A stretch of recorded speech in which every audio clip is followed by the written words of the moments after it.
Chapter 5652 This Reward. 5652 This Reward. Vase felt tempted to settle for receiving a batch of first-class starships right away, but he held back because of three reasons. First, Jovi had not yet listed out all of the possible options that Vase could choose from. It would be stupid to make a choice without gathering sufficient information. Second, first-class starships may be rare and difficult to obtain for Vase at his current level, but it was not impossible for him to get his hands on them through other channels. He already succeeded in closing a deal with the Eternal Vulcan Empire. As long as he earnestly taught a bunch of dwarven interns for a couple of years, the Larkinson clan was entitled to receive a complete first-class fleet carrier. Third, Vase did not trust the starships built by the Red Association. He felt apprehensive at the thought of placing most of the future of his clan in the hands of the Mechers. Though Vase could apply the same reason to the starships built by any other group, he did not fear them as much as the Red Association. The Mechers were stronger than the Terrans and the Rubarthans. That automatically meant that the former had become a much target of his paranoia than the latter two groups. This was rather strange, as most people in Ves's position would be glad to suck up to the strongest group. Many people would kill in order to earn the favor of the Red Association. Vase was not one of them. He already felt uncomfortable about the fact that he had become one of their honorary members, which actually meant he was only a Mecher when it served the interests of the association. Once he turned into a liability, the Mechers would be glad to kick him to the curb. This was why Vase did not jump at the possibility of receiving a bunch of starships straight away. The next option that you can choose from is to receive a second batch of general cultivation elixirs. Jovi continued, your clan is one of the early adopters of the A7KE1 general purpose pilot cultivation elixir. Despite the experimental nature of the elixirs, your mech pilots have benefited greatly from their use. The biggest issue is that their quantity is finite. If you want to ensure that your clan has an abundant quantity of high-quality expert pilots and possibly even ace pilots on hand in the future, it is more than worthwhile to accept additional elixirs. This was actually an attractive choice. High-ranking mech pilots could be regarded as another form of hard currency. They were difficult to produce, and were fiendishly difficult to replace if lost. As long as Vase was not allowed to field warships unless he obtained the corresponding warship tokens, ace mechs were the only high-end combat assets that he was legally able to make use of. They were also a lot easier for Vase to control than any warship. However, there was no way to accumulate a lot of ace mechs out of the blue. The need to nurture a mech pilot to a saint step by step was a difficult and time-consuming process. If Vase could compress decades worth of growth and accumulation in a handful of years, then he would be able to accumulate a lot more power without needing to wait too much. If Vase had to choose between a warship and an ace pilot, he would choose the latter, and not just because he was a mech designer. How much? He eagerly asked. That depends, Vase. The transhumanists have developed multiple new varieties of elixirs. Their effects may be different. Their effectiveness may also be higher. Considering your contributions, you are entitled to receive at least 3,000 general cultivation elixirs. The transhumanists have expanded their scale of production, but the excessively high demand for them means it is difficult to supply thousands right away. The general cultivation elixirs were undeniably good, but Vase was not sure whether it was worthwhile to redeem this amount for the contributions he had made. Vase had the feeling that the Mechers were trying to scam him as usual. The difficulty of producing the elixirs might not be as great as the Mechers claimed. Nonetheless, the advance of receiving so many elixirs in the early stages of the Red War was incredibly valuable. The sooner he built up a batch of powerful high-ranking expert pilots, the less he had to fear from various enemies. Vase decided to reserve his judgment. Anything else? Yes, there is one more option you can choose from. We originally did not intend to offer you this remarkable opportunity, but you have successfully earned the approval and the appreciation of several esteemed figures. If you want, you can issue 3 minor requests to the star designers of the Red Association. As long as your request is not too excessive, one of our star designers will be more than willing to allocate a small amount of time to fulfill your demand. Accepted. Gloriana enthusiastically responded. We will eagerly accept this gracious reward. There is no need to consider this issue any longer. We shall accept the favors from the star designers with pleasure. Jovi awkwardly cleared his throat. Ahem, do not expect too much from this option. Our star designers are incredibly busy and are already involved in hundreds of projects. They cannot devote their full attention and resources on building a revolutionary new capital ship or an experimental super-class weapon that can demolish a greater phase whale with a single shot. That caused Vei to frown. How much help can I expect to gain? Think of it as a minor effort on the part of our star designers. You can ask them to give you a single personal tutoring session on any subject related to mech design. You can give them a handful of your mech designs and solicit their feedback on your work. You can request them to design and construct a small but powerful gadget such as a much stronger version of a personal shield generator. You can ask them to solve a difficult problem that has caused your research project to stagnate. You can even inquire about certain high-level secrets that you are normally not cleared to know. Does that clarify your doubts? I get it now, Vase answered. I can't ask anything big, but anything else is fine. That made it difficult for him to settle on this choice. In truth, the star designers do not mind it if they help you more, but they feel it is better to keep their distance from you at this time. Jovi explained to Vase, the more you depend on their help, the less you rely on your own efforts. We have an abundant amount of cases where the mech designers who have received substantial assistance from a star designer failed to realize their design philosophies. You still need to do most of the work if you want to advance to the rank of master. Vase understood this as well, so he did not object to this restriction. Even a minor amount of help from a genuine star designer was already an inestimable advantage as far as he was concerned. Vase grew more and more intrigued. Can I choose which star designer to receive assistance from, or will someone else make this determination? You can choose, but the star designer that you have chosen may not accept. There are currently 14 star designers in the Red Ocean, but only 2 of them originally hail from the survivalist faction. 2 more are in charge of the mech supremacist faction, while the Unbound Humanity faction and the Guidance faction are both presided by a star designer each. The remaining 4 star designers originally hail from the expansionist faction. It is not certain whether the latter will remain in lockstep with each other, but you do not have a clear relationship with any of them at this time. The underlying message was that Vase better stick to building up a relationship with the 2 star designers that he had already met beforehand. That did not leave Vase with a lot of choice. One was the polymath, a disgraced star designer who suffered from a bout of megalomania and attempted a coup against the current human order. The fact that Vase played an instrumental role in her defeat caused his relationship with her to grow very complicated to say the least. The other was the xenotechnician, an old and respectable star designer who was known to adapt alien technologies and had made many helpful contributions to human civilization. That normally shouldn't be a problem, but Vase happened to know another mech designer who sounded remarkably similar.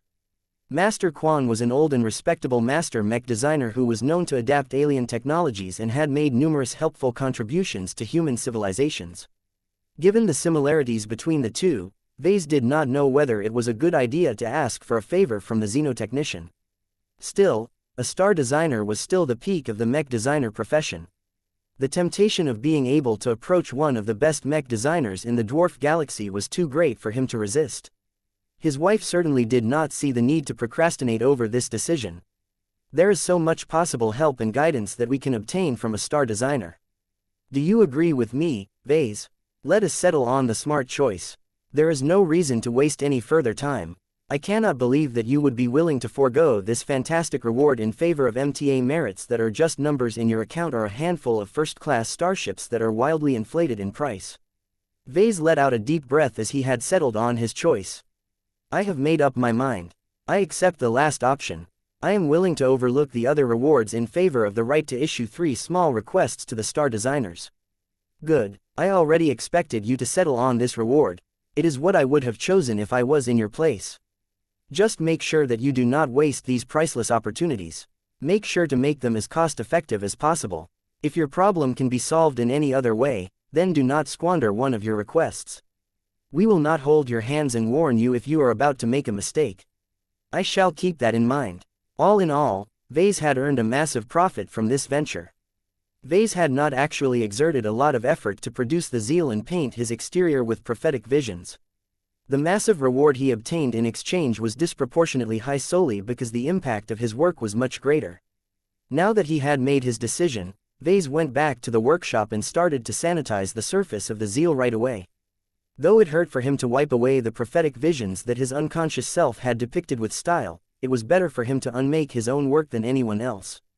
Vase briefly feared whether he would trigger a trap or incur a huge backlash for erasing the paints that had somehow managed to resonate with a greater force, but nothing remarkable happened. The layer of colors that Vase had added on top of the white surface washed away easily enough. He made sure to be extra thorough to the point his tools forcibly removed the other layers of much more resilient coating as well. Once Vase had managed to clear them all away before reapplying a clean set of layered coatings, the Zeal had regained much of his clean and pure appearance. The only signs that the living mech had become touched by prophecy was the negative energies that still clung to the machine in the remaining two prophetic visions that Vase was allowed to keep. For a moment, Vase thought about wiping away the images that did not exactly paint him in the best light, but he eventually decided to keep them, if only to preserve what little was left. Chapter 5653 Sword Forest 5653 Sword Forest. The incident related to the Zeal finally came to an end. The mech had been properly sanitized to the point where there was no trace left of 11 of the 13 prophetic visions. Vase briefly lamented the erasure of the meeting of races, the black tide, the suppression of the dark phoenix, the whale arc, the triumphant return to the Milky Way, forced destruction, the final act of defiance, insects of light, the culling of the sword forest, shattered expectations, and finally in the service of the golden cat. Though few if any of the subjects heralded any good to red humanity, Vase still found it undesirable to destroy his own art just because gave away too many sensitive clues. It would be counterproductive if enemies took a good look at the exterior of the Zeal and actually believed in the prophetic messages. The Red Association clearly intended to act on the information conveyed by the messages. In order to prevent their adversaries from doing the same, Vase had no choice but to deny the latter from enjoying the same benefit. Though Vase understood this truth well, he still felt regretful that he had to go against the spirit of his own work and destroy a work he was proud of creating. However, he was already accustomed to this terrible feeling. He had agonized a lot more about the premature death of the Elemental Lord. Compared to the pain of witnessing the fall of a full living mech, the discomfort he experienced after erasing so many prophetic visions was not that big of a deal anymore. Vase soldiered on. If he wanted to prevent instances like these from happening in the future, he would just have to become powerful enough to protect his own works. Hours after wrapping up the project and preparing the Zeal for shipment back to the expeditionary fleet, Vase and Gloriana went back to their apartment and set aside all of their issues so that they could reconnect with their children again. The kids had all missed their parents, and the feeling was mutual. Just as Vase bent down so that he could pick up his youngest child, Gloriana moved first and took Marvane away. "Do not hug your father," Gloriana warned her baby son. "Huh, why? He had been bad lately. Just stay with your mother instead." "You like that, do you? Who do you love more, your mother or your father?" As Gloriana asked her question, she rocked her youngest child and tenderly stroked the back of his head. She also leaned in and kissed her cheeks for good measure. "Hee. I love you the most, Mama. Good boy, you are such a smart boy." As the besotted mother continued to pamper her little boy, Vase was left to cuddle with Aurelia and Andraste. Papa, how awesome is your latest mech? Is it really that much more powerful?" Andraste eagerly asked as she tugged at his arm. "Can I borrow the flute of yours again? It sounds so much better than the other flutes my mother has bought." Aurelia tugged at his other arm. Vase became filled with love as he pulled both of his girls into a hug. If Gloriana did not want him to entertain his son, then he would just make do with his daughters instead. Once they had put their boisterous children to bed, Vase and Gloriana finally changed into their sleeping wear and slipped into bed themselves. Before they took a well-deserved rest, they privately discussed the implications of what had happened and what they observed from the prophetic visions. They held hands and communicated with each other on a spiritual level in order to avoid breaking any confidentiality rules.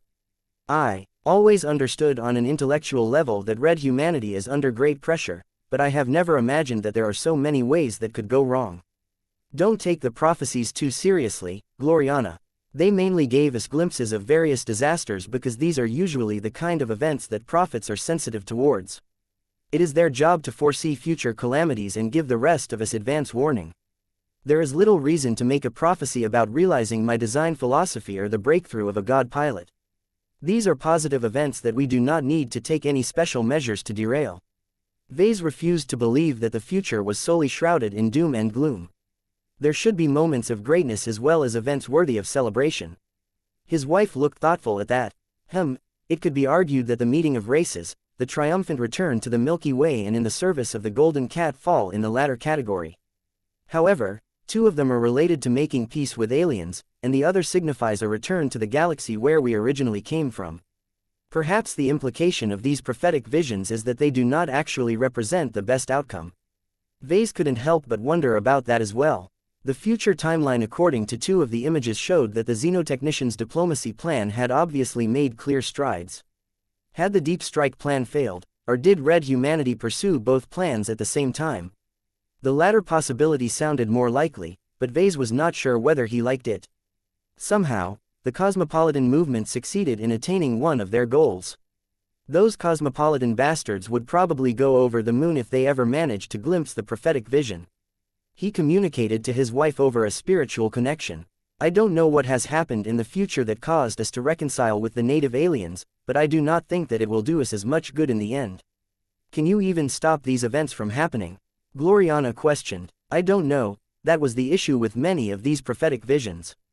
Even if Vase received a bit of forewarning of what might come to pass, he lacked the power and agency to make targeted responses. The Red Association got a lot more out of the prophetic visions because they were much more capable of reacting to the early warnings. His wife shared similar concerns as him. She squeezed his hand. Instead of thinking how we can stop these great disasters from happening, we should think about what we can do. Visions such as the Black Tide and shattered expectations hint at the decline and fall of Red humanity. If all hope in the new frontier is lost, we must secure a way out. The solution to our problem is the enormous whale ark that Ilvain has so helpfully divined. If the fleeters have truly managed to construct a powerful vessel that can realistically cross intergalactic distances, then we must secure a place for ourselves, our families and our clan. I have already started to think about a way out before I surveyed all of the images that I have painted. Vase responded. The thing is that it is not certain who built the whale ark. The obvious answer is the Red Fleet, but don't forget that much of her structure is mostly made up of a near-complete carcass of an ancient phase whale. Do you recall how the evolution which managed to take over the body of the Singularity Lord? Gloriana minutely widened her eyes. Are you suggesting that the whale ark is the repurposed body of the Singularity Lord? Their bodies do not look the same, but who knows how extensively the ship depicted in the whale ark went through a makeover. Even if the Singularity Lord is not involved, the evolution which could still contribute in other capacities by virtue of her powerful control over biological matter. Does that mean that if we want to secure a passage on this planet-sized ark, we should keep building up a good relationship with the Red Association as opposed to the Red Fleet? I don't know, Gloriana. There is too much we don't know about the whale ark. It is best to maintain friendly ties with both of the Red too. At the very least, I think it is best if I push forward my attempts to repair my relationship with the fleeters. He already thought about doing so a while ago, ever since he learned that the artificial material called EE343F00334R was an artificial alloy developed by the Common Fleet Alliance. He knew he just had to gain access to it one way or another. For whatever reason, the Mech designer system designated EE343F00334R as one of the essential materials it needed to regain a part of its functionality. Completing a single supply mission had already given Vase a lot more access to useful functions. Now that he experienced greater pressure, he felt it would be best if he completed another supply mission just to ensure he would become better equipped to face the challenges of the future. However, Vase could not contact the fleeters out of the blue. He needed to plan this carefully and lay the groundwork before he could approach them without needlessly antagonizing the true spaceborne. After reminding himself that he needed to pay more attention to this priority, he continued to explore the other implications of his works. Have you wondered why the Mechers mandated the erasure of the culling of the Sword Forest, Vase? It is odd, as this image is clearly out of place with all of the other obvious controversial images such as the final act of defiance. Vase had been wondering about that as well. I truly don't know. I would have liked to preserve it so that I can show it to Kedis in person, but that plan is obviously shot.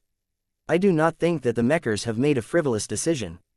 They clearly managed to pick up more clues from this prophetic vision than us. I have a strong feeling that the culling is done by Kedis. She has a way of cutting through everything in a domineering fashion. What I am wondering about is the significance of the Sword Forest. What is a Sword Forest, anyway? Are you aware of its significance?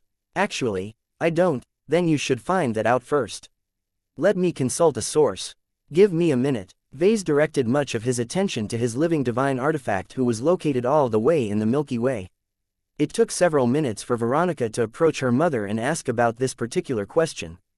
Cynthia Larkinson looked a bit bemused at the silver cybernetic feline. When sword cultivators fall, their swords usually live after them. The two have fought so long together that their blades have developed intimate bonds with their wielders. You should be aware that all good swords are artifacts, and the best of them are all high-level artifacts that have been imbued with their own artifact spirits. Once their fated wielders have died, what do you think will happen to their swords? Veronica put a bit of thought in her answer. It would be a waste to stop making use of such powerful and expensive weapons, so they should ideally be transferred to other swordsmen. However, if they are actually alive and able to think and feel for themselves, then this has become a much more complicated matter.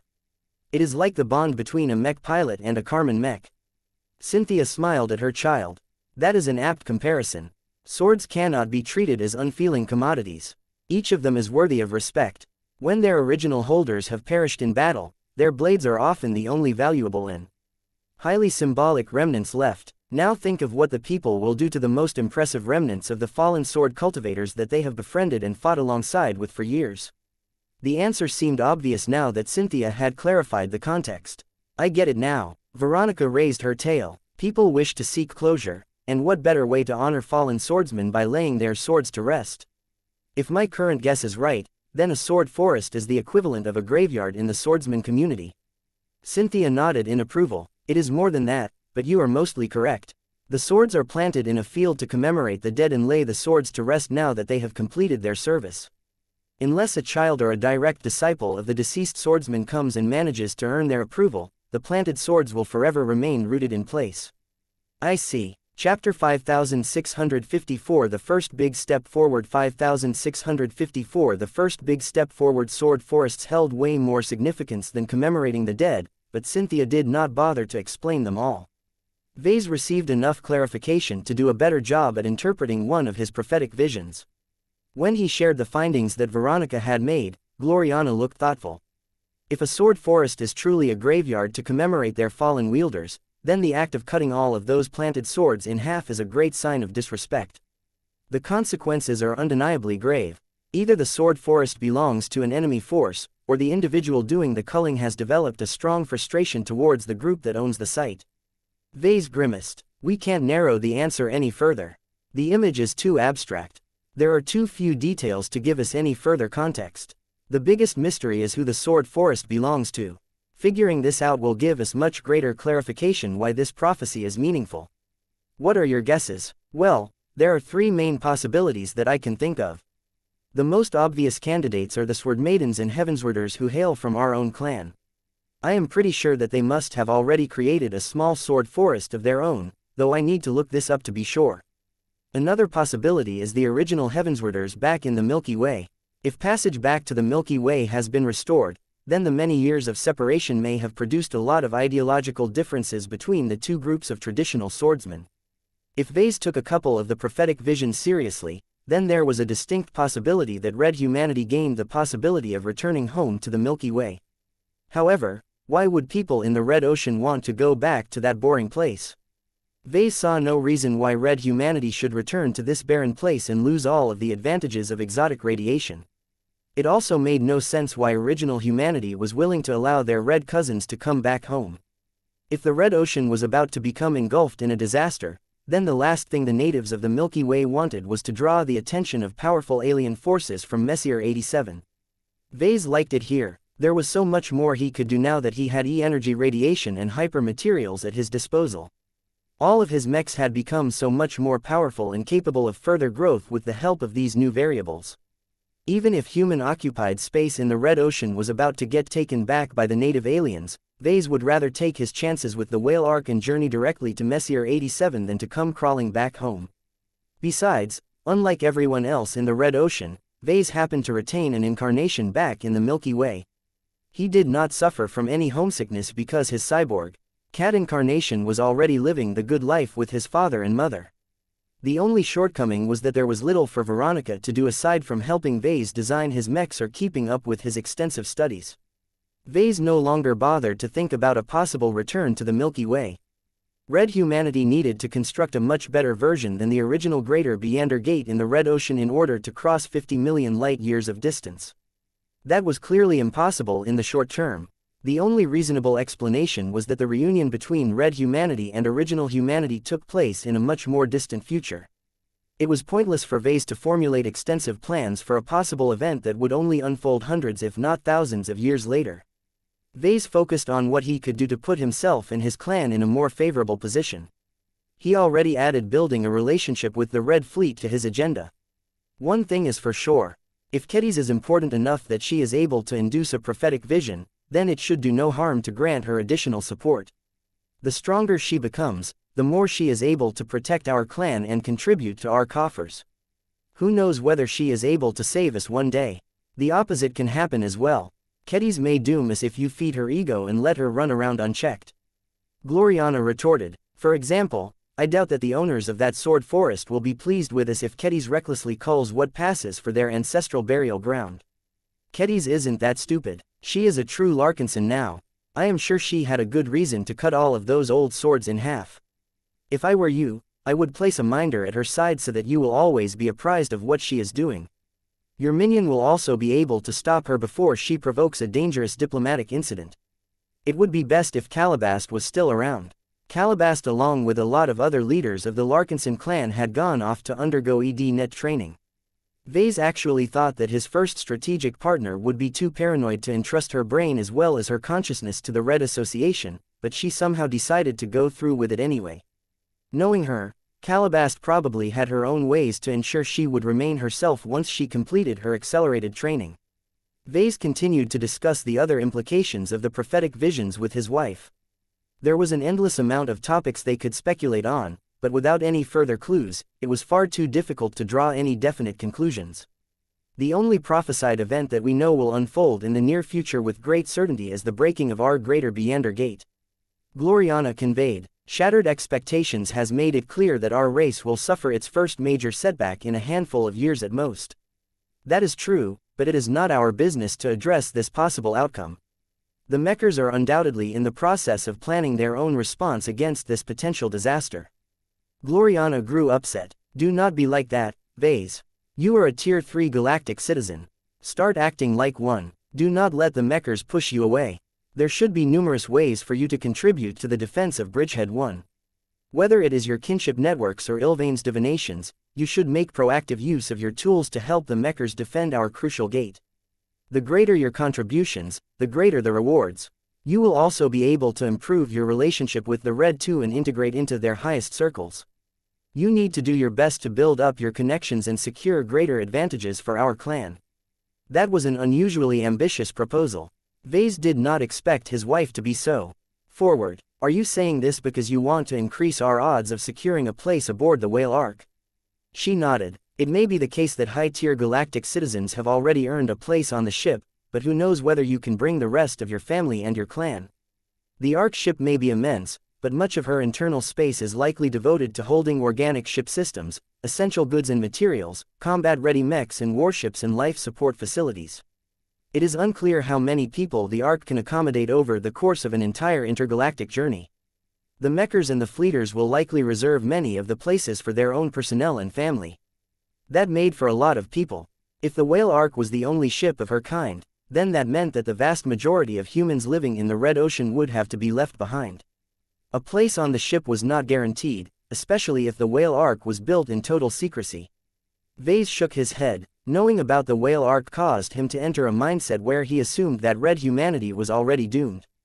By thinking about securing an escape route far before there was any indication that humanity was losing its place in the Red Ocean, he was acting like a coward instead of a bold and ambitious leader.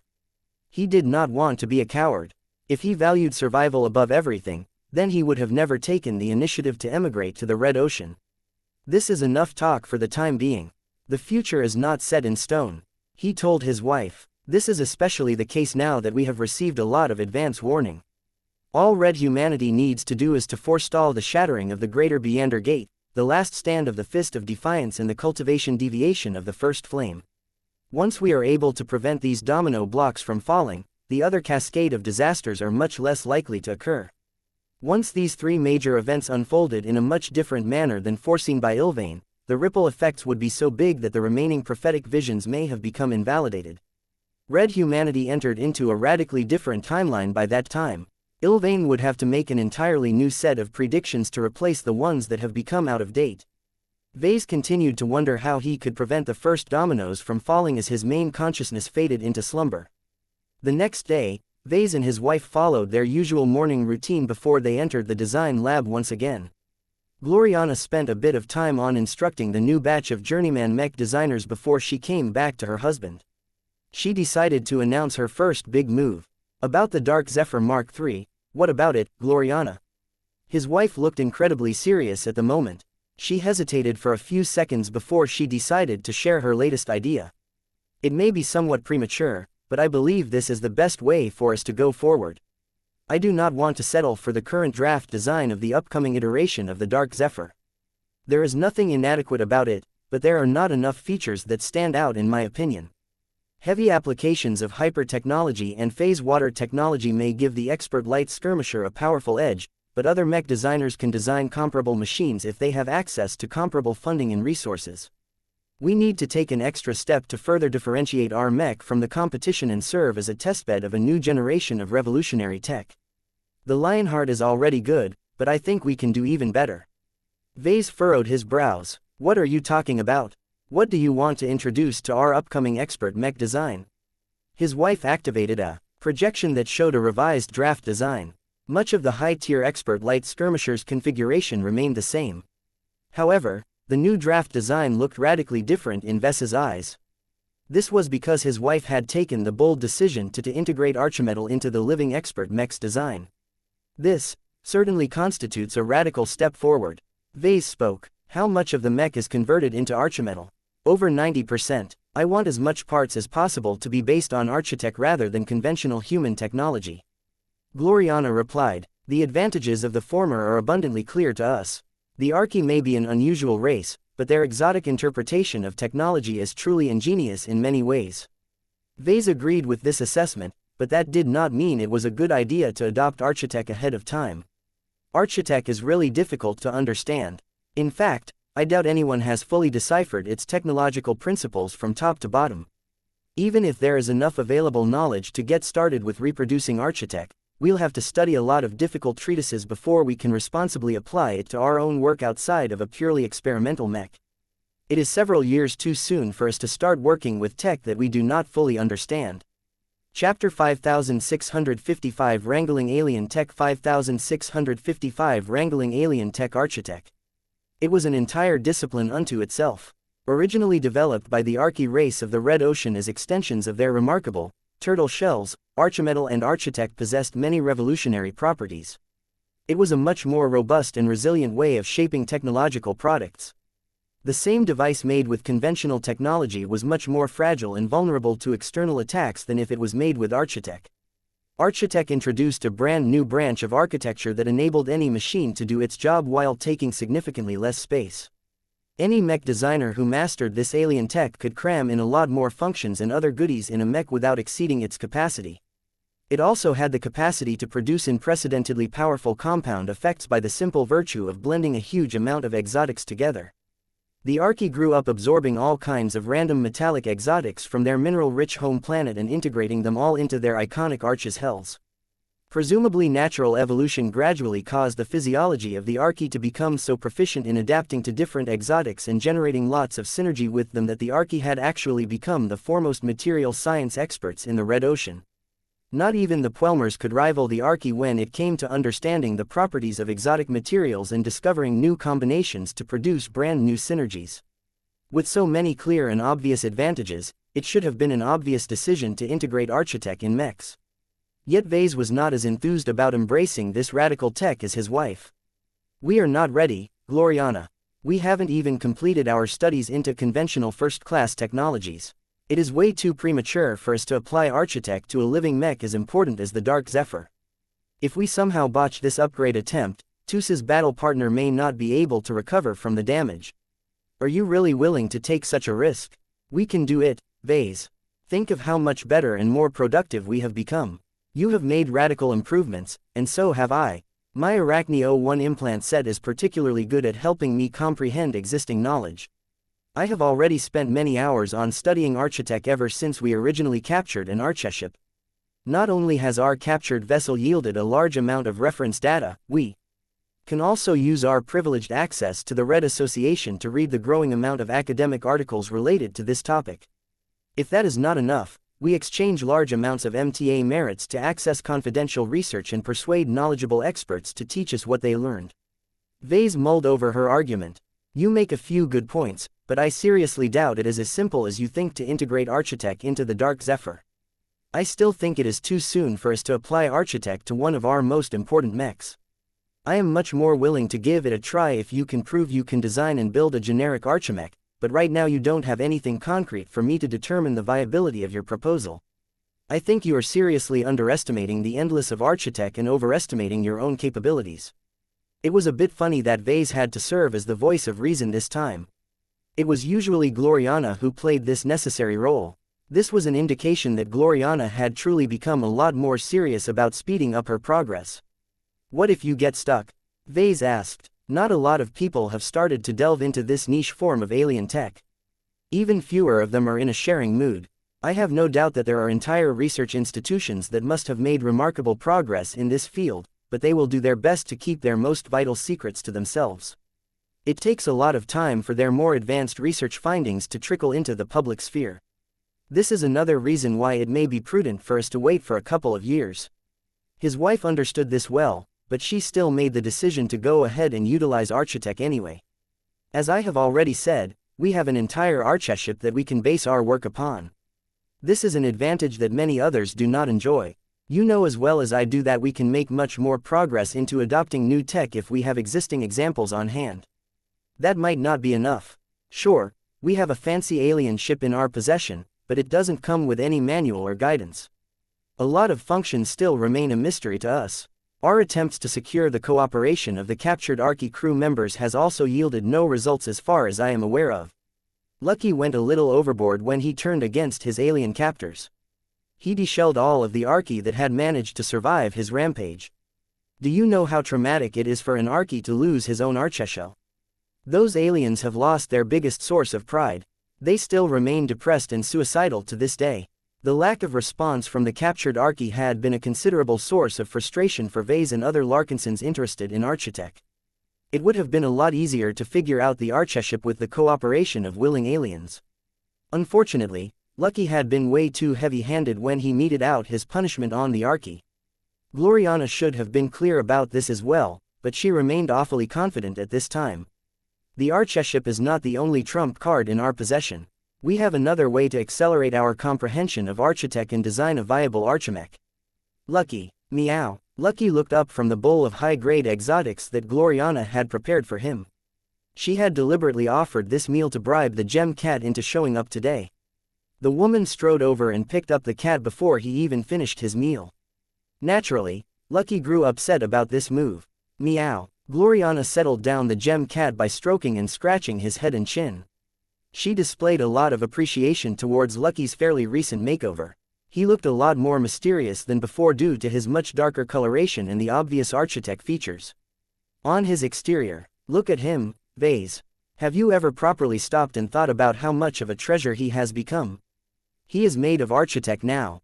Not only are his internal systems clever enough to recognize the superiority of Architect compared to his previous architecture, they are also sophisticated enough to integrate profoundly alien technology almost instantly. Do you understand what this means? Lucky is an impressive creation all right, but he doesn't offer as much reference value to us. If he was just a regular mechanical creation, I would have disassembled him by now. However, he is a real cat with a real personality. He is not a simulation or anything. We can't derive clues from his Architect construction so long as we are only able to admire his exterior. Meow. Talk about disassembling his body made Lucky a lot more nervous. The gem cat squirmed in Gloriana's grasp and clung onto her shoulder in fright. There, Lucky. No one is going to cut you apart so that we can study your transformed components in excruciating detail. We have no need to resort to this measure when you can already supply us the necessary information in a different manner. What are you talking about, Gloriana? His wife smirked and lifted up the cat. Lucky, Can you be dear and project a part of your internal condition? Meow. The gem cat did as he was told and activated a projection that showed a lot of data readings as well as a fairly detailed overview of the archimetal components inside his body. The scope of the data was not complete. Vase immediately noticed that everything related to his core functions such as his stomach and the mechanisms responsible for repairing his systems were entirely absent. Yet that was not important. What mattered the most was that Lucky displayed a lot of useful data on how to combine human technological principles with architech. Unlike the captured archeship which was fully based on alien tech, Lucky was fundamentally a human creation that had steadily assimilated a lot of exotic technologies and materials. Although his entire body appears to have transformed into archimetal, there was no way that native alien technology alone could allow the gem cat to compress so many features inside a minuscule package. Lucky's self-governing body somehow found a lot of ingenious solutions that enabled it adapt some of the powerful advantages of modern human technology to architech. The result exceeded the sum of its parts. The Archi may have invented their own brand of tech, but they were not proficient in every scientific field. They were pretty mediocre in areas other than material science and stealth tech. Vase leaned forward and studied all of the data that Lucky's openly revealed. This is remarkable. How do you get him to expose so much? Have you ever tried asking, Vase? Quote. He felt really stupid at the moment. Then again, he never felt the need to inquire how Lucky worked. His previous body states were not weak, but they weren't groundbreaking either. The moment Lucky embraced architect was the first time that Vase developed a much more intense desire to study his exceptional construction in greater detail. This development came at the right time. Though Lucky only lifted a part of the veil that hid all of his secrets, the relatively shallow data was already enough for Vase and Gloriana to make a lot of progress. There was no need to be too ambitious in their first try. The most important objective in developing their first true archimech was to get all of the basics right. As long as the foundation was sound enough, there were plenty of opportunities to revisit the design of the Dark Zephyr and apply incremental improvements to the living mech's brand new architecture. For the first time, since his wife brought up this topic, Vase truly began to believe that they could design an actual archimech. There were still a lot of other issues, though. This will not be easy. Vase frowned. First, we do not have any significant infrastructure that can properly fabricate and service mechs made out of archimetal. Second, we will have to devote additional time and effort on studying, empirical research as well as figuring out how to design a brand new category of mechs. This will definitely add a few months of development time to the project. In addition, we have to hope really hard that our first attempt is good enough that the overall performance of the Dark Zephyr exceeds the estimated performance parameters of our original draft design. It was not desirable to put such a massive effort into working with architect, only to produce an archimech that was worse than if they just designed the Dark Zephyr Mark III the normal way. All of these were valid concerns, but his wife remained undeterred. We can overcome all of those issues as long as we are willing to invest in additional help. Gloriana retorted, how much MTA merits do you have?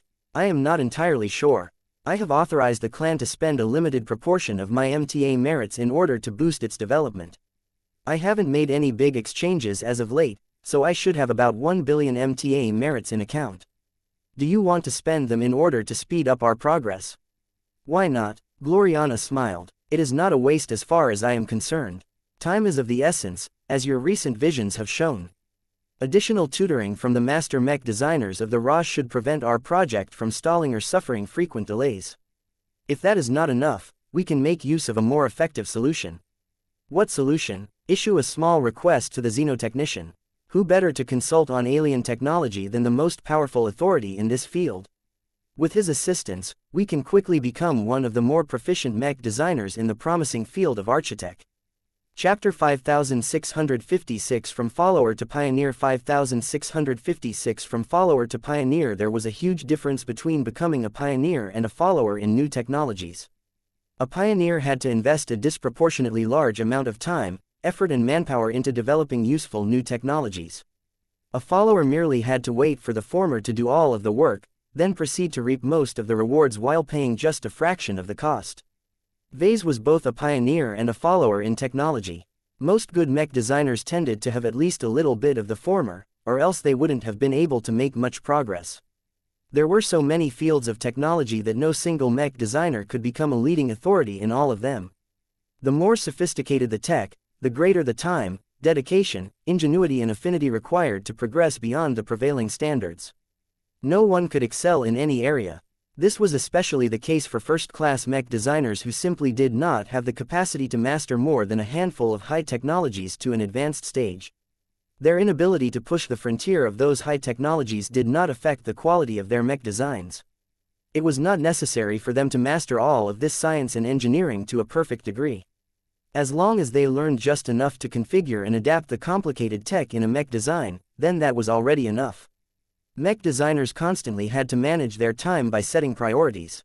Vase often wondered whether it would have been nice for him to specialize in certain technological fields that aroused his interests. From armor systems to stealth technology, Vase had come close to investing a serious amount of time into specializing in those subjects. However, his rationality always reasserted itself and made him realize that he would just be spreading himself out too much. A jack of all trades was a master of none. This adage applied particularly well in mech design. In the end, Vase had organically chosen to major in E-technology and minor in luminaire crystal technology. These were fairly narrow specializations, but both of them were strong enough to carry his products forward. His current successes vindicated his decisions. He also dabbled in other interesting technologies. Just like every self-respecting mech designer in the Age of Dawn, he put a lot of effort into deepening his understanding in both phase water technology and hyper technology.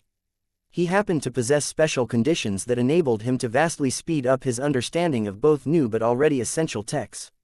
However, if Vase was being honest with himself, he had not thrown himself into phase water technology and hyper technology as much as he could have.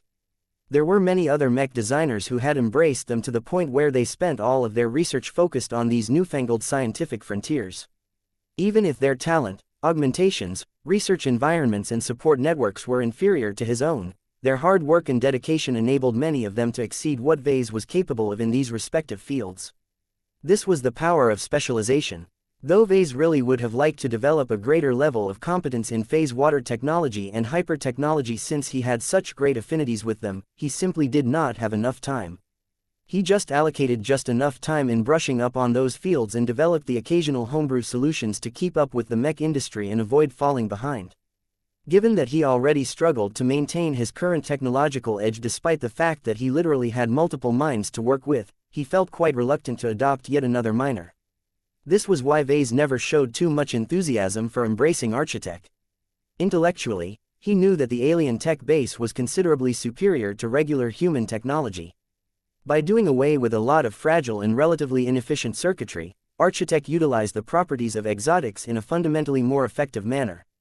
Vase even had the hunch that Architect might be able to replace conventional tech entirely as long as it became accessible enough. However, the barrier to entry was steep. The Archi managed to make do because of their lifelong studies in this tech base. They also inherently understood the exotic tech a lot better because their own Arch's hells served as native interfaces for their own tech. Humans did not possess these advantages. As much as Vase wanted to integrate the advantages of Architect into his own mechs or at least the high-end ones, the difficulty and time commitment were too high. This was why he had largely ignored the captured Archeship that possessed a huge amount of research value. It was painful for him to leave aside such a rare and valuable prize that others would kill in order to possess. The most he could do was to let a few dedicated research teams poke around the vessel and allow them to become reasonably competent experts in this field. Yet that was far from enough to integrate Architect into his mech designs in the short term. The tech was so radically different that it was not really proper to treat it as an isolated component that Vase could selectively plug into his works. He could either go all out or leave it out of his mechs entirely. For now, Vase had chosen to adopt the latter approach. There was no need to overcomplicate his work without good reason just because he wanted to add more shinies to his projects. Perhaps he would revisit this topic in a few years once the scientific community had managed to decipher and infer all of the essential principles of Architect. A few years was enough for a healthy batch of pioneers and early adopters to build up a considerable first-mover advantage in Architect. As long as they did a good job, they would reap the rewards for their dedication, but that did not matter to Vase. All he cared about was getting his hands on a coherent textbook that could systematically teach him how to work with Architect without too much extra effort. While Vase had settled on becoming a follower in the field of Architect, Gloriana clearly signaled that she wanted to take the opposite approach. This was why the two failed to come to an agreement right away. This decision was too consequential for Vase to simply say yes without any further challenges. He understood the logic of her arguments, but that did not mean he was willing to support her strategy. Are you truly sure you want to switch from becoming a follower and become one of the early adopters of Architect? I do, his wife replied with a serious expression. I have already considered this decision extensively ever since we first came into contact with the captured archeship. I excel in material design, so my foundation in the related fields of Architect is considerably better than yours. I am confident that I can progress quickly into this emerging field as long as I receive sufficient support. I first need to catch up to the progress of the current pioneers in this field. Their research is largely confidential or private. If I want to access their privileged knowledge, I will have to redeem them for a large amount of MTA merits. This was already an immensely difficult ordeal. Not everyone was willing to spill all of their secrets, especially when it was fresh to the point where its lack of proliferation directly enhanced their value. The best way to overcome these difficult barriers was to pay more. It might take tens of millions if not hundreds of millions of MTA merits to persuade those greedy pioneers to throw a few scraps at the Larkinsons. Okay, let us assume that this step will pan out. What is next? Then we will design the Dark Zephyr Mark III as a genuine Archimech. I am fully aware that there is a high likelihood that the framework of Architect that I have mastered at that point may not be sufficient or complete enough to design a complete machine.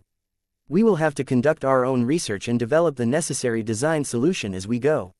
I am aware that the upgrade project will suffer significant delays as a consequence. It may take twice as much time before we finally complete our drastic upgrade project, but this should be the only time this happens. Once we design our subsequent Archimechs, we will be able to reference our older solutions and complete our assignments faster. In other words, Gloriana intended to treat the Dark Zephyr Mark III project as a trial and a learning project. Venerable Tusa Billingsley Larkinson would no doubt become frustrated at the agonizingly slow pace of development due to the need to figure out a lot of new stuff on the spot. This project would proceed anything but smoothly if Vase agreed to Gloriana's bold initiative. However, Vase could not help but become attracted at the prospect of becoming an early mover in this field.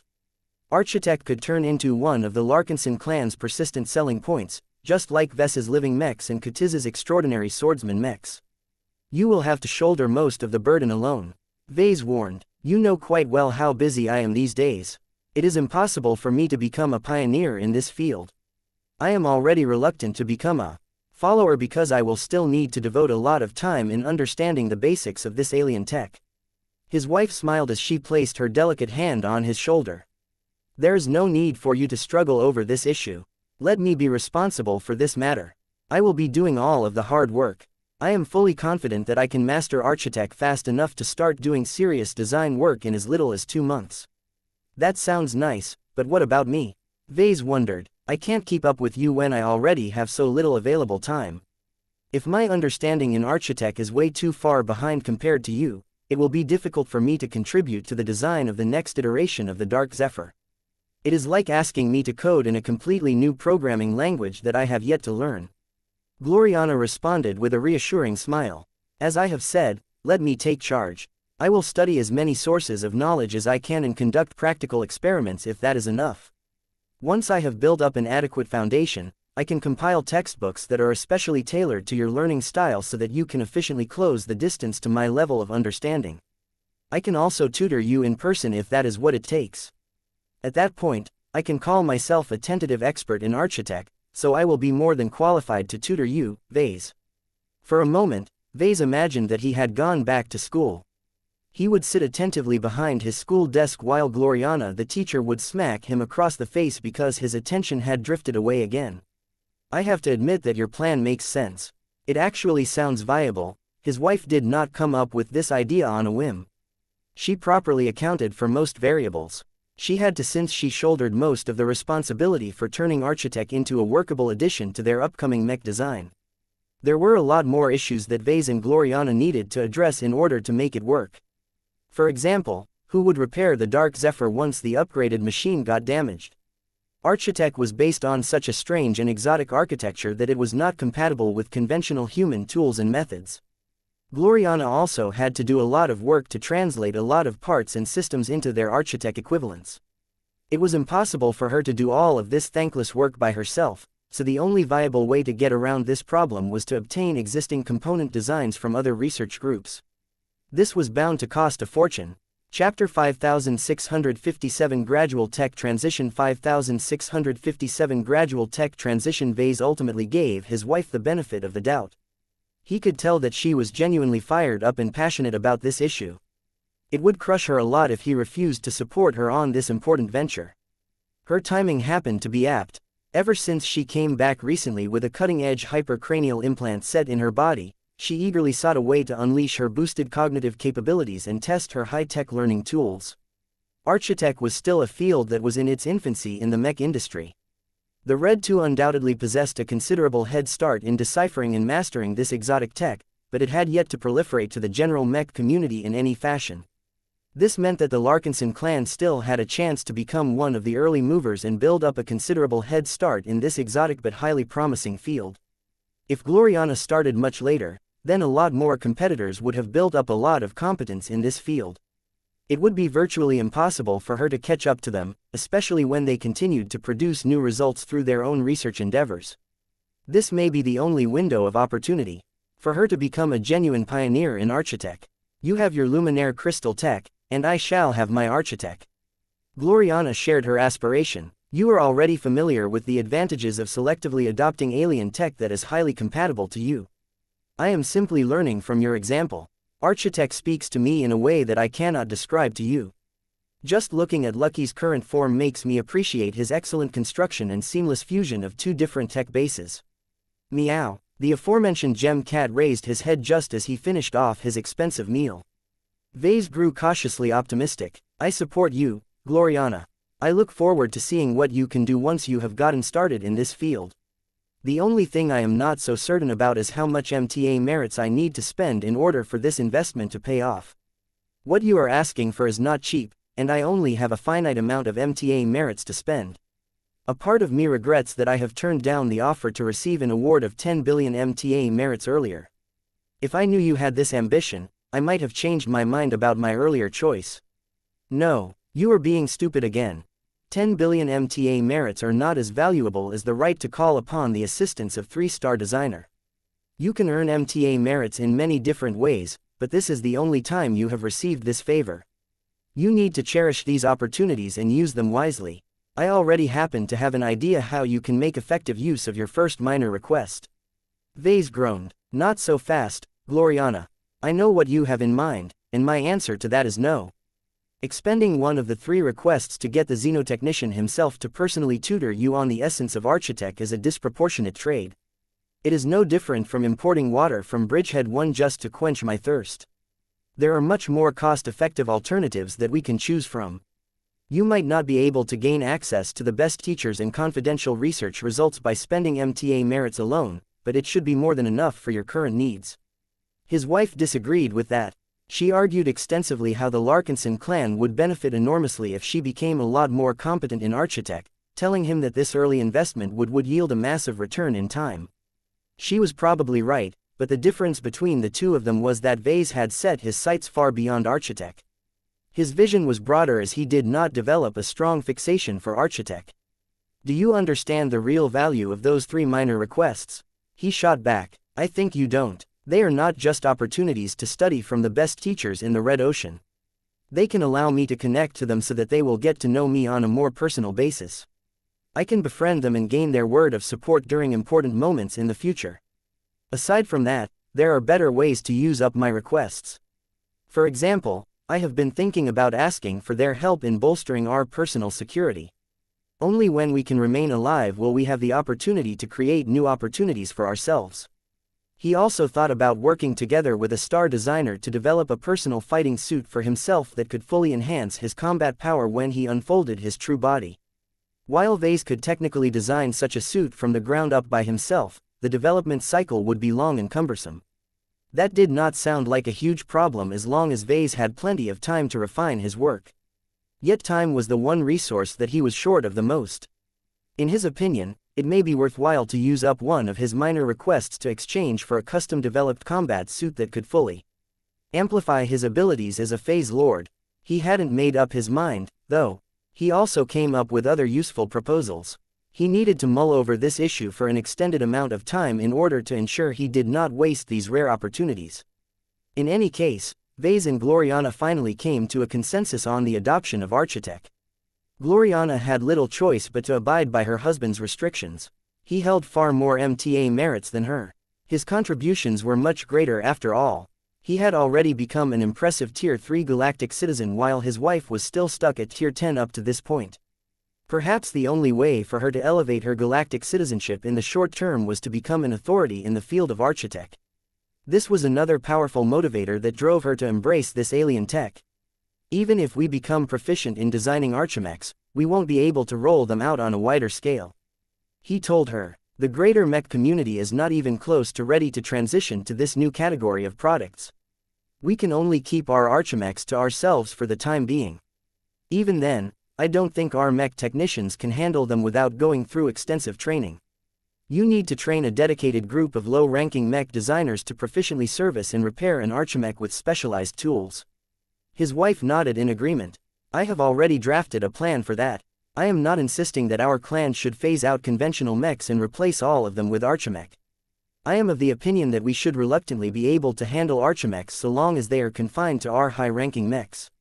That is also where this powerful new tech can make a powerful difference with the least amount of work.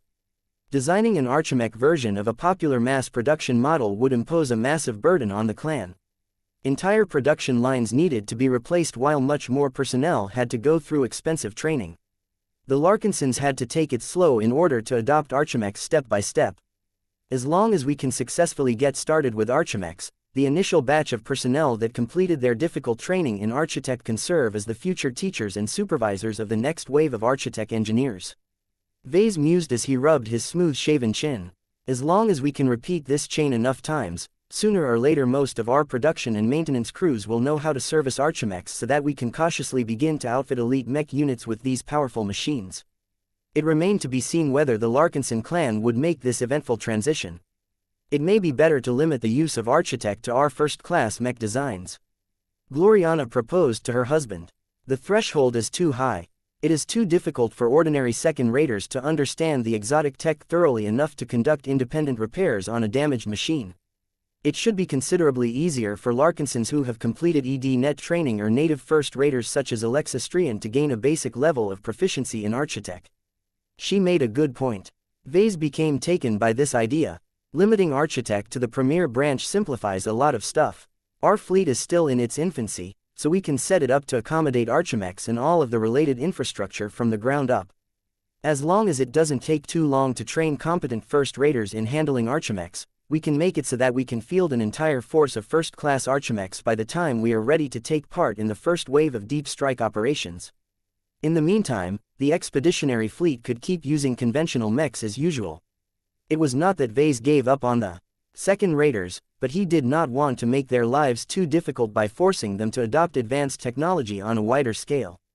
Now that Vase was willing to support Gloriana's effort to become a master Architect, they needed to decide on a sum. This provoked another argument before Vase finally agreed to reserve 300 million MTA merits for her expensive endeavor.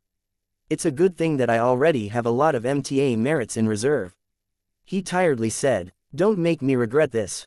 Just because I haven't spent all of these merits doesn't mean that they are worthless. It is just that I have no acute need for them for the time being. Gloriana looked gratified now that she had received a handsome promise from her husband. I can assure you that you will not regret your decision. The greater my proficiency, the more I can contribute to our clan. The mech pilots who are fortunate enough to pilot my works will thank you for your farsighted decision. Archimechs possess numerous advantages over their conventional counterparts. The most important benefit is their much greater fault tolerance. They are much harder to damage and cripple, so the ultimate benefit is that more of them will be able to survive the battles to come than before. She was right. Architect offered unprecedented degrees of redundancy for mechs. Even if half of their frames got blown to pieces, the remaining half would still be able to limp back to its mothership. Aside from that, an Archimech could theoretically offer much thicker protection to the mech pilot due to the reduced requirement for functional parts that were much more vulnerable to enemy attacks than armor plating. An Archimech component typically served both functional and defensive purposes at the same time. That was the beauty of Architect. It was why archships could remain small and compact while also delivering excellent performance for their sizes. The metallic shells used to serve as a form of defense for the archi. They succeeded in resisting all kinds of dangerous exo-beasts that derived strength from the same rich mineral deposits and ultimately won their evolutionary struggle on their home planet. When Gloriana whipped up a concept design of the Dark Zephyr as an archimech, Vase became impressed by how much more resilient it became. Defense had always been the most dubious trait of light mechs. If the Dark Zephyr was able to withstand twice or thrice as much damage before shutting down, then that could mean the difference between victory and defeat. Of course, that was assuming that Gloriana actually succeeded in her venture. The performance of the Dark Zephyr Mark III hinged on whether she was able to master Architect quickly enough. Chapter 5658 Tackling Architect 5658 Tackling Architect. The decision for Gloriana to commit to studying Architect changed her life. She had gained an entirely new goal. The pressure on her was great. She needed to study hard and produce quick results in order to meet her husband's expectations. The last thing she wanted to do was to fail and admit her inferiority to Vase. He had consistently exceeded everyone's expectations over the years. Gloriana was no exception, as even she did not expect him to become a Tier 3 galactic citizen all at once. Gloriana acted like she was a woman on a mission in the days following this major turning point. Though she reserved enough free time for her to shower her children with love and make sure to raise them properly, even then she had never ceased her work and studies. The powerful Arachne-01 implant set was primarily designed to meet the needs of busy mech designers, so it possessed the capacity to help Gloriana split up her attention and focus on several different assignments at the same time. Together with Alexandria, who possessed consciousness of her own, Gloriana imitated her husband in always engaging in productive work at all times. No matter whether she was collaborating with Vase on a design project, or attending Aurelia's dance performance organized by the Joan de Vos Elementary School, a part of her immense processing power was constantly devoted to figuring out Architect. She did not rely on self-study alone. Now that Vase had given her access to 300 million MTA merits, she immediately started to exchange for benefits on the first day. Gloriana cast a wide net. In consultation with Jovi Armelon, who was always happy to encourage the Larkinsons to spend their MTA merits, she initially exchanged for confidential research reports and daily tutoring from one of the project leaders assigned to a classified Architect research project. Though she was not able to acquire any cutting-edge research results, Gloriana was not able to make good use of them anyway. She only needed basic lessons at the start. There was plenty of time for her to dive in the more advanced applications of Architect in the future. Her unwavering focus paid dividends. She made rapid progress by putting her amazing augments to good use. The expensive tutoring sessions that cost as much as hundreds of thousands of MTA merits drained her sizable allowance quickly, but the upside was that her highly knowledgeable tutor always provided effective teaching to her students. Not everyone was able to earn lots of MTA merits in one go like Vase. Senior researchers typically had to invest months if not years of dedicated effort in order to earn a couple of million MTA merits. If Gloriana ever became dissatisfied with her current tutor, she could easily request a switch, which meant that another lucky Architect expert would be able to earn a huge amount of MTA merits with little effort. In any case, the high-quality tutoring particularly allowed Gloriana to keep up her demanding schedule. Self-study alone was not enough, as the research reports were filled with a huge amount of brand new technical jargon and completely different paradigms.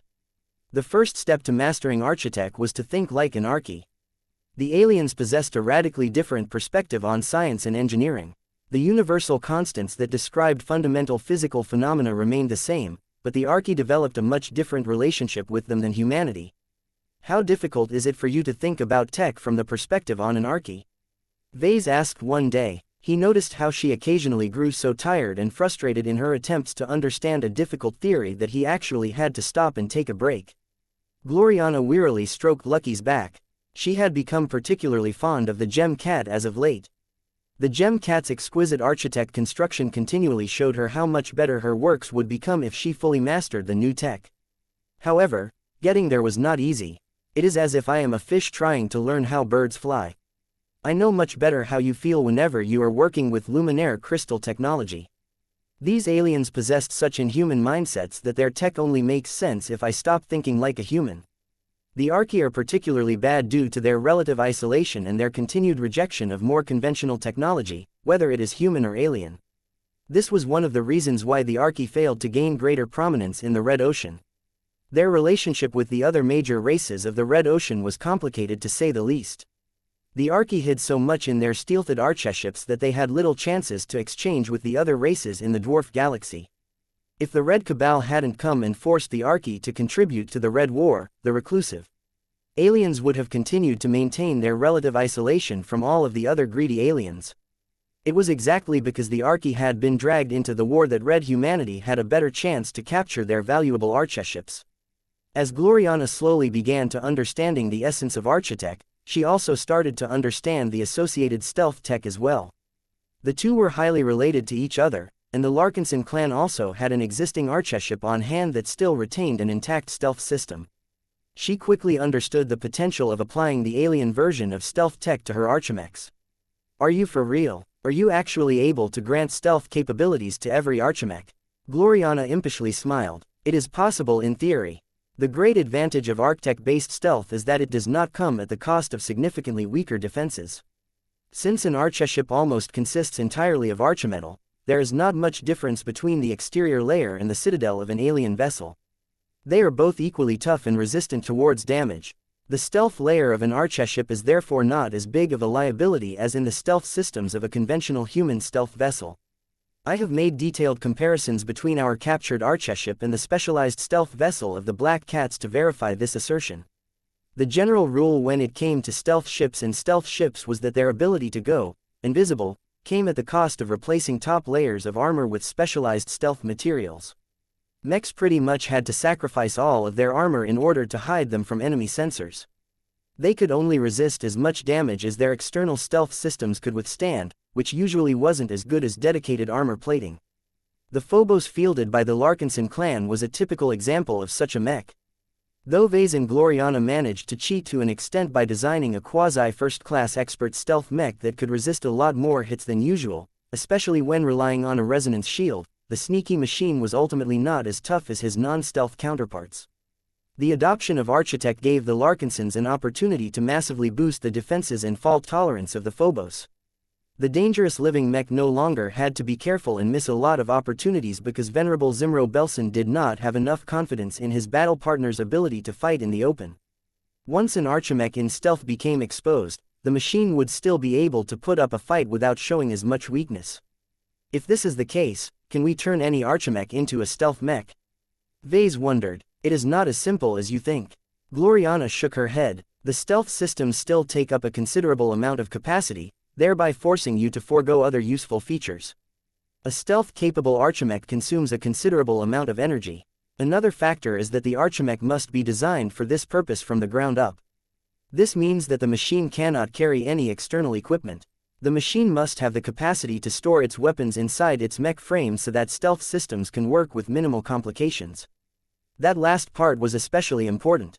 Conventional stealth mechs suffered from this problem as well unless their weapons were specially designed to cooperate with the machine's stealth system. It effectively prevented the mech from carrying large and cumbersome weapons. They were difficult to hide and easily exposed their flaws.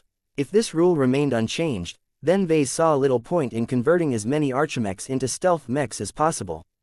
Do you intend to turn the Dark Zephyr Mark III into a stealth-capable archimech? Gloriana shook her head yet again. No, that is not a good idea. Pure stealth will go against the character of the Dark Zephyr. The machine is not afraid of exposing himself to the enemy. The expert light skirmisher relies on speed and maneuverability to avoid getting hit, but doing so requires him to make a lot of intensive movements. It is not realistic for the Dark Zephyr to remain in stealth because of all of the volatile movements and excessive heat buildup. The mention of excessive heat buildup reminded Vase of the icy gift that his wife had handed over. He had been thinking about whether he should employ it in a stealth mech in order to increase the machine's hiding ability. However, if he went through with this idea, he would rather use it up on the Phobos rather than the Dark Zephyr. I understand. I guess that stealth will still remain a luxury for our future batch of archimechs. Yes, the main benefit of Architech is that a stealth mech is much less fragile than usual. That is the main takeaway of this capability. This is not too relevant to us as long as we are not designing any additional stealth mechs. We'll have to update the Phobos sooner or later. Vase mentioned. The mech is still performing pretty fine as far as I have heard, but the lack of hyper-materials has caused our only high-end stealth mech to fall behind. It is in the queue. We still have more than half a dozen other expert mechs to update before we can address the needs of the Phobos. Venerable Belson's expert mech is still fairly modern and recent, so he has not fallen behind as much as the others. There were older and more outdated expert mechs that deserved to have their turn first. This was also why Vase and Gloriana tackled the Dark Zephyr first. It actually took quite a bit of time before Gloriana developed enough proficiency to apply her newly gained knowledge in this crucial design project. She only gained enough confidence to design her first proper archimech 2 whole months after she had begun her studies. This was too soon. Her work was rough and tentative at first as her mastery over Architect was still too shallow to give her a lot of certainties. Vase was way too far behind compared to his wife when it came to applying Architect, so he was unable to contribute in any meaningful fashion. He was still waiting to receive his own tutoring in Architect, but that would have to wait until his wife became knowledgeable enough to know what she was talking about. Vase did not spend all of that time in vain. He worked on other design projects, he studied various subjects related to first-class mech design, he closed various deals, he taught or cooperated with numerous mech designers, he amassed a greater collection of mutated beasts, he attended remote meetings with the Rubarthans in charge of running Isthmus manufacturing and so much more. Now that he and the clan had entered a relatively quiet period, Vase fully dedicated himself to building up his accumulation and preparing for the much more turbulent future ahead. The prophetic vision still lingered in the back of his mind. There were so many ways for red humanity to suffer a setback that Vase worked hard to convert his time and other resources into greater strength. Both Vase and Gloriana made a lot of gains in the ensuing months. Chapter 5659 Archie 5659 Archie. As time passed by, the Red Ocean became increasingly more engulfed in war. The Red Cabal continued to expand its power and dominance over the other native races in the Dwarf Galaxy. No matter whether the races were strong or weak, each of them had to contribute to the war effort one way or another. The dramatic defeat of numerous ancient phase whales and the destruction of several so-called Tide Station had enraged the alien leadership to the point where they wanted to wipe out humanity at all cost. However, despite the fact that human space only occupied a relatively small corner of the Red Ocean, the Red Cabal understood quite well that acting on their emotions and launching an all-out offensive was not a good idea. The 8 god pilots of Red Humanity persistently showed up along the border regions and other key star systems. At least one of them was permanently stationed in Bridgehead 1 at all times, but the remainder regularly patrolled the periphery of human space and struck fear in the hearts of every alien force. Though the god pilots did not always bother to take action, they were not opposed to lending a hand to endangered border fortifications or a mech force that had bitten off more than they could chew. The quantity of the god pilots was not enough, but they still exerted a powerful form of deterrence towards the Red Cabal. Any attempted assault by a group of phase lords or phase whales was bound to end in a one-sided massacre for the native aliens. Even the ancient phase whales did not dare to cross the border into human space. Operation Night Jazz had broken their illusion of invincibility and struck fear into their old hearts for the first time in many years. Human space might be fairly small and poor in resources, but that also meant that the 8 god pilots could defend the territories a lot easier. Instead of launching a hasty and ill-prepared assault that would end with catastrophic losses on the side of the native aliens, the Red Cabal instead decided to be a little more patient. They were smart enough to understand that their greatest advantage was their superior numbers. They could completely afford to drag the myriad of forces into a war of attrition. For every alien warship that fell in battle, there were easily thousands more that could take her space. Sure, many of those warships were relatively weak and poorly equipped, but their immense scale relative to human mechs always enabled them to inflict casualties before they got defeated. The native aliens who got forcibly drafted in the war before being sent out to human space were not really expected to return alive. Their main goal was to inflict as much damage to human infrastructure and human troop readiness as possible. The more time passed by, the more the relatively slow and outdated warp drives finally delivered the hodgepodge of alien warships to a war theater. The Red Cabal did not even bother to upgrade the vessels. The leading aliens only assigned caretakers to wrangle the arriving warships into launching an attack on human space. The damage and loss of life had reached a scary proportion. The brave mech pilots who resisted the constant incursions had to face the barrel of the formidable gun batteries of enemy warships in every battle. So many human lives got snuffed out in an instant from the moment their mechs suffered a direct hit against the powerful arsenal that aliens took for granted. More and more human forces started to lodge objections towards the taboo against warships. This rule is a relic of the past. Why aren't we allowed to defend ourselves with the full force of human technology? Confining our troops to mechs is incredibly unfair. The Red 2 faced increasing calls to loosen the restrictions even further, yet they never budged. It was not hard for analysts to understand why this was the case. We don't have enough resources to support the construction of so many warships. The Red 2 don't want to lose control. The Red Fleet was not doing nothing, however. Aside from doing its part to resist the advance of the most powerful alien warships, they also began to increase their engagement with certain states. The fleeters had also been working on a more consequential plan.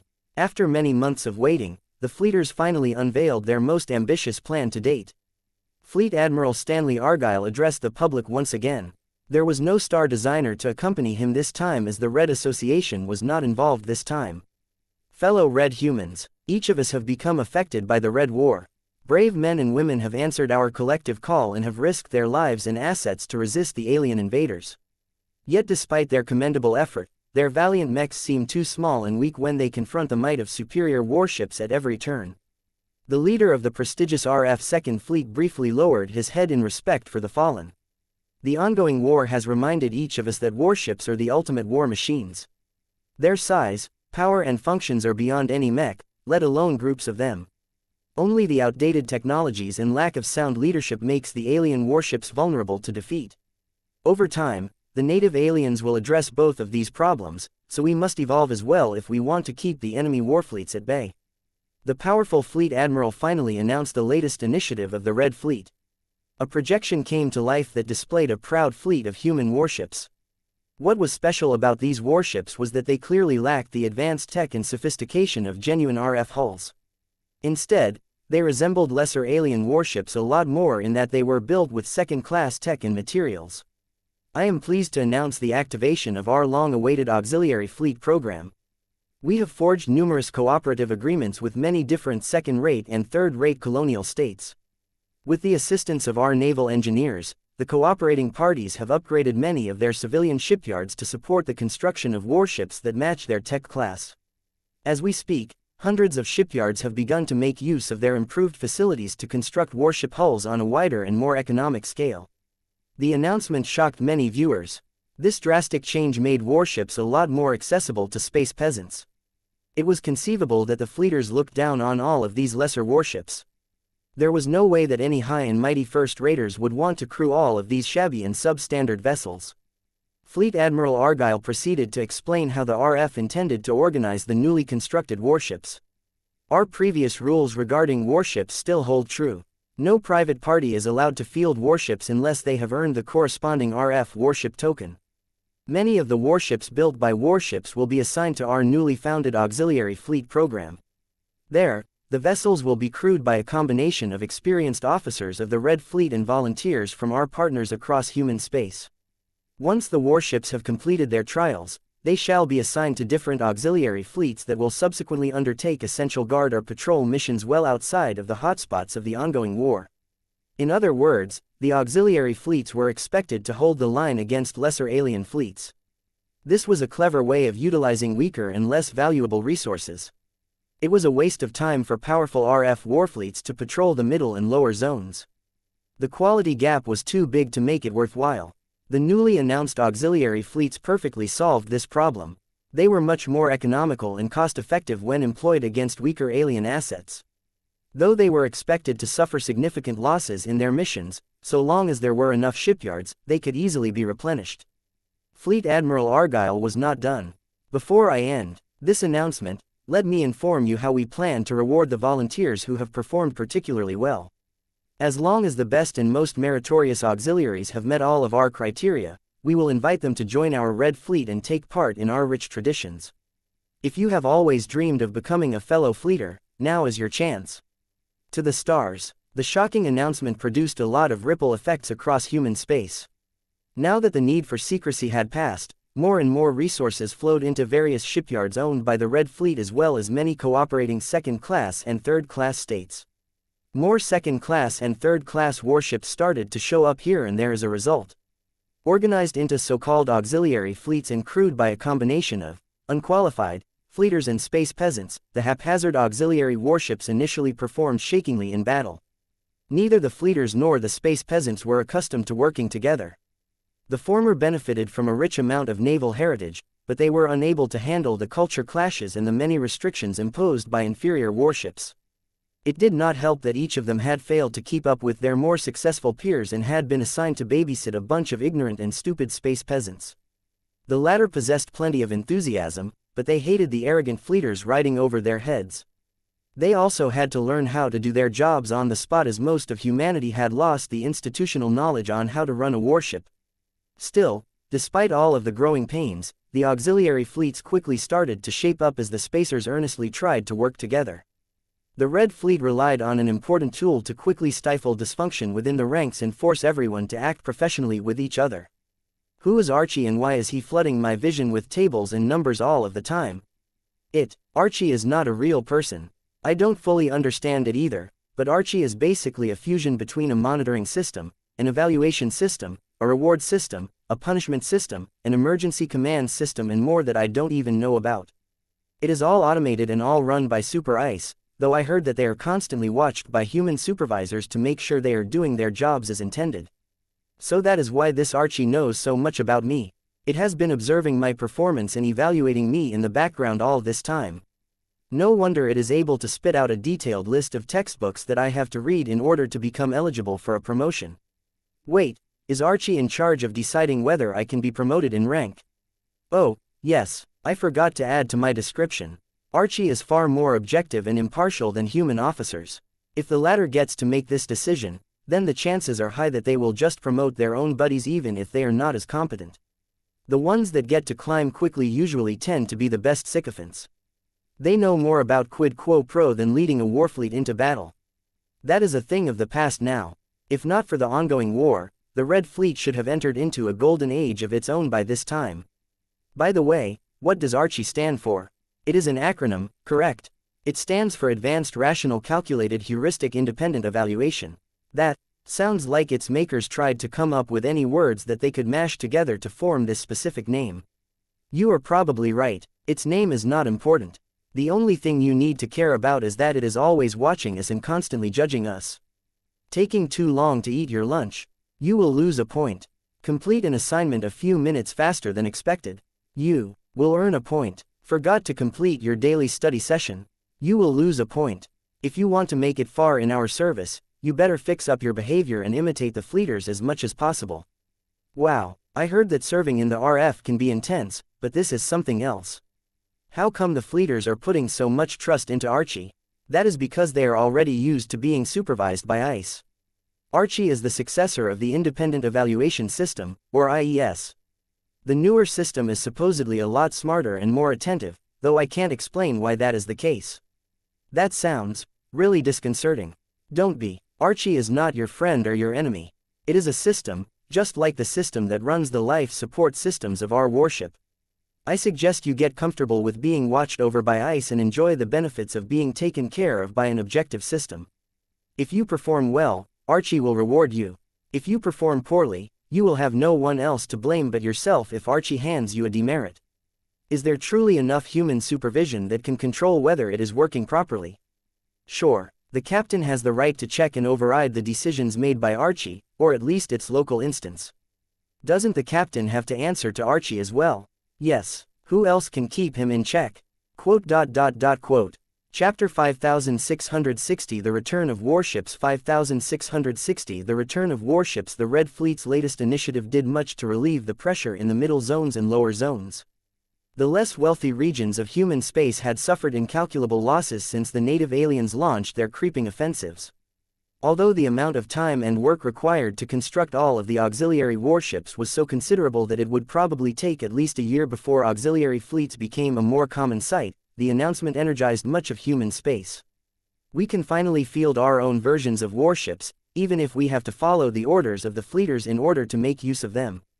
At least third-raters like ourselves aren't completely at the mercy of powerful alien warships anymore. I have always hated how people obsess so much over mechs. Don't they realize that they have become slaves to the mechers? They don't even have the genetic aptitude to pilot these silly machines themselves. I am glad that the fleeters have finally given ordinary people like us a chance to serve with real war weapons again. Compared to those overgrown toys that people call mechs, warships are how we can truly defend our homes. Don't buy into the lies of the Red Fleet. Those arrogant fleeters are all luring you into doing their bidding by dangling the prospect of joining up with them. All they need are bodies to crew their discount warships. How many of us so-called space peasants will truly earn a place in the RF in the end? Even if you manage to survive all of the battles against the relentless alien invaders, you will only receive a pat on the head before being unceremoniously dismissed from service. No matter what, the rise of auxiliary fleets added another dimension to the war effort. The Red Fleet had become a much more serious player and successfully managed to counterbalance the growing influence of the Red Association. Mechs had long played a dominant influence in human society. This was by design, as the Big Two wanted space peasants to channel their obsessions for violence and combat in a more controlled manner. The Red Two evidently decided that it was time for a change. The warship community that previously existed as a niche subculture practically grew overnight. A lot of people who had long grown impressed by the might of alien warships became avid fans and members of the rapidly growing community. Although the warship community wasn't nearly as large or as well developed as the mech community, it was not lacking in enthusiasm. If not for the fact that auxiliary fleets were confined to second-class and third-class warships, the warship community would have gained a lot more weight in the upper zones. Naturally, the first raiders vehemently objected to the absence of first-class auxiliary fleets. Why were their lessers allowed to play with warships while they were still confined to playing with mechs? Don't you get it? Auxiliary fleets are weak. If they break the rules or go rogue for whatever reason, any RF fleet can easily track them down and bring them under control. It is much harder for the fleeters to enforce their rules if they have to suppress a first-class auxiliary fleet. The gap in power has shrunk too much in this case. The Terrans and the Rubarthans will definitely not let go of this opportunity to regain their former glory. There is also resource allocation to consider. Proper first-class warships are expensive to construct because they can only be built with scarce high-grade exotics and other powerful materials that are mostly exclusive to the upper zones. The fleeters are already struggling to expand their fleets. If they have to share shipbuilding resources with the other first raiders, then how can the Red Fleet keep building as much of their own warships? While many first raiders resented the RF for continuing to deny them the right to get involved in warships in any fashion, the fleeters had suddenly become a lot more popular among the second raiders and third raiders. Whether this would have a greater impact on the political balance of Red humanity was not certain. The only way for first raiders to gain the right to field their own first-class warships was to earn the corresponding warship tokens. Perhaps the Red Fleet sought to placate the complainers a bit, because warship tokens gradually became a little easier to earn. Though they were still distressingly rare, those who earnestly contributed to the Red Cabal could always find a way to earn a token for a lesser warship. However, the fleeters still maintained a stranglehold on the tokens corresponding to larger ship classes. Only a few parties managed to win a much-coveted battlecruiser or battleship token. Few people knew how these powerful parties managed to earn the right to field their own personal capital ship with guns, but they must have made enormous concessions in order to secure this right. Not even the Larkinson clan could escape the discussion surrounding the auxiliary warship program. Should we look into fielding our own second-class warships, Vase? Gloriana wondered. I am sure the expeditionary fleet will be more than happy to fight alongside actual combat vessels for a change. He shook his head. Our clan has a strong mech tradition. I am a Tier 3 galactic citizen sponsored by the Red Association. We have also committed to a camp, unlike many other states and groups. Besides, it is not as if we get to control our own auxiliary fleet. Have you missed the part where the auxiliary fleets will always be commanded by members of the RF's officer corps? Our control over the warships that we have painstakingly built or acquired from other sources will just be an illusion. Even if that is the case, we can still allow our clansmen to volunteer for service. They can obtain valuable training and experience in how to run actual warships. It is not as if the Larkinsons who choose to serve aboard these vessels are necessary to run our own starships. Vase looked thoughtful. That is true. We don't have a shortage in personnel, and our clan is still attractive enough that we can easily recruit specialists that can fulfill more challenging responsibilities. I will have to discuss this with the rest of the clan, but I think that other Larkinsons will come around to this viewpoint as well. If Vase was a lot more committed to the Red Association, then he probably would have chosen to stick exclusively to mechs. However, ever since he developed the desire to curry more favor from the Red Fleet, he became a lot more open-minded towards any opportunity to build a closer relationship with the fleeters. The auxiliary fleet program served as an excellent opening. Vase followed through with his plan. He held a few discussions with the present leaders of the Larkinson clan and soon allowed clansmen to volunteer for service. Trained and experienced spacers were always in high demand. A lot of spacers in the Larkinson clan had already taken part in battles against alien warships in the past. They had already proven their courage and mettle in battle, so their qualifications were always good enough to earn Archie's recognition. Vase briefly worried that the Larkinson network might disqualify his clansmen from serving a tour in an auxiliary fleet, but the RF did not seem to care. Most auxiliary fleets were crewed by a mix of people from different origins. Many of them had already pledged their loyalties to different states and organizations, but each of them had come together to serve a common cause, at least for the time being. As tens of thousands of Larkinson spacers went off to learn how to crew a warship, the rest of the Larkinson clan remained focused on mechs. Though the return of lesser warships to the wider human community had energized a lot of people, mechs still remained at the forefront of most people's minds. This was because they had become a lot stronger as of late. The earliest releases of the Hyper generation failed to do a good job of showcasing the potential of the new tech. More than a year had passed since the start of the Age of Dawn. Mech designers who did not prioritize haste and instead tried to make proper use of hyper technology finally got rewarded for their efforts. Two of the brand new mech models that had quickly grown to become the most iconic symbols of the Hyper generation happened to be designed by Vase. Both the Fianna line and the Ultimatum line shocked the mech community and dominated the sales charts for second-class drone mechs and heavy artillery mechs respectively. The Fianna had already proven its capabilities many times in small combat scenarios, but they produced even better results when they started to get fielded in larger battles. Activate our decoys. A mech commander instructed as a force of thousands of mechs advanced towards a fleet of alien warships that had just completed their raid on a previously intact human colony. If the LMC hasn't lied, the Fae should be able to draw away enemy fire. Let's see whether the hype is real. Suddenly, the mech swarm expanded in size. Hundreds of newly acquired Fiannas all deployed 4 Fae each. All of these Fae subsequently activated their decoy functions, causing them to project the appearance of mechs that were identical to the ones fielded by this mech force. Their emissions changed as well in order to match the emissions of ordinary mechs as much as possible. While the imitations weren't completely perfect, they just happened to be convincing enough to fool enemy sensors. As the warships from a minor race that humanity knew nothing about started to open fire with their formidable gun batteries, the advancing mech force immediately started to suffer losses. This was the most painful and helpless part about confronting warships. The latter possessed such a strong advantage at longer ranges that mechs could only gain the upper hand by getting close. After more than a year of warfare against alien warships, mech forces had already made numerous adaptations to prevent their assets from getting blasted to pieces. They employed strong ECM that interfered with alien targeting systems. They spread out their formations so no more than a single machine would get destroyed by a warship cannon at a time. They also exerted pressure by opening fire with their own mech rifles. The recently acquired Fiannas also contributed to this effort by having their Luminaire crystal cannon Fae open fire as well. The disguised Fae behaved so much like an actual mech that the aliens indeed mistook them for actual mechs. A lot of gun batteries directed their fire towards shooting down the decoys that bobbed and weaved through space like any other piloted machine. Yet once a powerful attack finally managed to crush the human mech, more often than not it turned out that only a single Fae got eliminated. Though the quantity of Fae in the field diminished at a steady rate, they successfully prevented a heap of human mech pilots from perishing. Once the mech force finally managed to close the distance, the mech pilots became a lot more invigorated as they began their counterattack.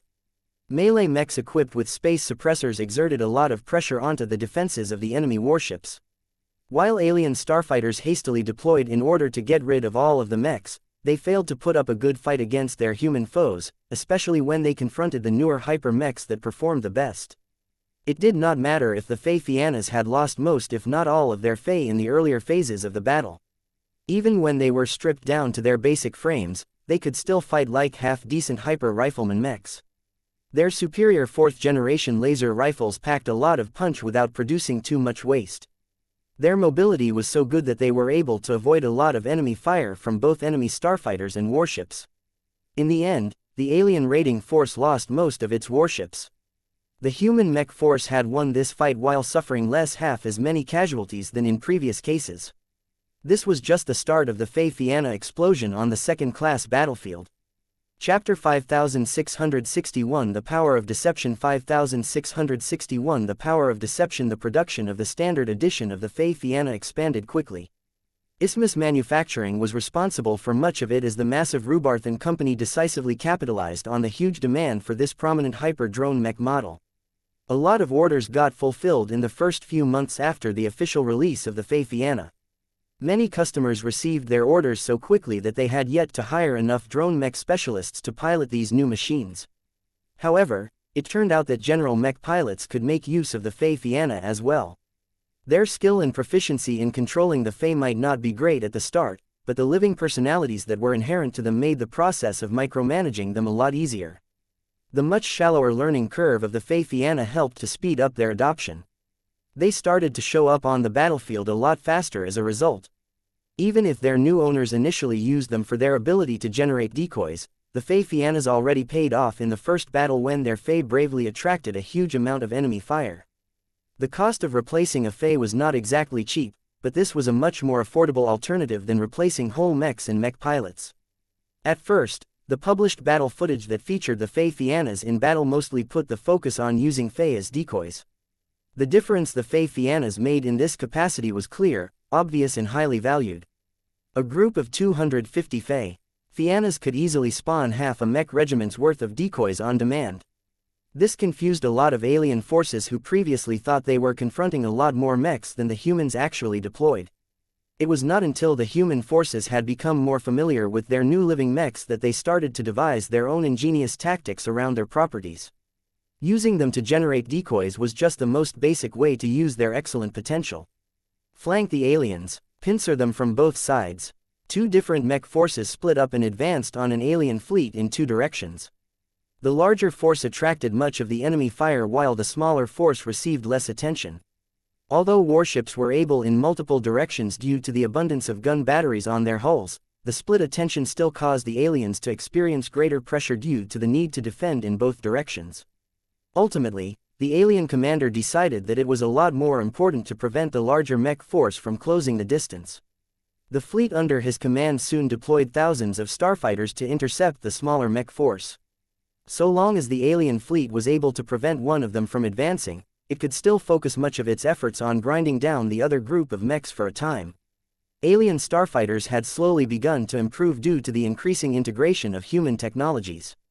While they still fared poorly against mechs, they were no longer as easy to shoot down as before. As the alien starfighters quickly utilized their excellent straight-line acceleration to close in on the smaller mech force, their pilots quickly encountered an unpleasant surprise. They have been fooled. The starfighters did not confront a force of thousands of mechs. Instead, only a few hundred xianxias had lured the starfighters away from their fleet.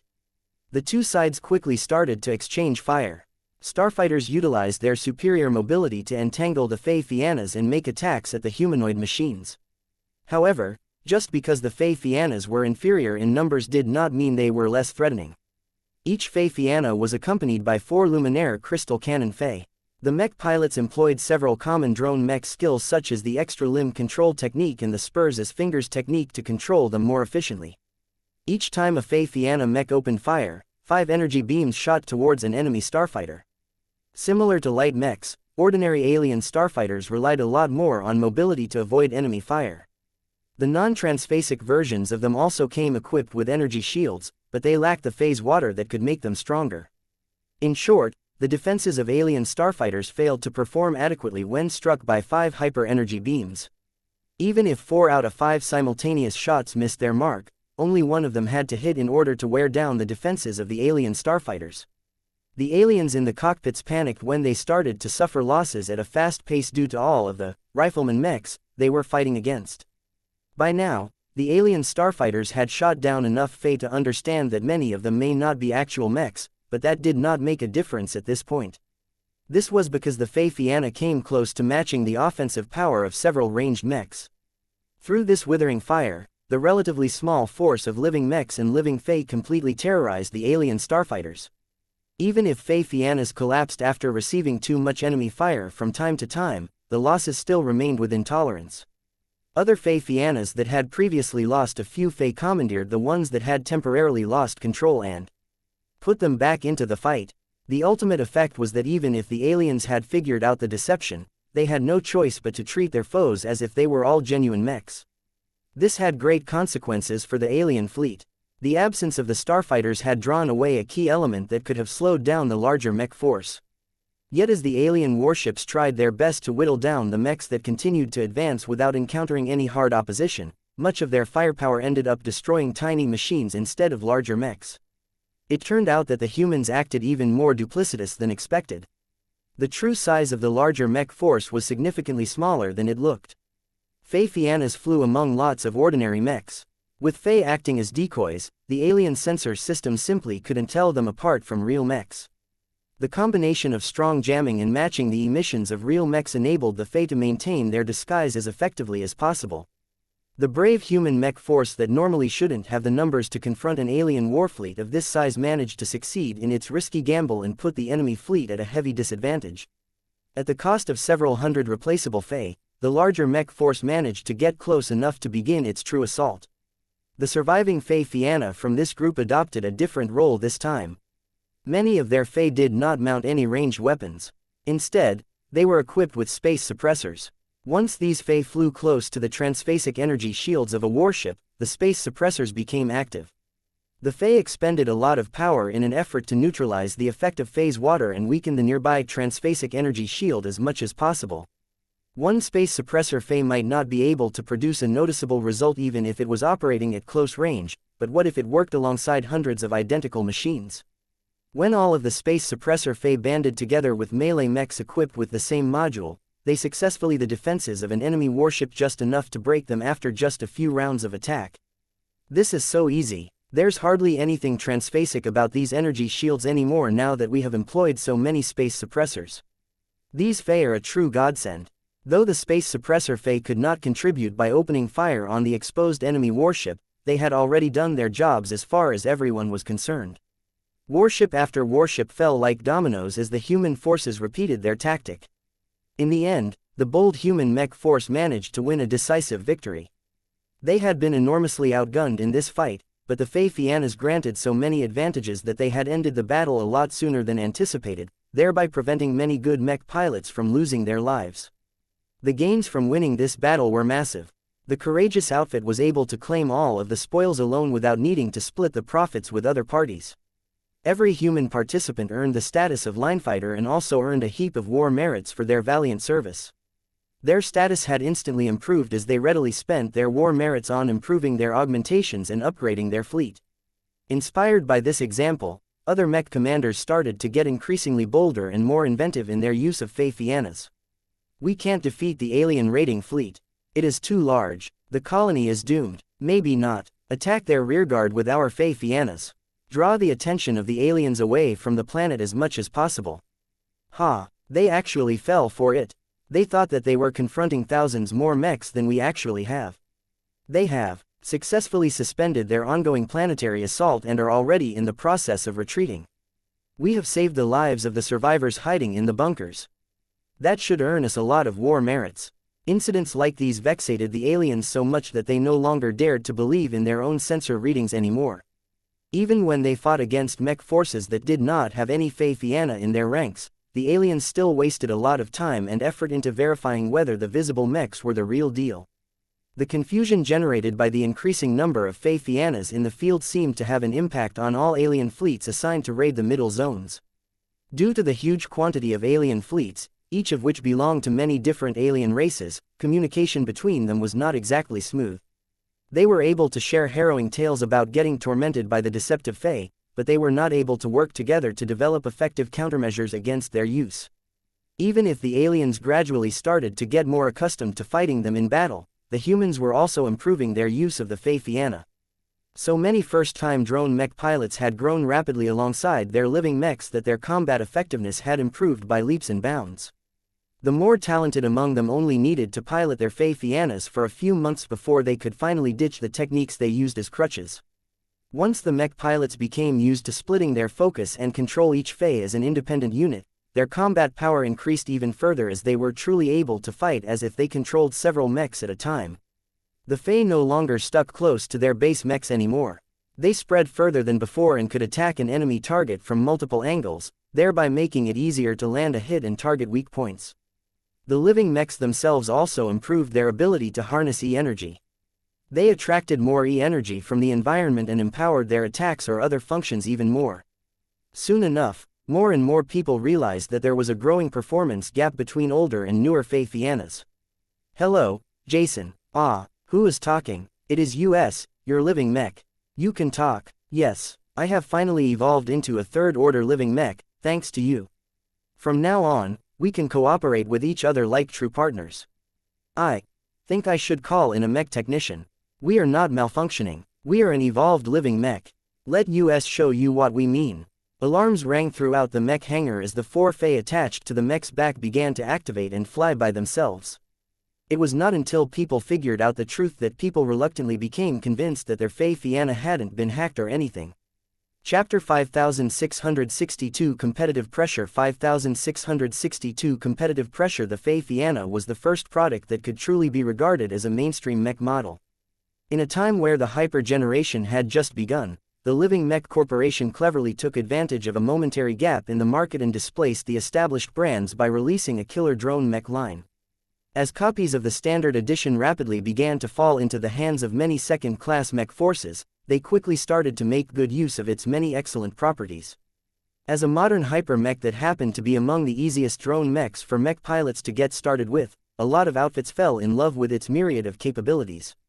One of the greatest disadvantages of a typical mech force was their lack of unit diversity. This used to be an advantage during the age of mechs.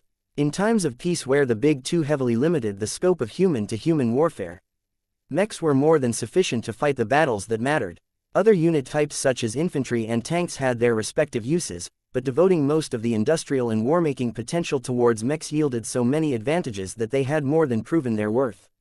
However, now that Red humanity had begun to fight against a foe that did not play by the rules based on mechs at all, the flaws of developing an over-reliance on mechs alone became increasingly more exposed.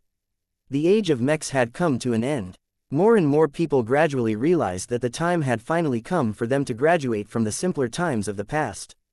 The 4 centuries of uninterrupted peace and prosperity in the Milky Way had been a golden age for mechs, but also caused a lot of humans to forget about the usefulness of other unit types. The Red Fleet experienced a resurgence as it neatly took advantage of the shortcomings exposed by the Red War. There were good reasons why warships had long served as the dominant war weapons in the conflicts throughout the history of the Milky Way and the Red Ocean. Their incredible sizes alone easily allowed them to overpower anything else by relying on brute force alone. This was one of the reasons why the people of the middle zones and lower zones embraced the auxiliary warship program with so much enthusiasm. They finally gained a chance to rely on the same kind of assets that their alien foes took for granted. The comfort and reassurance provided by warships far exceeded that of mechs. The former had become a lot more mysterious to people nowadays. Every child of the age of mechs had grown up in a time where warships had long been removed from their daily lives. The destruction wrought by alien raiding fleets and the difficulty of defeating enemy warships had caused these vessels to become the latest boogeymen for many red humans. Gaining a chance to serve on locally built human warships finally gave red humans an opportunity to conquer their fears and use them against their own enemies. As the rollout of auxiliary warships slowly started to ramp up, the mech industry did not remain idle. Mechs enjoyed focused development for such a long period of time that their sophistication and combat effectiveness far exceeded that of any other small craft. The depth and variety of mechs boggled the imagination. The strongest civilization of the Milky Way had poured so much time and energy into elevating all of their aspects that not even the vaunted phase fighters could fight mechs on an equal level. The fact that many courageous mech forces not only dared to attack alien warships but actually secured a lot of victories in the process was proof that mechs had already broken through the limitations of small craft. During the second year of the Age of Dawn, 2 trains of thought had gradually emerged among the populace. One of them favored a combined arms approach. These were the people who became fed up with the limitations of mechs and favored a diversification approach. Mechs, warships and possibly other unit types had to work together in order to attain the best results. The prevailing theory was that only by combining their strengths and covering for their respective weaknesses would they be able to win enough victories to avoid falling behind in the Red War. There was no other way for Red humanity to stand a chance against the immense quantity of alien warships bearing down on human-occupied space. However, pretty much every human alive today had grown up in a time where the regime of mechs dominated many aspects of society. People developed blind belief in the superiority of mechs. They especially worshipped mech pilots who transcended their mortal limitations and stepped onto the path of godhood. With 8 immensely powerful god pilots as its standard bearers, the monstrously large and powerful mech community still wielded an immense amount of influence over human society. While the Red Fleet had to build up public support from scratch, the Red Association had already become deeply rooted in the daily lives of a lot of people. Mechs had their flaws, but their strengths could not be denied. Unlike the crews serving aboard warships, mech pilots had a chance to break through and become expert pilots, ace pilots, and maybe even ascend to godhood and become one of the top powerhouses of the dwarf galaxy. The military infrastructure of much of Red humanity was already geared towards mechs. The immense economies of scale, the gathering of a lot of mech supply chains into highly efficient and mature industrial hubs, and the huge amount of personnel who specialized in every aspect of a mech's product life cycle granted them so many advantages that it would take forever to explain. The point was that since human civilization was already geared towards making the best possible use of mechs, people may be better off sticking to their existing strengths rather than trying to switch gears. There were enormous risks associated with switching a lot of infrastructure towards the construction of warships as opposed to mechs. The mech industry was also fiercely protective of all of the rights and influence that it had accrued over the centuries. With the strong support of the Red Association, the mech industry did everything in its power to maintain its dominance. It was not used to being put on the defensive. The artificial monopoly that mechs enjoyed in the Milky Way no longer held true anymore. For the first time in centuries, mechs had to prove their worth and compete against other combat platforms. Many mech designers eagerly accepted their challenge. It was not just their personal prosperity and raison d'etre that were at stake. No, this struggle transcended the individual and threatened the survival of the entire of their collective industry. Every mech designer had a duty to defend their industry and prevent mechs from being regarded as inferior products that needed to make way for better alternatives such as warships. The release of the xianxia helped a lot because its value proposition was so much higher than earlier products that it renewed a lot of people's confidence in mechs. More importantly than that, the xianxia taught the rest of the mech industry how mechs could exceed their prior limitations and employ more creative measures to meet the changing needs of the market. Fighting against a fleet of genuine warships required a different set of skills and tools than fighting against another mech force. Mech designers who were far too slow to adjust to the changing circumstances quickly saw their market positions disintegrate. However, there were more than enough bold and creative mech designers who managed to move quickly enough to successfully address the needs of customers who still had faith in mechs. Even if mechs themselves had their flaws, the use of spurs, such as in the case of the xianxia, vastly increased their versatility and usefulness when fighting against warships. Many mech forces managed to win difficult fights and reduce their casualty levels by a large extent by utilizing lots of Fey in combat. The disposable living spurs took on a lot of dangerous roles and regularly got destroyed in combat. Yet because they were smaller, weaker and more compact than mechs, it was easy for any decent mech force to stuff thousands of spare Fey in their cargo holds. In addition, one of the hidden advantages of using living Fey was that their living personalities did not actually die. They just went back to their base mech and waited for the machine to acquire a replacement Fey before the subordinate spirit took its place again. A lot of first-time buyers of living mechs gradually began to familiarize themselves with the true meaning of LMC products. In any case, under the backdrop of changing times, the mech industry did not show any weakness towards the resurging warship industry. As the vibrant mech market continued to generate a lot of buzz due to the releases of other powerful hyper-mech models, many mech insiders assumed that Professor Vase Larkinson and the Living Mech Corporation had already released all of their powder. It was difficult to imagine that a senior mech designer and a fairly modest player in the mech market could support the development of another explosive bestseller. Even the strange news that the Larkinson clan had somehow become a big shareholder of a large Rubarthan mech manufacturer did not dispel this assumption. They were all wrong. On a certain day, the CEO of Isthmus Manufacturing decided to hold a product reveal event. This was highly unusual because Isthmus Manufacturing never stood out as a producer of original designs. It had always placed itself as a convenient large-scale manufacturer of mainstream mech models from many different sources. There was no need for Isthmus to take risky gambles and compete directly against other mech companies for market share. It was much more comfortable for Isthmus to leech of the success with successful mech companies instead.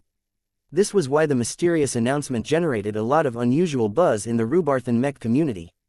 There was no way the CEO would hold a high-profile event just to introduce an average second-class mech design.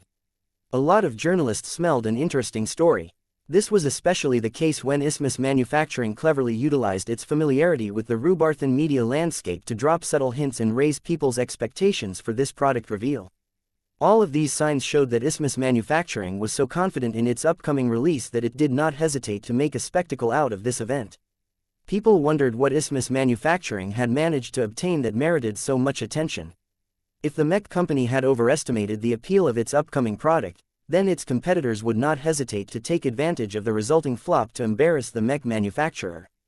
Competition within the Rubarthan pact was intense. The profits were high, but they were only a limited number of players. Was the confidence of Isthmus justified, or had its leaders overestimated the value of its upcoming product? Many people remained optimistic. A company as well run as Isthmus was not led by fools. If Mickey Tarukin was willing to put his name and face behind this upcoming product, then it had to be legitimate. This was why a lot of Rubarthan journalists, mech designers, mech commanders and other related individuals attended the event at the company's massive exhibition center next to its headquarters. The impresario principality had drawn the attention of a lot of second-raters in the Rubarthan pact.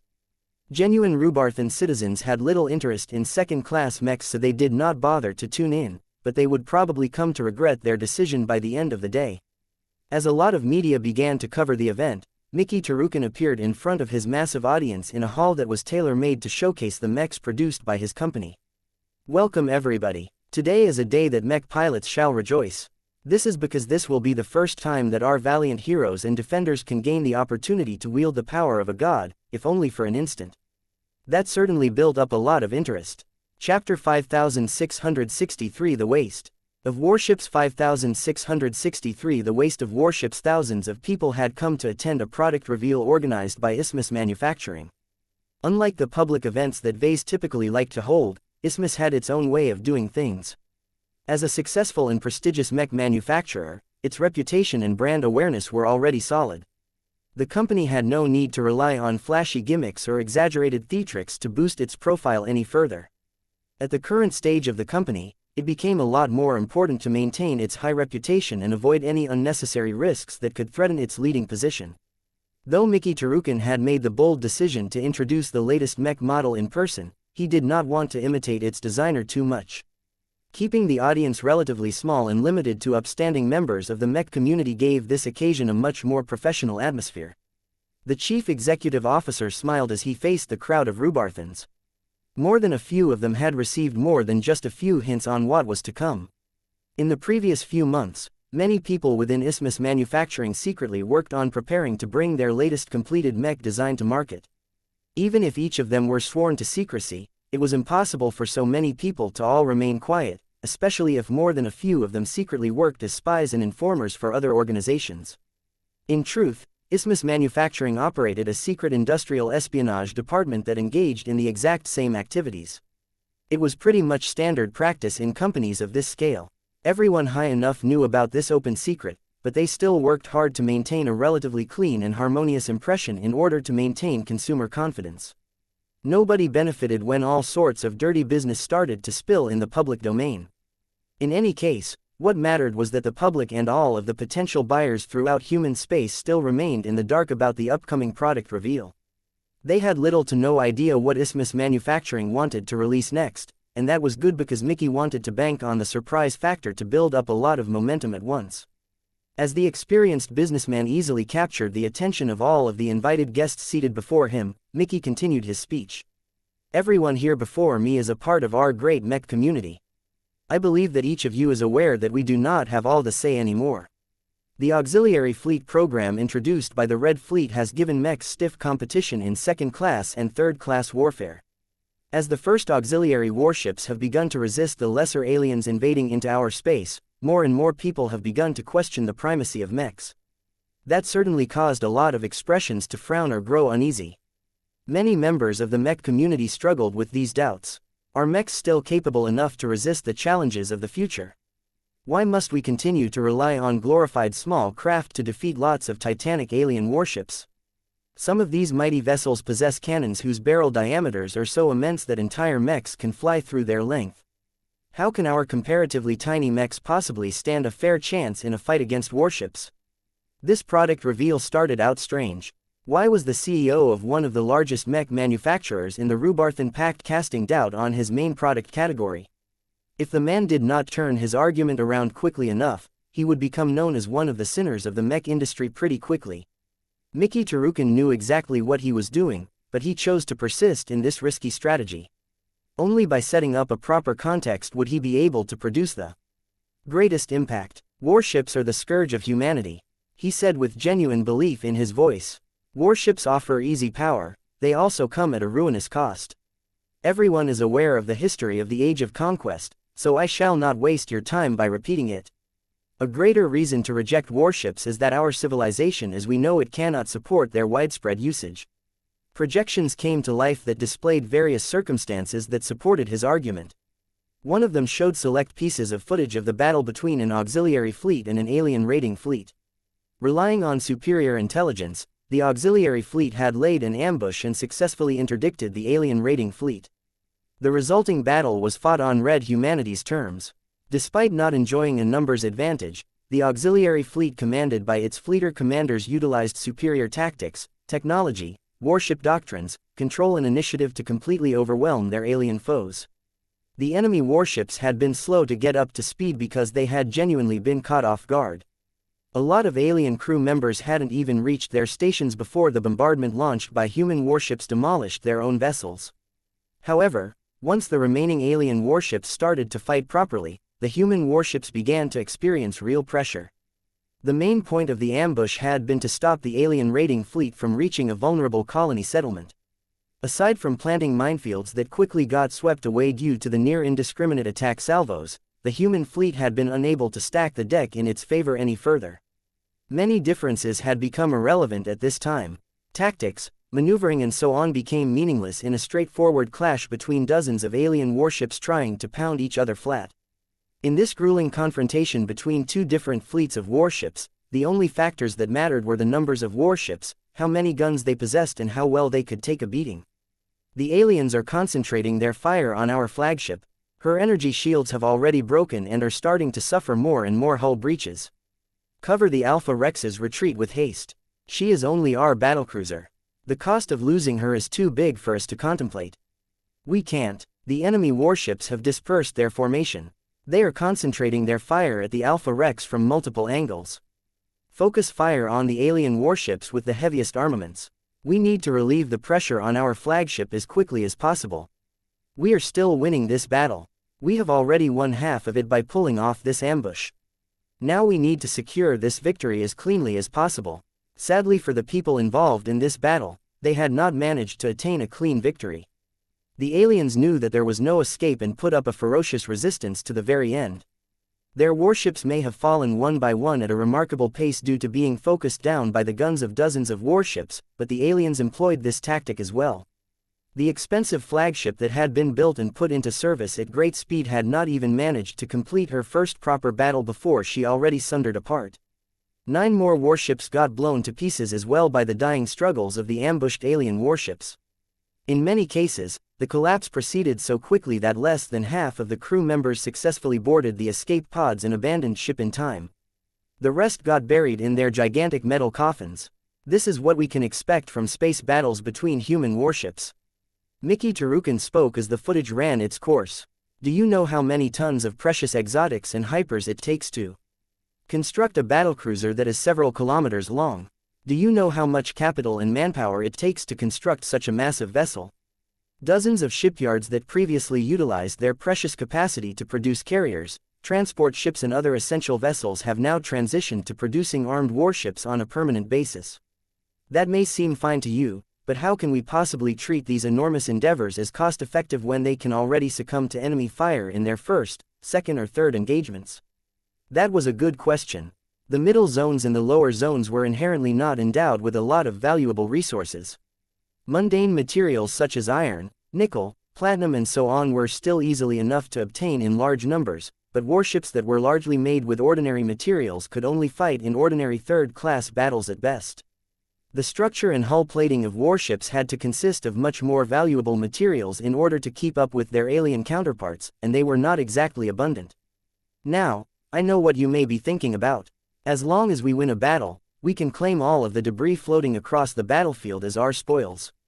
The remains of alien warships can be repurposed to bolster the defenses of our own warships instead. However, is this truly a sustainable approach? Recycling is not perfect and will always produce losses. Our shipyards that has just devoted a month or more to producing individual warships have effectively wasted much of their labor due to the rapid takedown of recently produced vessels. Please ask yourself this: can we afford to maintain this high rate of consumption? Many people frowned. As Mech insiders, they were naturally inclined to believe that warships were all wasteful. The argument presented by Tarukan highlighted how much resources it took to construct warships that would eventually get pounded in short order. Warships are not efficient, the man concluded. They offer a great degree of power, but their strength is not proportionate to the amount of benefits they grant in return. We can easily produce thousands if not tens of thousands of mechs with the funding allocated to the production of a single warship. A lot of people nodded their heads in agreement, but they were anything but impartial. What Mickey Tarukan aimed for was to win the support of the majority of the viewers tuning into the live broadcast. In order to do so, he needed to advocate on the behalf of mechs. Now, the question is whether a warship can keep up with the performance of an equivalent amount of mechs in terms of materials. Can the latter defeat the former? No, I agree. Mechs are far smaller and cheaper to construct than any warship. They may be relatively fragile in a modern space battle, but they are often far more agile and maneuverable than the clumsy warships they are fighting against. The only limitation that can be difficult to work around is their dependence on mech pilots, but I consider this to be a strength as only the best human soldiers are able to deploy them into battle. The projection changed to show multiple space battles involving ordinary mech forces. In one, the mech force won an overwhelming victory. In the other, the mech force suffered grievous losses. However, the damage was ultimately limited in the end because the real losses were merely confined to mechs and mech pilots. Red humanity cannot engage in attrition warfare on the enemy's terms.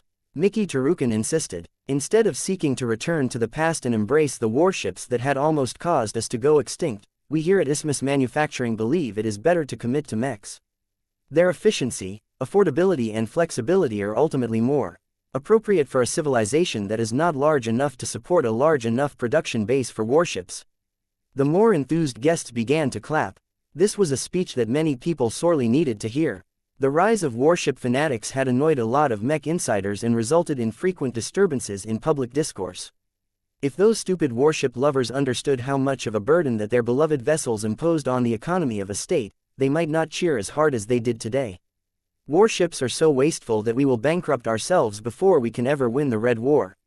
We cannot proceed any further in this direction. We must reject the brutish allure of warships and embrace the efficiency of mechs. To that end, our latest product will serve as a powerful weapon to convince the doubters that mechs have not lost their crown.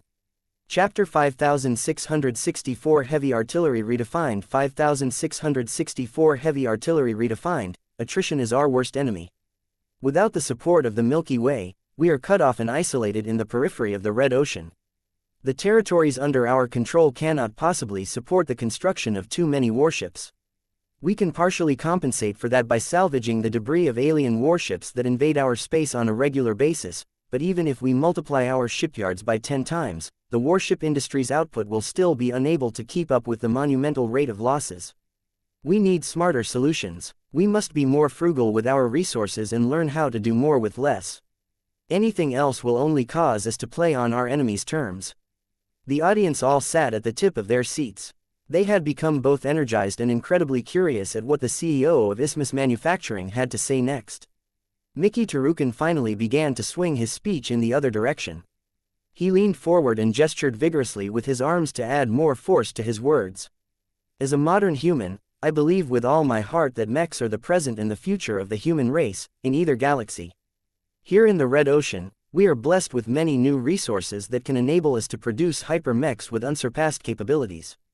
In these difficult times, each of us in the mech industry must do our best to fulfill our collective mission. We must develop and promote a new generation of hyper-mechs that can either match or come close enough to the performance of warships to make the latter redundant. That was indeed a noble mission, but it was anything but easy for mechs to overcome their enormous scale disadvantage. Mickey Tarukin smiled as he spoke his next words. Do you think that this is an impossible mission to fulfill? Think again. Hyper-mechs have more potential than you realize. Our most recently produced xianxias are already doing a fantastic job at using their disposable diverting enemy firepower and preventing much more important mechs and starships from suffering ruinous damage. However, as fantastic as our new drone mech model may be, their most pronounced strengths are mostly defensive or utility in nature. Today, we seek to introduce a hyper-mech that can fulfill a different need. The product that I am about to reveal possesses such potent offensive might that they can give some of the gun batteries of warships a run for their money. The tall curtains that hung behind the speaking podium slowly parted to reveal an exhibition chamber that was shrouded in darkness behind an invisible electronic screen that blocked most scanning measures. The ceiling lights gradually illuminated the enormous machine that looked larger and thicker than the typical mech. Due to the dark coloration of the mech that was about to be revealed, most viewers were only able to observe its contours for the time being. As the lights gradually unveiled the true form of what must clearly be a heavy mech, the CEO continued to address his audience with his impassioned words. The single most deficiency of mechs compared to warships is not speed, defense, longevity or personnel. Their limited capacities are inconsequential as long as they can undertake their duties much more efficiently than warships. As our industry is in the process of developing many mechs that seek to close the gap with armed starships, there is one aspect that has always eluded our efforts. That is offensive power. The Rubarthan businessman briefly lowered his head. We always like to assume that size does not matter, but that is not the case. Outside of high-ranking mechs, the machines in use today can only carry weapons up to a certain size. Just as humans such as ourselves are unable to lift mech rifles with our tiny arms, a ranged mech is physically incapable of carrying a warship-grade cannon by itself. They can only wield weapons that match their overall size and capacity. That puts a hard limit on the caliber of ranged weapons that they can wield. The large silhouette behind the CEO became increasingly more defined. It soon became clear that it was most definitely a heavy mech, and one that prominently featured ranged weapons. When combined with Mickey Tarukin's speech, it was pretty easy for most people to guess that he was about to introduce a heavy mech. Despite these limits, we cannot afford to admit defeat so early. Limiting the caliber of a mech cannon does not mean that it is hopeless for our products to match the firepower of warships. It is only a signal that we must be more inventive and seek alternative solutions that can make up for the obvious gaps in performance. The lights began to shine brighter and brighter. This gradually revealed a black-coated heavy mech that looked unusual for numerous reasons.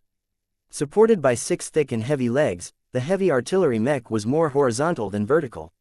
Featuring clear curved lines and a particularly prominent frontal main cannon, the mech began to resemble a beetle, the kind that possessed an exaggeratingly large horn. The first is to push the limit of the size of the cannon that a heavy mech is able to bear. One of our latest partner designers has successfully accomplished this in the product that I am about to reveal. That certainly generated a bit of commotion among the more attentive guests and viewers. The Larkinson clan recently acquired a 20% stake in the massive mech manufacturer. Isthmus Manufacturing had been enthusiastically producing lots of xianxias to meet the constantly growing market demand and raking in a huge amount of revenue in the process. The unnamed mech designer that Mickey Tarukin was clearly referring to could only be Professor Vase Larkinson. His works had become increasingly better known. The miracles that he was able to produce had amassed a growing number of die-hard fans. Given how much Isthmus Manufacturing invested in this product reveal, there was no doubt that the heavy artillery mech being revealed at this time must have its own special strengths. Tarukin smiled as the audience remained receptive to his words. Arming the largest possible cannon on a second-class heavy artillery mech is not enough for our purposes. When our bunker mechs are expected to breach the defenses of enemy warships from a distance, they often face an uphill battle as their calibers are incomparable to the primary gun batteries of a typical enemy vessel. If we seek to improve the firepower of our heavy artillery mechs even further, we must think laterally and increase their lethality in other ways. As the light in the exhibition chamber finally reached their optimal levels, everyone was finally able to view the newly announced mech for the first time. The heavy artillery mech definitely looked imposing. Its beetle aesthetic made it resemble a ferocious exo-beast, but the 4 heavy cannons mounted on its back and the even more exaggerated super heavy cannon mounted on the front caused the machine to look as if it truly meant business. Among second-class mechs, the heavy artillery mech is our most dependable source of fire support. In the Red War, they are most often utilized as bunker mechs for their ability to output the greatest amount of firepower while not requiring to move by themselves. For several centuries, our predecessors have refined and optimized the framework of heavy artillery mechs until it has reached its present form. Despite the unusual features of the mech that Isthmus Manufacturing had unveiled, its visible characteristics did not deviate all that much from what people expected from this classic mech type. This was not what Isthmus wanted people to think. It was up to Mickey Tarukin to correct people's viewpoints. Many people have come under the belief that heavy artillery mechs have been perfected to such an extent that there is nothing more for mech designers to update this framework in any significant fashion. The development of better materials, technological refinements and so on may make the next generations of heavy artillery mechs stronger, but have they truly changed all that much compared to the past? Industry insiders knew exactly what Tarukin was talking about. The heavy artillery mech archetype had been iterated so much by so many different mech designers in the past that the sweet spots had all been figured out. Many professional mech designers tended to abide by the same formulas that defined their basic characteristics. This was not necessarily bad, but it had also caused the performance of many heavy artillery mech models to fluctuate within the same range. It became harder for people to distinguish the superiority of one model to another. The market for heavy artillery mechs needs to be shaken up, Tarukin said to his audience. The hyper versions of heavy artillery mechs that have come out in recent months are all powerful, but their offensive threat to warships has not changed all that much. Supporting hyper technologies can only do so much to amplify the damage inflicted by their attacks. The new product behind me can do all of that as well, but the difference is that it is built with a better relationship with E-energy in mind. The newly unveiled heavy artillery mech began to activate. It was like a giant exo-beast coming to life. Even before all of the machine's systems came online, the imposing heavy artillery mech spread a remarkable glow that caused many people to feel as if they had touched the presence of 2 powerful beings. These beings were clearly different from each other. One of them even felt familiar to many guests. Boom, boom, boom. The floor of the exhibition chamber shook as the heavy artillery mech turned around and began to point its massive main cannon at an upwards angle. At the same time, a section of the ceiling slowly slid apart, revealing an open sky where a target was already hovering in the distance. It turned out that the demonstration target was a properly functioning second-class combat carrier. Although the ship was typically human, she approximated the defensive characteristics of alien sub-capital ships decently enough to serve as a stand-in for alien adversaries. Was Isthmus Manufacturing actually willing to risk a combat carrier to make its point? Once the heavy artillery adopted the right orientation, it began to load a transphasic round inside the massive main gun. At the same time, the super heavy Gauss cannon began to accumulate a lot of energy. It needed to generate immense amounts of electromagnetic force in order to propel its round forward to the best of its ability. The thrum of charging components caused the heavy artillery mech to look more and more menacing and dangerous, yet Mickey Tarukin remained unruffled. As the Fei Fianna has proven on the battlefield, mechs can become stronger when they are alive. They can absorb more E-energy than ordinary machines and they can utilize it more proficiently as well. Yet living mechs possess another trait that has proven to be a game changer on many different occasions. Through the methods of their inventive designer, his living mechs have gained the ability to connect to gods. For a long time, their glows have been regarded as a complementary function, nothing more, nothing less. This is a grave oversight as glows can be much more helpful to us than you realize. A grin gradually emerged on the CEO's face. Instead of allowing living mechs to borrow the power of unknown and inhuman gods, why not turn to our own deities? Our civilization is guarded by 8 protector gods, each of whom excel in their own areas. Our Rubarthan Pact is blessed with the protection of 2 god pilots in particular, but it is difficult to notice their unceasing contributions in practice because they are so distant and engaged in their own important missions. What if I can tell you that is no longer the case? What if I reveal to you that you can readily borrow the help of one of our esteemed god pilots just by utilizing a single mech model that is made in the image of her iconic god Mech? Though Mickey played fast and loose with the truth, it didn't matter as the hype had suddenly spiked and reached another level. With the release of the latest mech model that we have prepared together with its principal designer, we seek to upend the paradigm for heavy artillery mechs and strike our most important blow yet against the resurgence of warships. No longer shall these massive and titanically wasteful vessels be able to claim that they hold a monopoly on heavy firepower. Their dumb gun batteries may have the advantage in size, but their power is entirely derived from scale and material construction. In the case of our latest release, its power is not just derived from excellent material design, but also its capacity to borrow the power of the most destructive god pilot of all time. As the main cannon had reached its full charge, it could only maintain its state for a brief moment of time before something started to break. Are you skeptical of my claims? Then let the results speak. Please like and follow the Cultivation Audiobooks channel for themselves. Boom! The transphasic super heavy Gauss round cut through the sound barrier in an instant and generated such a loud noise that the people in the audience could feel the power of the weapon's discharge through the vibrations of their bodies. Before the guests regained their composure, a titanically powerful impact struck the combat carrier in the distance. Crunch! Though the vessel flew too far away to produce another shocking noise, the strike was so powerful that the entire hull of the starship deformed all at once. Not only that, but the vessel suffered such catastrophic kinetic damage that she was no longer able to maintain altitude. The heavily deformed and half-broken vessel plunged to the ground as if the sole hit had completely broken her spine. Though the demonstration did not reveal too much, what everyone saw just now made many of them suspect that the newly introduced mech model had just redefined the concept of heavy artillery. Chapter 5665 A mech that sells itself. 5665 A mech that sells itself. Domineering. The new heavy artillery mech made an absolutely domineering first impression. Mickey Tarukin had yet to mention the name of the new machine. He did not mention any of its specs, nor its overall concept.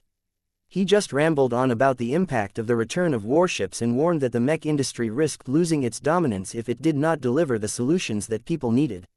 What the newly unveiled heavy artillery mech had just done was to prove its ability to serve as one of those solutions. It did so in the most straightforward fashion possible. No words, no tricks, just a single attack was all it took to heavily damage and down a combat carrier with just a single shot. A lot of mech commanders and other related people watched the broadcast. Many of them were currently stationed on a combat carrier that was not much different from the one that got downed. When they thought about how their own vessels would fare in the same situation, their hearts immediately chilled. Combat carriers were designed to confront enemy mech forces head-on and land on hostile planets. Their defenses had to be good enough to resist at least a decent amount of firepower. It would do no good for them to get shot down before they could deploy all of their mechs. The newer the starship, the stronger their defenses. Each time the firepower of mechs improved by another measure, the combat carriers released during that period made sure to boast enough defenses to maintain their usefulness. What they witnessed just now was a huge shock. While the ship class selected by Isthmus Manufacturing was just a surplus vessel that had been built before the onset of the hyper-generation, she had still been decently maintained over the years. A fine vessel like this could easily last for a century as long as her owners regularly invested in upgrades. Even a budget approach should easily allow the combat carrier to remain serviceable for at least 2 more mech generations. Yet a single hyper mech managed to strike such a strong blow that her defenses succumbed all at once. Even if the newly introduced heavy artillery mech made use of an expensive transphasic kinetic weapon, it was still worthwhile to expend a few grams of phase water to instantly down a fairly decent combat carrier. Fortunately, it was unlikely for humans to get on the bad side of a battery of these new heavy artillery mechs. In the backdrop of the Red War, this scarily powerful mech model would surely become one of the strongest weapons available to second raters. No matter whether the heavy artillery mech model attained its astounding result by relying on a transphasic weapon, the machine had already proven its chops as a genuine shipkiller as far as most people were concerned. This was the power of a striking demonstration. Through a single brief demonstration, Isthmus Manufacturing had already sold the new product to a lot of forces. The fear they held towards their starship getting demolished by a single strike from this monster of a mech drove them to attain this supreme firepower for themselves. As the crewless combat carrier finally struck the ground with such force that the crash generated a local earthquake, the final explosion produced by the failing power generators encapsulated the horrible consequences that the opponent of the heavy artillery mech might suffer. Mickey Tarukan smiled with genuine pride as he gazed up at the majestic cannon that had produced such an amazing result. Impressive, is it not? Not every mech can reproduce this result. In the interest of transparency, I must mention that the combat carrier is 20 years old and has only received light technical upgrades over the years. She is not equipped with transphasic shield generators that you can typically expect from alien warships. Much of the interior of her hull is relatively hollow, which is different from the denser and more structured hulls of dedicated warships. That aside, minor alien races typically do not invest too much phase water in their sub-capital ships. Their hulls are also more fragile as the aliens typically rely less on material defenses. Alien warships tended to vary dramatically in size, mass, design, features, performance and usage. The existence of a multi-racial galactic community helped to standardize and homogenize a lot of common rules and customs, but it couldn't erase all of the unique quirks of every intelligent race. The Archi, for example, still utilized drastically different tech in warships than the rest of the Red Ocean. Nonetheless, their ability to resist attacks generally tended to fall within the same range due to a common set of circumstances. Each sub-capital ship class had to be cheap enough to make it viable for mass production. They also had to be tough enough to resist a certain amount of fire from other warships. As such, the defensive properties of a typical alien sub-capital ship should at least be as good as that of a human combat carrier, but often boasted even better defenses due to leveraging the advantages of their energy-based defenses. It is unlikely for a single hyper-mech such as the one stationed behind my back to disable a better-equipped alien warship with a single discharge of its main cannon. Mickey Tarukan admitted, alien warships are always on the move on the battlefield. It is normal for shots to miss at further ranges.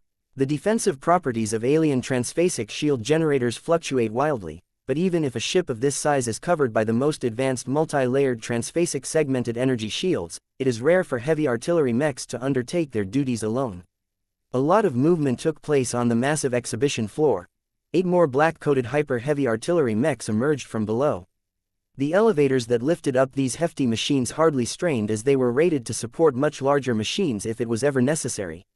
The sight of 9 identical heavy artillery mechs with the same identical main cannons pointed in the exact same direction made for an even more striking impression. One of these machines had already demonstrated the capacity to down a 20-year-old combat carrier. Would 9 of them be able to take down a fleet carrier with a single salvo of their main cannons? Nobody thought that the answer would be yes, but at the very least it was plausible for their combined firepower to breach the energy shields of a typical fleet carrier and inflict substantial material damage to the hull plating and surface compartments. If such a result could truly be achieved, then this fantastic new product would definitely be a game-changer in second-class combat. It turned out that Isthmus Manufacturing did not just unveil them for show. The newly arrived heavy artillery mechs had already been activated. They simultaneously charged their main cannon alongside the one that had appeared first. The impression generated by the simultaneous charging of 9 shipkiller truly scared the hell out of many people. How much firepower did all of these machines possess? Even if a ship was strong enough to resist the simultaneous attacks of 9 of these black metal beasts, the vessel would definitely not remain in good condition. As if to put this assumption to the test, Isthmus Manufacturing brought in an entirely new vessel to serve as the target for this demonstration. The difference this time was that the vessel was positioned so far up in the skies that a large projection was needed to show her current condition. Is that an alien battleship? It has to be. I don't recognize the species that has built this triangular-shaped battleship. But she appears to be in remarkably good condition. Whoever managed to capture her definitely paid a lot to preserve her hull as much as possible. Wait, an alien battleship is too heavy to fly under atmospheric conditions. Are the heavy artillery mechs actually about to strike the ship from the surface of this planet? It would be amazing if a mech could pose a legitimate threat against a battleship in orbit. The definition of battleship differed between humans and aliens. To humans, battleships were hulking beasts that were entirely covered with high-grade exotics from top to bottom. Their resilience was legendary, and so were their price tags. Alien battleships tended to be more mixed in this regard. They benefited from the protection of much more powerful and numerous transphasic shield generators, but their hull construction tended to be much more inferior than that of genuine human battleships. They resembled human battlecruisers a lot more as they tended to be relatively faster as well. Regardless, most human forces still had to struggle a lot to overcome the defenses of a typical alien battleship. It was not uncommon to see hundreds of rifleman mechs firing at a single alien battleship, only for the latter to act like it was singing in the rain. People had a feeling that this might be different. As the captured alien battleship activated her full transphasic multi-layered energy shields, the heavy artillery mechs adjusted their aim and opened fire when their main cannons had fully charged. Boom, boom, boom, boom, boom, boom, boom, boom, boom, boom. 9 powerful weapon discharges blended together in a cacophony of noise. It took time for the Gauss projectiles to cross hundreds of kilometers and escape the atmosphere, but no one minded the delay. Suddenly, the much more substantial transphasic energy shields of the enemy warship endured a huge amount of strain.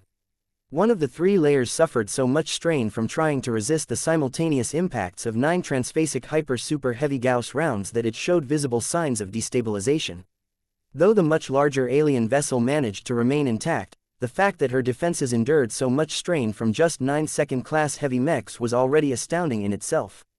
The heavy mechs charged their main cannons yet again. One of the clear and obvious downsides of this mech model immediately became evident. The firing rate of its main cannon was too slow. Boom, boom, boom. However, the wait was worth it. Once the awfully slow cannons got ready to fire again, the resulting full-powered attack thudded against the outermost defensive layer and strained it yet again.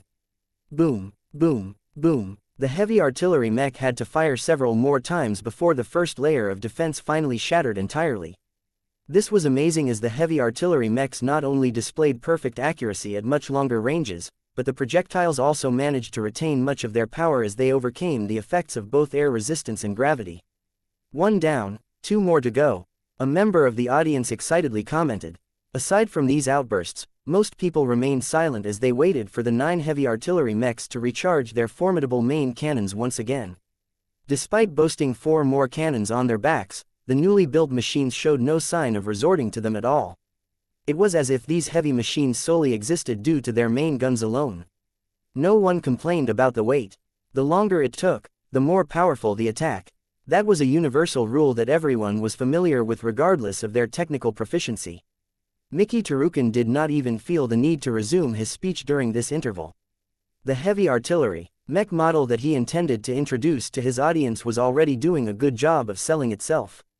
Boom, boom, boom. The third salvo put such a dent in the second layer of energy shields that the captured alien battleship seemed to groan from the strain of resisting the simultaneous attacks. The effect of perfectly synchronizing 9 attacks was definitely greater than letting them attack in sequence.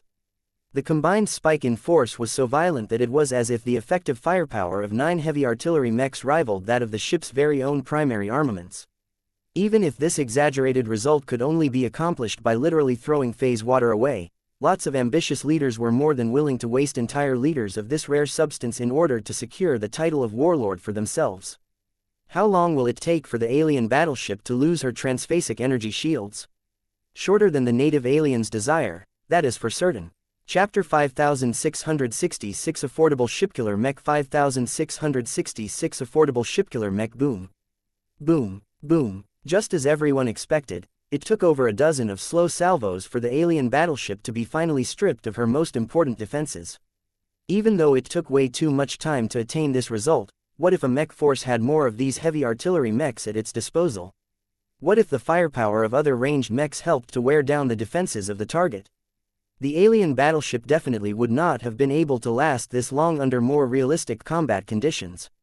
In any case, what mattered the most at this moment was that her hull became naked and exposed to outside attacks. While a human battlecruiser or battleship would have been able to resist a lot more attacks at this point, the aliens were still far too slow in utilizing superior exotic alloys to massively bolster the damage resistance of their material sections. Boom, boom, boom, crunch, crunch, crunch. This time, the heavy artillery mechs spread their aim to an extent and allowed each of their attacks to strike along the length of the hull. The exterior plating deformed immediately before the super heavy Gauss rounds unloaded their huge amount of kinetic energy on lots of nearby compartments. Many of them either got shattered or became deformed to such a degree that nothing inside remained in working condition anymore.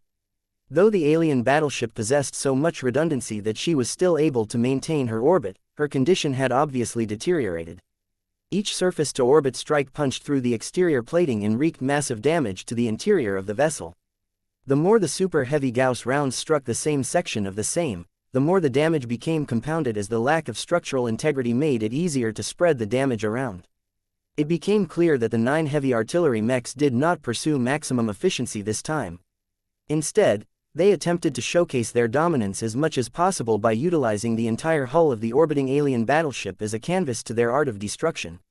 Perhaps the only regret to this impressive display was that the uncrewed warship never exhibited any proper signs of resistance. She did not attempt to move in any evasive patterns that could throw off kinetic shells that had to waste a lot of time and energy to overcome the forces of gravity and air resistance. Her crews had not attempted to bring any transphasic shield generators back online that could have prevented the shots from continuing to drill through the hull. No damage control teams ran around to put out fires and close breaches. The lack of immediate repairs and mitigation actions caused the vessel to accumulate damage at a much faster rate than it should, yet none of these factors diminished the pure destructive potential of the newly introduced second-class heavy artillery mech. The people invited to attend this product reveal in person all possessed a good understanding of the current state of mechs. Many other heavy artillery mechs could not attain the same level results as the ones on display. Even the latest hyper-heavy artillery mechs did not exhibit drastically better performance than the machines released during the Facewater generation. The more astute experts in the exhibition center even determined that the new model mainly distinguished itself by offering noticeably better accuracy and damage potential. Not only were the 9 machines able to space out their shots so that they accurately struck specific sections of the hull with only minor deviations, the kinetic damage inflicted by these impacts was also considerably higher than what the caliber of the main cannon should be able to produce. The huge damage inflicted by these second-class mechs actually looked quite familiar to many of the guests. This was because this sort of damage was what they normally expected to see from a genuine first-class multipurpose mech. It was incredibly impressive for a second-class mech to be able to punch as hard as a first-class multipurpose mech. The latter might be able to fire its highly potent main weapons at a considerably faster rate, but even the most barebones version of a first-class multipurpose mech typically sold for at least 20 million MTA credits. In contrast, the price range of a typical second-class heavy artillery mech typically amounted to just a handful of MTA credits. Of course, a first-class multipurpose mech had a lot more going to it than just its offensive potential. The truth was that such a mech actually sacrificed a lot of opportunities to strengthen its attack power in order to make sure that it was well-rounded enough to operate in practically any environment. Second-raters could forget about fielding these extravagant vessels. What they needed the most was a mech that could close the firepower gap as much as possible and give them the ability to wear down alien warships at range. So far, it appeared that this heavy artillery mech met most of their requirements. This belief became stronger when the ruined hull of the orbiting alien battleship finally collapsed and broke into several pieces. Nearby first-class salvaging vessels quickly jumped into action and moved to absorb or tow any pieces of debris that could pose a threat to the planet or other orbiting vessels. As the cleanup process up in orbit commenced, people's attention turned back to the 9 mechs whose formidable main cannons had suddenly attracted an intense amount of interest. A lot more people had begun to tune into the broadcast. Many of them were recent fans of the LMC and came in order to admire the latest product released by Professor Larkinson. Others were avid Rubarthans or admirers of their culture who gained a lot of interest when a rumor spread that this heavy artillery mech had relations with a certain god pilot. However, a lot of working professionals insisted on watching this broadcast because the demonstration had already shown that this singular mech model had already shown its ability to upend the mech landscape. As Isthmus Manufacturing successfully commanded the attention of a much broader swath of the public, Mickey Tarukan finally addressed his audience once again. The people were hungry for answers, and he was more than willing to satisfy their burning curiosity. There can be no victory without destruction. He spoke. To win the Red War, it is not enough for our mechs to become trickier and more elusive to shoot down. Ultimately, a battle can only be won when one side is able to force the other side into submission. The introduction of the hyper-generation has made mechs more capable of fulfilling this condition by granting them access to space suppressors. Melee mechs have gained a resurgence as their ability to overpower transphasic energy shields as close range has come at the right time. This was indeed the case. Enough time had passed for melee mechs to attain lots of successes. As long as they managed to survive the arduous approach, they could quickly gain the advantage and exert much greater pressure onto enemy warships. However, what should we do with our ranged mechs? Should they be relegated to providing fire support? They can do so much more, but they have always been constrained by their firepower. That may not be the case anymore after this day. As these 9 fine machines have already demonstrated to you, Isthmus Manufacturing is finally ready to announce the release of our most powerful standard second-class mech model. It is a living mech designed by the most talented young mech designer of his generation, and it is a marvel of modern design and engineering. The 9 heavy artillery mechs gradually locked down their smoking main cannons and steadily stomped their heavy legs until their fronts all faced the audience at once.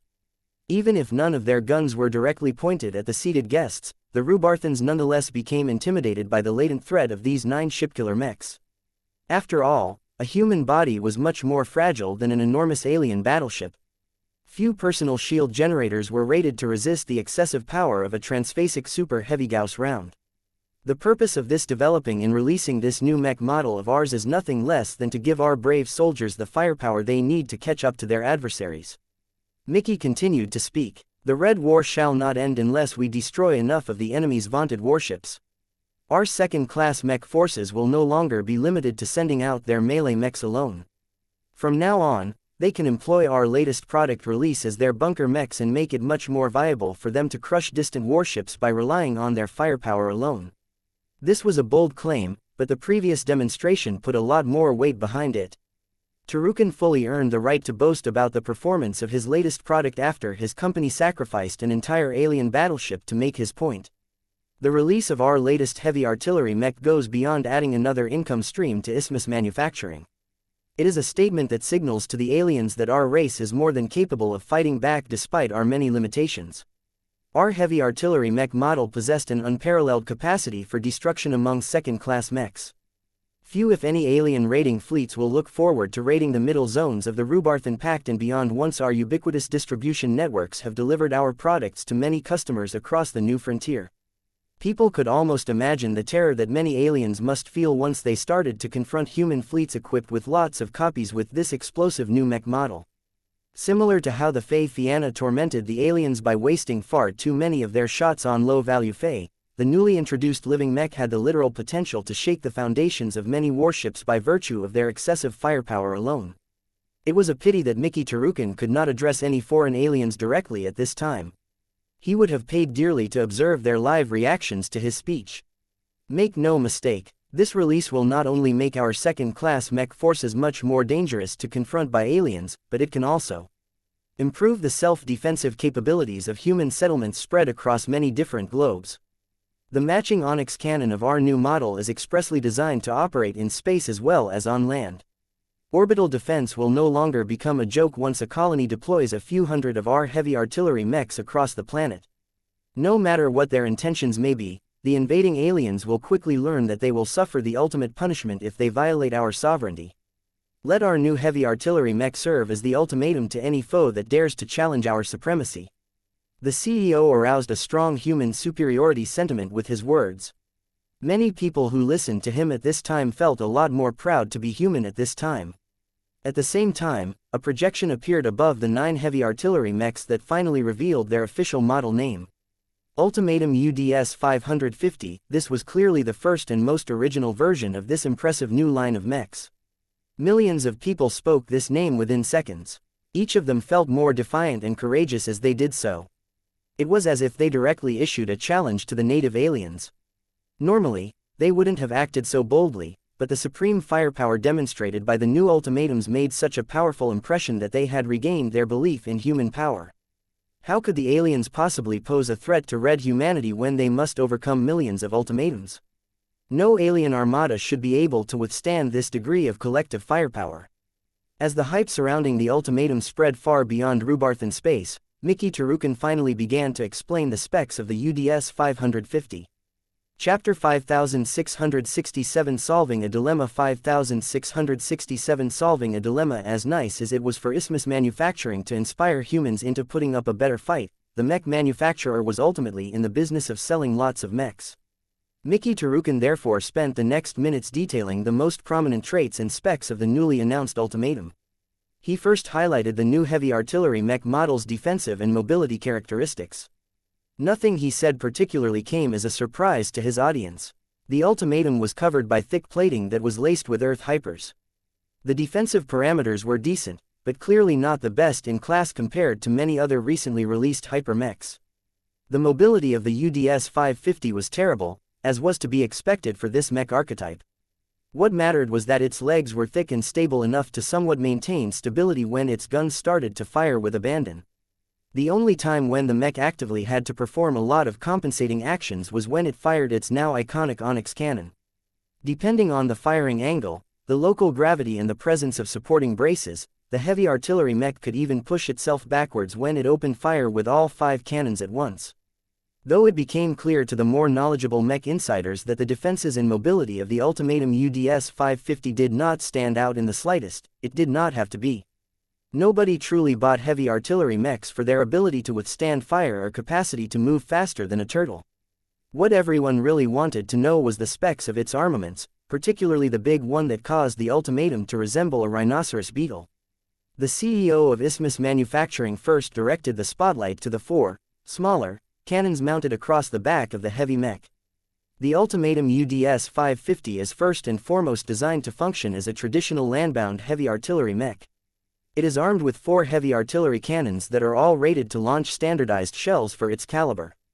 When their chambers are loaded with high explosive shells, they can engage in high-angle bombardment at any distance, including over-the-horizon attacks.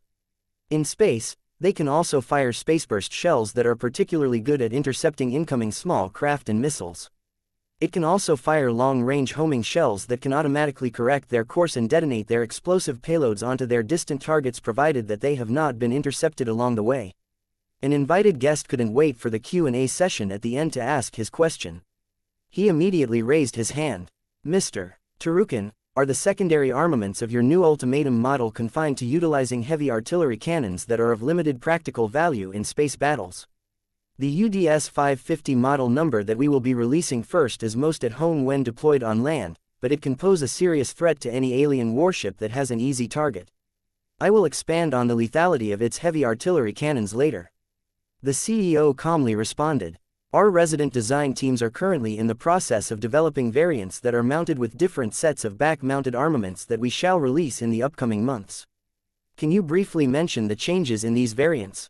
Why, certainly. Our planned UDS 551 is equipped with 4 heavy laser cannons. It is most optimized for sustained long-range combat in space. This is the most preferred option if you wish to keep your carrier vessels as safe as possible by maintaining their distance from enemy warships. The UDS 552 that is also in development boasts 4 heavy Gauss cannons. They can complement the firepower of the Onyx cannon and function best at mid-range. It is the most destructive variant and can break down the defenses of an enemy warship remarkably fast. All of that sounded impressive. At the very least, the UDS 551 and UDS 552 sounded much more suitable to be deployed in space. That was not to say that the UDS 550 was useless, but a lot of people thought it was weird to introduce a heavy artillery mech that was mainly optimized for pre-Age of Dawn landbound combat. There was no way the leadership of Isthmus Manufacturing was ignorant to these concerns. The mech insiders remained patient and waited for a proper explanation. The fact that the ultimatum UDS 550 was one of Professor Larkinson's famous living mechs guaranteed that it possessed at least one powerful gimmick that completely elevated its effective performance. Mickey Tarukin was slowly moving closer to giving all of these avid individuals the answers they sought. A minute passed by before he addressed one of the most prominent and visible features of the ultimatum model. Now we come to the Onyx cannon. Tarukin smiled. Chiefly developed by Master Decimus Horst, a famed and authoritative heavy artillery specialist, it is not an exaggeration to state that the ultimatum is literally designed around its main cannon. Among all of the second-class heavy artillery mechs on the market that are equipped with super heavy guns, ours are superior by the simple fact that their firepower is not strong enough. When you field a heavy artillery mech that is equipped with the most massive cannon that they can support under their own weight, you are buying access to the heaviest firepower that you can attain. There is no other second-class mech on the market that offers this level of firepower in a package as affordable and practical as our ultimatum model. That was yet another daring boast, but few people doubted the validity of this statement. With a mech as powerful as this under its belt, Isthmus Manufacturing had more than earned their right to tout the supremacy of its new product. Only a few people were aware that the Larkinson clan had discreetly designed the Transcendent Punisher Mark III that could overpower the Ultimatum with ease, though the two mech models occupied entirely different price ranges. In any case, Mickey Tarukin devoted more time to exposing the details of the Onyx cannon. He called out a projection that displayed a remarkably detailed schematic of the new weapon system. The Gauss cannon relied on lots of thick coils as well as huge capacitors to electromagnetically propel the heaviest possible metal round that could fit inside the barrel. The concept sounded simple, but there were many important areas that developers needed to address in order to make sure that the weapon system remained both stable and powerful. From material choice to the implementation of select technologies that brought a lot of minor benefits, the Onyx cannon was a modern hyper cannon that was expressly designed to fire a solid mass of metal at the fastest possible speed. At a certain point, Gauss cannons often struggle to attain higher muzzle velocities. Increasing this parameter is essential to making them more practical in space combat where every participant is constantly on the move. Even a few dozen milliseconds of delay can reduce the hit rate by as much as 30%. The higher the muzzle velocity, the longer the weapon's effective range. Yet if we want to pursue the greatest possible speed, then the projectile will become too small and light. That is counterproductive, as throwing the equivalent of a toothpick at a heavily armored alien warship will not produce much of a result even if it is launched at great speed. That was not entirely true. As long as the so-called toothpick was launched at a high fraction of the speed of light, then its kinetic damage potential should not be underestimated. However, it was impossible for a second-class mech to carry any relativistic weapons. The most convenient approach to increasing the damage potential of a weapon is to scale it up. There are clear limits to this approach, as the mech will not only struggle to support the oversized weapon system, but also make it difficult to reach acceptable muzzle velocities. It takes an increasing amount of power to propel much heavier rounds at velocities that are adequate for ranged combat. Many people in the audience and watching from their homes nodded. This was one of the eternal dilemmas of ranged kinetic weapons. It was also a reason why energy weapons were more preferred in space, because their energy beams traveled so quickly that factors like these no longer bothered them anymore. The chief executive smiled as he made an honest admission to the crowd. As this schematic clearly shows, the chief developer of the Onyx cannon has clearly made the decision to emphasize power over muzzle velocity. By constructing the largest possible super heavy cannon that can be mounted on a second-class heavy mech frame, the Onyx cannon is unable to match the muzzle velocities of lighter and more proportionate kinetic weapons.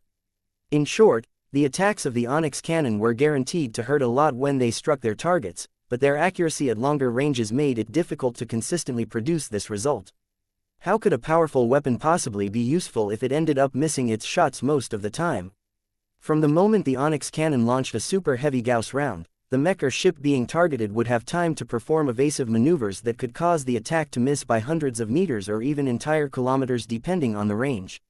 It did not do the Onyx cannon any good by leaning so heavily towards power at the expense of long-range accuracy. The entire point of employing heavy artillery mechs as bunker mechs was to use their firepower to pound alien warships at a comfortable distance. If a carrier vessel had to fly closer to a threatening warship, then that was incredibly counterproductive, as the latter would always enjoy an advantage in this type of confrontation. Many people started to wonder whether this was the reason why the previous demonstration targets were so immobile. Yet before they could feed these doubts any further, Mickey Tarukin directly addressed this issue. Before you think that the ultimatum is only marginally effective at long-range combat, let us witness another demonstration. A familiar projection came to life again that displayed a situation in high orbit. A group of battle bots launched out of a combat carrier and began to perform all kinds of random movements in space. Their sizes and characteristics all differed from each other. A few were heavy but boasted heavy armor. Many more were smaller, lighter and much more difficult to hit from a distance. In the meantime, the 9 ultimatums had already turned around and raised their reactivated Onyx cannons. The heavy machines produced the telltale sounds that indicated that they were charging their main weapons. At the same time, the ultimatums increasingly exuded an air that caused many of the nearby witnesses to experience odd feelings. Boom, boom, boom. The main cannons simultaneously opened fire shortly after they had reached full charge. A relatively short period of time passed before 9 battle bots dancing around in high orbit suddenly shattered and disintegrated into pieces. None of the shots had missed.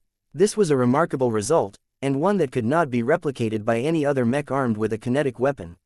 Many people grew shocked, but others started to grow suspicious. It was actually not that difficult to produce this result. As long as the ultimatums had access to the future flight trajectories loaded into the battle bots, then they could easily calculate where they needed to aim in order to strike their targets at the exact right timing. However, a company as large and prestigious as Isthmus Manufacturing would never cheat its customers to such a flagrant degree. Only a relatively small group of people had figured out what was truly going on. They were more familiar with the mechs designed by Professor Larkinson than the general public, so it was not difficult to make the right association. Mickey Tarukin continued to exude confidence as he prepared to explain this phenomenon. The results you see before you are authentic. Each battle bot is remotely controlled by third-party mercenary mech pilots who have not been given any specific instructions. The reason why the ultimatum can still defeat the odds and achieve a remarkably high hit rate is because it relies on an extraordinary application of e-technology that is actually old. Professor Larkinson has actually designed numerous ranged mechs in the past that have produced such results on a wide scale. More and more people made the connection or became informed by the Larkinson's old works. The results attained by the ultimatum no longer sounded so shocking when people heard that this was actually an existing capacity. Now that we have entered the Age of Dawn, he has improved his proprietary guided aim technology and implemented it in the most destructive second-class ranged mech possible. While we dare not guarantee that the ultimatum will never miss, we are absolutely willing to promise you that no other heavy artillery mech can attain a hit rate as high as that of our new model. Our latest product has perfectly solved the dilemma between kinetic power and muzzle velocity. By relying on a highly innovative roundabout solution, the ultimatum can effectively give its users the best of both worlds. That ignited a bomb within the second-class mech community. Chapter 5668 The Final Demonstration 5668 The Final Demonstration, published too early by mistake. Treat this as an early chapter for tomorrow. The so-called guided aim technology was one of the earliest innovations introduced by Professor Vase Larkinson. These days, only the immigrants of the Komodo Star sector and the determined enemies of the Larkinson clan were aware of this powerful capability. The Larkinsons themselves did not really go out of their way to advertise the unnaturally high hit rates of their transcendent punishers. There was no reason for them to give their enemies greater convenience and give them the opportunity to figure out countermeasures in advance. The public largely remained in the dark about the existence of this particular capability. It did not help that Ilvain's guidance had long been reserved as an exclusive benefit to loyal worshippers of the Great Prophet. During the Sand War, many different parties including the Mech Trade Association attempted to reverse engineer the Holy Soldier mech model in order to steal this extraordinary capability. It went without saying that this attempt resulted in nothing but failure, or else a lot more ranged mechs would have possessed similar capabilities by this time. For a long time, the elusive guided aim ability remained out of reach to the mech community. The Larkinsons fiercely hoarded it for themselves. The release of the ultimatum broke the old status quo. For the first time in his career, Professor Vase Larkinson willingly gave up on the exclusivity of his proprietary technologies and made it possible for ordinary mech pilots to employ this ability. The ultimatum therefore gained another level of significance. Its notable combination of features produced such an effective package that it was difficult for other people to imagine whether other mech models that occupied the same space even had a chance of competing anymore. Unless there were a lot of complications related to guided aim technology that people did not know about, many mech designers who were working on their own heavy artillery mech projects started to question whether their work still had any meaning. Not even the hyper-heavy artillery mechs that were currently in development had much of a chance of beating this paradigm-breaking mech model. As the potential customer base for this highly attractive mech model started to get to grips with the magical e-technologies of the ultimatum, Mickey Tarukin finally addressed the final surprise. The ultimatum is more than an artillery version of a marksman mech. It is an engine of destruction whose firepower has reached a new apex. Isthmus Manufacturing is willing to make this unequaled mech model available to as many customers as possible because it is more than a strong mech.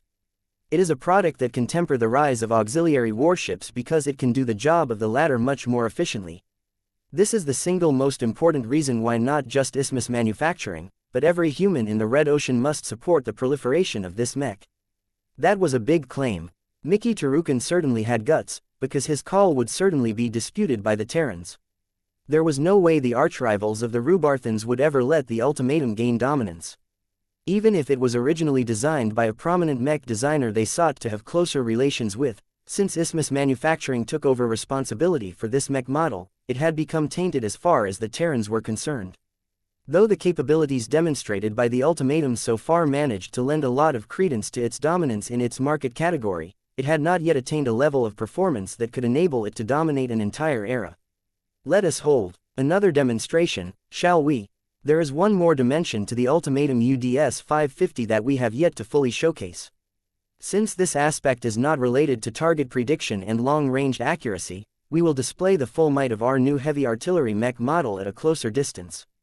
The wide arena-like exhibition center lit up to expose numerous stationary targets on the far side. What was special about these targets was that they presented different combinations of energy and armor-based defenses. The simplest targets were a thick sheet of warship-grade hull plating and an active transphasic shield. The more complex ones combined both in order to simulate the defenses of different alien warships. None of them broke easily. A typical heavy artillery mech of the previous generation definitely needed to fire a few salvos with all of their armaments in order to break them open. The difficulty was particularly great when they had to overcome transphasic defenses. Each of the 9 ultimatums began to load their Gauss rounds and charge up their main cannons.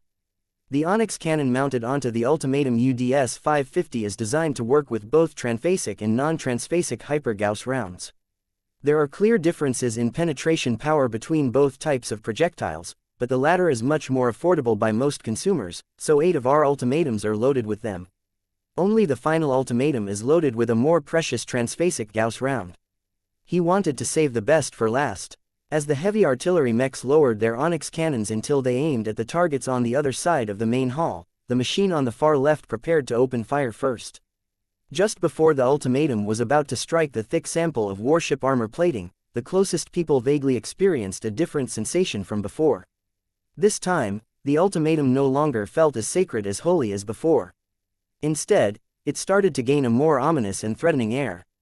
Before the guests could process this sensation any further, the mech finally opened fire. Boom, crunch. As the weakest defensive target, the plate did not stand a chance. It was ultimately too thin and fragile to resist the full force of the non-transphasic round launched by the Onyx cannon. The manner in which its defenses failed looked spectacular.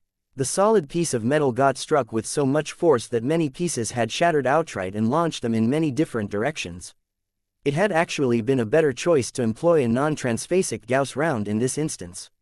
This meant that a much higher proportion of the projectile's insanely high kinetic energy got transferred to the blocky target. The results spoke for themselves. The physical impact was so great that the poor block of metal did not stand a chance. BOOOOM. The second ultimatum struck a relatively strong transphasic energy shield that was typically utilized by smaller alien warships. This time, the energy shield impressively managed to resist the attack, just as it was meant to.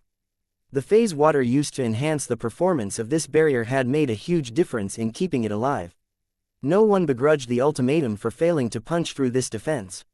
Instead, a lot of people who were familiar with alien tech reacted with surprise when they saw how a single mech managed to destabilize the transphasic energy shield to this extent. Boom! It took another attack by the same ultimatum to finally breach this defensive barrier. Boom! The next ultimatums showcased their firepower on numerous occasions as their Onyx cannons struck different targets and wore down their defenses. These were all defenses that could typically be found on alien warships, but lone ultimatums managed to break them down. At an astonishing pace, especially when each of them had been allocated to separate targets. This is impossible. How can these Onyx cannons strike with so much force? I have studied the schematic just earlier. A super heavy Gauss cannon developed by Master Horst shouldn't be able to breach the transphasic energy shields and hull plating of alien vessels so quickly. This mech truly leaves no room for other heavy artillery mechs on the mech market. It is not enough for it to actually make use of prescience to attain greater accuracy. It also has to power up its attacks so that it can break alien warships without needing to rely on the space suppressors of melee mechs. The more people observed the performance of these ultimatums, the more they became frightened by its firepower. The Onyx cannon was too powerful. Every estimate and calculation showed that it was punching significantly above its weight class. It was not until 8 of the targets got pummeled into pieces that Mickey Tarukin broke the silence. As you can see, the Onyx cannon does not rely on phase water technology in order to reach a higher level of damage output. Everyone can rest assured that the Ultimatum UDS-550 will remain highly effective in the hands of any mech force that does not have any phase water at their disposal. The performance of the Ultimatum so far exceeded everyone's expectations, yet they still felt that the current demonstration had not yet shown the complete picture. It was not until the final Ultimatum prepared its main cannon for firing that the atmosphere in the exhibition center gradually started to grow heavier. The final heavy artillery mech deliberately dragged out the charging process just so that the guests could experience the magnified glow of the Ultimatum a bit longer. As the final Ultimatum actually started to glow, the CEO of Isthmus Manufacturing suddenly made an incomprehensible action. He turned around, lowered himself to his knees and actually started to prostrate before the heavy artillery mech. "Your divinity, I beseech you to display a measure of your great might upon our ignorant eyes. Please allow us to witness your grace and reveal the blessing that you have bestowed on this mech model." Such behavior was exaggerated even for ardent Rubarthans. Most of them admired their god pilots a lot, but not all of them treated them as literal gods. At the very least, this was not fitting behavior for the CEO of a big mech manufacturer. However, no one cared about his antics anymore because a more dramatic action occurred. The Onyx cannon of the final Ultimatum glowed so brightly in orange that it had actually spawned an energy manifestation of a very familiar-looking cat. Even though the cat only looked and felt a fraction as great as the real deal, that unforgettable aura was unmistakable. Me-ee-you. When the cat let loose her iconic cry, no one dared to think she was an imposter anymore. There was only one reason why the famous cat showed up at this time and place. The Destroyer of Worlds has actually blessed this mech. It is more than that. If the CEO's opening statement is to be believed, then all other ultimatums have established a connection with the Destroyer of Worlds. I knew that the mysterious relationship between Professor Larkinson and our god pilot had become close. It must be because the Destroyer of Worlds became impressed by the potential of the younger mech designer and enlisted his aid to bestow the ultimatum to the Rubarthan Pact. The story all makes sense now that we have obtained the crucial clue. Before the crowd could speak, please like and follow the Cultivation Audiobooks channel any further. The energy manifestation of Emma dove back into the Onyx cannon and bonded with the transphasic hyper around. Even though the projectile wasn't visible, many people instinctively felt that it had come close to bursting apart and annihilating everything in the vicinity. Boom! They immediately felt relief when the ultimatum successfully launched its powerful round. Practically an instant later, the transphasic hyper round that was directly blessed by Emma punched through a transphasic energy shield as if it had passed through a brush and proceeded to penetrate multiple layers of thick armor plating. Crack, crunch, crunch, crunch. The force and power of the attack was so strong that the entire multi-layered construction actually slid backwards from the sheer magnitude of force that it had just endured. Many pieces of broken metal fragments sprayed from the half-broken target. As the view became clearer, people could see that the much thicker and tougher warship-grade hull plating ultimately failed to prevent the transphasic round from penetrating all the way through and deal catastrophic damage to the simulated compartment in the rear. A single ultimatum was responsible for inflicting real damage on a potential warship. It did not do so alone, but also received the indispensable assistance of an actual god pilot. For a moment, utter silence reigned in the exhibition hall in many people's homes as they struggled to process what had happened. Quote. Asterisk. This chapter has been mistaking ly published a day in advance. Tomorrow on the 9th of February 2024 I will only publish 2 chapters in order to maintain consistency in my schedule.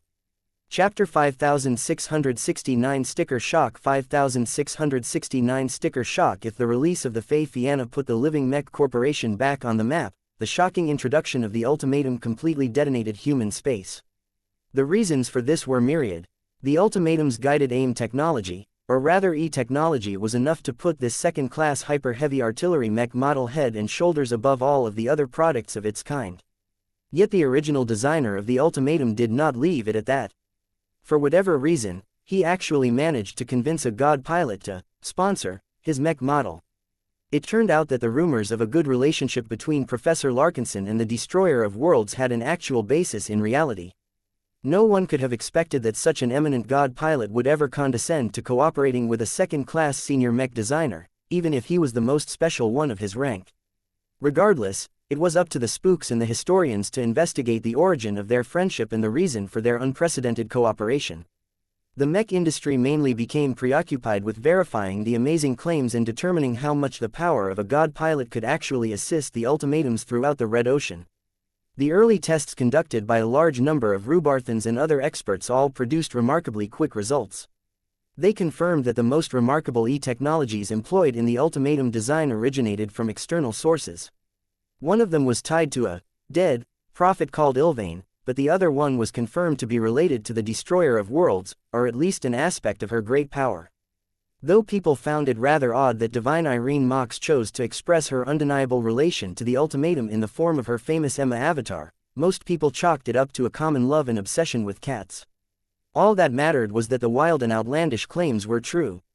From the moment I pray to the Destroyer of Worlds to annihilate my target, she will answer my prayers and bless the Gauss round that launches out of the Onyx cannon. The Destroyer of Worlds loves explosions the most.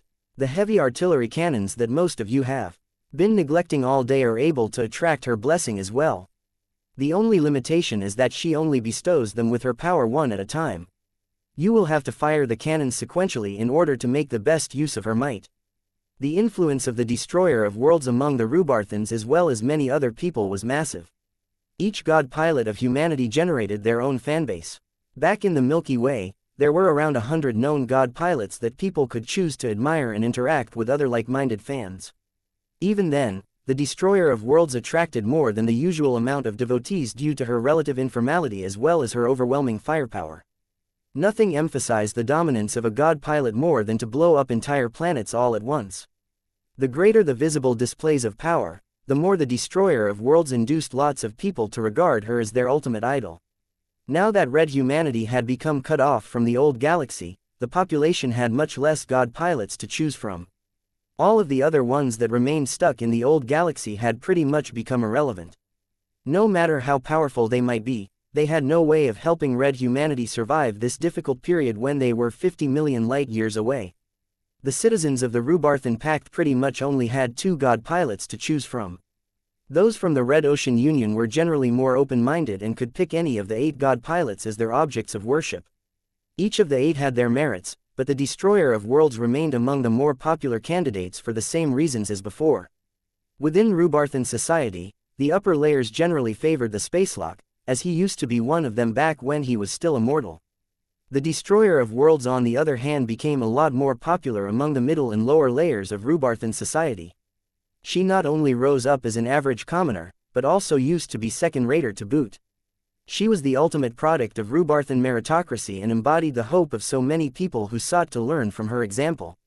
Though the divisions between the two camps had become increasingly more fractious, the surprise release of the ultimatum completely changed the landscape.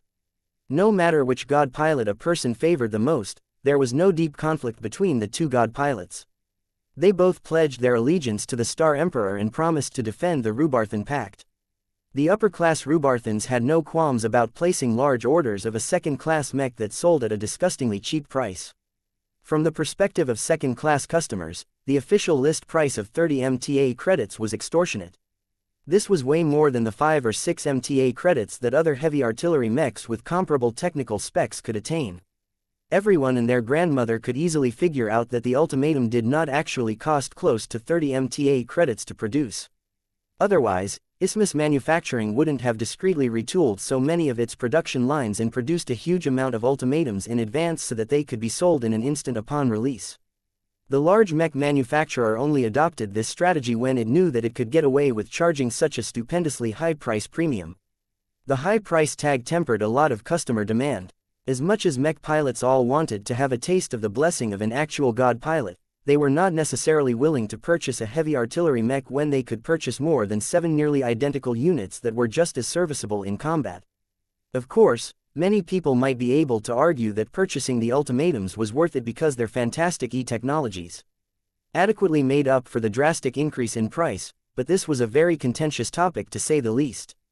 Don't you realize that Isthmus Manufacturing is being kind to us all? If I was in charge of setting the price, I would have sold it at 100 MTA credits per copy. This machine is a guaranteed cash cow. Selling it at a relatively low price of 30 MTA credits is the mech company's way of contributing to the defense of the middle zones. Isthmus Manufacturing is giving other mech companies enough space to keep their own heavy artillery mech models viable. The reason why the company has set the price so high is not just because it can get away with it, but also because it is important to keep the market ecosystem for this mech type alive. If the ultimatum becomes so cheap that it is an instant purchase to any customer that needs such a machine, too many mech designers will abandon this mech archetype and ultimately stifle further innovation in this direction. We should thank Professor Larkinson and the board of directors of Isthmus Manufacturing for taking the health of the mech industry into consideration. Though many potential customers suffered sticker shock, there were still a lot of first-raters who were more eager to purchase multiple copies of a second-class mech. This actually led to a strange phenomenon where tens of thousands if not hundreds of thousands of first-class mech pilots actually played around with a mech that should have been horribly underpowered from their perspective. Even though the ultimatum was largely unable to keep up with first-class combat, the mech pilots still did not regret this diversion as the sensation of coming into contact with Emma, if only marginally, fulfilled one of their greatest dreams. Ha ha ha, so this is what it is like to wield ultimate power. Is this the willpower of the destroyer of worlds? I feel like I can crush everything. Even though the overly curious first-raters snapped up so many copies of this incredible mech model that they practically choked out more legitimate second-class customers, Isthmus Manufacturing already anticipated this scenario. The overly curious first-raters did not actually buy the ultimatums with the intention of utilizing them in battle. They at least needed to overhaul the entire design and bring it up to first-class standards before they could even consider this notion. However, just as many mech designers had discovered in the past, it was not so easy to bend a living mech design according to their desires. The greater the deviation from the original design, the more the associated E-technologies became disconnected from the resulting variants. This was an old problem, but the first-raters who came in touch with living mechs for the first time became unpleasantly surprised that their hopes of channeling the blessing of Emma in proper first-class battle became dashed. Once the immediate excitement and hysteria among the first-raters had subsided, the market for the ultimatum gradually became more stable and sustainable. Most successful second-class mech forces could still scrounge up the additional MTA credits to purchase at least a small batch of ultimatums. No matter how large their initial orders may be, none of the customers regretted the act of paying a huge premium to get their hands on this much-hyped mech model. It was everything they wished for and more. Even if the use of the E-technology abilities was not unconditional, most people did not have any problem with the demand to show their respect towards Ilvain and the Destroyer of Worlds. Aside from the Terrans and the other people from the Terran Alliance, everyone else pretty much had universal goodwill towards the strange prophet and an actual god pilot. The market for other heavy artillery mech models temporarily plunged. A glut of surplus machines had entered the second-hand market. This had already started to occur due to the transition to the hyper generation, but the release of a super bestseller had exacerbated this circumstance. A lot of mech companies could only helplessly slash prices even further in order to make their products somewhat viable again. Fortunately, there was always a market for cheap and discounted heavy artillery mechs. The more premier mech forces that confidently took the fight to the native aliens usually had the means to procure plenty of ultimatums. It was the reserve forces, the garrison forces, the planetary guard units and the volunteer defense militias that usually had to work with tight budgets. They were more than happy to snap up all of the outdated heavy artillery mechs and mainly repurposed them to defend a lot of planetary settlements and other fixed locations. The buyers even assigned less qualified mech pilots with lower genetic aptitudes to these powerful machines. So long as the heavy artillery mechs did not move on and engage in too much multitasking, it was still possible for low-aptitude pilots to control the functions that mattered. This was ultimately a win-win arrangement for most people involved. The ripple effects became increasingly greater as more settlements enjoyed a greater amount of artillery coverage. Meanwhile, a lot of linefighters suddenly started to show up in battle with ultimatums locked in their bunkers all of a sudden. Many more alien fleets began to endure vastly greater damage from a distance as the ultimatums not only missed a lot less frequently, but also inflicted so much damage that transphasic energy shields already started to collapse way sooner than they should. The amount of losses suffered by the alien invasion forces in the middle zone spiked so much that even their commanders became shocked. How could the introduction of just a single mech model change the strategic outlook of an entire war theater in such a short time? While the ultimatums sadly could not guarantee victory in every battle, their influence had become so significant that their effect on troop morale had become another significant benefits to the mech forces that invested in this expensive product. Chapter 5670 Yuri in Fame 5670 Yuri in Fame, Yuri. Wake up, your order has arrived. What order? The big one. Yuri in Fame needed no further information.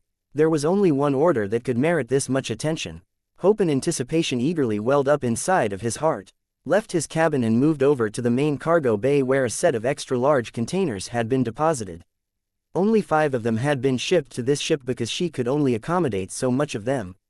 The combat carrier had to empty her cargo hold and shove the remainder to the side in order to fit the new arrivals. Commander Peliki and a number of officers had shown up to receive the order and handle the remaining paperwork. Everything appears to be in order, Commander. An well-dressed company representative said with a genuine smile.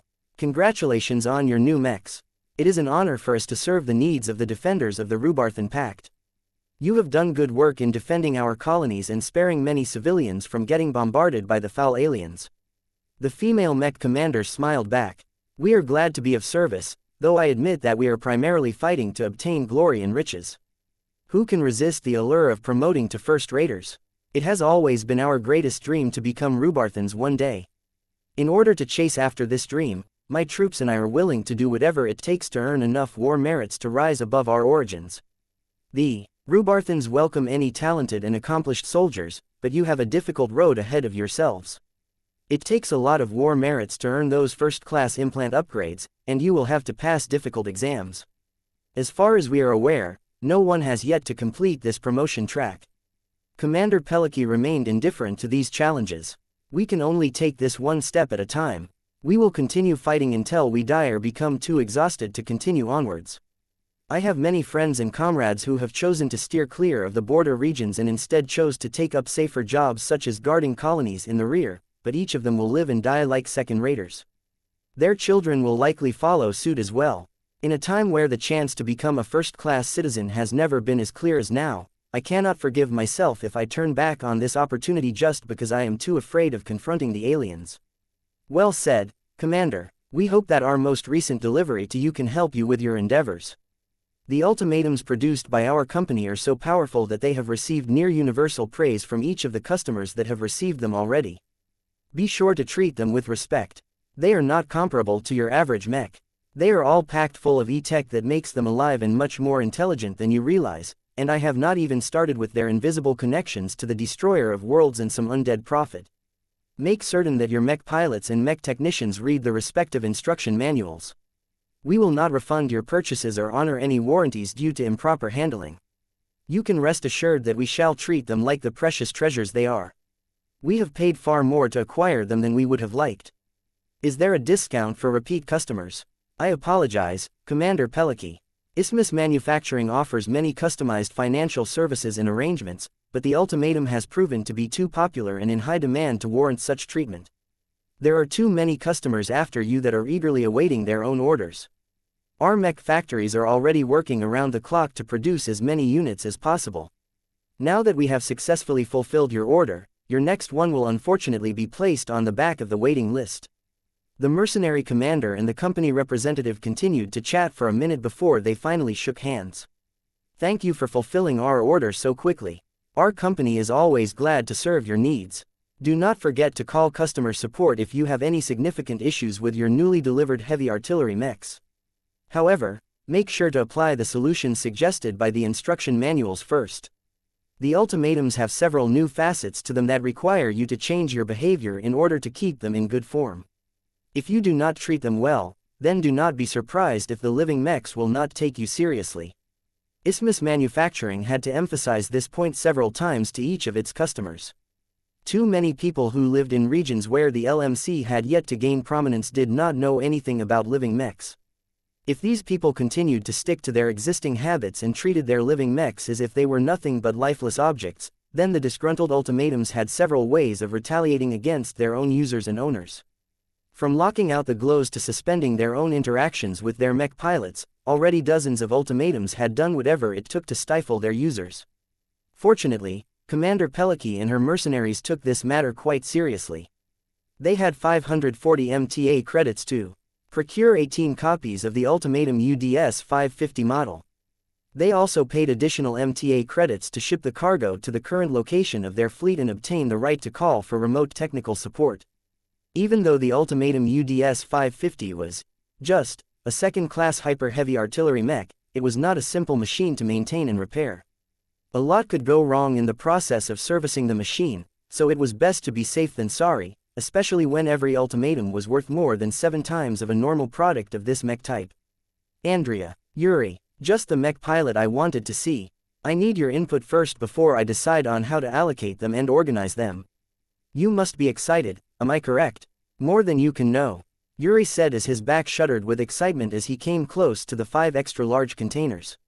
He could already feel the latent glows from the machines stored inside. I have already read the manuals posted on the Galactic Net. I have even read many of the guides, reviews and user experiences. I cannot wait any longer. I need to pilot this new mech as soon as possible. Well, you have the first pick. Which one is to your liking? The living mechs stored inside the containers had all been fabricated fairly recently. They were all young and had never been piloted before, so they were all pretty much the same. Yuri and Fame did not discern any significant differences between the 5 packed mechs, so he made a choice at random. Are you sure, Yuri? Yes, I have read that the character of a living mech is defined by its pilot. This might not be the most ideal mech for me today, but it will come closer with each passing day. Trust me on this, Commander. Very well. A crew of mech technicians arrived and brought one of the containers to a larger space. They carefully opened the container and unpacked the mech.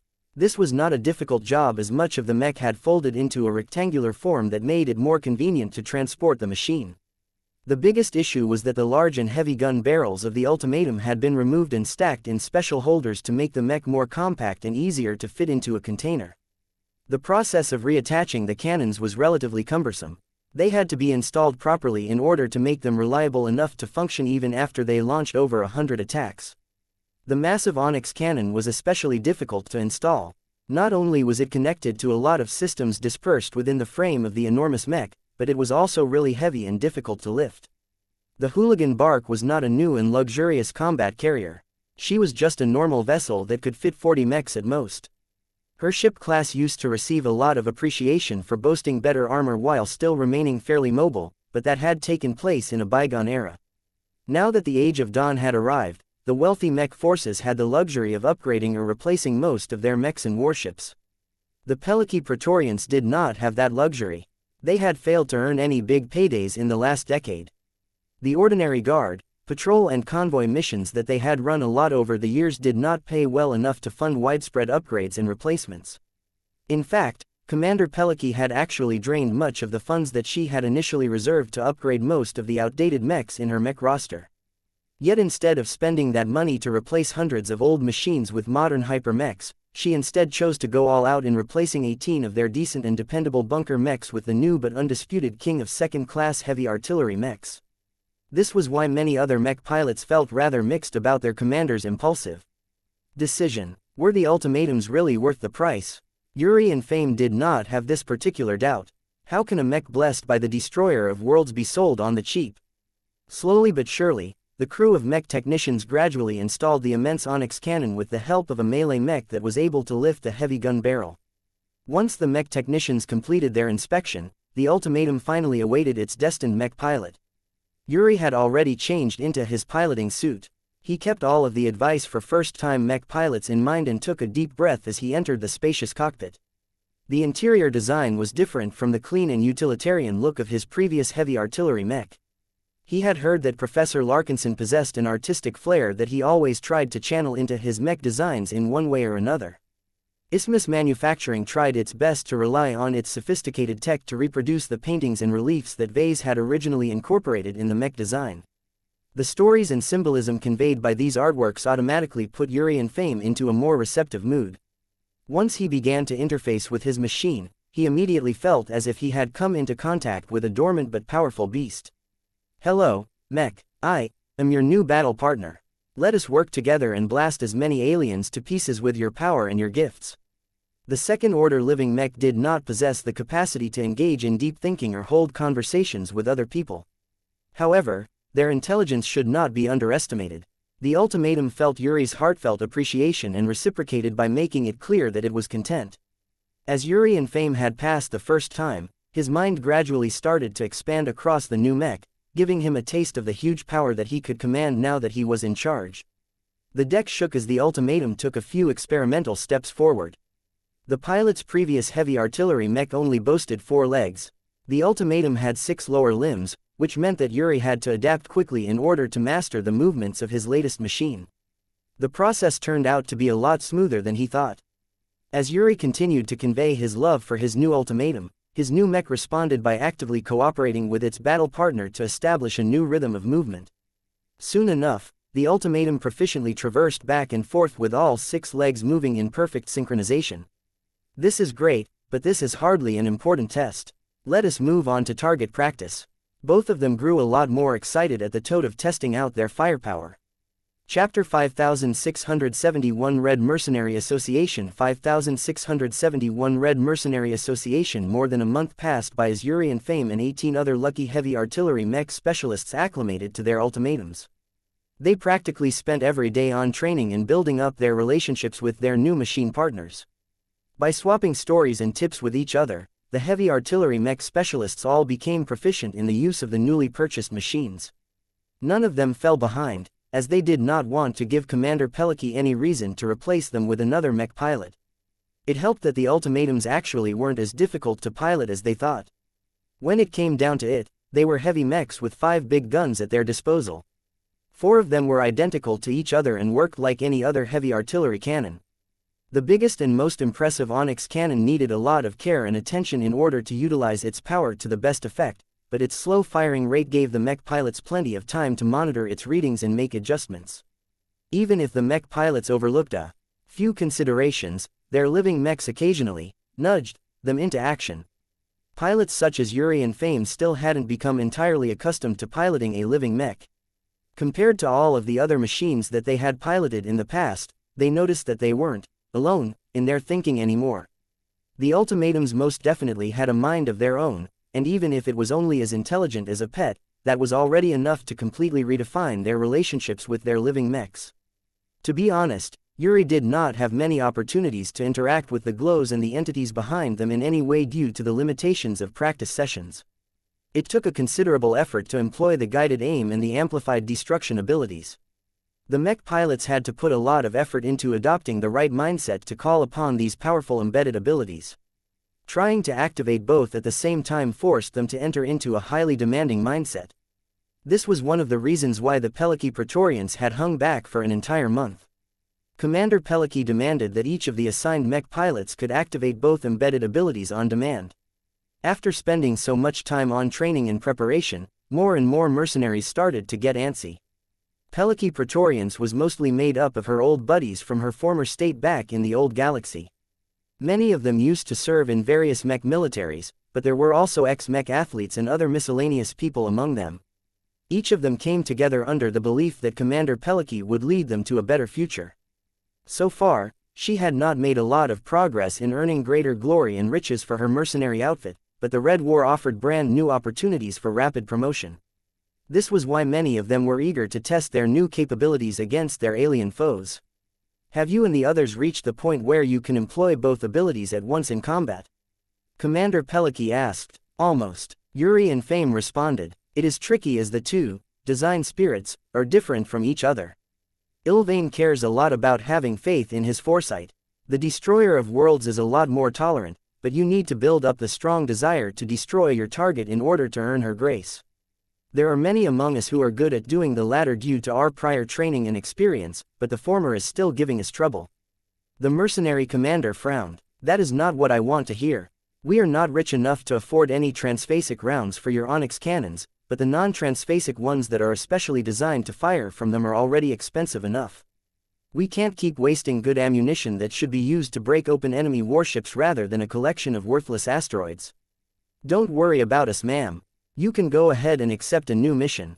My fellow ultimatum pilots and I will get it together somehow. We are making steady progress in activating the embedded abilities of our new mechs.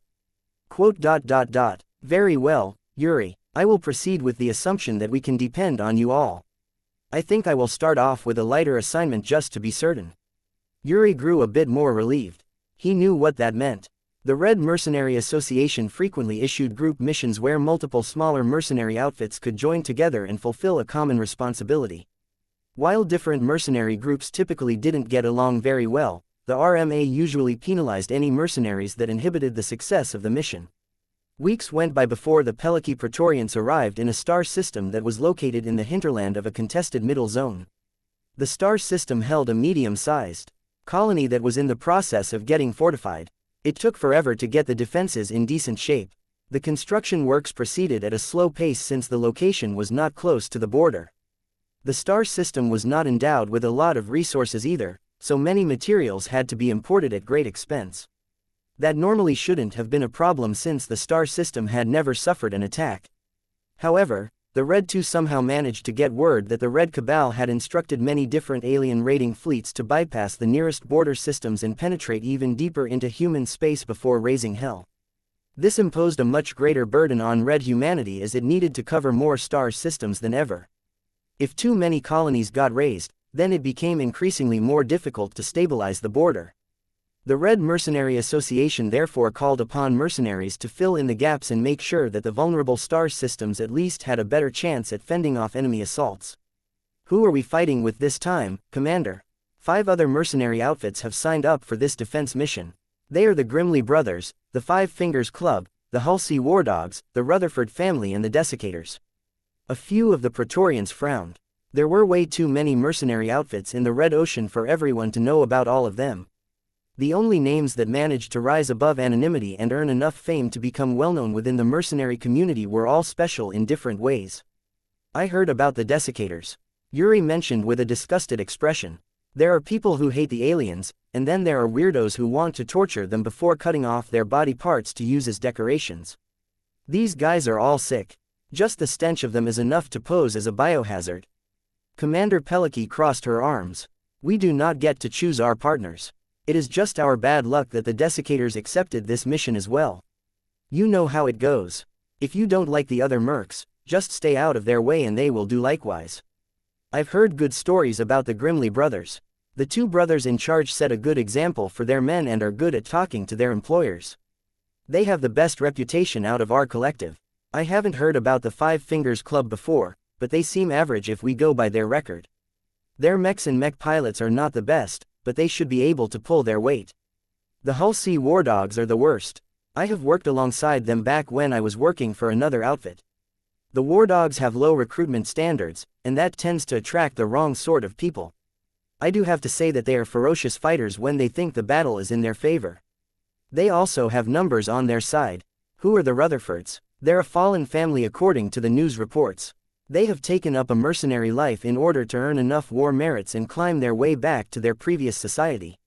From the few missions they have completed so far, their soldiers are all consummate professionals, and their mechs are also good. They are definitely sitting on a large cash reserve.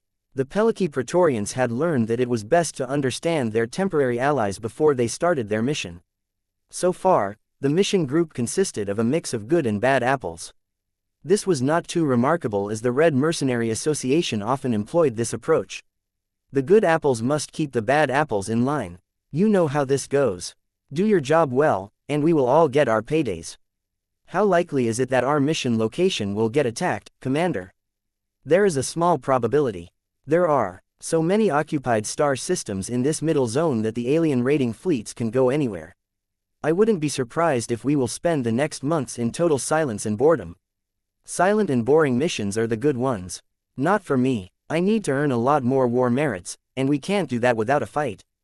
Be careful what you wish for, Jonathan. As the Peliki Praetorians and the other 5 mercenary outfits arrived in orbit of the planet they were supposed to protect, they all split their focus and became responsible for monitoring different sectors. At the same time, they landed a portion of their mechs onto the surface of the planet in order to guard against planetary raids and invasions.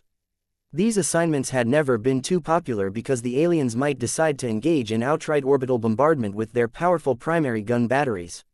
Yuri and Fame deeply hoped that he would not get selected for this assignment. Fortunately, his wish came true this time.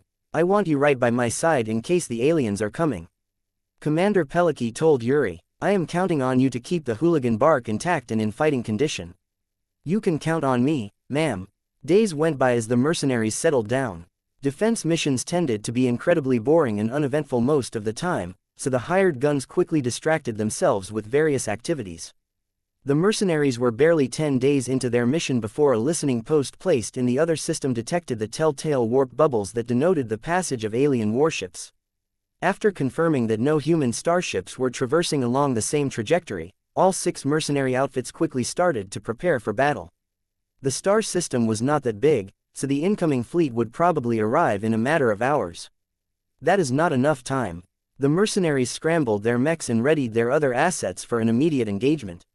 Once the alien raiding fleet came close enough to the planet, the enemy warships drastically lowered the warp factor of their drives and scoped out the enemy resistance.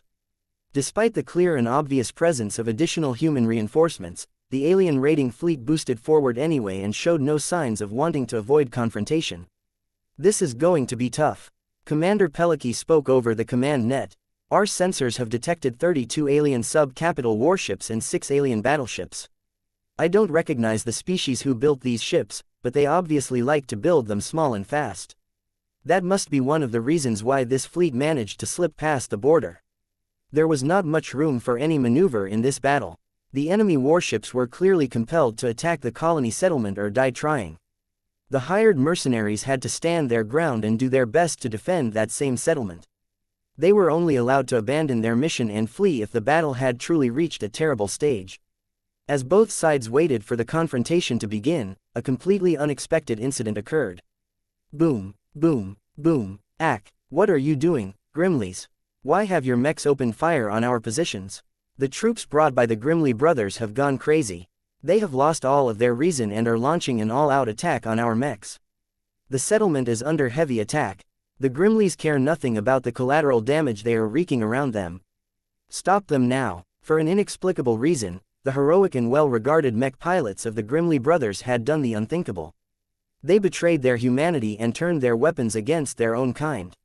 Why? How could this happen? Chapter 5672 Brittle Unity 5672 Brittle Unity. Before the alien raiding fleet had arrived at the crucial planet, the human defenders had already entered into complete disarray. All of the mech pilots and other personnel of the Grimley brothers had turned their weapons against the other mercenaries assigned to the same defense mission. The Grimley troops that previously appeared friendly and easy to talk to had cast aside all joviality and tried to murder as many humans as possible. Despite being heavily outnumbered, their sensitive positions and their abundant preparations caused their opening strikes to inflict devastating damage. On the surface of the planet, plenty of mech hangars, weapon depots and defensive works blew up in short order. Squads of melee mechs in Grimly colors dashed into the exposed formations of ranged mechs and cut them to pieces without mercy. Hundreds of personnel that had fled the collapsing structures or still remained in the open for whatever reason got trampled by the feet of the hostile Grimly mechs. As screams, explosions and collisions engulfed the entire colony settlement, the other defenders on the ground eventually adjusted to the inexplicable betrayal and turned all of their assets against the Grimly mechs. Though the Grimly mechs were outnumbered 5-1, their initiative along with the targeted elimination of many key assets gave them a lot of momentum. It did not help that the Grimly soldiers all turned into fanatics who were willing to die for their cause. This was an attitude that was inherently alien to mercenaries. The troops hailing from outfits such as the Five Fingers Club and the Rutherford family were completely unwilling to let themselves get dragged down by the rabid Grimly traitors. Humans must fall before we can rise again. For a pluralistic society, the Genlock cell is the harbinger of change. When the back-footed defenders heard the insane slogans broadcast by the crazy Grimly mech pilots, the apparent truth had become clear. The Grimleys are cosmopolitans. It is not just the two brothers that have betrayed us all. Their entire ranks are filled with traitors. What is the Genlock cell? I don't know, and I don't care. Defend your station and do whatever it takes to eliminate them. If the aliens arrive before we can root out all of the Grimleys, we are doomed. As the colony settlement continued to experience heavy fighting, the situation in orbit was not much better. At the same time the Grimleys on the ground struck the first blow against their former allies, their mechs up in orbit turned their weapons against the other mercenary forces and opened fire. They did not attack without coordination. Even though they behaved as if an invisible switch caused them to turn into fanatical warriors, the Grimleys still retained their logic and capacity for thought. In order to destabilize the defense of the planet as much as possible, the mech units of the Grimly brothers in orbit concentrated all of their firepower towards the mechs and starships of one particular mercenary outfit. The most numerous but also the most poorly equipped Hulsey war dogs fell victim to the opening strikes. We're under attack by the Grimleys. We need assistance straight away. Erg, they're bombarding our flagship with transphasic attacks. We have lost contact with our commander. Abandoned ship. The Grimleys not only utilized their strongest attacks to eliminate the flagship of the Hulsey war dogs, but also suppressed the mechs in the open, sowing even greater panic and confusion in the process. Commander Peliki slammed her fist against the command table. Do not give in against the traitors. Hold your ground, war dogs. We are giving you fire support and sending additional reinforcements. We need to eliminate all threats within our ranks before we can face the alien threat. We can't, Peliki. The timing of this attack is too devious. The moment we divert troops to gang up on the Grimleys, the alien warships will be able to smash apart our disarrayed and incomplete formations. We had a plan. What do you suggest we do then, Commander Rutherford? As callous as it may sound, we should allow the Grimleys to tear into the Hulsey war dogs. The latter are more numerous than the former. The war dogs can bite down the Grimleys and keep the traitorous forces occupied. Do not worry. The fall of their flagship has caused the war dogs to become disconnected from this channel. Commander Peliki immediately snarled. Are you daft, you failed noble? You don't know anything about mercenaries, least of all the war dogs. Look at them. Do you see them putting up a brave fight against the traitors of red humanity? Though the Hulsey war dogs had already lost their flagships and a couple of other combat carriers, they still had plenty of intact mechs and starships left to put up a good fight. Even if their command and control had broken down, the individual officers should be capable of rallying their troops and fighting back against the Grimly mechs. A third of the Wardog mech units initially did so. They still recalled their mission and their obligation to defend red humanity and prepared to resist the incoming Grimly mechs as best as possible. Another third of the Wardogs had stalled and effectively did nothing as they fell into confusion. The command structure broke down and the division between the ranks caused many mech pilots to express their own sentiments in a time where unity was needed the most. Forget about this mission. We've already failed from the moment the Grimleys opened fire on us. This planet is already doomed. We can't run at this junction. We have only recently been able to wipe out the red mark on our records. Once we flee from a battlefield without proper cause again, the RMA won't bother to reinstate our previous mark. It will stamp us with a black mark right away. None of us will be able to find any work once that happens. I don't know about you, but I would rather live with a black mark on my record than die as an exemplary mercenary. Let's go. Who knows what other traps the Grimleys have laid. The remaining third of the Hulsey Wardogs completely ignored all of their obligations and retreated without any hesitation. Unlike genuine soldiers, mercenaries had no attachment to their mission objectives. They just wanted to fight in order to get rich and retire in comfort. They also wanted to earn a lot of war merits if possible, but if they had to sacrifice their lives in order to make this happen, then they would rather throw up their hands and run away. That was exactly what they did. From the moment the disorganized formation of the Hulsey Wardogs became even more patchy due to the desertion of so many mechs and starships, doubters among them instantly became infected by the panic. We can't stay here anymore. We don't have enough mechs to fend off all of the Grimly mechs. This mission is over. The retreat turned into an outright rout before the Hulsey Wardogs launched a proper counterattack. The entire sight looked absurd to everyone else. Commander Peliki and many others watched on with complete disbelief as the Hulsey Wardogs exhibited the worst trait of a mercenary. Just because they lost their flagship and a few other assets, the Wardogs had already lost all of their courage. They made it clear that they would rather live on in disgrace than to stand their ground. The collapse of the Hulsey Wardogs had become a foregone conclusion. Even the braver and more honorable mercenaries among them had become infected by the spreading fear and panic. Even the most stalwart of soldiers had little choice but to run when they realized that only a paltry amount of mechs were left to resist the onslaught of the Grimly brothers. Commander Peliki slammed her fist against the table again in frustration. Those idiots, if they could just stand their ground, they wouldn't have collapsed so soon. 2 out of the 6 defenders had already been knocked out of the fight. The remaining 4 outfits that were left all tried to figure out a response. Commander Rutherford expressed a clear opinion. This mission is meant to be fulfilled by 6 mercenary organizations, not 4. Not only do we have to fight against the alien raiding fleet with less numbers, but we have yet to properly respond to the Grimly brothers. The circumstances have already deteriorated to such an extent that the RMA will not punish us for failing to defend this planet. I agree. We can make up for this failure by completing other missions. The important part is that we will remain alive to do so. We no longer enjoy any kind of numbers advantage. We still have troops on the ground. Then evacuate them as quickly as possible. If I were you, I would forget about bringing any mechs or supplies. Just send a fast ship and load in as many of your people as possible. We can't do that. There is a high chance that the ships will get shot down by anti-air fire from the Grimly mechs. Leave them behind. No, none of the mercenary commanders had any appetite to fight this battle any further, but that did not mean they were of one mind on what to do next. Half of them wanted to stay longer so that they could buy time to evacuate their people on the ground. The other half just wanted to run away as soon as possible. They needed to travel in a single group as much as possible in order to prevent the alien warships from utilizing their warp drives to catch up to the fleeing human vessels and defeat them in detail. The tension over the command net grew stronger. There was no way to do both at the same time. 5 minutes, Commander Peliki proposed through Gridded. Give us 5 minutes. We will begin our departure after that. Is that agreeable?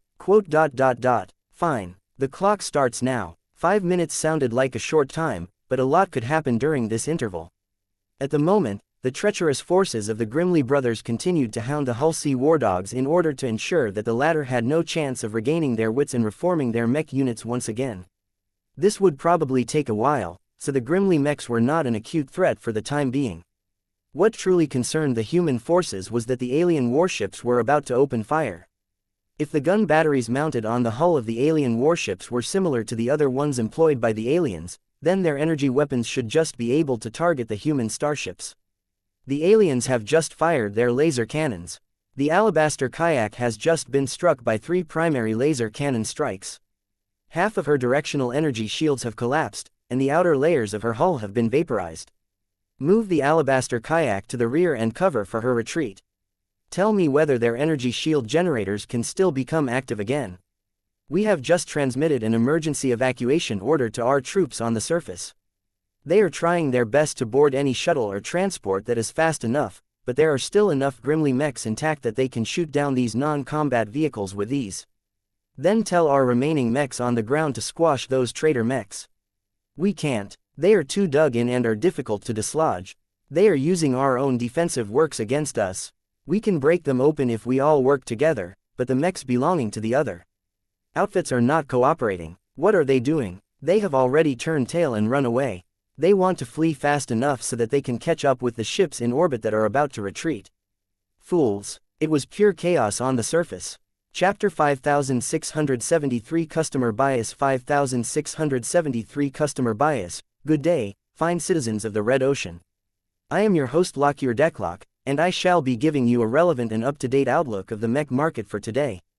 Today, our focus rests entirely on the market for second-class heavy artillery mech. Sales of the famous Ultimatum design have broken through yet another record.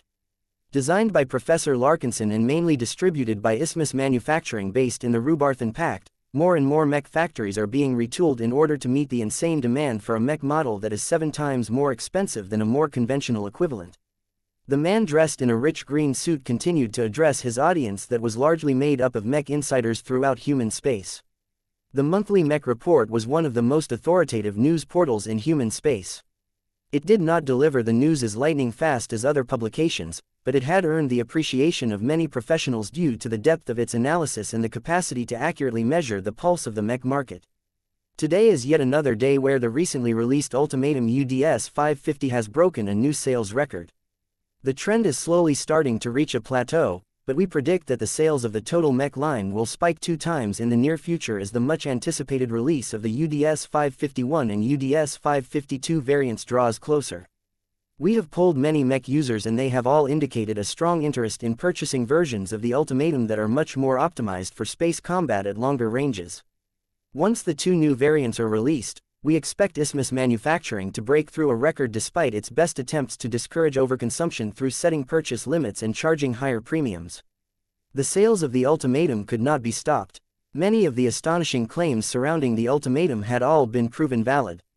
Though the actual effect on the battlefield did not always match the hype, the fact that the mech possessed a solid foundation in both conventional technology and e-technology was enough to make countless second-raters excited.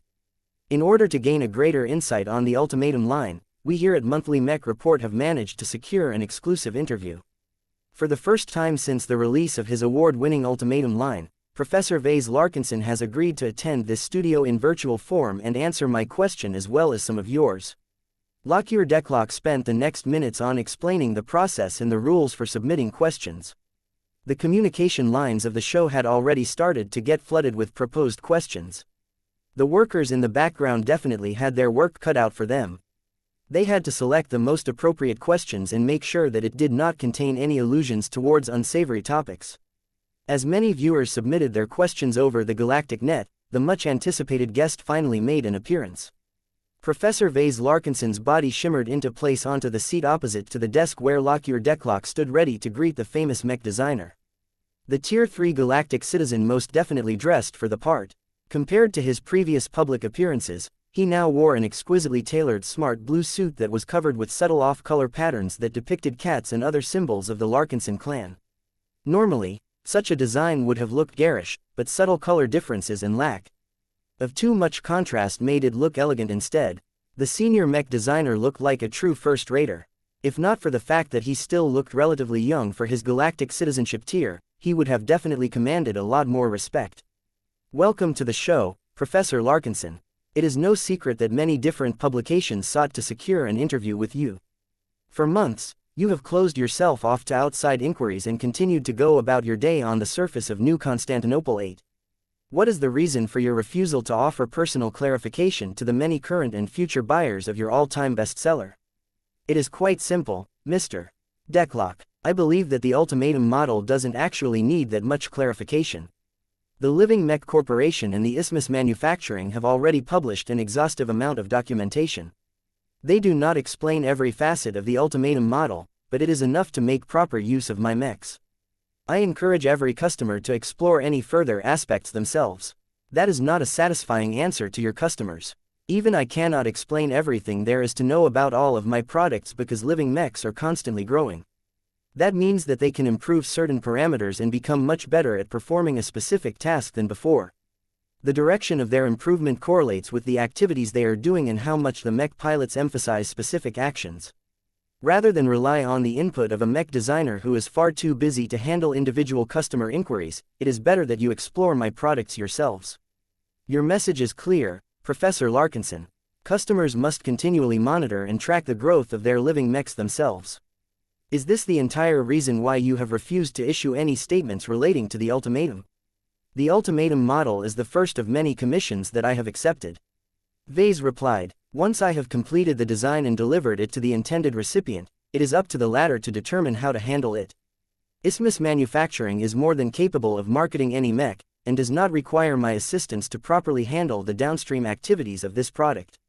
I see. It is logical that a mech that has such a strong connection to the Rubarthan Pact and one of its god pilots is under the control of a Rubarthan institution.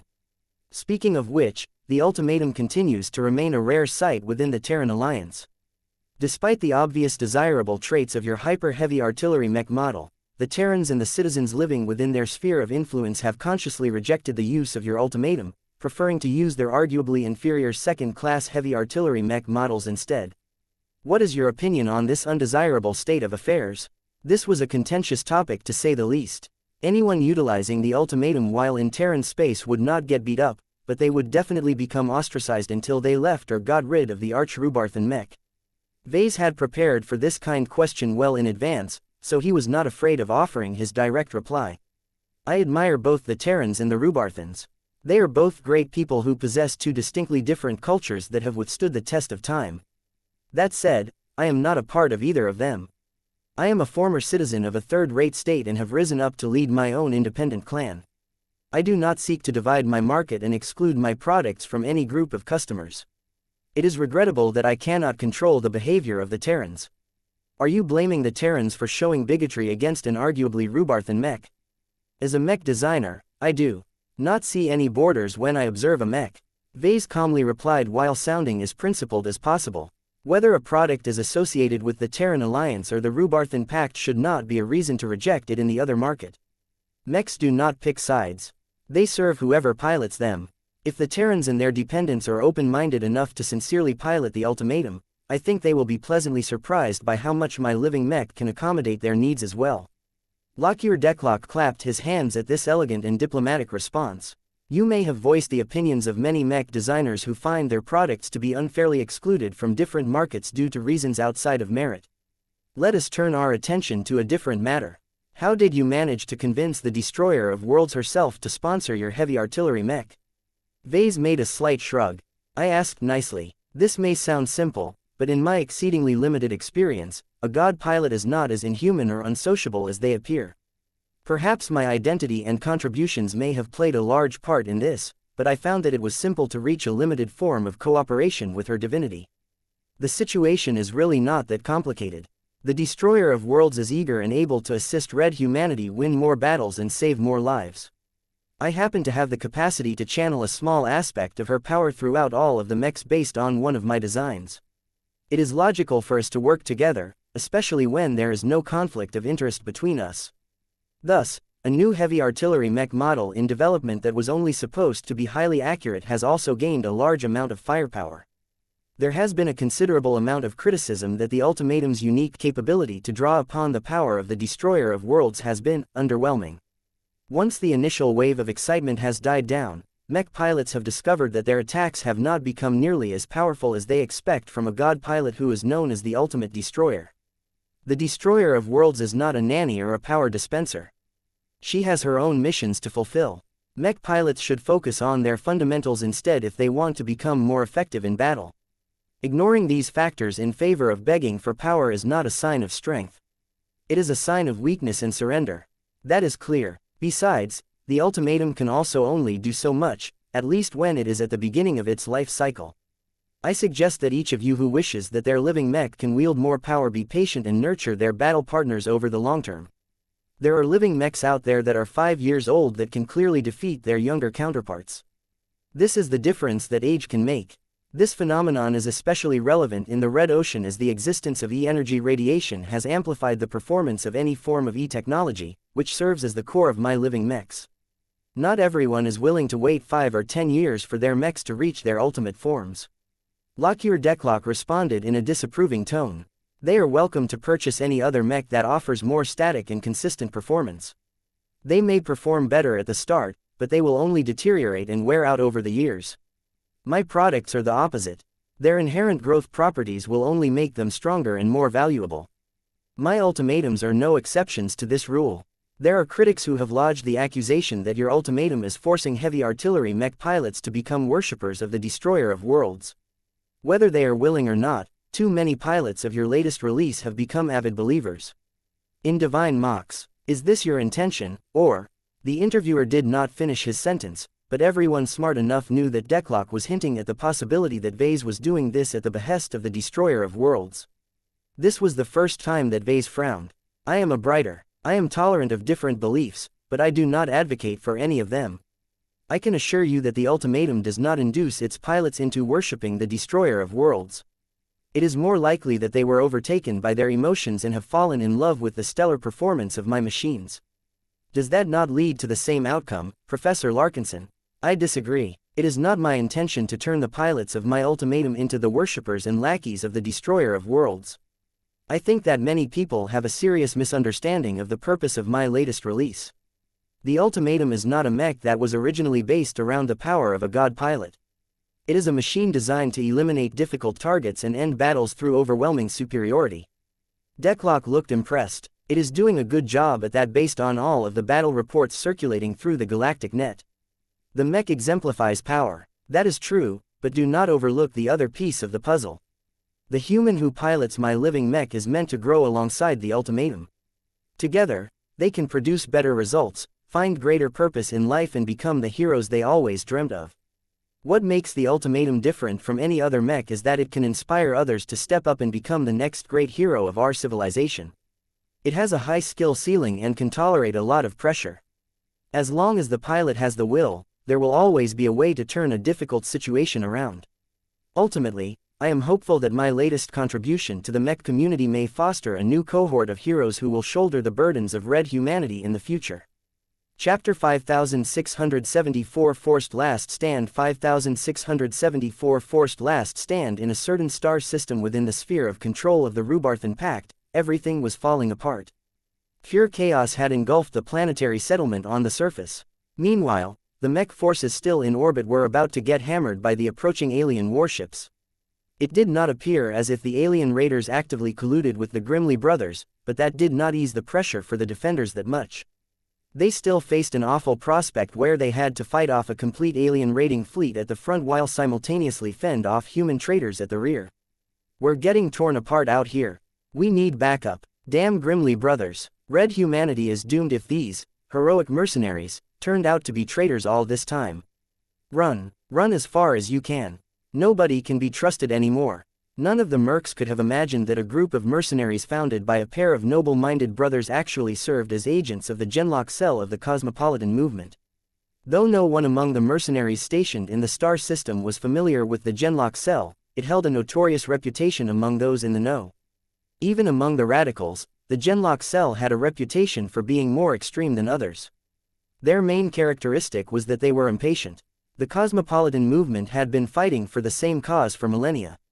The human adherents of this notorious organization sought to erase the barriers between humans and aliens, but in the years following the Age of Stars, the divisions only grew greater.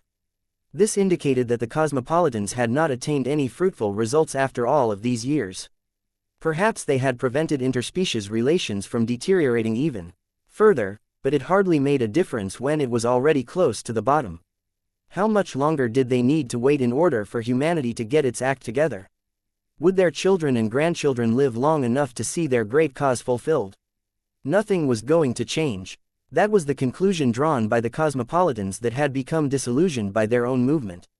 Human supremacy still remained the dominant school of thought in both galaxies.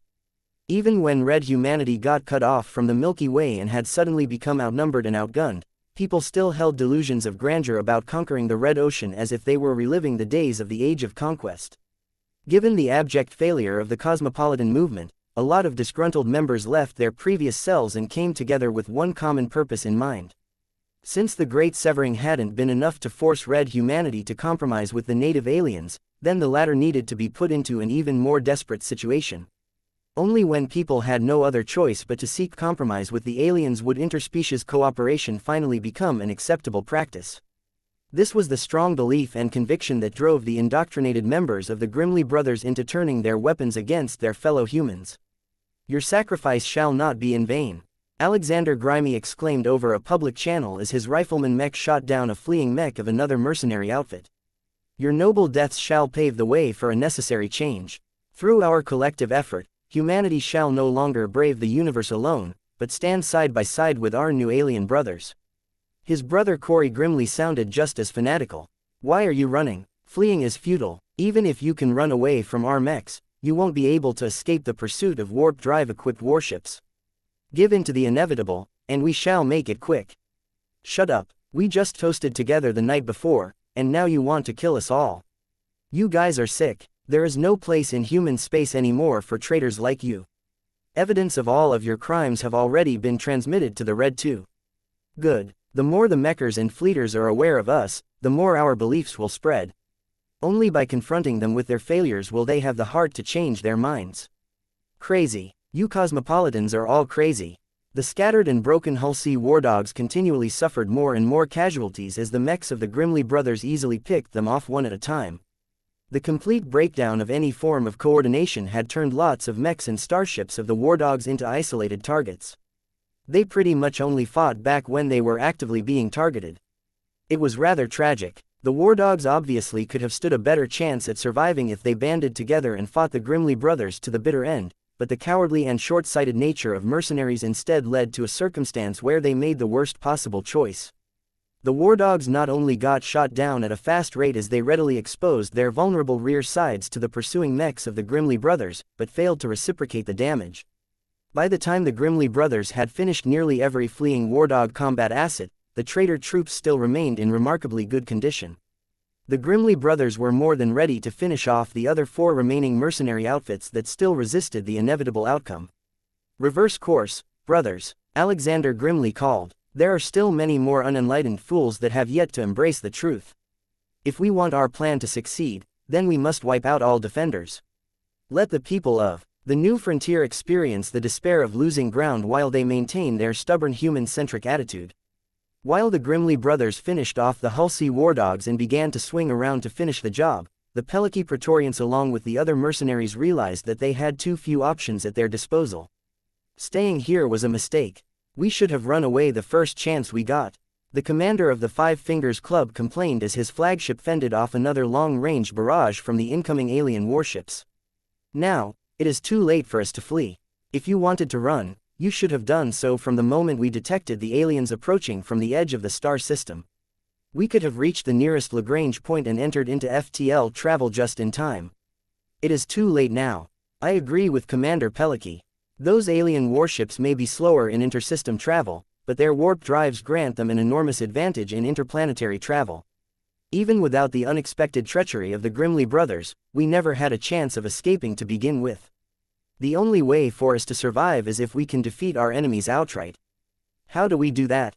That is the hard part. We have no other choice than to go all out. Don't be as stupid as the Hulsey war dogs and throw away all your cohesion for an illusionary chance of running away. Be prepared to sacrifice all of your starships and most of your troops in order to get away. Only by throwing aside all other considerations will some of us have a chance to live to the end. Everyone had to fight. There was no other choice. This was an agonizing position for mercenaries to be in. No matter what background they originally possessed, they all possessed similar natures once they became soldiers of fortune. They prized their lives above almost everything else. Dying wasn't supposed to be an intrinsic part of the job. To be forced into a last stand with no other recourse could break ordinary mercenaries. However, with the negative example set by the Hulsey war dogs, the remainder gritted their teeth and fought as if they were determined soldiers. The courage of most mercenaries who were willing to fight against alien warships was not too bad in most cases. Commander Peliki desperately sought a pathway for survival. We can't defeat an alien raiding fleet that consists of 32 sub-capital warships and 6 capital ships anymore now that we have been reduced to this state. Our only chance of repelling them is if we imitate the Grimly brothers. Target their flagships, sow confusion, scare the remaining survivors into preserving their lives by abandoning their missions. Most native aliens aren't actually motivated into fighting against humans. It is the Red Cabal and the most aggressive major alien races that are driving them into fighting. As long as we can break their will, they will run just as desperately as the Hulsey war dogs. That was easier said than done. Up to 38 warships bore down onto the diminished defenders. One of them was even a Nunzer battleship that possessed far more powerful defenses than the remaining vessels in the enemy fleet. As the alien warships began to land more accurate shots, the human defenders no longer dared to procrastinate any further. Go. We have no other choice but to advance. The best way to damage the enemy starships was to send enough melee mechs up close so that their space suppressors could weaken the surrounding transphasic energy shields. The 4 remaining mercenary outfits had all come to a consensus and sent their carrier vessels forward as well, knowing that they would all become sitting ducks to the increasingly more accurate gun batteries of the alien raiding fleet. At this time, it would be better if the aliens directed their firepower towards the mercenary carriers. The more they attracted enemy fire, the more the melee mechs deployed in the field had a chance to get close without getting shot before they reached their targets. As the two sides continued to exchange fire, it became clear that the disparity in firepower was too great. Our carriers can't take this pounding. Unlike our mechs, our ships aren't small and agile enough to evade the incoming shots. 3 of our combat carriers have already blown up, and 2 more are about to join them. Most of the crews didn't even have enough time to evacuate. Our ranged attacks are hardly doing anything. Each time we concentrate our fire against an enemy warship, other warships swoop in before we can break through a transphasic energy shield. We need to split up and attack the alien ships from multiple angles. That will only make it easier for the aliens to defeat us in detail. The cooperation between the 4 forces immediately started to get strained again when it became clear that approaching from a single direction wouldn't work. However, each of them were afraid that once they started to split up, the others might choose to take their chances and flee outright. Lack of trust held them together for the time being, but without enough hope, it remained questionable whether they would maintain any cohesion. Throughout all of these difficult struggles, the newly purchased ultimatums had to go through a baptism of fire. All of the mech pilots struggled to put their recently arrived mechs to good use, but the stress and upheaval of the moment prevented them from employing the mech model's iconic embedded abilities. Neither Ilvain's foresight nor Emma's destructive power empowered their attacks. Fortunately, the ultimatums were still strong enough without these gimmicks, but the aliens coped against their attacks so well that it was hard for the mech pilots to figure out whether they were making any difference. Yuri in Fame gritted his teeth as he tried to breach the defenses of an opposing warship fast enough before the vessel could use other alien hulls as cover. The deadly Onyx cannon launched another full-powered attack that accurately struck one of the larger vessels. At the same time, 13 other Onyx cannons struck the same target in quick succession. However, the target's transphasic energy shield managed to resist this salvo without breaking. Despite the obvious stress to the ship's transphasic energy shield, the attacks of other mechs were too scattered to take advantage of this temporary weakness. The time it took for the Onyx cannons to charge up for another full-powered attack was way too long. By the time the ultimatums were ready to fire again from their bunkers, their original target had already moved to the rear of the enemy formation. This isn't working. Chapter 5675 Spiraling Down 5675 Spiraling Down. Humans were not as unfamiliar with their alien foes than when they just arrived in the Red Oceans. They all learned that so long as an enemy warship kept up her transphasic energy shield, any damage inflicted on the vessel would ultimately be wasted as the barrier regenerated back to full strength. The only way to actually hurt the aliens was to inflict real material damage to the hull.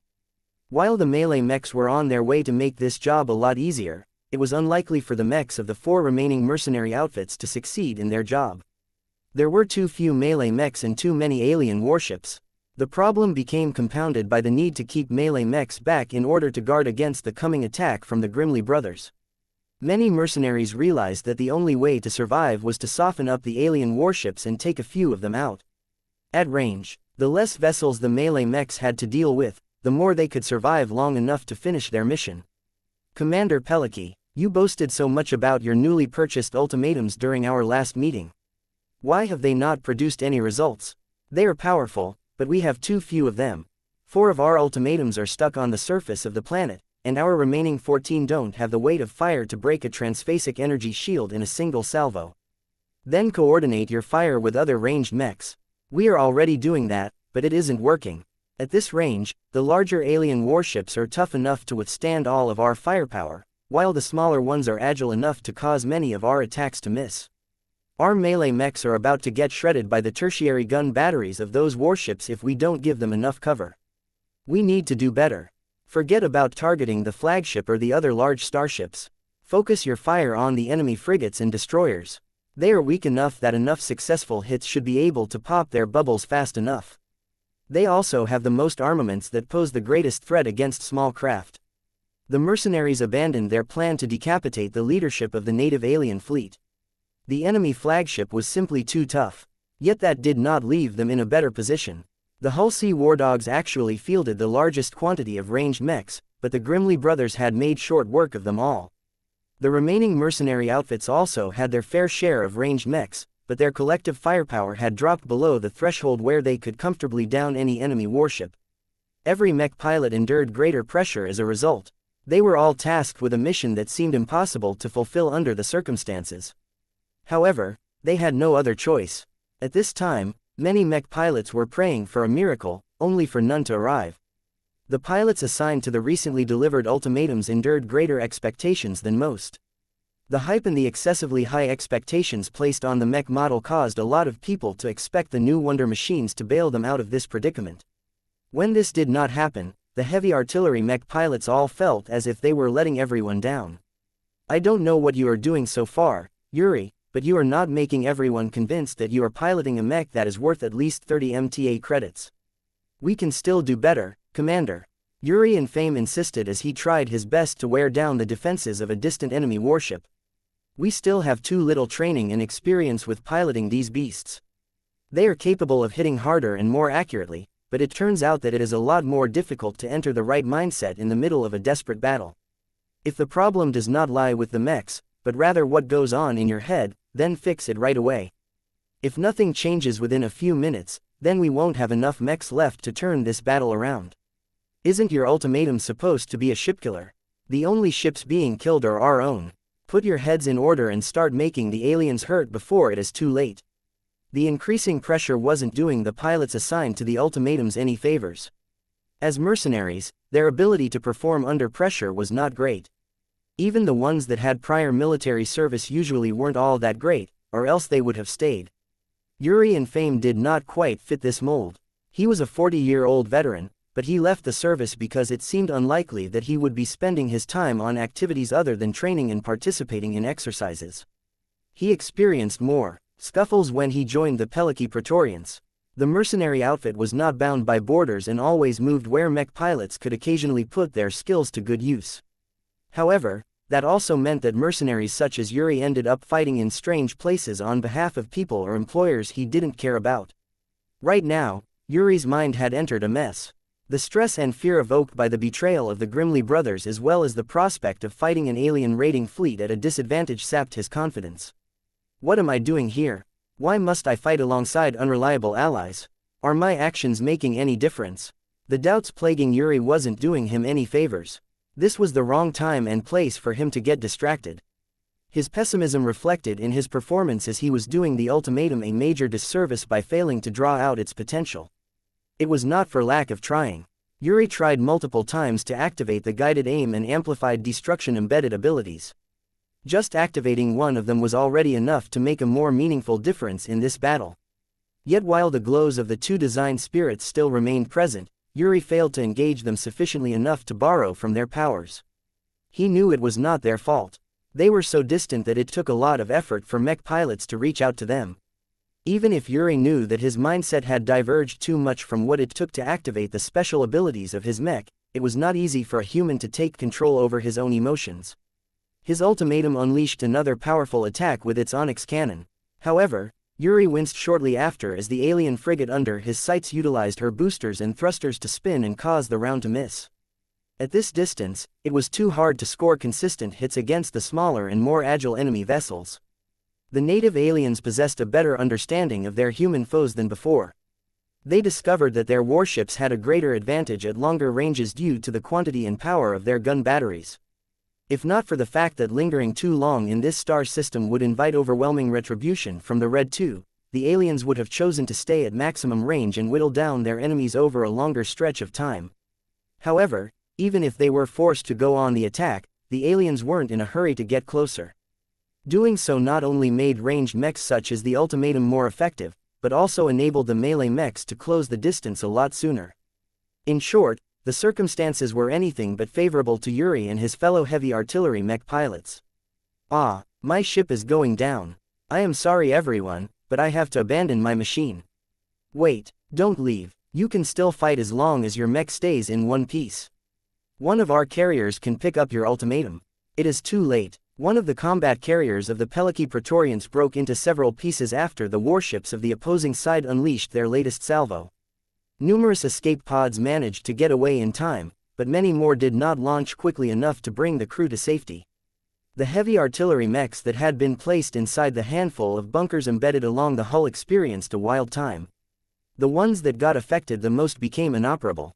One received so much damage that only a third of the machine was left intact. The other bunker mechs managed to get loose or still remained stuck in metal coffins that were flying and spinning away in an uncontrollable fashion. The downfall of every combat carrier meant that there were less bunker mechs contributing to the fight. This increased the burden on the remaining heavy artillery mechs even further. Without access to rare and expensive transphasic rounds, the mechs could only make do with cheaper alternatives. The ultimatum was lucky enough to be a modern hyper mech that was designed to work with hyper ammunition. Many of the other mechs fielded by the mercenary outfits were mostly relics from the Facewater generation. They were not designed to work with hyper technology and could not fire hyper rounds without undergoing substantial modification. Mercenary organizations were usually among the last customers to update their mech lines. Regardless, the use of hyper technology wouldn't have made much of a difference in this instance. The numbers disparity was too great and the morale among the human mech pilots was too low. Everyone waited for a lucky break that just wouldn't come. Neither the native aliens nor the Grimley brothers had made any mistakes so far. The only accidents took place among the 4 remaining mercenary outfits as fear and chaos affected the remaining personnel to an increasing degree. In this dire time, Yuri and Flame tried his best to turn this situation around by correctly utilizing his ultimatum and lighting the flame that would reignite the hope in everyone's hearts. He failed to complete the first step. This frustrated him increasingly more, which predictably caused his performance to drop even further. This cannot go on. How can I make this right? There was very little a heavy artillery mech could do aside from attacking. Yuri and Flame might have access to the greatest individual firepower a mech had at its disposal in this battle, but if it wasn't properly utilized, then it was of no use. Doubt and self-loathing continued to engulf his mind as he failed to grasp a turning point. His performance became so pathetic that he even felt that his living mech was starting to reject his presence. The ultimatum was a proud mech despite being so young. It expected a lot from its pilot, so when Yuri continued to deteriorate with no end in sight, even the second-order living mech became fed up with this dolt. Strangely enough, that was the signal that finally caused Yuri to pause. He had never piloted a mech that possessed enough intelligence to form its own opinions. Yuri felt appalled at the increasing sense of disgust and rejection from his own machine. Even if he was about to die in this doomed battle, he at least wanted to perish in an honorable manner. Getting kicked out by his own machine on the cusp of defeat was incredible to his pride, as brittle as it may be at the moment. His mentality reset. Many of the doubts and fears in his mind spontaneously vanished, but not entirely. In the end, the fear of disappointing his new living mech superseded all other concerns, including his life, the lives of his comrades and the outcome of this battle. Though the ultimatum had fallen completely silent at this time, Yuri became numb to the complaints of his commanding officer. Instead, his entire world and vision diminished until he was only able to register himself in his ultimatum. It was only after he entered this introspective state of mind that he saw the true form of his living mech for the very first time. Chapter 5676 Why Me? 5676 Why Me? Thank you for supplying us with your insightful answers, Professor Larkinson. Lockyer Declock conveyed genuine gratitude and appreciation as the interview reached the hour mark. You have resolved many doubts and filled many gaps in our understanding of your products. My understanding of your new ultimatum line has increased greatly compared to before. I am sure your rapidly expanding customer base will be able to pilot your works with greater confidence. The virtual form of Vase smiled and clasped his hands. I am glad to be of service. There is endless depth to my living mechs. The answers that I have given so far only clarifies a fraction of what they can do. My advice is the same as before. If you want to learn more about your living mechs, then spend more time with them. The more you make use of them, the more they will unveil their secrets to you. My latest releases are all remarkably clever than in the past due to the existence of E-energy radiation. E-energy is a giant tonic for a living mech. What can mech pilots do to take advantage of this relationship? It is not just hyper-mechs that can leverage the power of E-energy. Vase replied, humans such as you and I are constantly affecting the E-energy radiation around us. It responds to our thoughts and emotions, and we respond to it as well. The effects are still too subtle to perceive for most people, but it is an established fact that these interactions are constantly taking place. What this means in practice is that if mech pilots want to squeeze more power out of their living mechs, they should channel all of their mind and will into completing whatever purpose you wish to fulfill. Lockyer Declock adopted a skeptical expression. Far be it for me to question your expertise, but your advice does not sound practical enough. It is difficult to imagine that wishful thinking can change reality. As far as I know, only high-ranking mech pilots are capable of performing this feat. Standard mech pilots cannot do anything of significance. Is that what you think? Am I mistaken, Professor Larkinson? There are more ways to become powerful than you think. The mech designer responded, while I cannot say that everyone can become as powerful as an expert pilot merely by wishing really hard, there are far more possibilities available to you than before. There are certain laws and limitations that restrict us, but nothing is infallible. Compared to the obstacles that our reality tries to impose upon us, humans possess endless potential. Never stop believing that you are capable of doing more. If my terminally ill grandfather can be cured from disability and break through to become a powerful expert pilot once again, anyone can turn from a zero to a hero. Just keep your mind open and be receptive to any possibility. As Vase continued to clarify his thoughts, the battle involving the Peliki Praetorians continued to deteriorate by the second. Yuri, Pilot Yuri and Fame, answer me, why have you ceased all activity? I know you are still awake. The readings transmitted by your ultimatum tells me that you are still in fighting condition. I don't know whether you have given up or not, but get back in the fight or I will pry you out of the cockpit of your mech and pilot it myself. Commander Andrea Pellikes fell on deaf ears as the heavy artillery mech pilot was off in his own world, or more precisely, his living mech's world. His connection to his body and all of his usual senses disappeared. For whatever reason, it felt as if his consciousness fell into a pit that led right to the heart of his living mech. The active man-machine connection allowed Yuri to perceive his ultimatum that his limited condition interpreted as a flaming ball of energy. He was not sure whether other mech pilots would perceive a living mech in the same way, but to Yuri, the ultimatum was like a burning star that constantly radiated power. Now that Yuri was able to perceive his living mech in such an intimate manner, he already felt a lot closer to this machine. This was why he felt more depressed and disappointed in himself. He could feel the clear and obvious rejection from his machine. When he attempted to move closer to his living mech, the flaming ball blocked his advance and pushed him back. Give me a chance. I can do better. The battle is not over yet. I still have a chance. Yuri was not quite certain how he was able to convey his words without a mouth, but he still felt that his ultimatum received his message. The machine just wasn't receptive to his pleas. Why bring me here if you don't want me another?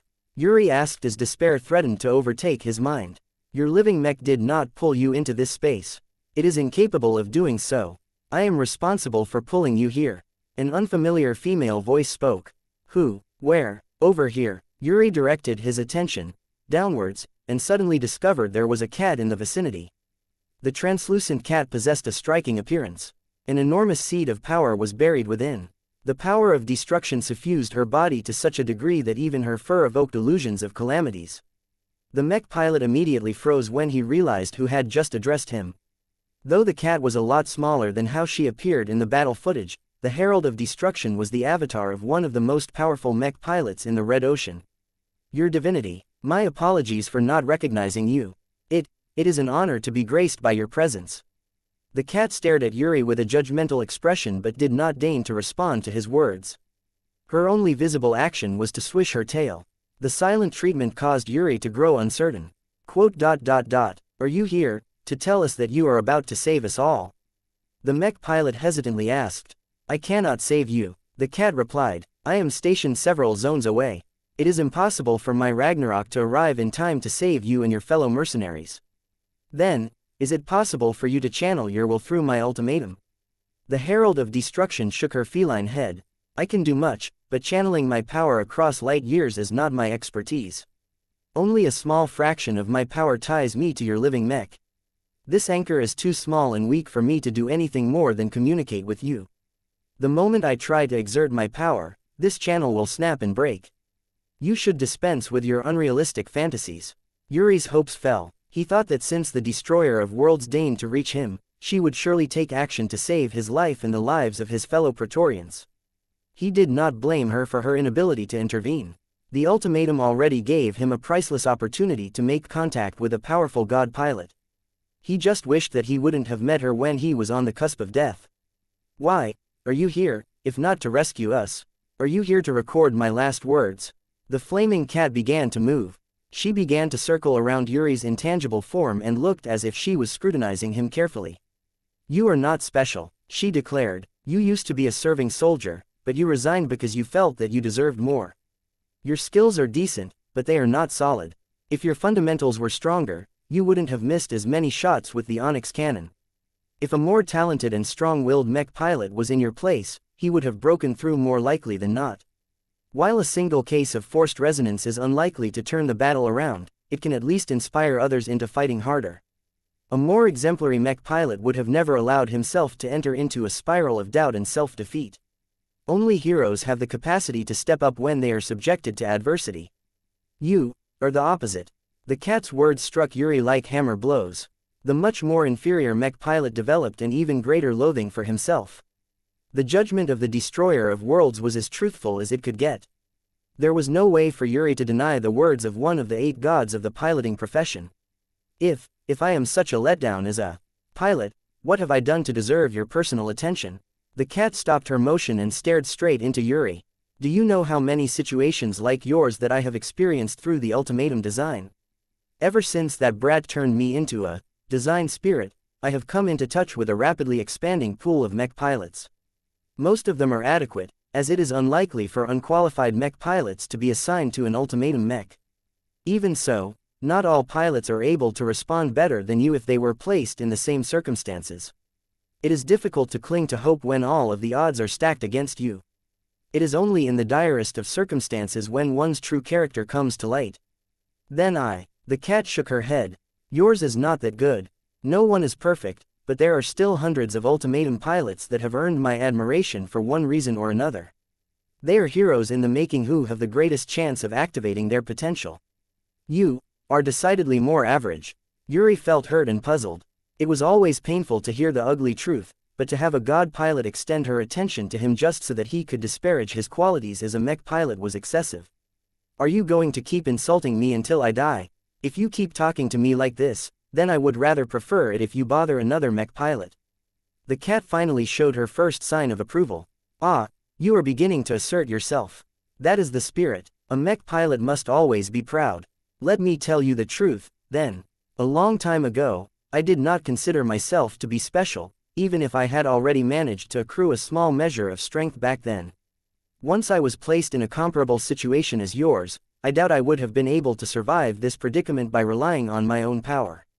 Yet you managed to survive anyway. I had help. The cat wistfully smiled as if she was recalling her old memories. This is a secret that I have never shared with anyone. Back then, someone came and decided to extend a helping hand to me. I do not know why I of all people received this help, but it has changed my life ever since. Nowadays, I find myself in a position where I can potentially act in a similar capacity.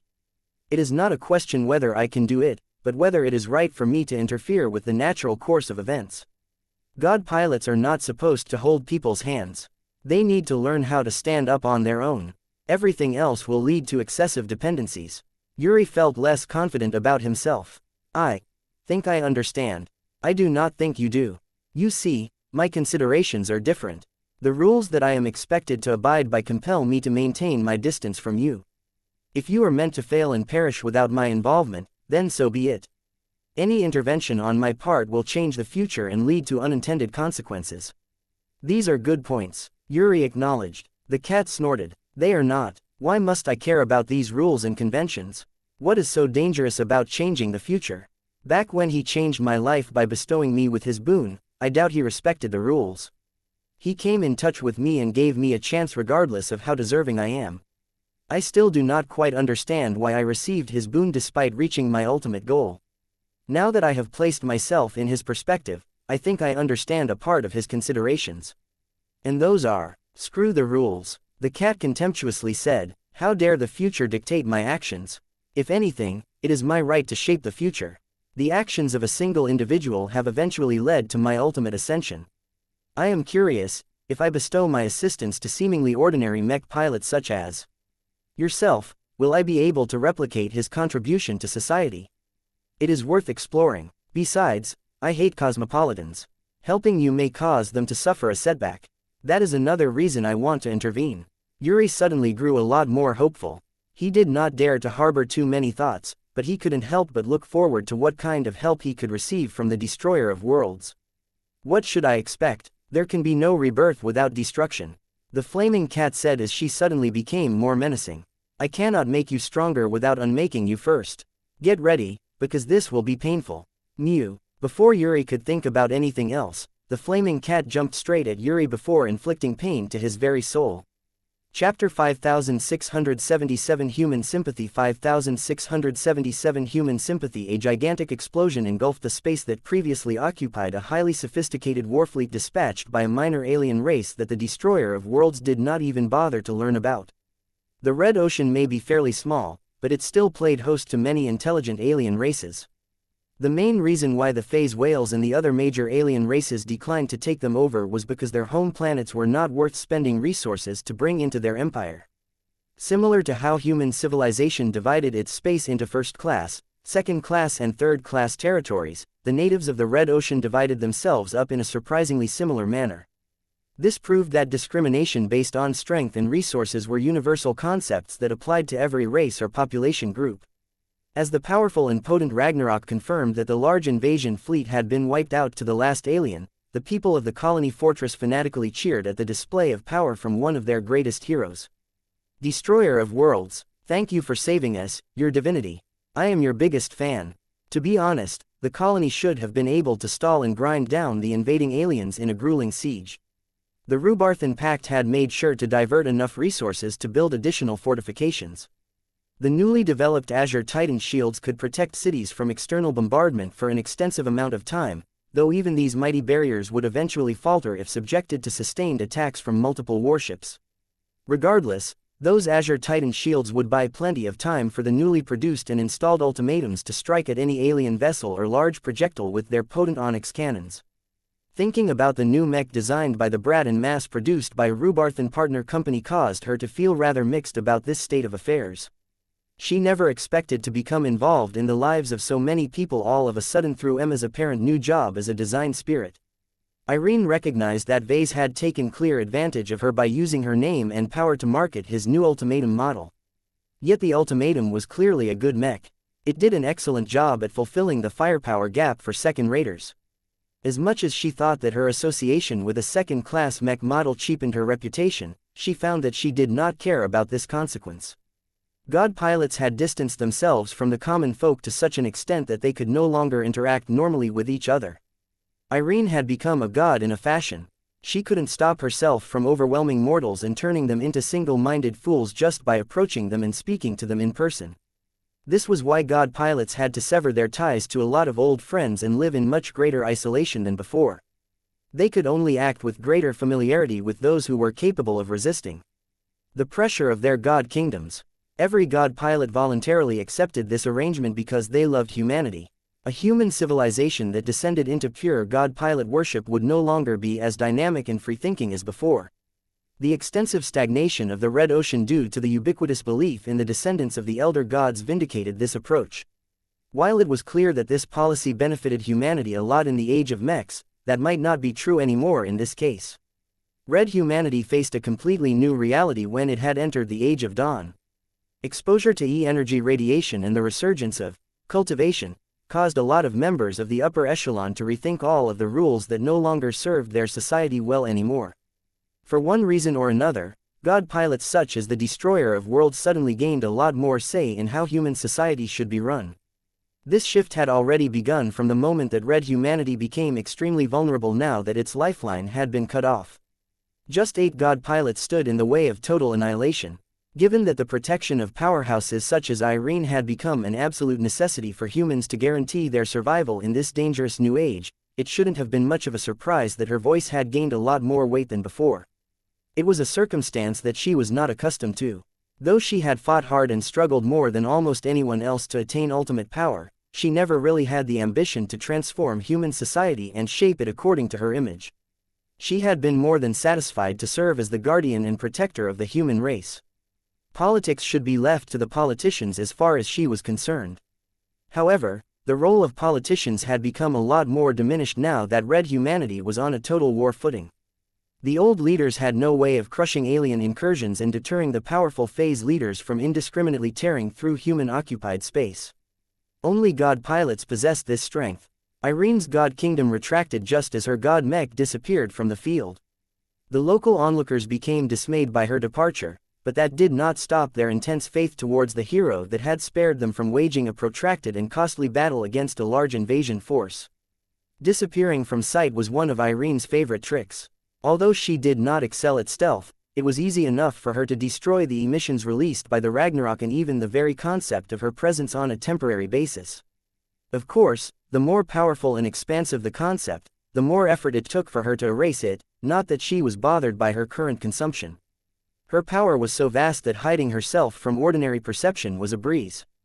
As she waited in order to determine where she needed to intervene next, a part of her expansive mind was constantly paying attention to the distant mech pilots that had come to pilot all of the new ultimatums.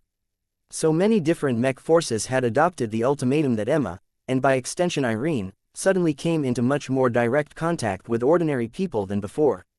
Though the mech pilots of the ultimatum were often better trained and more elite than average mech pilots, they all fell within the same scope to a god pilot like Irene.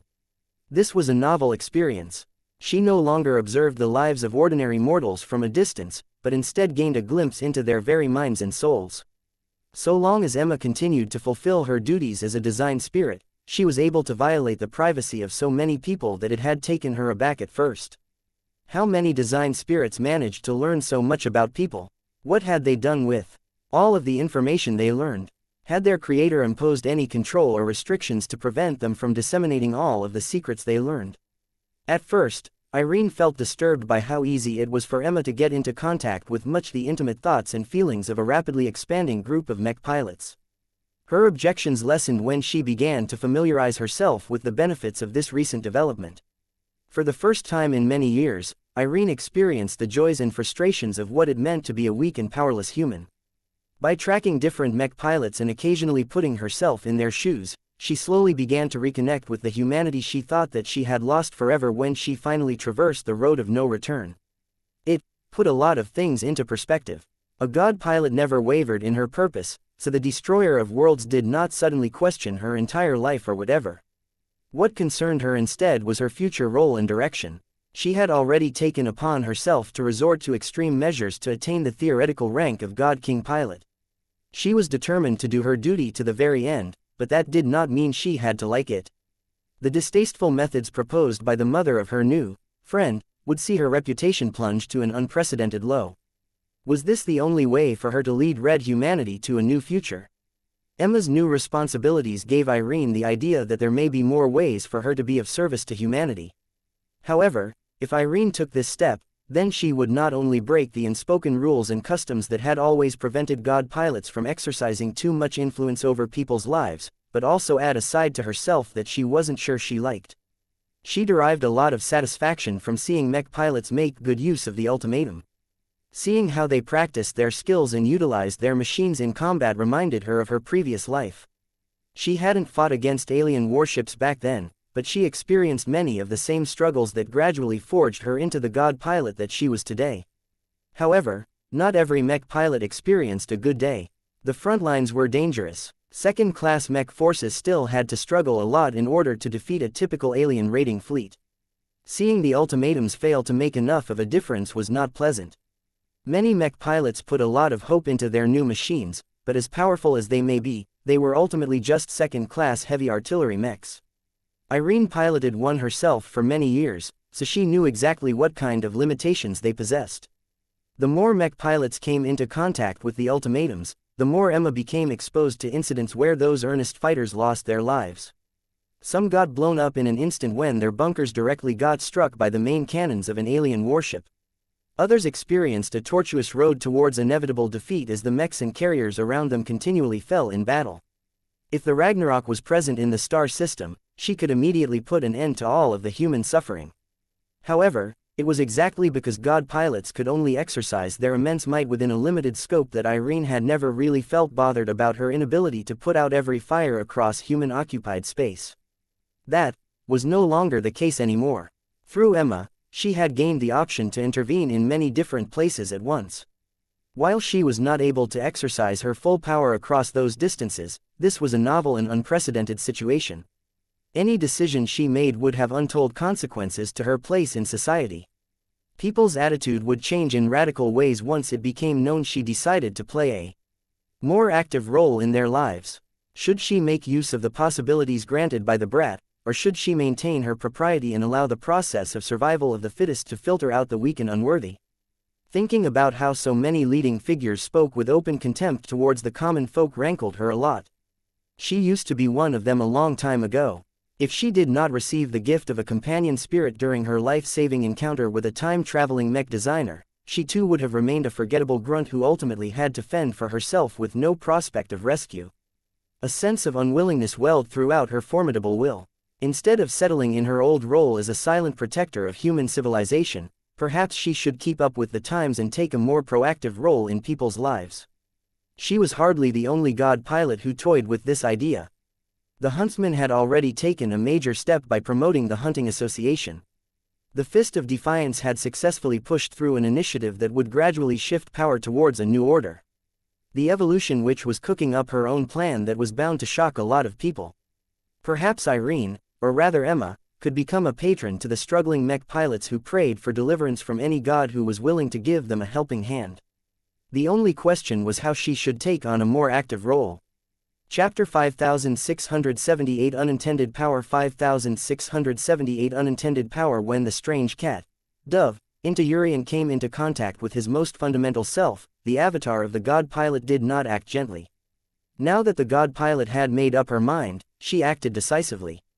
Though she was only able to channel a tiny aspect of her power through Emma's faint connection to the ultimatum, she was able to leverage more than enough power to induce far-reaching changes into Yuri's spirit.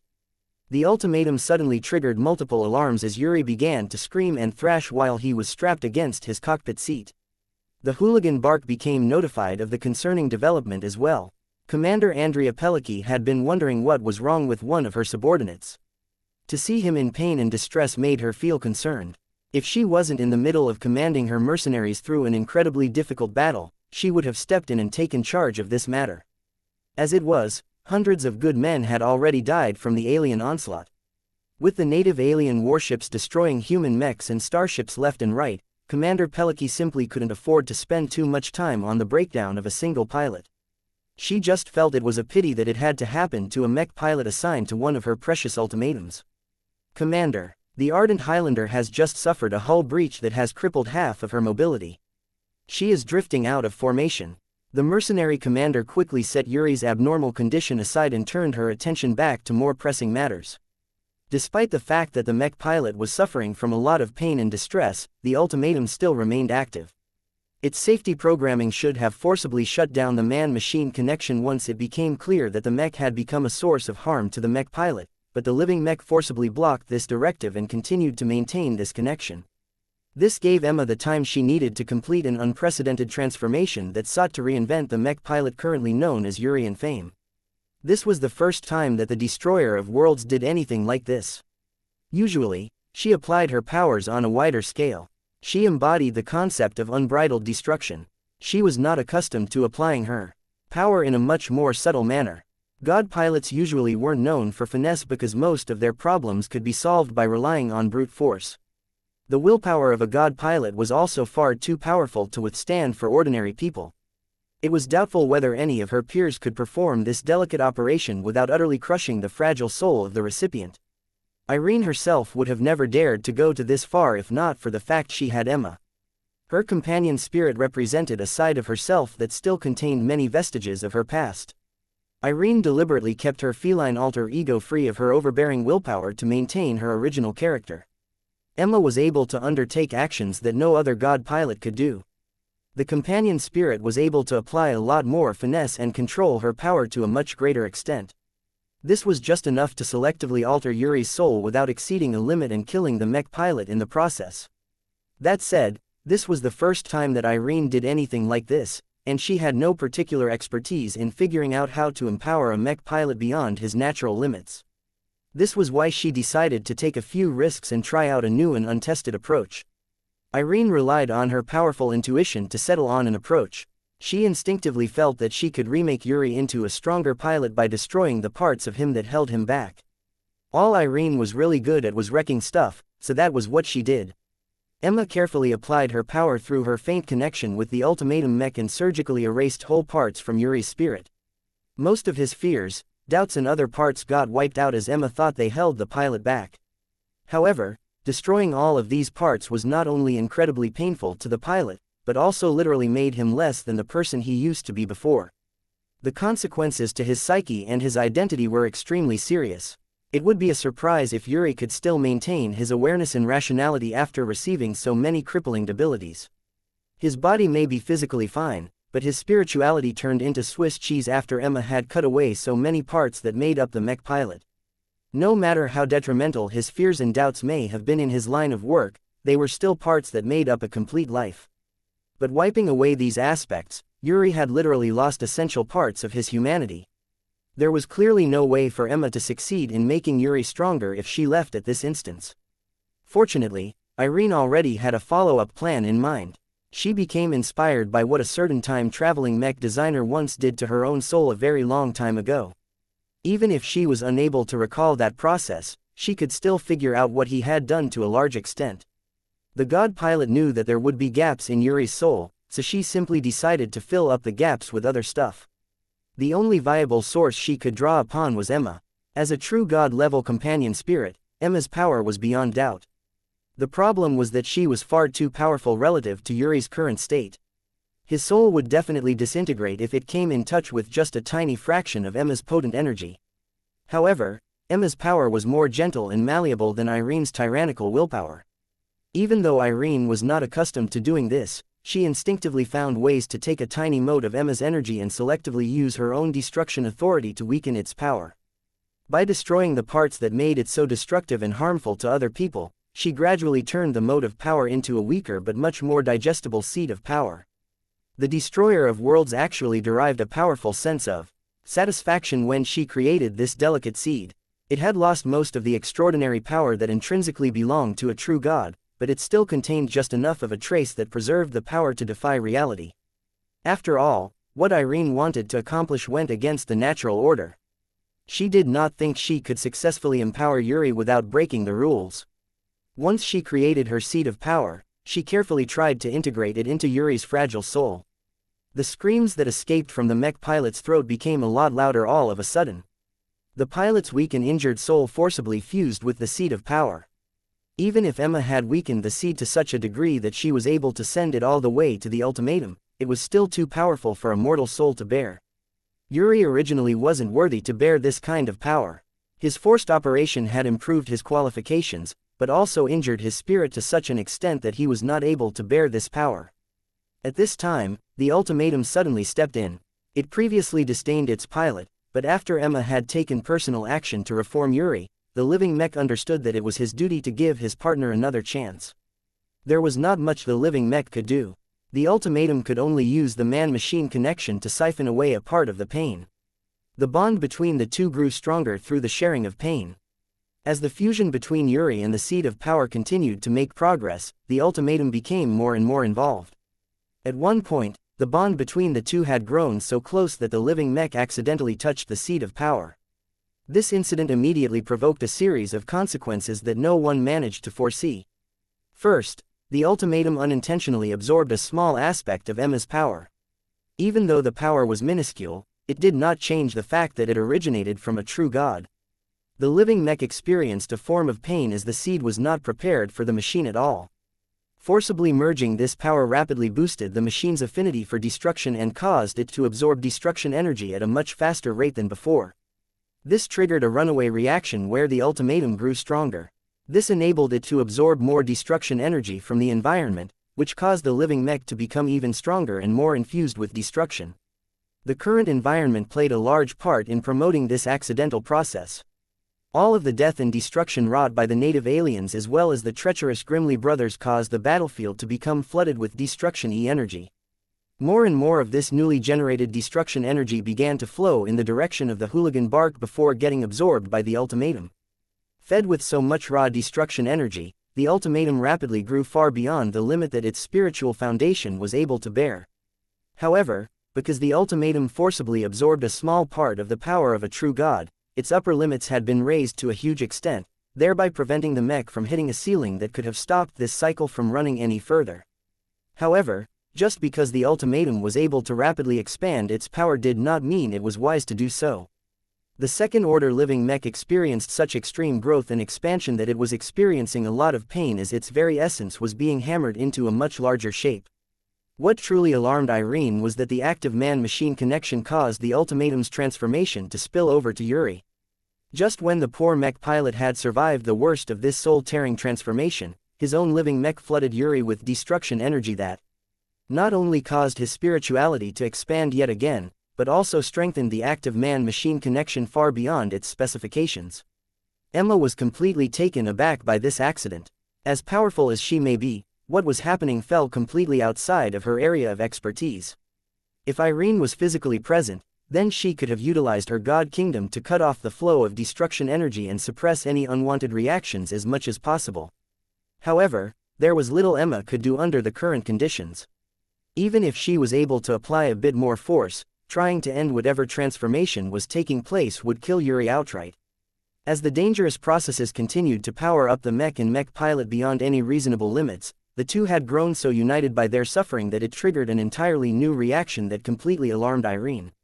Ah! As Yuri roared in pain, the saturated energies inside the cockpit somehow caused his piloting suit and his body to gradually melt and merge into the cockpit seat.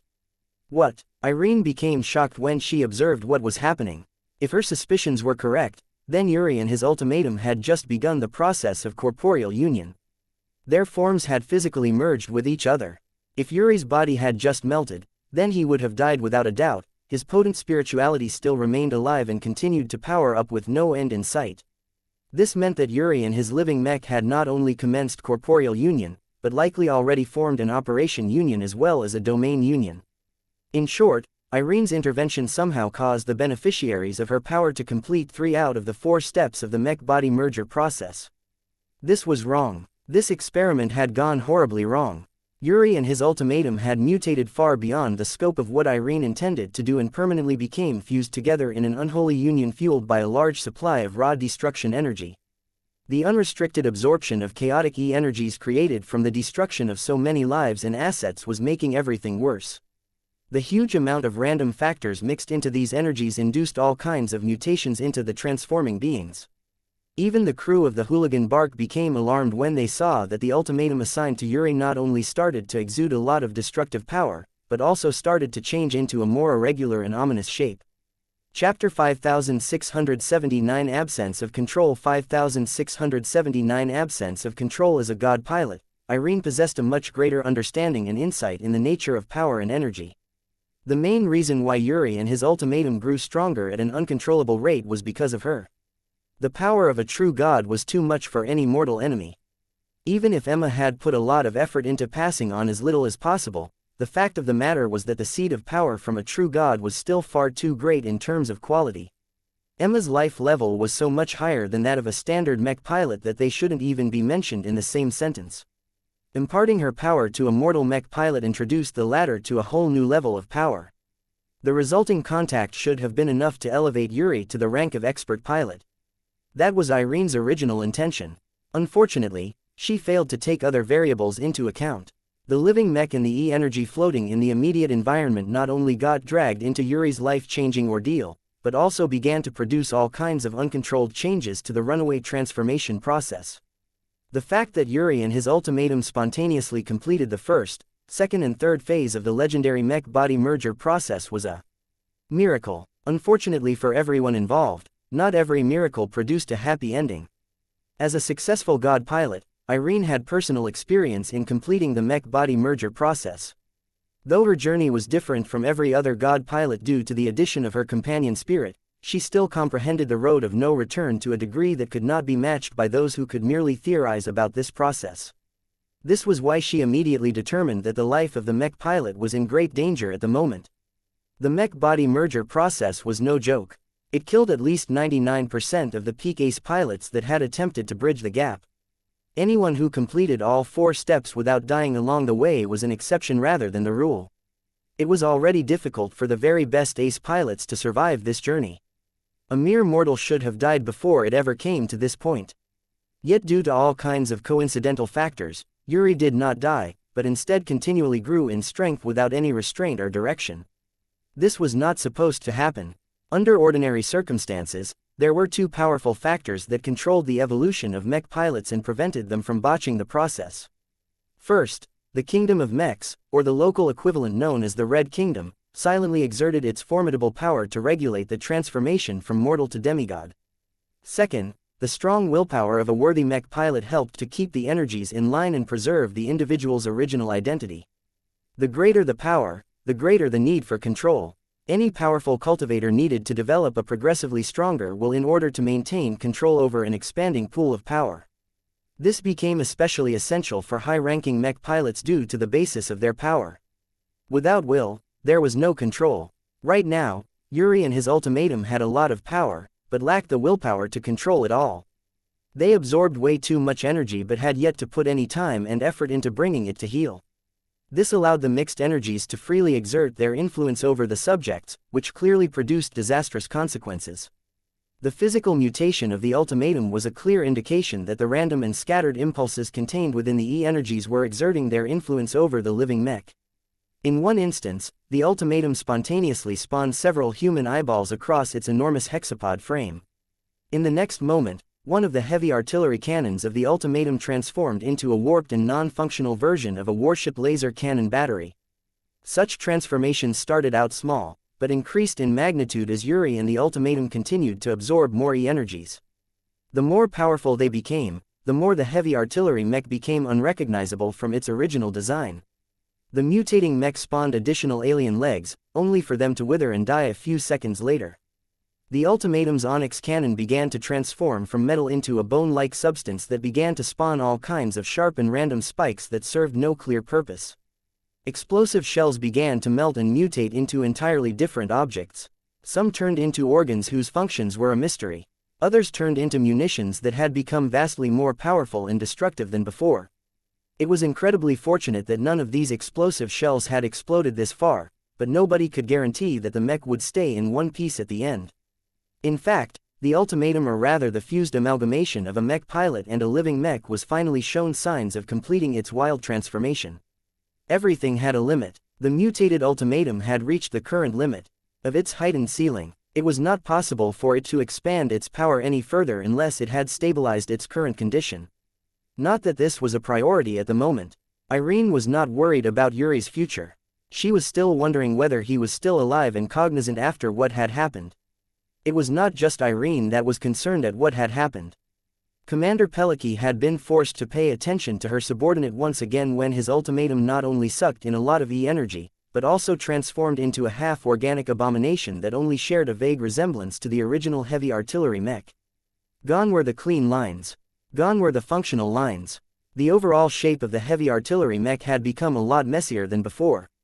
It had become considerably thicker and heavier than before. It looked a lot more bloated than before due to the random addition of mass at many different points along the frame. Tumorous growths along with random bits of metal extended from the heavy artillery mech without any rhyme or reason. The mech had lost a few legs, but gained others in return. It ended up with a total of 5 legs, each of which consisted of a different mix of bone, flesh and metal. Their shapes varied widely from each other, but they still provided stable footing for the mech. The armaments had all undergone a lot of changes as well. The onyx cannon looked a lot more menacing than before. Its size and its caliber had clearly increased. Perhaps Yuri and the ultimatum's subconscious desire to attain greater firepower helped to keep their main weapon in a relatively reasonable state. Of course, it was still questionable whether it could actually launch any projections. The 4 heavy artillery cannons mounted on the back of the beetle-shaped mech had gone through much more extensive changes. One heavy artillery cannon transformed into a fleshy black tentacle that flopped and contorted as if there weren't bones giving it structure. The tip of the tentacle did not contain any opening that was large enough to release an explosive shell, but it still looked dangerous enough to suggest it was able to hurt enemies through different means. The other cannon transformed into a miniature version of a triple-barreled laser cannon battery. It looked incredibly absurd. Not only was it a lot smaller than the real thing, but the reproduction was also sloppy to the point it looked like a parody rather than a real functional piece of equipment. The 3rd heavy artillery cannon had lost half of its length and became a lot thicker.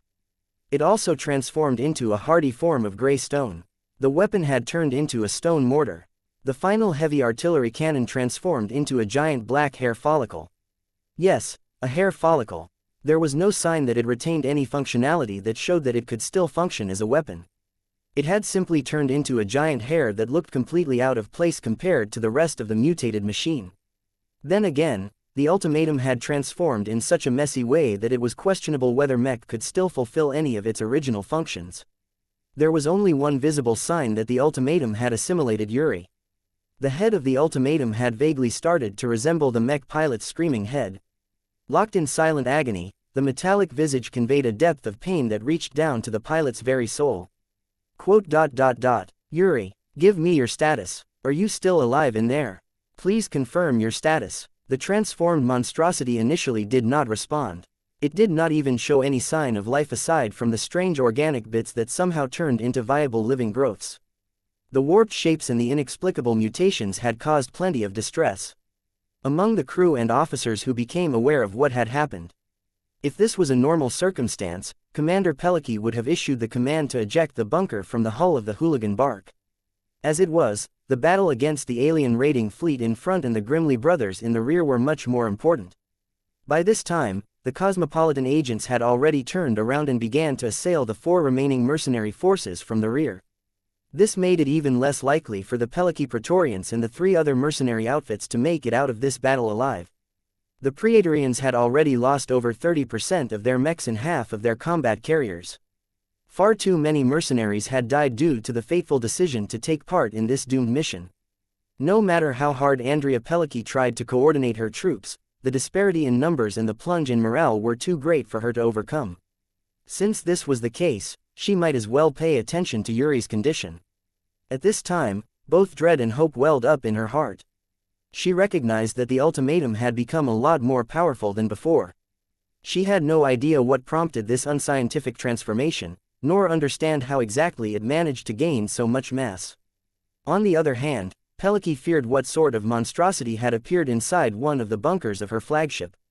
Was there any part of Yuri left alive in this abominable machine? She wasn't even sure whether it could still be called a mech. Seconds passed by while the unholy machine stabilized its current condition. The energy vortex had become a lot weaker now that it had reached the ceiling of its current growth trajectory. The mech had become packed with energy.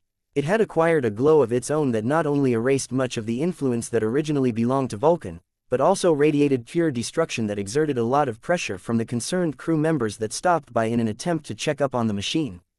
Yuri, please respond. If you are still conscious, please give us a signal. If you do not respond within 30 seconds, we will forcibly eject you and your ultimatum into space. It won't take long before the native aliens or the human traitors take down our flagship. The mention of these enemies triggered a reaction from the partially organic machines. Its fleshy organs pulsed while its mechanical components started to grind against each other. Suddenly, the eyes of the human-like head started to glow red while the spiked onyx cannon spontaneously began to adjust its aim. The monster machine clearly began to charge its main weapon. At the same time, it began to pull in a lot of destruction-y energy, far more than what a normal ultimatum was able to attract. Did you break through somehow, Yuri? Even though Commander Peliki grew a lot more hopeful at this time, she knew that this could not explain the radical transformations. The resonance meters displayed no activity at all. Yuri had not gained any measure of extraordinary willpower. If this was the case, what exactly happened that caused the ultimatum to be a lot more powerful? Who, or what had exactly broken through?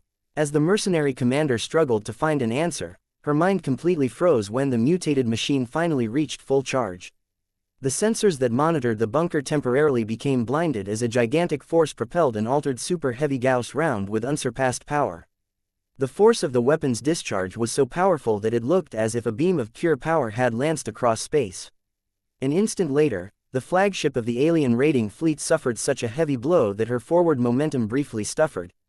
Multiple impacts occurred in quick succession as her transphasic energy shield and her exterior hull failed to withstand the power of this supercharged attack. What? How could this happen? Chapter 5680 Directing a Monster 5680 Directing a Monster. The monster had awoken. It was clearly angry. Yuri, what has happened to you? Are you still alive down there? What has happened to your mech? It is no longer transmitting any telemetry. Please respond. The machine remained unresponsive. It completely ignored Commander Peliki's transmissions and channeled all of its pain and rage towards its enemies. At this point, it became completely unclear who was in control of the ultimatum that had suddenly bulked up, grown a random collection of extra parts and looked a lot more dangerous for whatever reason. If Yuri was still in control, then the mech should have at least made an attempt to communicate and coordinate with the Peliki Praetorians. However, its behavior at the moment indicated that whoever was in control was less than rational. Not only did the mech radiate a huge amount of anger and desire to destroy, but it was also firing its mutated onyx cannon with power that was far in excess of the physical performance of its model. Commander Peliki had only witnessed such might from more formidable high-level mechs. No ordinary second-class mech was able to produce such damage. Not even transphasic hyper-Gauss rounds could punch through both the transphasic energy shield and the exterior hull plating of an alien battleship in a single attack. If this was a more normal instance, then Commander Peliki would have thought that Yuri and Fame finally managed to step up and advance to the rank of expert candidate. No, the power demonstrated by the machine was too great for that. Perhaps Yuri had managed to luck out big time and attained apotheosis right away. Yuri may have experienced the mythical double breakthrough event. This was an extremely rare and exceptional circumstance where mortals turned into demigods in a single leap, thereby proving that they possessed outstanding talent and potential. However, from the reports of the nearby mech technicians trying in vain to get close enough to inspect the monstrous machine, Commander Peliki realized that this did not match those uplifting events. "Yuri, are you still alive?" The machine did not respond to any of the commander's inquiries. She had little choice but to resign to the fact that Yuri had either died or had gone crazy for whatever reason. Either way, this mysterious accident might not be as bad as it looked. This was because the ultimatum that had somehow transformed into a half-organic monstrosity not only resumed its fight against the foes of the Peliki Praetorians, but had also become at one if not two orders of magnitude more powerful. Commander Peliki could make use of that. She had no time to mourn the apparent loss of her friend. All she could do at this point was to do her best by preserving the lives of the men she had left. A dampened shockwave ran throughout the command center of the hooligan bark. Together with the sensors that struggled to record the massively empowered projectile that struck the flagship of the alien raiding fleet with overwhelming force, this was a clear sign that the ultimatum had opened fire yet again. Ultimatum 1 has opened fire with its abnormal onyx cannon yet again. The alien flagship has suffered catastrophic damage to 3 transphasic shield generators and 1 secondary power generator. 2 of her primary gun batteries have lost power. Her combat effectiveness has dropped by at least 40%. It took only 3 onyx cannon discharges for Ultimatum 1 to break the alien battleship's defenses and partially cripple her functions. Our ranged mechs along with the ranged mechs of our surviving allies are throwing everything they have at the flagship. Her hull integrity is dropping rapidly. The alien crew are already in the process of abandoning ship. The sudden and abnormal downfall of the alien flagship produced a lot of ripple effects. Not only were all of the aliens taken aback by this sudden turn of events, but the friendly mercenaries also regained a lot of hope. The surprisingly powerful weapon discharges from the hooligan bark was exactly the sort of miracle that the mercenaries had been praying for. Each of them thought that one of the mech pilots of the recently purchased ultimatums had broken through. Although their assumptions were mistaken, the mercenary mech pilots fought a lot harder now that they believed they had a chance of making it out of this battle alive. What is Ultimatum 1 doing? It is charging up its transformed onyx cannon for another full-powered attack. According to the alignment of its barrel, Ultimatum 1 is still determined to attack the alien flagship. That is not necessary anymore. It is a waste of its firepower to attack a ship that is already going down. Have you told the mech to change its target? We have tried to do so multiple times, but Ultimatum 1 remains unresponsive. Damn, Peliki cursed. Then let us force it to shift its target. Spin and orient the hull around so that it can no longer angle its onyx cannon towards the enemy flagship. Force the ultimatum to break the transphasic energy shields of the remaining 5 alien battleships including the accompanying Nunzer vessel. Our greatest issue with these ships has always been our inability to get past their energy defenses. So long as their hulls have become exposed, our remaining ultimatums and our melee mechs can make short of what is left. While the enemy warships had been focusing a lot of their fire towards the combat carriers of the mercenary outfits, more and more of their guns had begun to fire towards the approaching melee mechs. This not only gave the starships a bit more reprieve, but also signaled that the enemy vessels were about to get in a lot more trouble. Unless the aliens had brought a lot of starfighters, it would be difficult for them to fend off the threat posed by the melee mechs. The mech pilots of those machines were hungry for revenge and eager to fight for their lives. They initially thought that it would have taken a lot of effort for them to get past the transphasic energy shields of the enemy vessels, but now that Yuri's transformed ultimatum had gained the power to complete this step in advance, the melee mech pilots became a lot more optimistic. This was because most enemy warships simply had no way of repelling melee mechs that had reached their hulls and started to carve their way into the interior. Not even alien starfighters could dislodge melee mechs without inflicting even more damage to the damaged hulls. Several supercharged attacks launched from the hooligan bark in the following minute. The damaged but operational combat carrier deliberately spun her hull to change the targeting of Ultimatum 1. Even though Yuri appeared to be completely unresponsive, his transformed machine still operated as if it was controlled by a relatively basic but competent AI. The mech always sought to direct its most potent firepower at the largest and most threatening alien warships. It only employed its onyx cannon as it was probable that its back-mounted armaments had become inoperable. It didn't matter. The ultimatum was primarily a heavy artillery mech that was built around its enormous hyper-super heavy Gauss cannon. Now that it had become even more powerful than the typical primary gun battery of an alien warship, this was all the human mercenaries needed to wreck the alien vessels. Keep directing Ultimatum 1's fire. Prioritize the largest and toughest warships first. We need to strip each of them of their energy defenses before our melee mechs arrive and take advantage of the openings. The hooligan bark quickly became the center of attention as the supercharged shots continually struck the alien warships with overwhelming might. The second enemy battleship has lost half of her mobility. The last strike has managed to wipe out her starboard main thrusters along with all of the segmented energy shields on this side. The fourth enemy battleship has suffered a massive power failure. Over 80% of her systems have been knocked out. Most of her remaining intact transphasic energy shields are operating on emergency power reserves, but they won't last long at this rate. What is the condition of Ultimatum 1? Has it weakened after firing so many powerful attacks? The readings are a mess, but if I have to make a preliminary judgment, Ultimatum 1 has yet to tire itself out. In fact, there are signs that suggest that it may be growing stronger or at least more adept with utilizing its altered systems. Suddenly, a loud alert rang throughout all of the compartments of the hooligan bark. The Nunzer warship is painting us with her most powerful targeting systems. She is about to open fire on our ship. Evade. Too late. Brace yourselves. The hooligan bark shuddered as the most formidable Nunzer battleship struck the Praetorian flagship with their formidable gun batteries. Did we get hit? We have lost our energy shields and suffered multiple hull breaches, but our ship's integrity is still at an acceptable level. This is another miracle. What happened? That Nunzer battleship should have inflicted catastrophic damage to our combat carrier. Commander Peliki had to watch a piece of footage in order to obtain her answer. It turned out that when the battleship's mixed energy and kinetic attack salvo was on the verge of striking the hooligan bark, an invisible energy field rapidly weakened the individual attacks moments before they impacted her flagship. Ultimatum 1 has saved us again. If my analysis is correct, then it may have deployed a domain field that has weakened the incoming attacks before they struck our ship. Right now, the altered heavy artillery mech is exhibiting the traits of being piloted by an ace pilot. The greatest inconsistency is the lack of responses from our resonance meters. None of them have discovered any trace of resonance. That was highly abnormal. Though red humanity had gradually become more and more exposed to extraordinary phenomena, the only clear manifestations of metaphysical power that they were familiar with had always been associated with expert pilots, ace pilots and god pilots. They simply could not understand how the Ultimatum 1 was able to fight like it was being piloted by a saint, yet clearly wasn't controlled by one. The mech had turned into a giant anomaly that produced far more questions than answers. However, answering those questions was not a priority at the moment. The surviving the battle was all that mattered.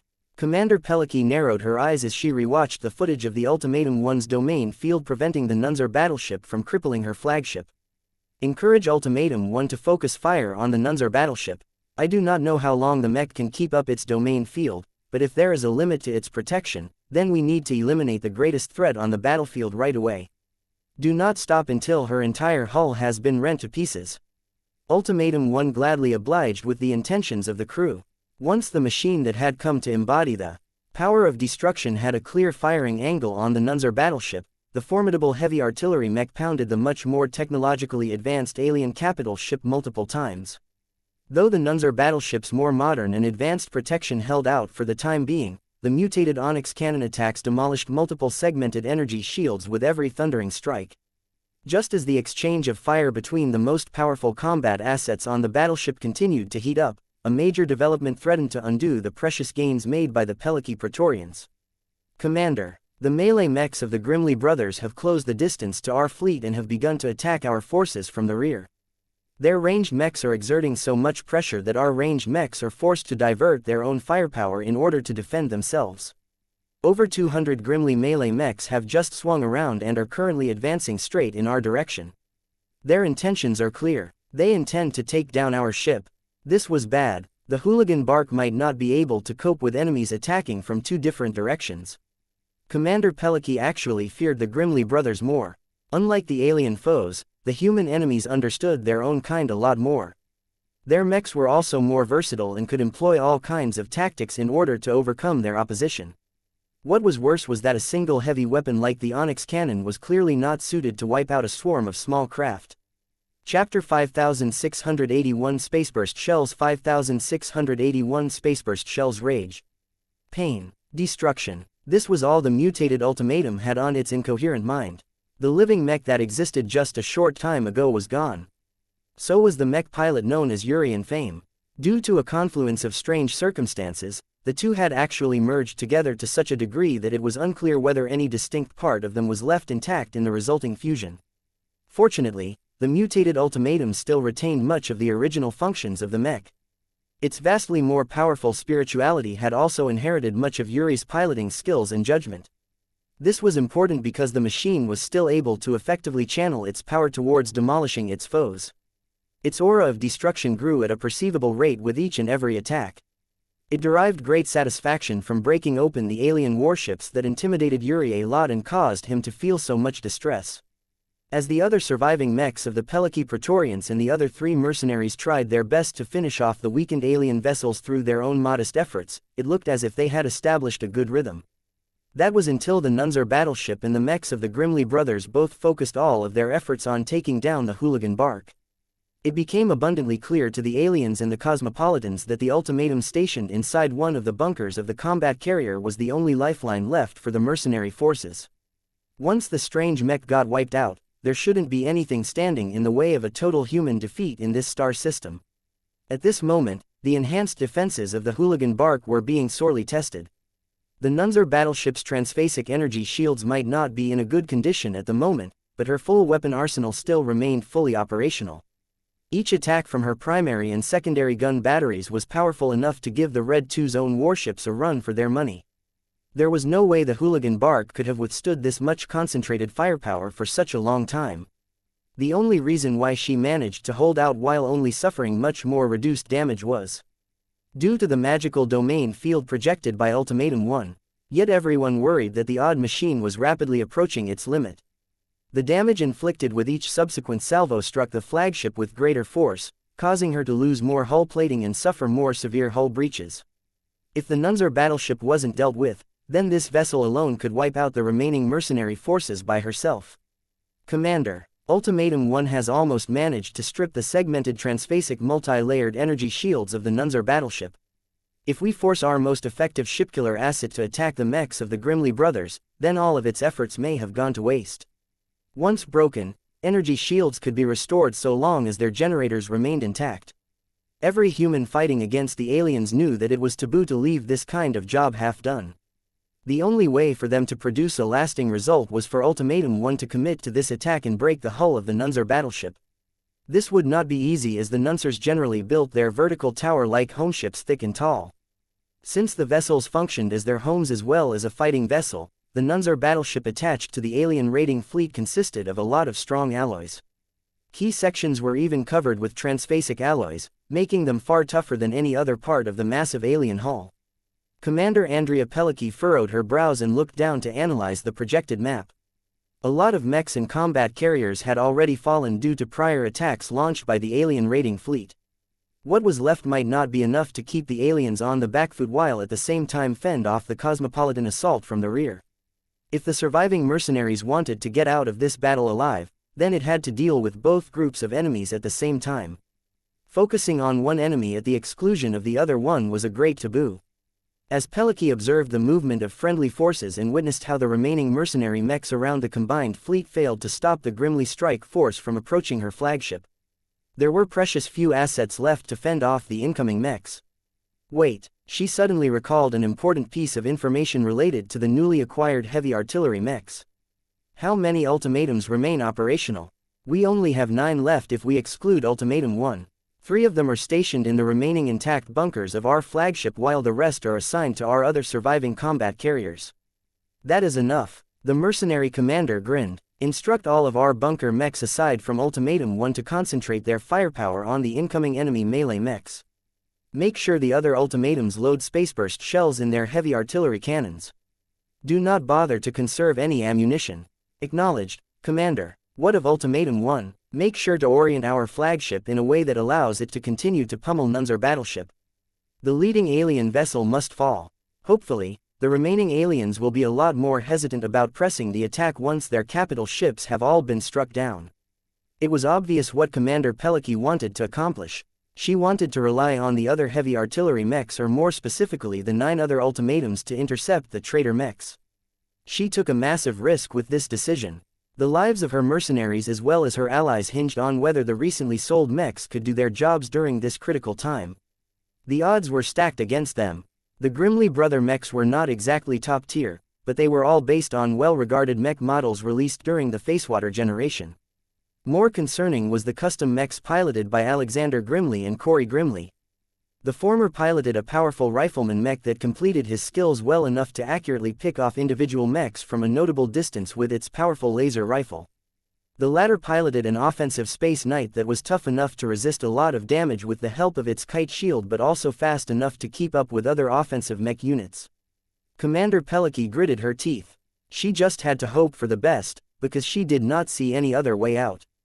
She just hoped that the generational gap between the mechs of the Facewater generation and the Hyper generation was truly as people claimed.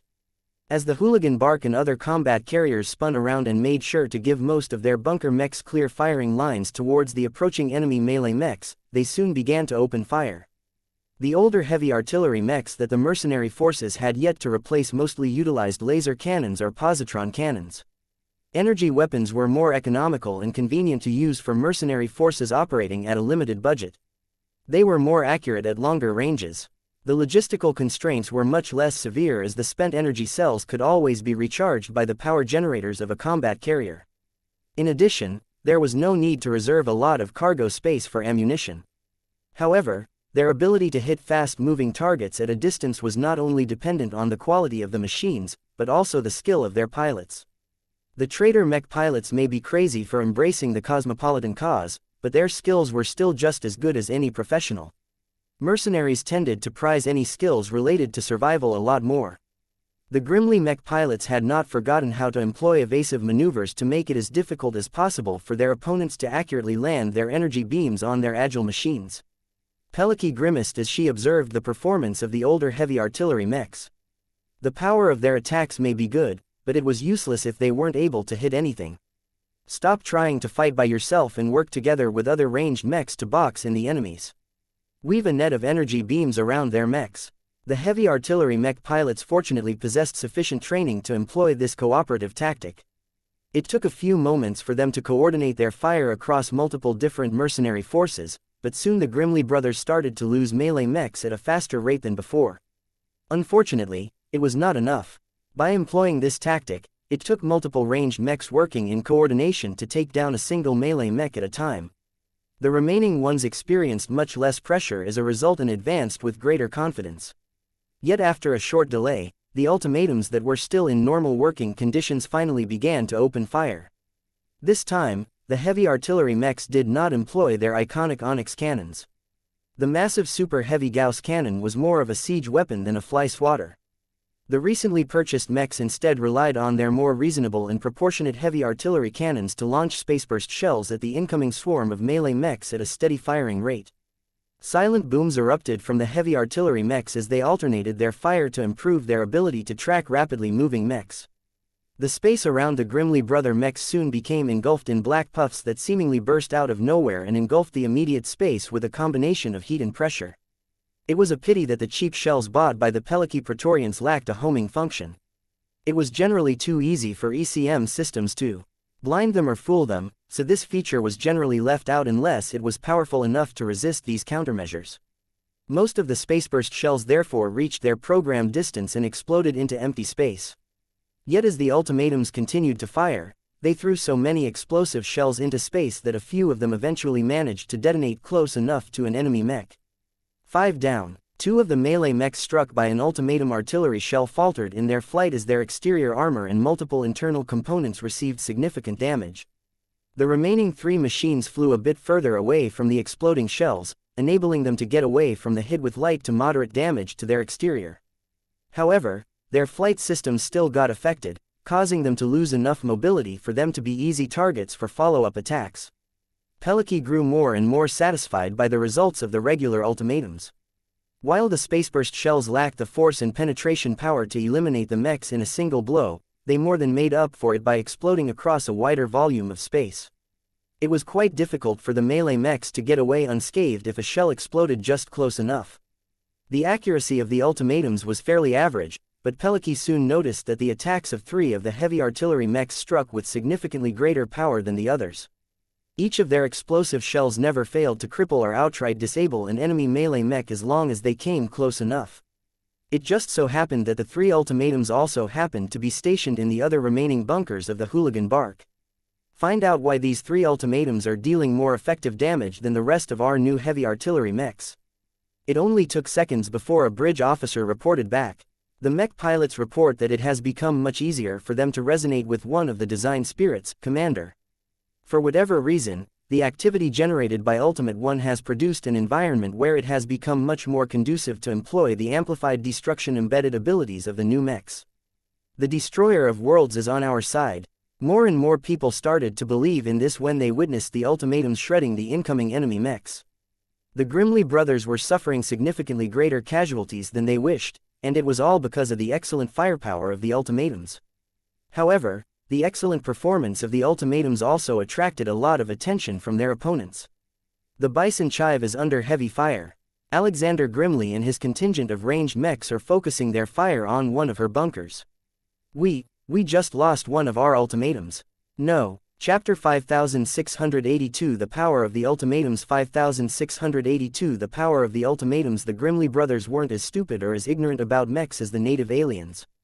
Before they stabbed the Hulsey war dogs in the back and exposed their true allegiance, the troops of the Grimly brothers kept up with the news and acted like any other mercenaries.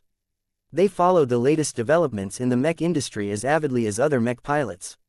They knew about the ultimatums and listened to many of the wild claims about its performance. Yet now that they had begun to fight against these mechs themselves, the troops of the Grimly brothers learned that these mechs fully deserved all of the hype. The hyperspaceburst shells launched by the modern heavy artillery mechs were not only relatively fast, but also exploded across a wider volume of space than the explosive shells of the previous generation. The E-energy empowering the explosive ordnance of the ultimatums significantly increased the lethality of every explosion. It was as if every explosion directly weakened every affected armor plating to the point where they were only partially as effective as before. Perhaps more powerful quasi-first-class mechs may be able to withstand this power, but the relatively ordinary second-class mechs of the Grimly brothers were not equipped to withstand this power. The ultimatums are tearing the Grimly mechs apart. Why didn't we buy our own batch of ultimatums? They are definitely worth far more than 30 MTA credits per copy. Don't let the Grimly brothers wreck these precious mechs. Provide cover for them as much as possible. As the ranged mechs of the Grimly brothers tried to take down the ultimatums one by focusing as much of their attacks on them as possible, they experienced even greater pushback from the ranged mechs of the 4 mercenary outfits. In order to give the heavy artillery mechs enough breathing room to eliminate the incoming melee mechs, the rifleman mechs of the Peliki Praetorians as well as their allies went all out. They increased their firing rates as much as possible. Their kinetic weapons fired as 3/4 or even half charge in order to rain more projectiles at their opponents. Though the power and the muzzle velocities of these hasty attacks were not as great as before, they produced greater suppression than before as the Grimly mech pilots found it much more difficult to focus on eliminating the bunker mechs when they came under heavy fire. The rifleman mechs armed with energy weapons either overloaded their guns or simply reduced the charge rate of an individual energy beam. They managed to land a lot more hits onto their Grimly counterparts as a result, making it even more difficult for the enemy pilots to concentrate and focus on their mission. Despite these measures, 2 more ultimatums became overwhelmed by a torrent of mixed-ranged attacks. The custom rifleman mech piloted by Alexander Grimly happened to inflict much more effective damage than the surrounding machines. Damn, Alexander never told us that his custom mech was equipped with a transphasic laser rifle. This weapon is chiefly responsible for carving open the protective bunkers that our heavy artillery mechs are relying upon for protection. Though the ultimatums were doing an increasingly better job at blasting enemy melee mechs apart, Commander Peliki winced with every machine that got wrecked. That was 30 MTA credits down the drain. Instruct the 3 regular ultimatums stationed on our flagship to focus their attacks on the mechs of both Grimly brothers. They are too threatening to leave alone. While the remaining ultimatums continued their mission to whittle down the other melee mechs, the three machines that somehow fed off the large amount of destruction energy attracted by the mutated machine focused their full efforts into taking down the leading traitor mechs. This was a much harder mission. No matter whether it was the fast and agile transphasic rifleman mech or the tough but also fairly mobile offensive Space Knight, neither of them allowed the attacks to stop or slow them down. The mercenaries soon made another concerning discovery. The kite shield held by Corey Grimley's mech is transphasic. It is able to resist much more damage than normal alloy shields. That was bad because the mech continued to lead the other melee mechs of the Grimley brothers forward. Once Corey Grimley managed to get close enough to the hooligan bark, it could continue to rely on its transphasic kite shield to fend off a lot of attacks while utilizing its axe to hack at the bunkers that protected the other ultimatums. Please confirm whether the axe held by Corey Grimley's Space Knight is transphasic. According to our scanners, there is a 80% probability that it is a low transphasic bladed weapon. Take it down first. Our heavy artillery mechs are trying, but their progress is too slow due to a lack of transphasic weapons. The custom Space Knight is expressly designed to endure a large quantity of attacks without losing too much combat effectiveness in the process. Even if we manage to wear out the transphasic kite shield, the mech's remaining armor should be able to resist enough attacks. Damn. Commander Pelkey sensed a growing degree of threat from that machine. While the transphasic rifleman mech piloted by Alexander Grimley could only take potshots from afar, the mech piloted by Corey Grimley posed a much greater threat to the hooligan bark. Having a transphasic offensive Space Knight tear its penetrating axe through the hull of a starship was the worst nightmare of any mech commander.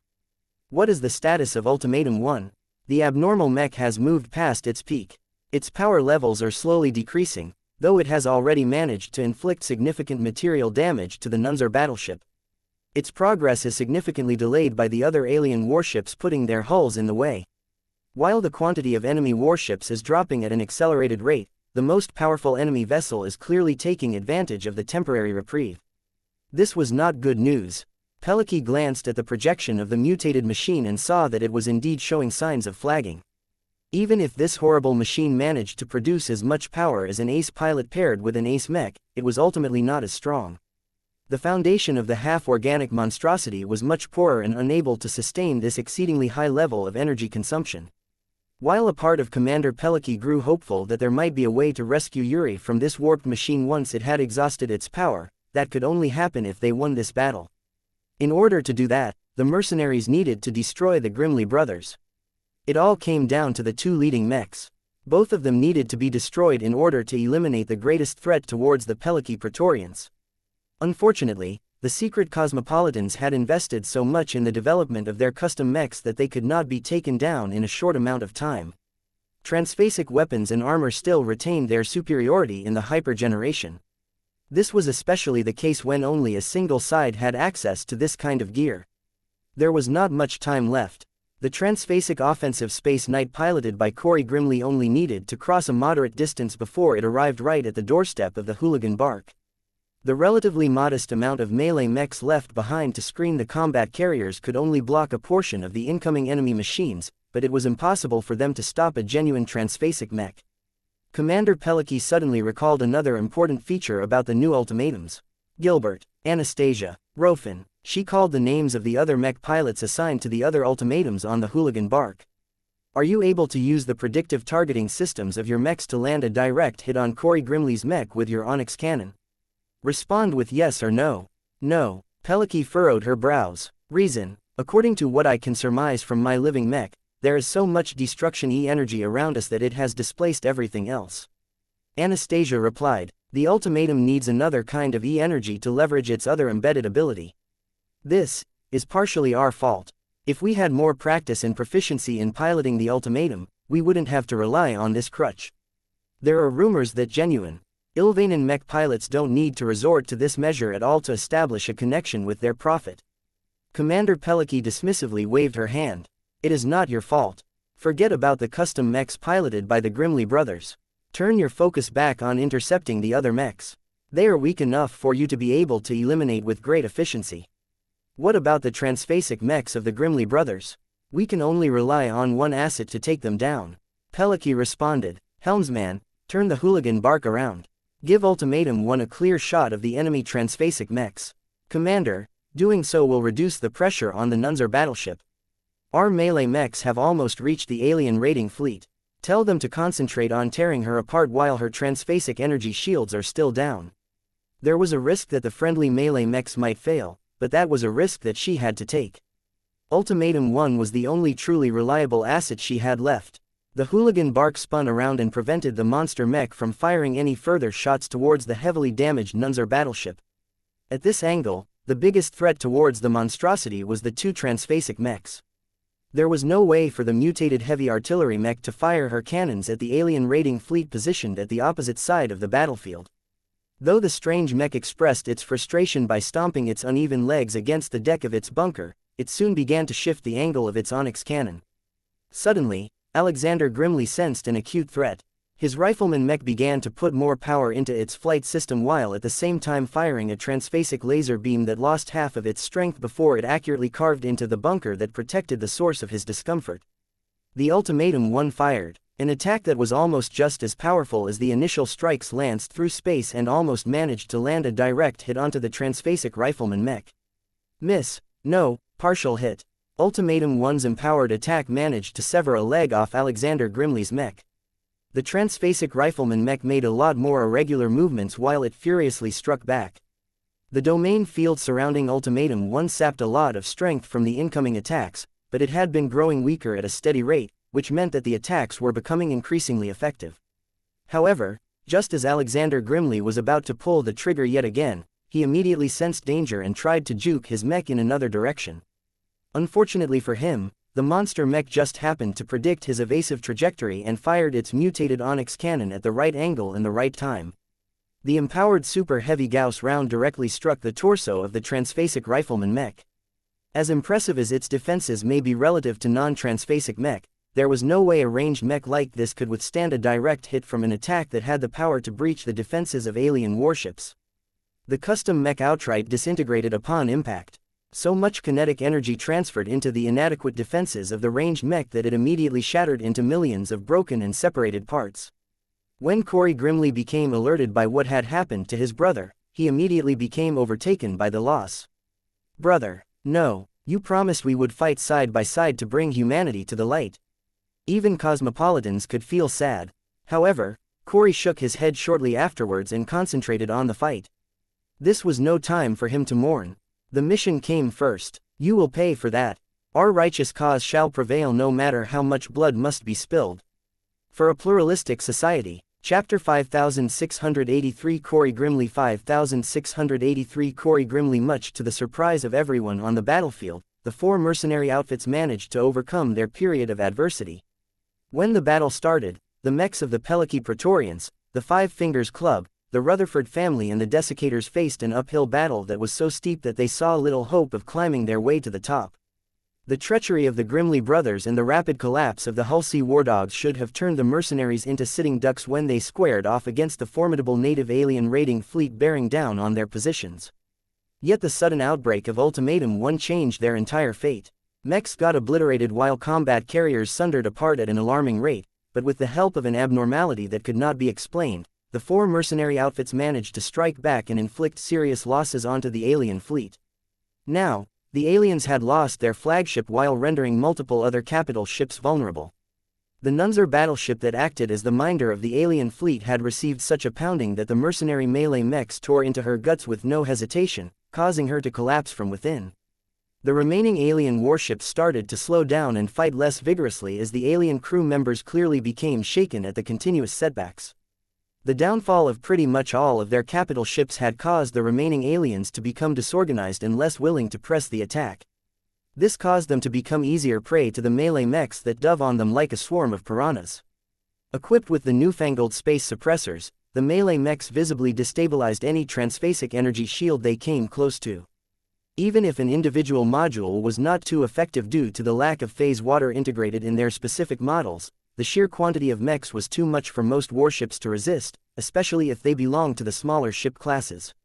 This was one of the many instances that proved that the hyper-generation had given Red humanity a fighting chance in the Red War. It would have been a lot more difficult for the Red 2 to encourage the masses to pilot mechs into battle against huge alien warships if they did not have a readily available solution to overcome the notoriously powerful defenses of the latter. Though the non-transphasic space suppressors were only effective when employed in larger numbers, second-class and third-class mech forces were not short on them for the time being. So long as the production of mechs remained strong and the pool of manpower remained abundant, many human forces were more than willing to throw lots of mechs into the fray in the hopes of earning war merits and other massive rewards. Come on, men, we need to finish off these warships as fast as possible. If we take too long, we won't have motherships to return to. Take down these transphasic shields no matter the cost. As long as the mercenary fleet and its escort mechs could continue to provide support from a distance, the downfall of the alien raiding fleet became increasingly more likely. Yet even as the human mercenaries were on the verge of repelling the alien fleet and earning huge rewards in the process, the assault from the rear threatened to undo much of their gains. The grimy brothers proved their determination to act against red humanity's interests by attacking the mercenary fleet from the opposite direction, thereby making it a lot more difficult for the defenders to properly handle both threats. The ultimatums helped a lot. Their heavy artillery cannons usually merited very little attention due to how ordinary they seemed compared to the powerful Onyx cannon. This was not a surprise. The Onyx cannon was the star of the heavy artillery mech. The entire design was clearly based around this incredibly cumbersome and oversized super heavy Gauss cannon. It was a weapon that aspired to be a shipkiller and had proven this capacity in several instances during this battle. Yet it was the extreme characteristics that also sabotaged the Onyx cannon from posing an effective threat against small fast-moving objects such as mechs. Once the Onyx cannon opened fire, the heavy artillery mech had to work hard to charge the weapon back up.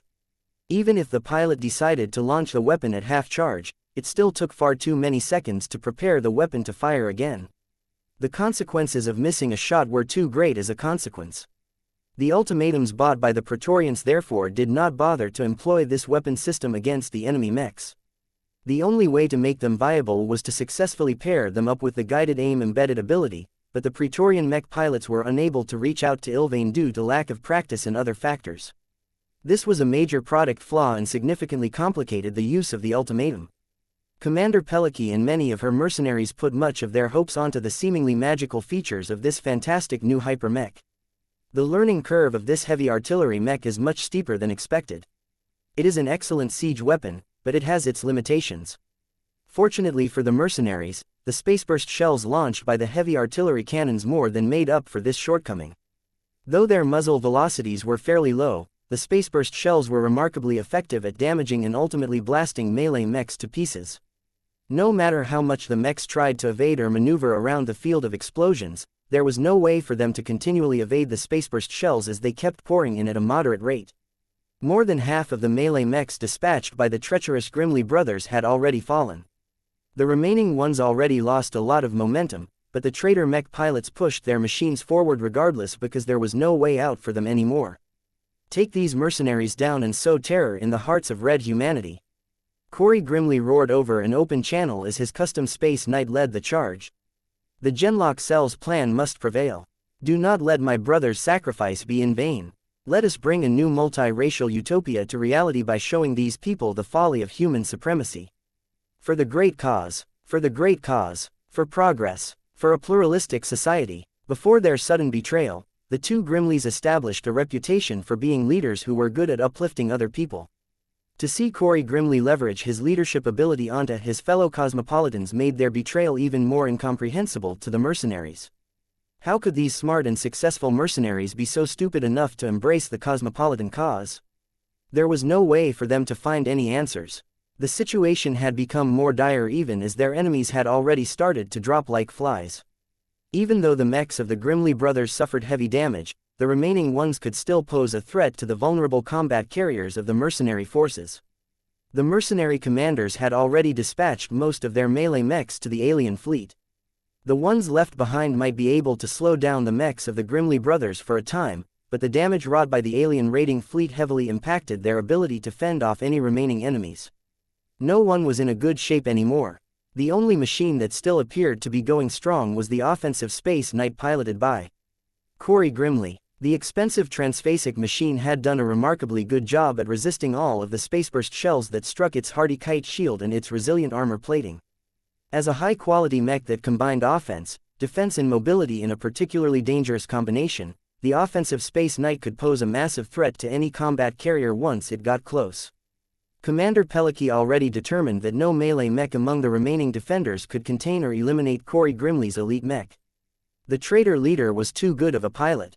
He would definitely be able to effectively leverage all of the advantages of his machine to evade any stiff resistance and strike at the weak points of his targets. The hooligan bark was exceptionally vulnerable to Corey's transphasic axe. It was clear that Corey Grimley had set his sights on Ultimatum 1. Though the mutated mech had demonstrated a huge amount of strength, the traitors already noticed that the former's lengthy outburst was already beginning to decline. The Peliki Praetorians have already exhausted their trump card. They are more vulnerable than they have ever been. Everything rested on Ultimatum 1. The horrifyingly warped machine was the only hope for the mercenaries to save their fleet, defeat their most threatening foes and end this day with at least some of their lives intact. The monster mech had already made good progress in neutralizing the threat posed by the Grimley brothers by eliminating the transphasic rifleman mech Pilotech by Alexander Grimley, but this caused the surviving brother to become even more wary at this abnormal machine. Corey Grimley felt a huge threat from the hooligan bark. He had already banked his offensive Space Knight to the left just as a blindingly powerful super heavy Gauss round rushed through the position occupied by the mech just a moment earlier. Miss. The only consequence suffered by the offensive Space Knight was getting exposed to a wave of destruction energy. While the mech's alloy shield and armor plating suffered a bit of damage, the effects were far too minor to compromise the machine's integrity. The traitor leader adopted a vicious grin. He was determined not to repeat the mistake made by his late brother. As far as evasion went, Corey had always outperformed his brother, mainly because he honed his instincts in close quarters combat a lot more often. It was obvious to him whenever the abnormal ultimatum was about to fire. Not only did it project its intentions like an open book, but it also fired shortly after its mutated onyx cannon reached full charge. Corey had already timed the delay between shots. As long as he made sure to focus fully on evasion when the opposing super mech was about to open fire, his offensive Space Knight would be able to escape the brunt of the attack. Miss again. He had heard and read about the ultimatum's fiendish ability to predict the trajectory of targets and provide suggestions on where to aim. He did not feel as if the opposing pilots were making use of this cheat-like ability. So long as this was not the case, Corey was confident that his powerful mech could cross the remaining distance and chop the newfangled ultimatums to pieces with its hungry transphasic axe. The traitor leader briefly estimated the amount of onyx cannon shots he would have to endure before his mech finally reached the side of the hooligan bark. You only have 3 shots left before your mech will taste my axe. The Space Knight suddenly rolled to the side just as another super heavy Gauss threatened to shatter its alloy shield to pieces. 2 now, time was running out for the mercenaries. Corey Grimley's subordinates may be dropping like flies, but that was poor consolation. When this high-quality mech possessed the power to destroy entire combat carriers by itself, Ultimatum 1 wouldn't be able to do anything to the enemy Space Knight as long as the latter circled its way around. No matter how powerful the onyx cannon may be, it was impossible for this huge and ungainly weapon to fire at the rear of the heavy artillery mech it was attached to. The ultimatum was exceptionally vulnerable to melee mechs, which was a trait that was common to all machines of this mech type. Don't let Corey Grimley get any closer. Shoot his mech down regardless of the cost. Chapter 5684 The Final Sprint 5684 The Final Sprint Though Corey Grimley had never broken through to the rank of expert candidate or expert pilot, he was still an exemplary mech pilot in other aspects. Even when a lot of ranged mechs brought their weapons to bear against offensive Space Knight, he relied on his powerful intuition and his impeccable skills to deftly maneuver his machine in unpredictable loops and diversions. He did so while making sure that he did not prolong the time of arrival too much. He knew as well as everyone else that as long as his powerful mech reached the hooligan bark, the combat carrier as well as the ultimatums stationed inside her bunkers were likely doomed. This acute threat forced all of the remaining ultimatums to bring their weapons to bear against Corey Grimley's mech.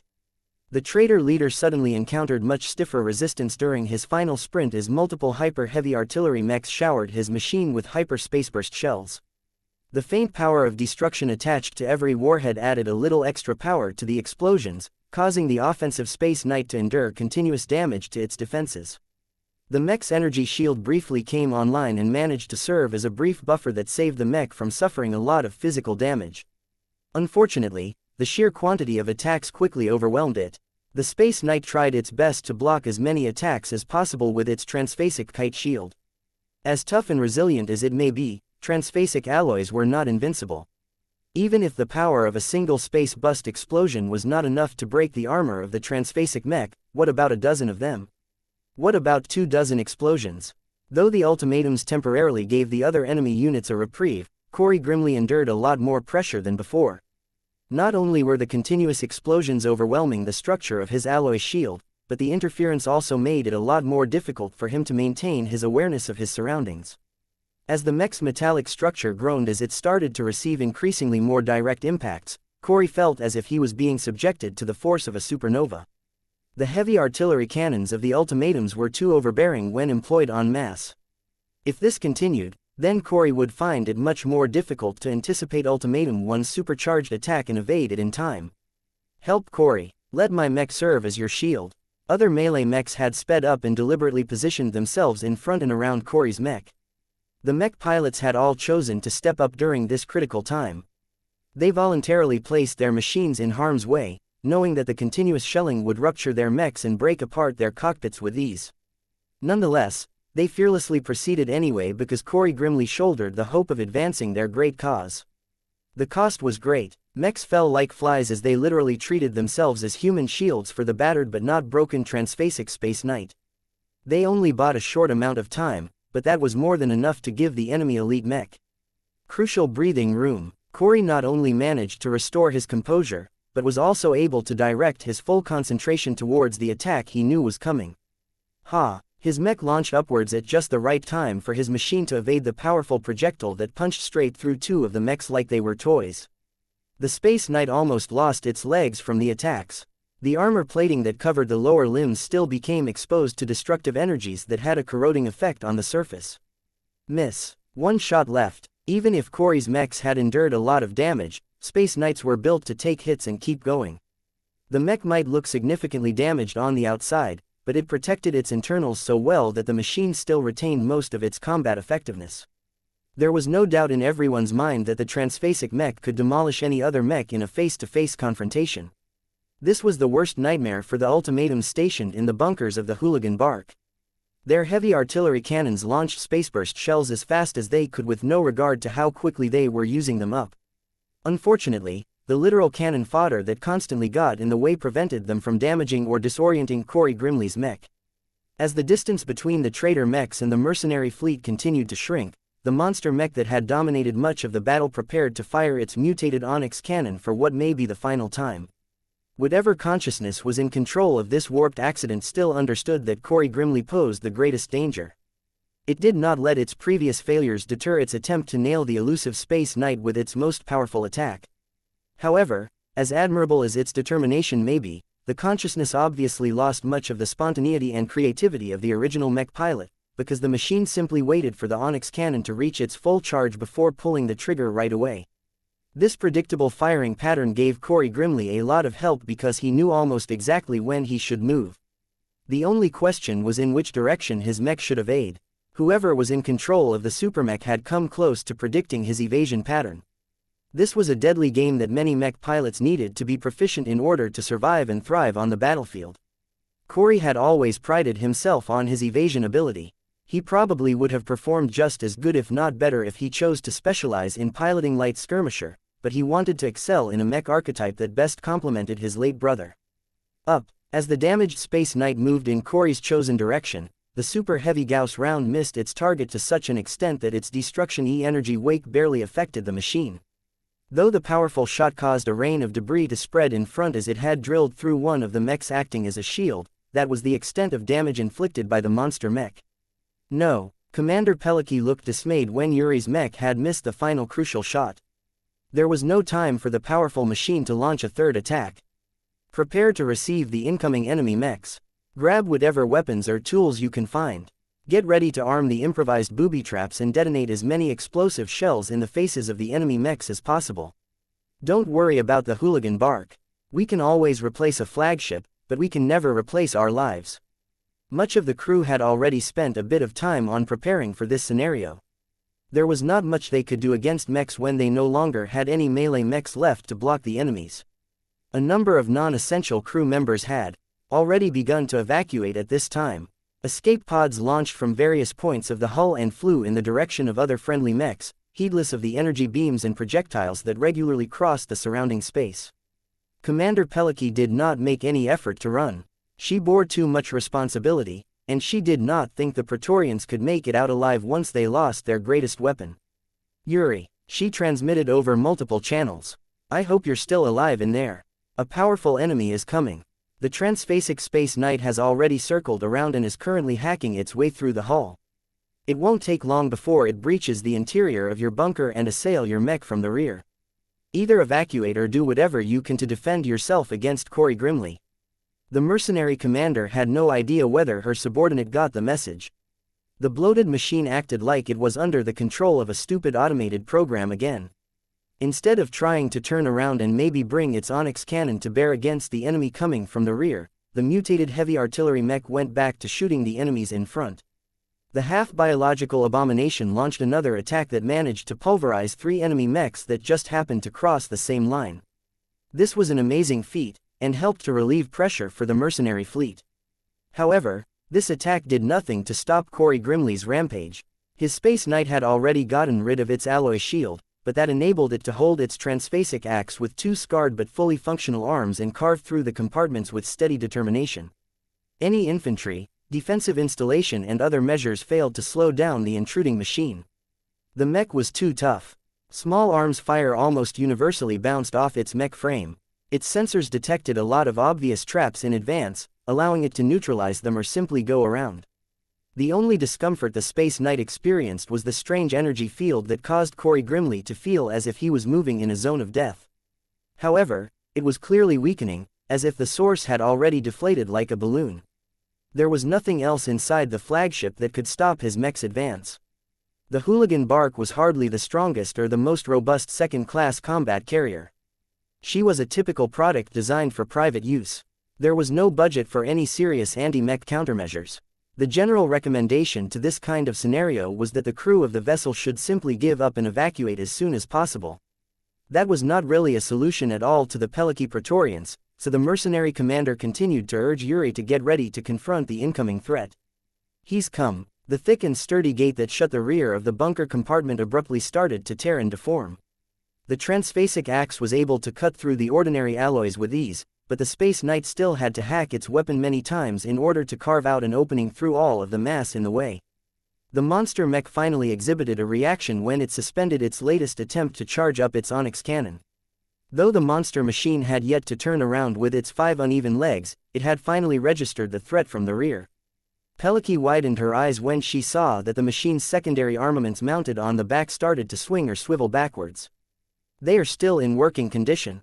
She thought that Ultimatum 1's original heavy artillery cannons had mutated so far beyond recognition that it was impossible for them to function anymore.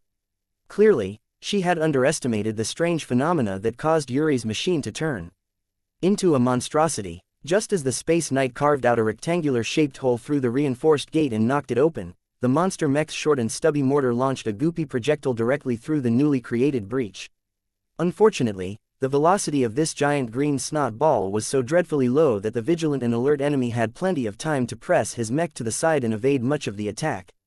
A small portion of the snot ball nonetheless managed to clip one of the Space Knight's arm, but other than corroding a bit of armor plating, the attack failed to produce any other results. The next instant, 3 powerful rays of light lanced from the miniature triple-barreled laser cannon battery.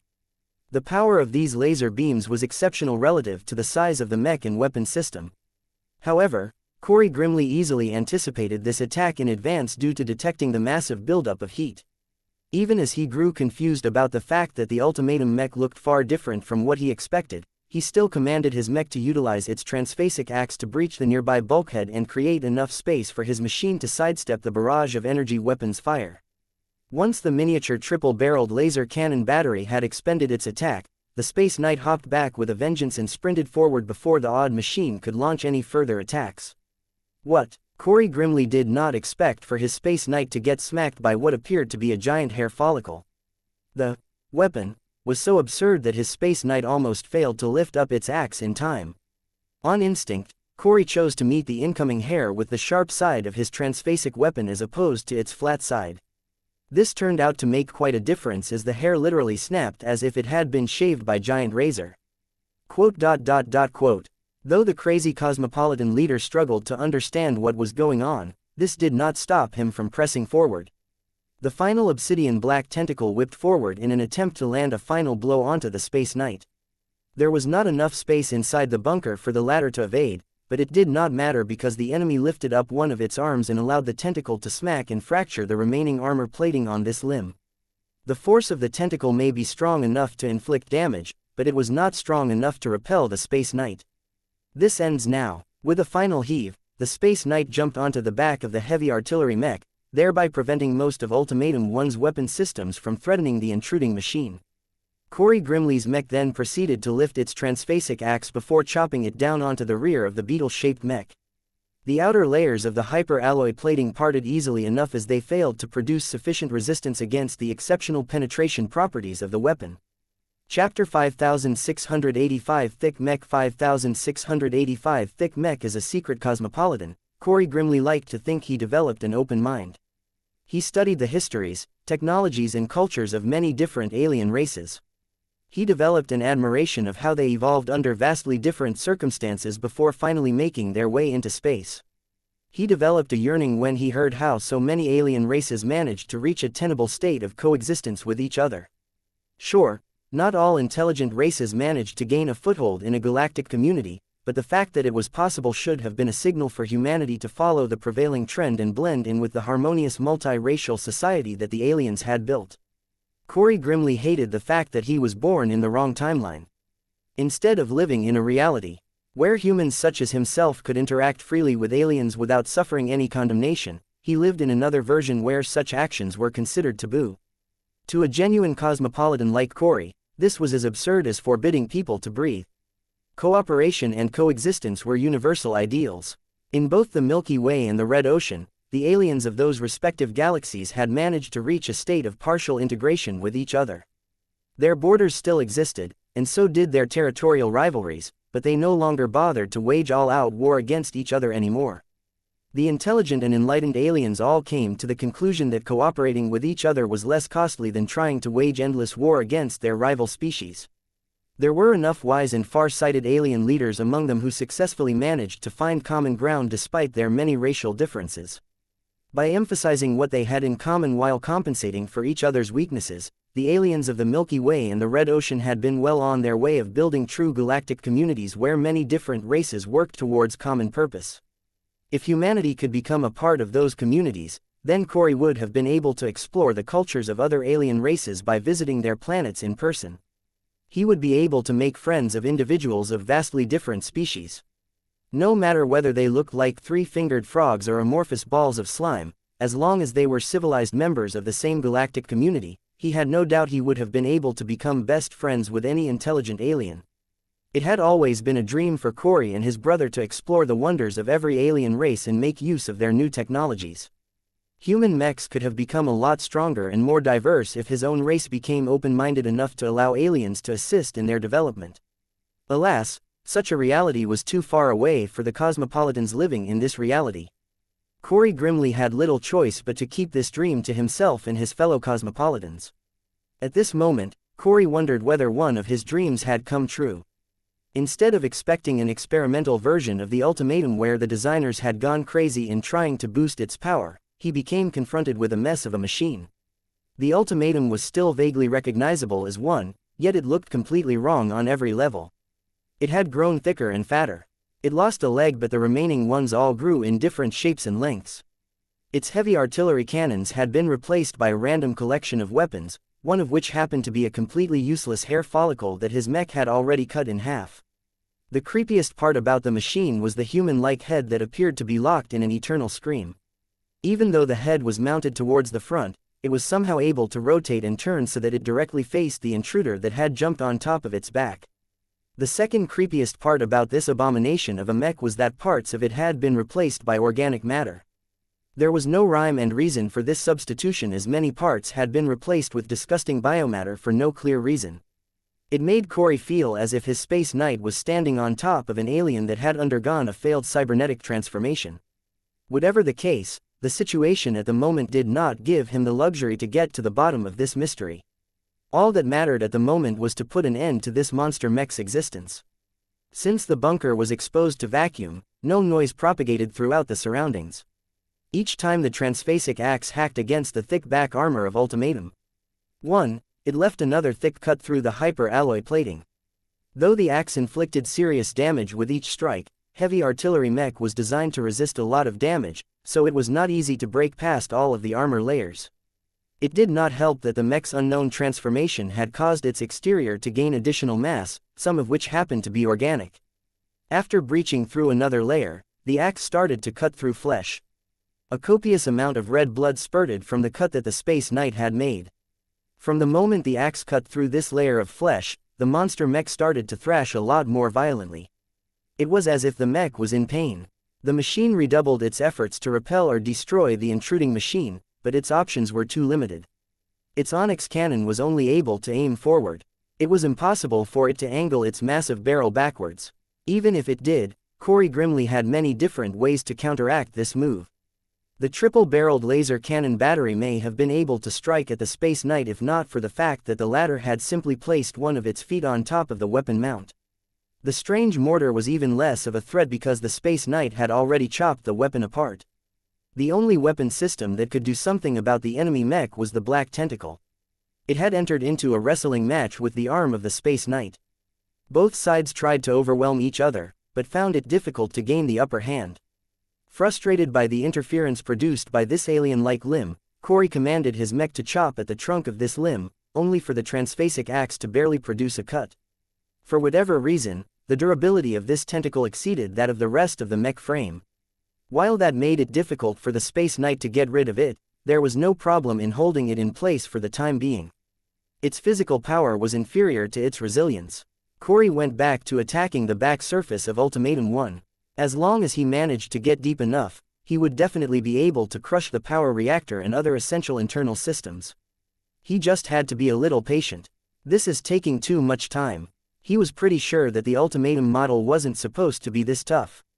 The abnormal machine was twice or maybe even thrice as damage resistant as the thick layers forced the Space Knight to do a lot of work to get past all of the armor layers.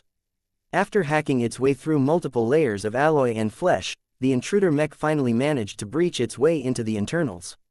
However, much to Corey's surprise, a lot of internal components that should have been vulnerable to his mech were all covered by thick organic growths. While it was unclear what purpose they served, they most definitely added more obstacles to his goal. No matter, extra flesh won't prevent your fall. The partially organic mech shook and thrashed even more when the axe fell onto the flesh surrounding the vital internal parts. Though each of them had gone through a lot of weird changes, they still played an essential role in the functioning of the mech. Blood and sparks erupted from the exposed machine. Its power dropped as Corey's Space Knight mercilessly tried to butcher the oversized mech with one chop at a time. The Cosmopolitan's eyes finally lit up when he detected the cockpit of the mech. It was covered with thick strands of flesh, but they were not that difficult for his transphasic axe to hack through.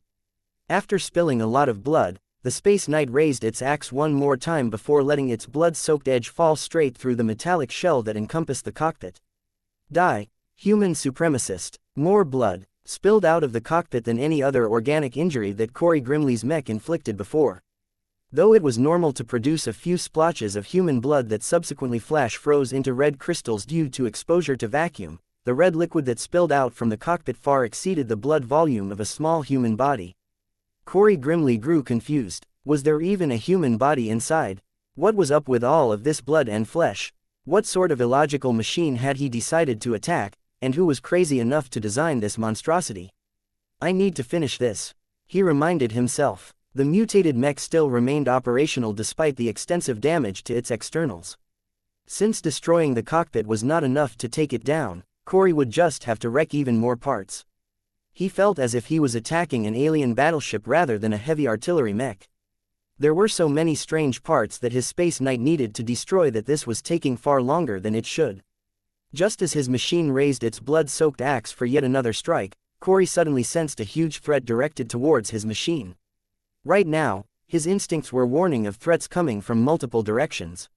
He did not have the time to determine whether it came from the machine he was attacking. He just knew that he needed to move his Space Knight out of the way before it got struck. Just as he directed his machine to move away, the annoying black tentacle suddenly seemed to gain a burst of strength. It had not only wrapped itself along one of the arms of the Space Knight, but also tried to pull the mech backwards as if it was an overly clingy girlfriend. Let go. Corey barked as the free arm of his mech attempted to chop apart the tentacle with the transphasic axe, only to produce a moderate cut that was far from sufficient to get rid of this entanglement. The Space Knight did not have the time to swing the axe another time. Two super heavy Gauss rounds punched through the bulkheads positioned at the sides of the bunker and struck the upper body of the Space Knight at the same time. One of the rounds severed the entangled arm, which inadvertently freed the Space Knight from the grip of the black tentacle. However, the Space Knight had no time to take advantage of its freed state as the second super heavy Gauss round successfully managed to punch through the center of the torso. Its damaged armor plating was unable to resist the force of the attack. Instead, its brief resistance enabled the round to transfer even more kinetic energy upon impact, causing the entire mech frame to shake and ultimately tear itself apart as it failed to absorb the excessive forces. The deformed round ultimately managed to push its way through the deformed armor plating and disintegrating components before rushing right through the external hull plating of the combat carrier and off into space. It's gone. Corey Grimley's transphasic Space Knight has been demolished. There is nothing left intact aside from a pair of legs. The greatest threat to the monster mech had unexpectedly met its end due to a surprise attack from two other ultimatums that had attacked from other locations inside the ship.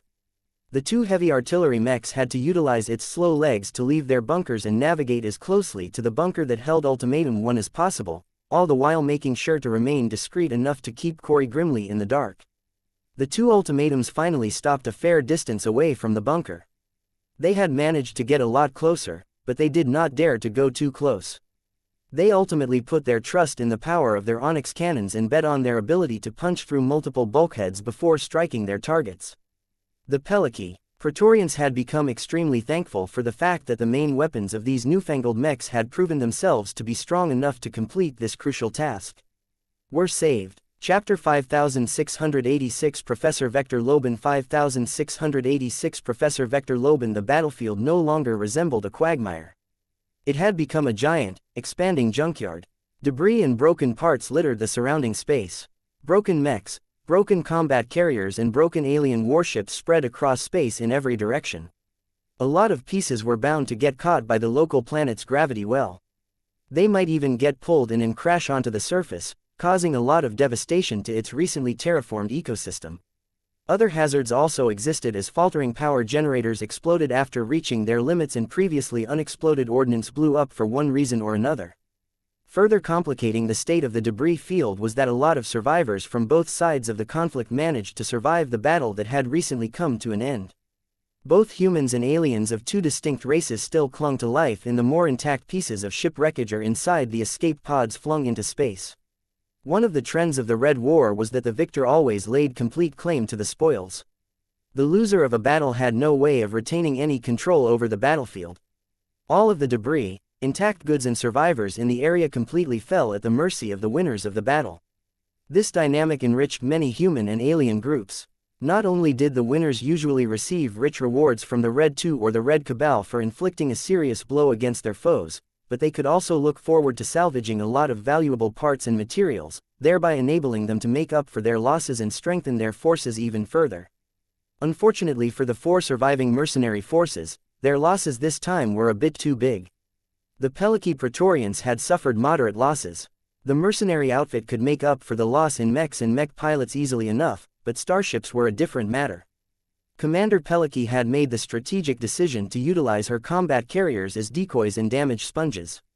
While the results vindicated her strategy, it did not make the aftermath look any nicer. Starships represented hard currency in the new frontier. Each interstellar vessel granted autonomy and strength to their owners. No matter how outdated or how much their condition had deteriorated, they still held a lot of value simply by virtue of being able to move while carrying lots of cargo. The Peliki Praetorians had lost 2/3 of their combat carriers. If the loss of mechs hadn't been so exaggerated, they might even have to discard a few mechs in poor condition because they couldn't fit into the remaining hulls anymore. The losses suffered by the Five Fingers Club, the Rutherford family and the Desiccators were roughly comparable. The Rutherfords became especially devastated as their more powerful and expensive assets could not be easily replaced now that they had fallen from grace. They no longer had access to better goods and services as their old allies no longer respected them enough to provide favored treatment. The patriarch of the Rutherford family sounded especially morose. If we do not manage to obtain enough compensation from the Red Two for foiling this cosmopolitan conspiracy, then we must put an end to this costly venture. We have been blinded by greed, so much so that we have agreed to become foot soldiers in a war that should actually be fought by the Mechers and the Fleeters. Perhaps the only party that actually had reason to celebrate this Pyrrhic victory were the Desiccators. Their losses had been great, but their mechs and starships had never been the best to begin with. It may just be possible for them to completely replenish their losses so long as they earned enough war merits from this victory. However, the real reason why the Desiccators celebrated this victory so much was because they obtained a lot of alien bodies to indulge in their sick fantasies. No matter whether the aliens were alive or dead, the Desiccators took as many as they could. They engaged in insane rituals where they doused themselves in alien blood while wearing the chopped body parts on their heads or across their bodies. They even built a massive pile of alien skulls inside one of their starships to serve as a monument for this great victory. Commander Peliki did not enjoy the group meetings at all. Each time they met in person or in a virtual setting, she would have to hold in her disgust whenever her eyes laid on the leader of this sick gathering. The old man's burned with fanatical glee as he wrapped himself up in a coat made out of carved strips of Nunzer hide. The oversized skull of a Nunzer commander wrapped around his head, while parts of the hooves had been installed over his arms and legs. If not for the man's considerable augmentations and powered exoskeleton frame, he wouldn't have been able to bear the weight of all of these heavy Nunzer body parts. The forces of darkness have been sated by our sacrificial offerings. Our doom has just been postponed. We need more bodies. If you have recovered more of them, please trade them to us. We are more than willing to give up some of our other spoils in order to obtain more bodies. The Nunzer bodies are especially precious to us. If they are still alive, then that is even better. The suffering of a dying Nunzer tastes the sweetest to the dark forces that lurk in our shadows. Everyone else looked disgusted when they heard the cult leader ramble on about his justifications to indulge in his twisted habits. How the man even managed to run a somewhat functional mercenary outfit was a mystery. You may have our share of aliens, the Rutherford patriarch said without bothering to do a good job at hiding his disgust. We prefer to obtain phase water in exchange, but we are willing to accept other high-grade exotics as well. The Desiccator leader suddenly dropped his grin and stared unnervingly at the uptight patriarch. Do not play us for fools. We will only give you a small share of our phase water in exchange for those bodies. If you think you can take advantage of us, then pray that the forces of darkness will not devour you when you least expect it. I would love to wear your face on my own one day. Everyone else shuddered at those words. Commander Peliki cleared her throat. Let us dispense with the threats and continue to allocate the spoils. The surviving mercenaries continued to police the battlefield while waiting for the follow-up. Not only had they contracted a professional salvage company to do the hard work of salvaging and transporting back most of the debris, but they also requested the Mechers to stop by in order to address a few difficult concerns. It normally took a week or maybe 2 weeks for the Mechers to dispatch one of their representatives to a battlefield. This time, the Mechers prioritized this matter so much that they immediately dispatched a fast destroyer. The small warship that was clearly built for speed arrived in less than 3 days. Once the superdrive-equipped vessel arrived in orbit of the planet, Commander Peliki immediately invited the Mechers to the Hooligan Bark. Please forgive us for not being able to accommodate you as well as we would have liked, the female mercenary commander said as she wore a vacuum-sealed suit of armor. The hull breaches and the intrusion of hostile mechs has caused much of my flagship to become exposed to vacuum. Sealing all of the breaches is not our highest priority at the moment.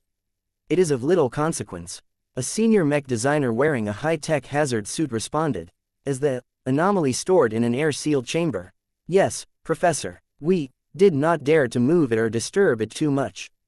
It is still positioned in its original bunker. We have taken the liberty to patch up all of the gaps in a hurry and repressurize the chamber. Other than that, we have done little aside from trying to ascertain whether the mech pilot is still alive and how we can assist in restoring its condition. Professor Vector Loban looked inquisitive as he continued to navigate the debris-strewn corridor.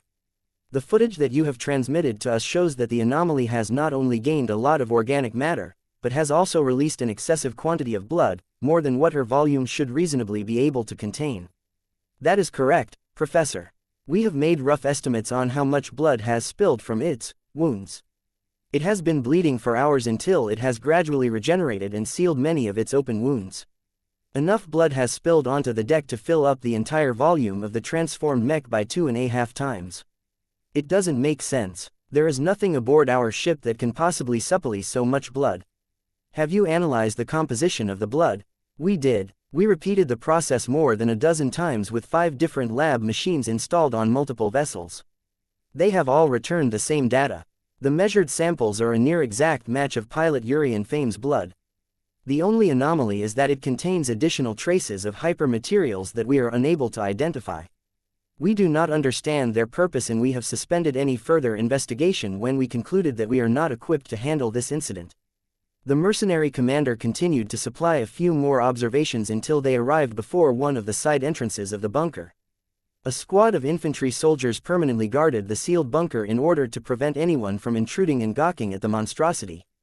Once they passed through the reinforced hatch, they beheld the powerful, cyborg mech that had entered into a dormant state at this time.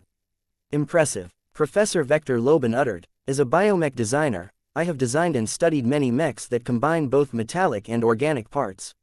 Those are all carefully engineered works where there are clear and obvious reasons why the parts must be derived from conventional or organic technology. This is pure chaos. I cannot see any order or logic in this partial organic transformation. What does that mean, Professor? It is a strong indicator that there is no direction to its transformation process. It is likely as you have said. This is a purely accidental incident that is not driven by any conscious intent. Alas, that will also complicate our investigation. It will be much more difficult for us to ascertain the true cause behind this course of events. Is this a one-of-a-kind accident, or is it triggered by a major design flaw that the famous designer of this mech model has overlooked? The implications were enormous. If it turned out that the ultimatum could trigger a catastrophic transformation that caused its mech pilot to disappear, then that would spark a huge amount of outrage throughout human space. The safety of the highly popular ultimatum line would fall into doubt. The mech community might even begin to harbor doubts about the safety of the LMC's other living mech models. The outcome of this investigation could potentially ruin the business prospects of one of the most prominent new mech designers of his generation. Naturally, the mechers needed to treat this matter extremely seriously. It was fortunate that Professor Vector Loban was close enough to respond the fastest to this acute incident. As a member of the transhumanist faction, he was more than willing to help Professor Larkinson by massaging his results. Of course, the premise of this was that the ultimatum model was genuinely not dangerous and at fault. The raw senior mech designer proceeded to study the dormant and healing monster mech carefully. He had a feeling that if he poked too hard, he might not receive a friendly response. Chapter 5687 What is this thing? 5687 What is this thing? The premier branch located on the surface of New Constantinople 8 had become a lot livelier in the span of a few months. The Larkinson clan had gradually started to hire more first-raters to run its various offices in this first-class branch. Many of the new hires were Terrans. The premier branch had to filter out a lot of unsuitable people in order to end up with a relatively small batch of personnel that was both competent and willing to commit to the clan.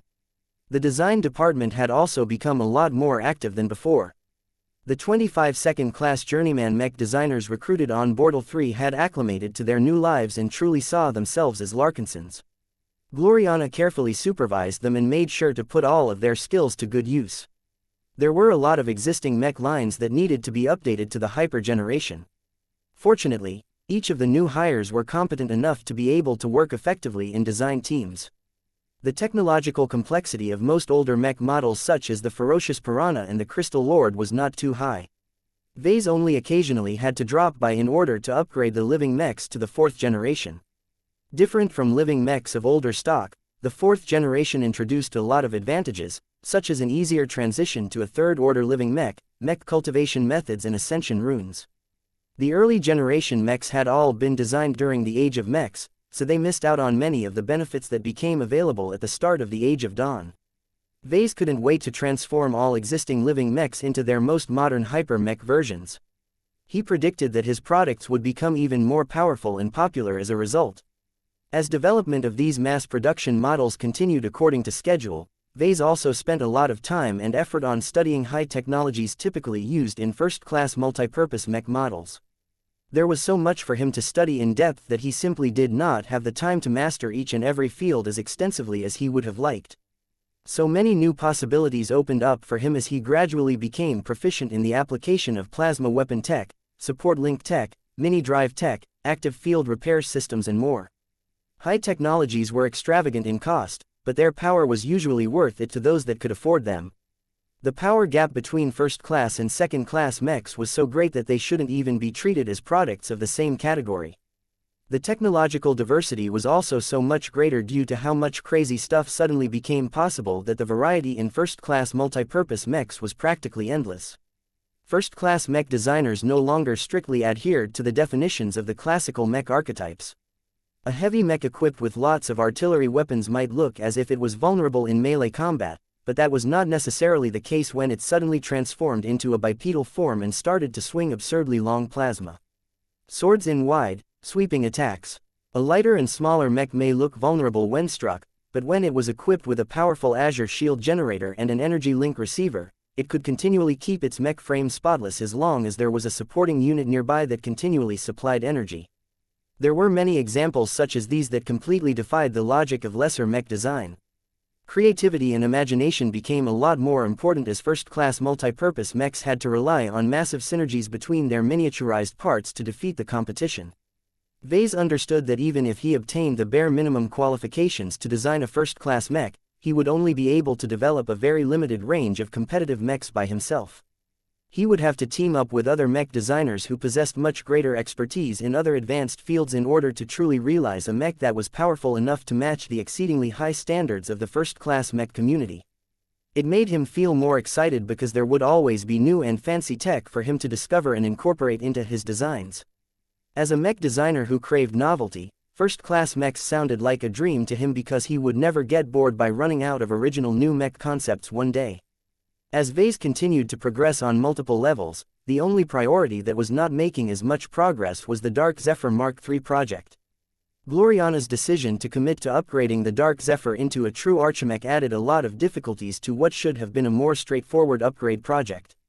Even when Gloriana was spending MTA merits like water, her RH01 implant set could only do so much in speeding up her comprehension of the more advanced and obscure facets of Architech. Most researchers that had delved into Architech only excelled in one specific aspect of this alien tech base. They had very little to teach in other areas, which forced Gloriana to hire many different tutors, some of whom were not immediately available for one reason or another. Aside from these difficulties, it also took a lot of effort for her to pass on her teachings. Since Vase declined to commit too much in Architech, he had much less time to devote on studying Architech. It took longer for him to comprehend the basic principles and simple applications, but that was far from being able to design a mech entirely out of archimetal.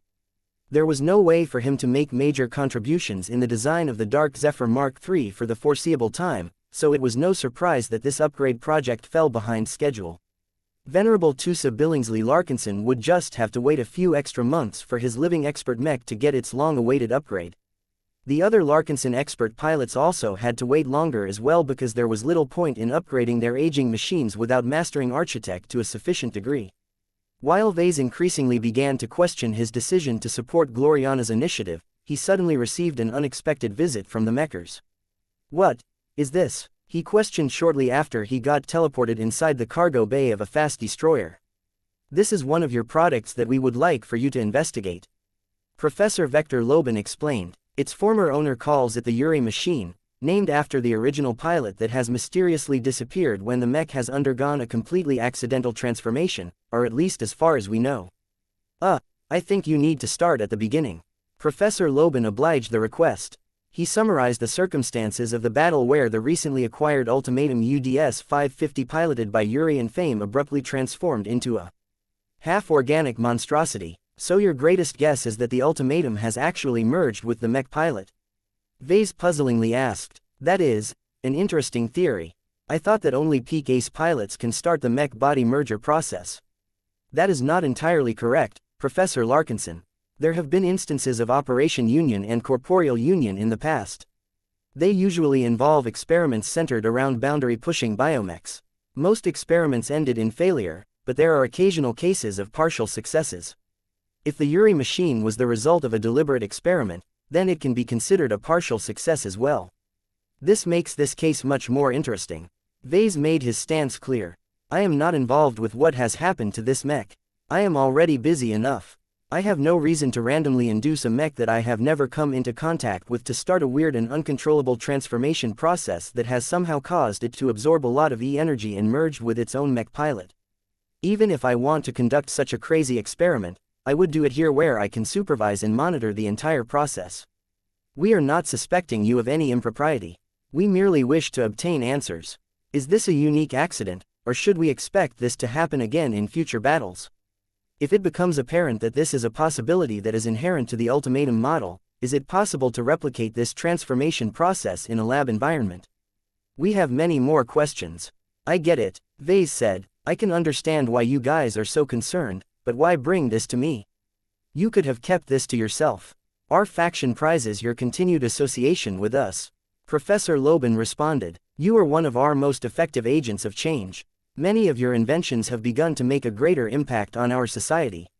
We do not want you to slow down your progress because you have been beset by major scandals that have put the safety and stability of your living mechs under question. That caused Vase to frown. He could not explain what had happened to the so-called Yuri machine. His living mechs were supposed to grow, but not in an extreme manner. He could think of no reason why the growth of a seemingly normal copy of the Ultimatum UDS-550 went out of control to the point of disregarding the safety and well-being of its pilot. Let's get this over with. He sighed. I suppose the first answer that you want to obtain is to figure out whether the original mech pilot is still alive in there, am I correct? Professor Loban nodded. Yes. According to my own examination, the Yuri machine has gained a large amount of biomatter, so much so that approximately 39% of her total mass is organic. A part of the biological tissue is converted from metallic mech components, but much of it is actually generated from the large-scale conversion of E-energy as far as we know. What? Really? That should not be possible, Vase said in a disbelieving tone. As far as I know, only God pilots and maybe a few other similar entities should be capable of this feat. I am only sharing our own observations with you. We do not have any further answers. We hope that your investigation may provide us with the answers to this question and more. Vase no longer stalled and cautiously began his examination of the so-called Yuri machine. Even though the mechers had implemented a lot of safeguards to prevent the machine from lashing out and inflicting damage to its surroundings, Vase was reluctant to get close. He cautiously observed the Yuri machine from a comfortable distance and began to make a lot of interesting observations. This machine is a mess, he said. What do you mean by that, Professor Larkinson? I always design my living mechs with a specific focus and purpose in mind. I try to avoid adding irrelevant stuff to their spiritual foundations because that causes them to disperse their strength. The Yuri machine is the opposite to what an ultimatum should be. It has absorbed a lot of destruction energy, but it is of very mixed origin. The mech has also absorbed a lot of other related junk in the process. I bet that these are the primary culprits behind the Yuri machine's highly chaotic and random transformation process. There are parts to its spiritual foundation that remind me of aliens and their warships. They don't belong in an ultimatum at all. I am completely in the dark why this living mech has malfunctioned so badly to the point where it has become part alien and part warship. The Yuri machine had become an impossible existence. Vase could not imagine himself replicating this exact mech even if he utilized all of the same materials. Reproducing all of the parts as closely as possible before assembling them together into a near-exact replica of the Yuri machine was useless as the mech would not even be able to function. As Vase continued his examination, it became increasingly clearer to him that this monster machine had transcended its nature as a mech. It had become a completely new kind of object that superficially resembled a mech, but was actually an entirely different thing altogether. Chapter 5688 An Unprecedented Transformation 5688 An Unprecedented Transformation The Yuri machine was horrifying on many levels. Vase had always designed his mechs to serve as a partner and a friend to their mech pilots. The ultimatum was no exception to this rule. Though he liked to be adventurous now and then, he never joked around whenever he designed a mass-production mech. He tried his best to not incorporate any extreme experimental technologies in the products meant to be sold and utilized by the public. This was also one of the reasons why he designed the Transcendent Punisher Mark III at the same time as the Supremo project as it was known at the time. The Transcendent Punisher Mark III was not only a lot more powerful due to being a quasi-first-class transphasic hypermech, but also contained a few experimental features such as the Divine Foresight Mark I neural interface. The latter would never be allowed on a commercial mech, as it put into question the long-standing notion that mechs were always safe to pilot. Once people on a larger scale began to assume that piloting a mech could cause a lot of harm to the mech pilot, then the dominance of mechs would definitely be shaken. That could not be allowed to happen. Fortunately, Vase had no intention of spreading the Divine Foresight Mark I outside of his Larkinson exclusive mechs. He had made similar decisions on other features that were not as prominent but made similar trade-offs between performance and safety. The ultimatum was already strong enough in other areas that Vase never felt the need to resort to desperate measures to elevate its combat effectiveness even further. Vase always assumed that he had struck a good balance that turned the ultimatum into a product that mech pilots could entrust their lives to. Unless the Rubarthans who fabricated and sold this particular mech to the Peliki Praetorians had messed up along the way, he could not come up with a logical reason why this incident had taken place. I can partially deduce what has happened to transform a perfectly normal copy of the ultimatum into the Yuri machine, but I cannot tell you why. He told the envoy of the transhumanist faction. Please tell us what you can, Professor Larkinson. I did not expect to obtain all of the answers when I brought this machine to you. Even scattered information is of considerable value. That caused Vase to direct a questioning look at the Raw Senior. What is this all about, Professor Loban? Why are you transhumanists so interested in this machine? Don't tell me it is because you want to protect my reputation. I can do that myself. I am not afraid of any doubts, especially since this is the first and only time that such an incident has happened. Vector Loban smiled back. Have you forgotten our goals and ambitions already? Our faction is a gathering of people who endeavor to promote human evolution. Our initial target has always been to find a means for humans to combine with mechs in order to attain the ultimate form. We have always regarded god pilots as the current pinnacle of human evolution because they are the only true success cases. Other attempts to initiate a partial or complete fusion between a human and a mech have always ended in varying degrees of failure. Even the closest successes come with severe flaws and implications that make it untenable for mass adoption. Now that the transhumanist had mentioned this, Vase finally connected the dots. He stared back at the Yuri machine and began to look a lot more hesitant about getting involved in this crazy affair. You are kidding, right? You want to turn yourself into this monstrosity? Oh, we are being very serious. Professor Loban grinned. Just think of it. God pilots themselves have proven that combining the human mind with the raw power of a mech results in the perfect combination. What is not to like? On the premise that we retain our full faculties we once did as humans, our newly improved forms can make us as powerful, physically immortal and capable of applying endless upgrades. When we combine this package with e-technology, we may be able to develop a method that may make us as powerful as a god pilot one day. Vase understood the significance of the Yuri machine a lot better. Not only did it look like a case of a physical merger between a human and a mech, but it had also demonstrated a huge amount of power when it was active. Although it was unclear whether the huge outbreak of power was temporary or permanent in nature, it at least signified that it was possible for the Yuri machine to wield as much power as a combination between an ace pilot and an ace mech. What was even more important was that it could do all of this without needing to go through the arduous tests that mech pilots needed to subject themselves to in order to push their willpower beyond their limits.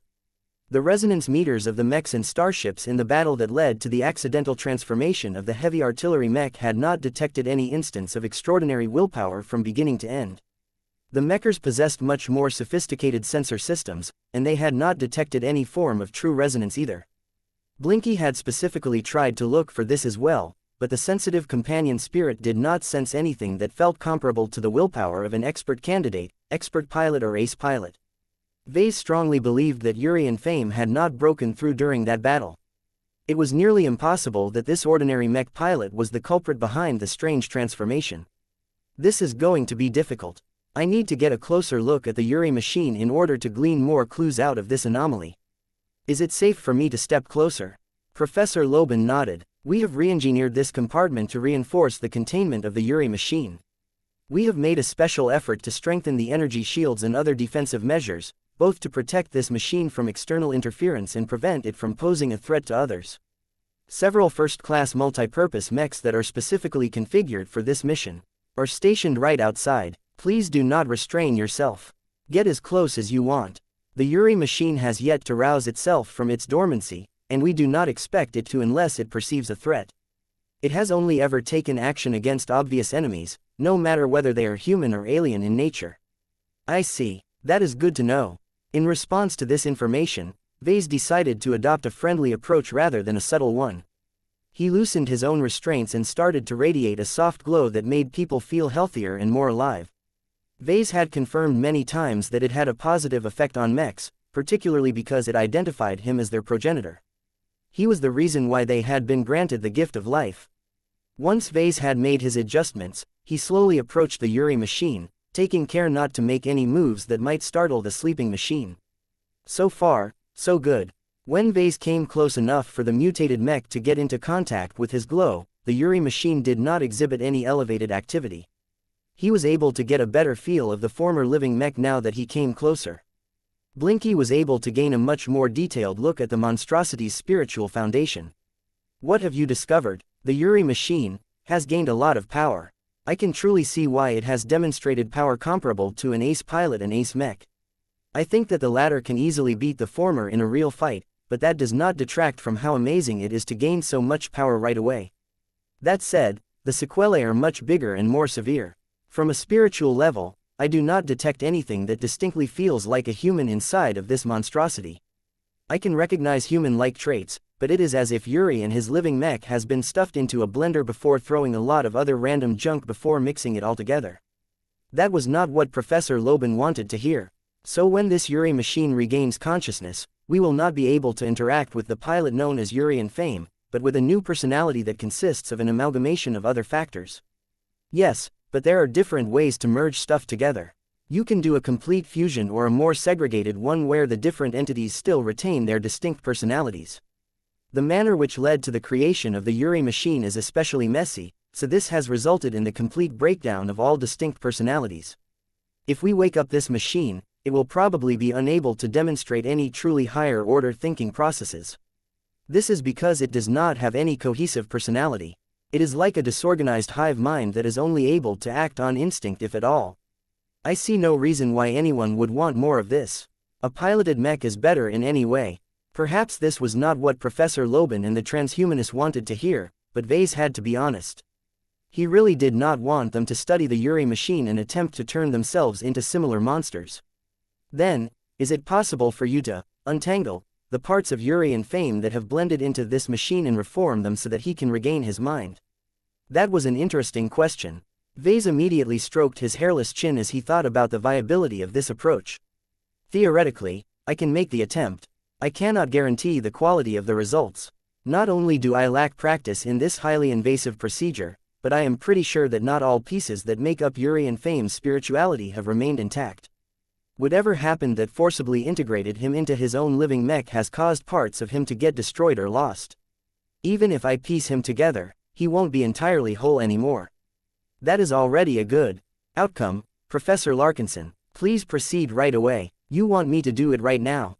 We have already collected enough data of the Yuri machine in its current state. If I attempt to do what I have just described, there is a chance that this might go terribly wrong. The Yuri machine might get the impression that it is under attack. We will be ready to respond if that happens. Please, this is important. We must know whether there is any hope to recover the consciousness of Pilot and Fame. Seeing that the mechers understood the risks, Vase proceeded to get to work. He sent out Blinky, who cautiously approached the Yuri machine's formidable spiritual foundation. Whether because it was in deep sleep or because it took comfort in the presence of its original progenitor, the Yuri machine still did not make any dangerous moves. Muro. Blinky started to get to work by carving out pieces of Yuri and Fame and piecing them back together again. Vase remained fully vigilant in case the machine suddenly became hostile, but it never woke up even when Blinky had torn and rearranged large parts of its spiritual foundation. This suggested that the Yuri machine had at least subconsciously recognized that Vase meant no harm to its existence. However, Vase felt it was more likely that the Yuri machine had already endured so much soul-tearing pain that Blinky's gentler treatment was nothing in comparison. Whatever the cause, the operation proceeded a lot smoother than anyone thought. By the time Blinky had completed his effort, the Yuri machine still appeared stable, which was a massive relief. Vase almost couldn't believe what he had done. He had effectively recovered as many spiritual fragments of Yuri and Fame as possible and formed them together while making sure that they did not get separated from the rest of the Yuri machine. In other words, he turned Yuri and Fame into the companion spirit of the mutated ultimatum. This was a completely unprecedented phenomenon. Just the very notion that it was possible to turn an actual human into a companion spirit of a living mech was enough to shatter many people's minds. "Here comes the important part," he said. "Let's see whether I manage to pull it off. I am not sure if I have recovered enough of the mech pilot for him to regain consciousness again." The most important moment had arrived. Chapter 5689 Reconstructed Personality 5689 Reconstructed Personality. Vase had created an unprecedented lifeform. When Professor Vector Loban initially arrived out of the blue and foisted the Yuri machine onto him, Vase grew incredibly concerned that he was at fault for what had happened. Even now, he still did not know whether the ultimatum lost control and devoured Yuri and Fame on its own accord. This was part of the reason why he felt driven to restore Yuri's shredded spirit and reconstruct him into a more human whole. Though Vase made it sound easy, it was actually quite a delicate and challenging ordeal.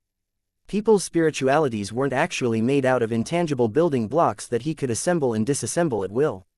Unlike mechs whose physical components could be swapped in and out with little consequences, any major change to any aspect of a human would induce massive and possibly traumatic consequences to their psyche.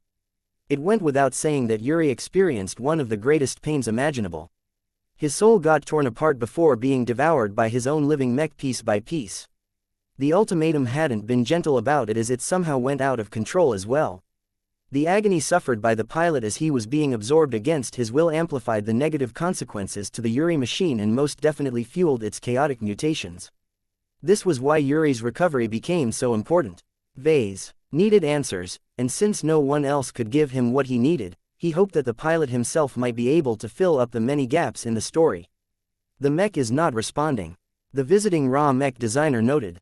"It is still in a recovering state, I think." Vase speculated. "We can probably wake it up if we stimulate it, but the risks of doing so are considerable. I have no idea whether my attempt to piece Yuri back together has actually improved his condition. It may be that the rest of the Yuri machine will try to assimilate him again, thereby causing further trauma and losses. We understand the risks, but we have a great degree of confidence in your abilities.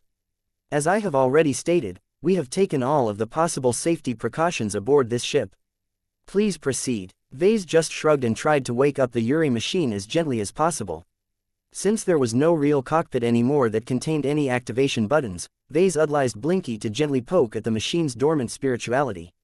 Though he would have liked to wake up Yuri alone, the fact that he was an extension of the mutated spiritual foundation meant they were a package deal. In order to wake up Yuri, Vase had to wake up the monster as well. It took several attempts to prod the Yuri machine awake. The half-organic machine had gained a lot more traits associated with organic lifeforms due to its mysterious transformation. Sleep was an intensely beneficial process that enabled any organism to accelerate the recovery of its physical and non-physical condition. Getting interrupted was not pleasant to say the least. When the Yuri machine finally received enough stimulation to come online, it did so by producing both noise and heat. Through him, a low booming noise hummed from the monster as its organic and mechanical parts started to come online. The 4 weapon modules mounted on the back began to twitch and move as if they were ready to open fire in an instant. The powerful Onyx cannon slowly began to accumulate a charge, not because the Yuri machine wanted to fire it right away, but instead wanted to keep it on standby in case its firepower was needed. As the powerful machine continued to come to life, its strong but mixed spiritual foundation became more active, causing the machine's behavioral pattern to follow a confused and inconsistent set of orders. When the machine's powerful sensors finally started to register its immediate surroundings, it immediately started to get alarmed at the unfamiliar environment. However, when it detected the presence of Vase in the absence of any obvious threats, it did not feel as threatened enough to lash out. The symbol of the Red Association was placed on the bulkheads and Ves's active glow did much to reassure the machine that it was not surrounded enemies at the mind. Please remain calm. Commander Peliki passed you over to the Mechers in order to fix your faults. Vase spoke directly to the Yuri machine. Do you remember what you used to be? You used to be a living mech, a copy of the Ultimatum UDS-550 that I designed a few months ago. Do you remember your roots?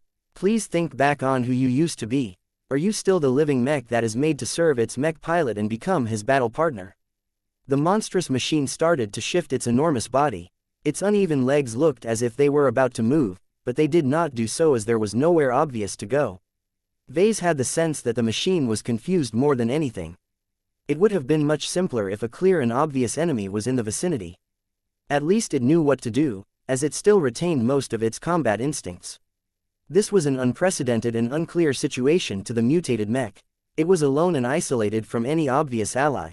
Its progenitor, which it vaguely managed to recognize, was a friendly presence, but it did not really ask to be reunited with its maker. All the while, the Yuri machine's more destructive and violent instincts constantly urged it to let go of everything and start to blast its entire surroundings. There were even a few alien traces inside of its spiritual foundation that strongly pushed for turning its miniature laser cannon battery towards the two humans before opening fire. This was why Vase and Professor Loban remained on guard. There was no telling what kind of impulses the Yuri machine might indulge in at any moment of time. The fact that its onyx cannon and its other weapons continued to twitch showed that it was clearly warring from within.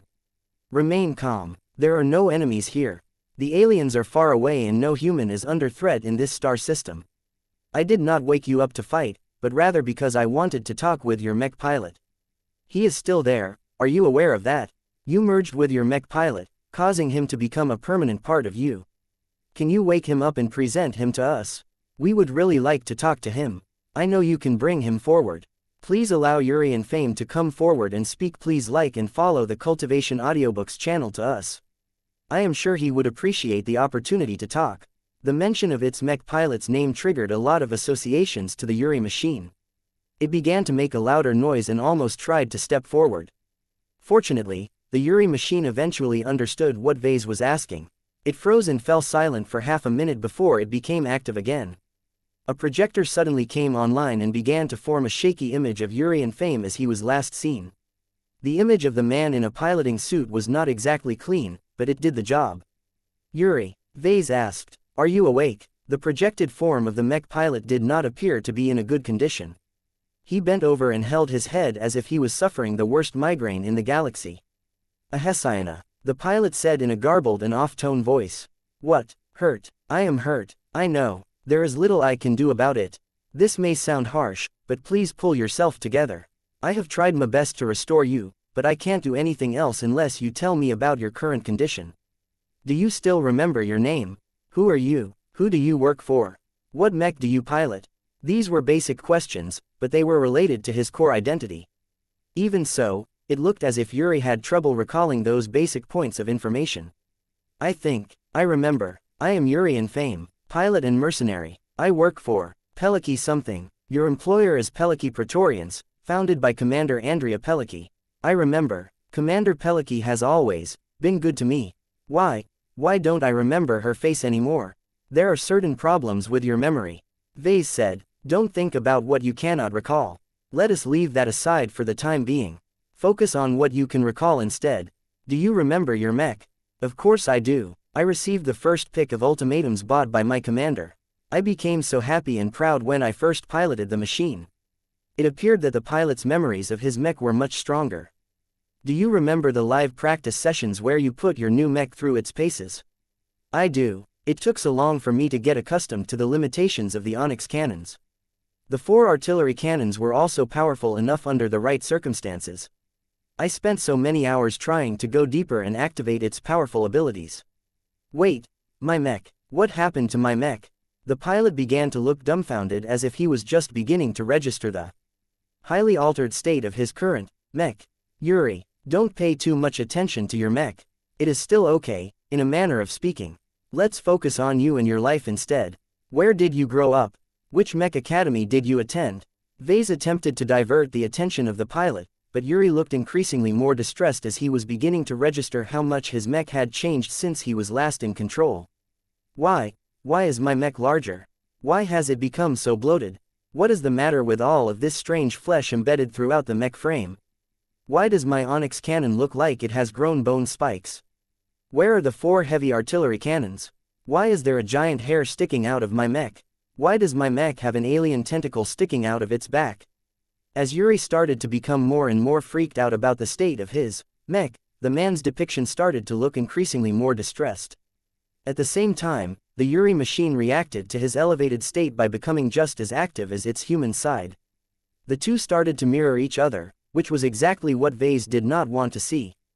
The two weren't as separate as Vase thought. If one of them began to panic, the other did so as well. "Why is my mech like this?" Yuri roared in full-blown panic. His monster machine echoed his cry by lashing out with its black tentacle and firing its laser cannons in a random direction. Bang! FRSSSSS's. Azure energy shields immediately came online and prevented the Yuri machine's attacks from going anywhere. Vase flinched. Even though he knew that there were a ton of protective measures in place, it was still scary for him to be so close to a mutated mech. This was especially the case when the monster in question had powered up so much that its current attacks could give an expert mech a run for its money. It is beginning to absorb a lot of destruction energy. It is charging up its transformed onyx cannon. Not to worry, Professor Larkinson. Do not underestimate the defensive measures of our warship. You are not at risk. The Yuri machine remains fully contained. First-class multi-purpose mechs are just as powerful if not more. I am not too sure about that. Don't measure this mech by its physical characteristics or its historical performance. Everything about it defies common sense. Die aliens, die traitors, IWEFXXE Juo Colossi, BOOOOM. The entire compartment shook as the Yuri machine opened fire with its mutated onyx cannon. Chapter 5690 Emergency Option 5690 Emergency Option. While a fast destroyer was far from the biggest and strongest warship that the Red Association had at its disposal, it was still a vessel that was built to fight in the main battles of the Red War. She was built during the Hyper generation but had undergone a quick refit that replaced many of her systems with hyper technology equivalents. When the Yuri machine opened fire, the out-of-control monstrosity expected to breach its way out of this unfamiliar cage. Instead, the extremely powerful Azure energy shields that surrounded it from every direction fully managed to withstand the power of its mutated onyx cannon. Different from its other armaments, its onyx cannon had become subjected to largely focused evolution.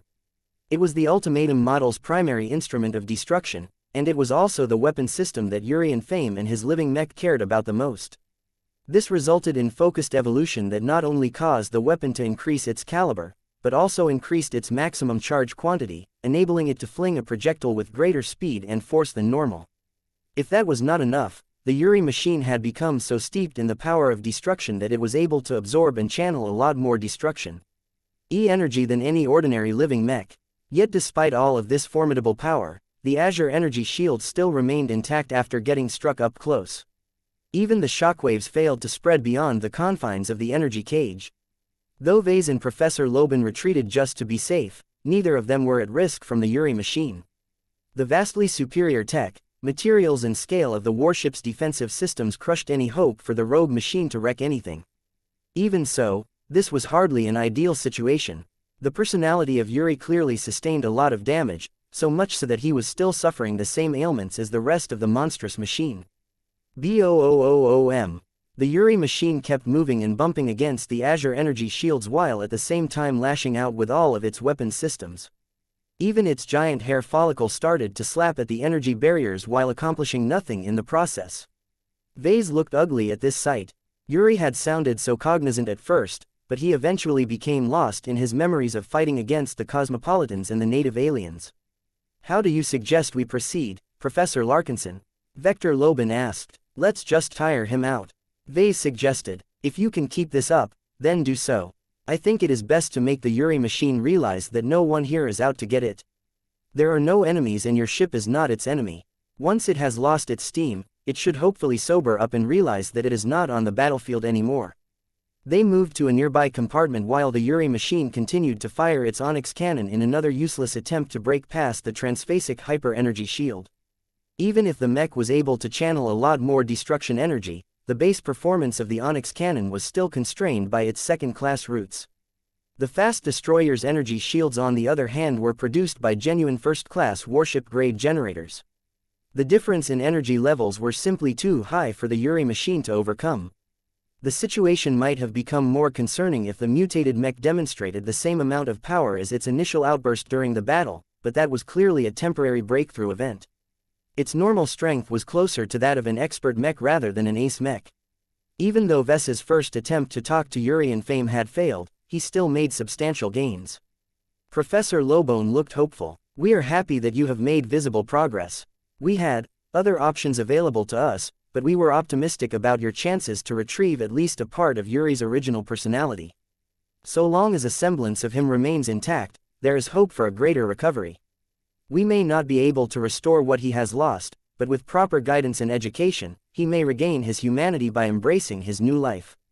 These words reminded Vase that the Yuri machine still held a lot of value to the transhumanists. Are you guys still trying to turn yourselves into mechs after you have witnessed how this can go wrong? We cannot stop and doubt our goals just because we have encountered a number of setbacks. We have been striving for our ambition for centuries. We can afford to bide our time and explore many different research directions. This is hardly the only catalyst that is able to bring us closer to our ascension. There are other ways to gain power and longevity, you know. Vase pointed out, the availability of E-energy has made it possible to engage in cultivation once again. More and more people have begun to practice it.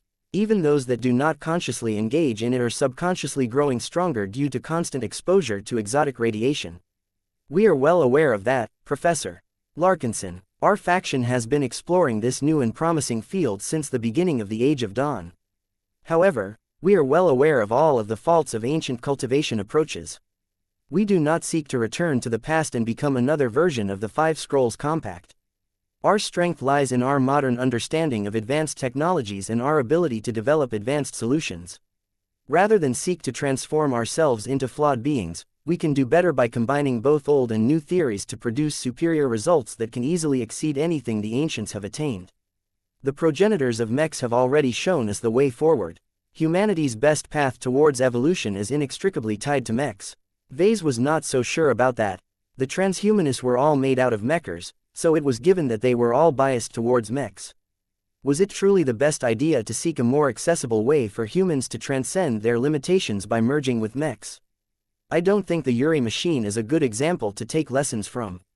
It has gained a lot of power, but its rapid growth process was too uncontrolled. I think it is clear that the lack of strong willpower is one of the reasons why it has become so messy. The Yuri machine is the product of an accident rather than any deliberate intent. Even if you try to replicate it, there is a good chance that the results will also be subject to contamination. Any problem can be solved, Professor Lobin said in a dismissive tone. The condition of the Yuri machine has striking parallels with your Karman mechs. In both cases, the living mech and the mech pilot has developed a permanent bond. You could argue that the Yuri machine is a future, if flawed, evolution of a Karman mech. Do you agree with this statement? Vase could see what the transhumanist was getting at. There was indeed a bit of convergence between the Yuri machine and his Karman mechs. Your characterization is not completely wrong, but not completely correct either. I don't consider the Yuri machine to be an evolution of a Karman mech. It has become something else entirely. In my ideal model of a Karman mech, the mech and mech pilot will continue to develop a closer relationship with each other, but they should always maintain their distinct identities. What they have established is a partnership that works best when they work together as different entities.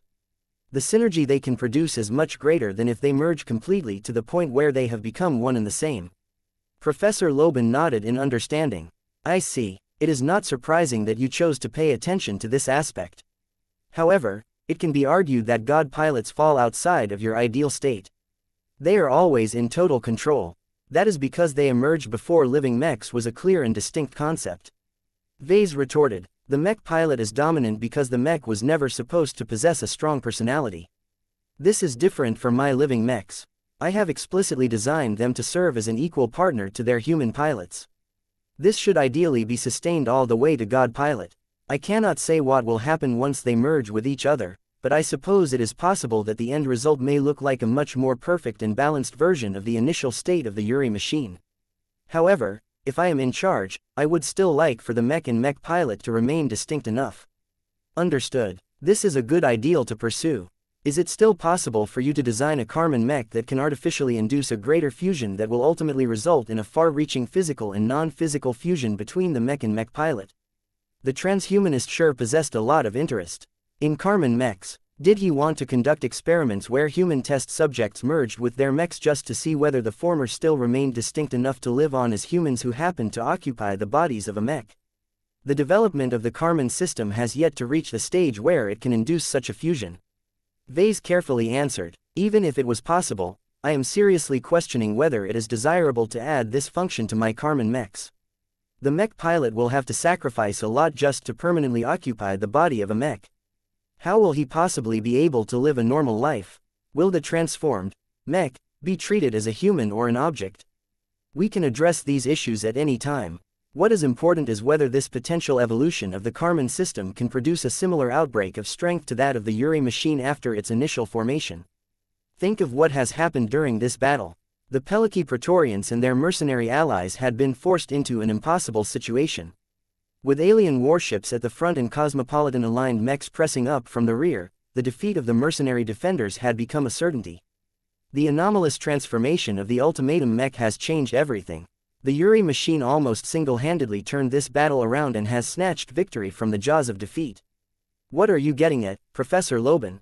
Do you not see? Think of how many times this circumstance can be repeated if it is possible to replicate the transformation of the Yuri machine. If you can successfully replicate this transformation process and embed it into your Karman mechs as an intrinsic feature, then each Karman mech pilot will have an emergency option at their disposal that can turn their own battles around. Think about it. Would you rather resign yourself to total defeat where all humans will lose their lives, or would you rather make the courageous decision to sacrifice your life as a human and embrace the machine in the hopes of fighting for a chance for your friends and comrades to live? That was an astonishing idea. Vase widened his eyes as he considered this extreme proposal. Though it sounded problematic in several ways, it was completely beneficial from a utilitarian standpoint. Red humanity was at war. People were struggling to contain the continuous alien incursions. Every defeat represented a massive loss of soldiers, mechs and starships. If an evolved Karman mech was able to give all of these losing forces a backup option, it may be possible to prevent much further losses so long as the Karman mech pilot agreed to sacrifice his own well-being. Now that the idea had entered his mind, Vase couldn't get rid of it. He felt it was his duty to explore whether it was possible to design such a mech. I need to take a closer look at the Yuri machine. Chapter 5691. Are you human, or are you mech? 5691. Are you human, or are you mech? Vase could not justify the development of a Karman mech that devoured its own mech pilot and went crazy in the process. However, if the purpose of adding this extreme option to his Karman mech was to give people a last-ditch chance to save a losing battle and prevent millions or even billions of vulnerable humans from getting slaughtered by the native aliens, then the calculus had completely changed. Vase still had a lot of difficulty coming to grips with this idea. He knew that if he followed through with it, he would definitely spark a lot of controversy, which was exactly what he did not need at this moment. A growing movement had formed against his living mechs. More and more people who remembered the many AI rebellions of the past started to get freaked out at the amount of third-order living mechs that had begun to show up wherever his mechs were used. Enough Fey Fianas and ultimatums had been sold that the earliest and most actively utilized mechs had already evolved beyond their rudimentary second-order states. Still, as long as he retained the backing of the Ra, Vase knew that his products would remain unrestricted. At most, the mechers would make sure to give customers plenty of warnings in order to make sure they knew what they were getting into when they bought one of his products. This was not important at the moment. There was still a lot of time before he had to stand before his first tribunal. His current issue was whether it was a good idea for him to advance the development of the Karman system in this direction. It was too extreme. The consequences to the mech pilot were far too serious. It was an irreversible process. Yet, the gains might be worth it.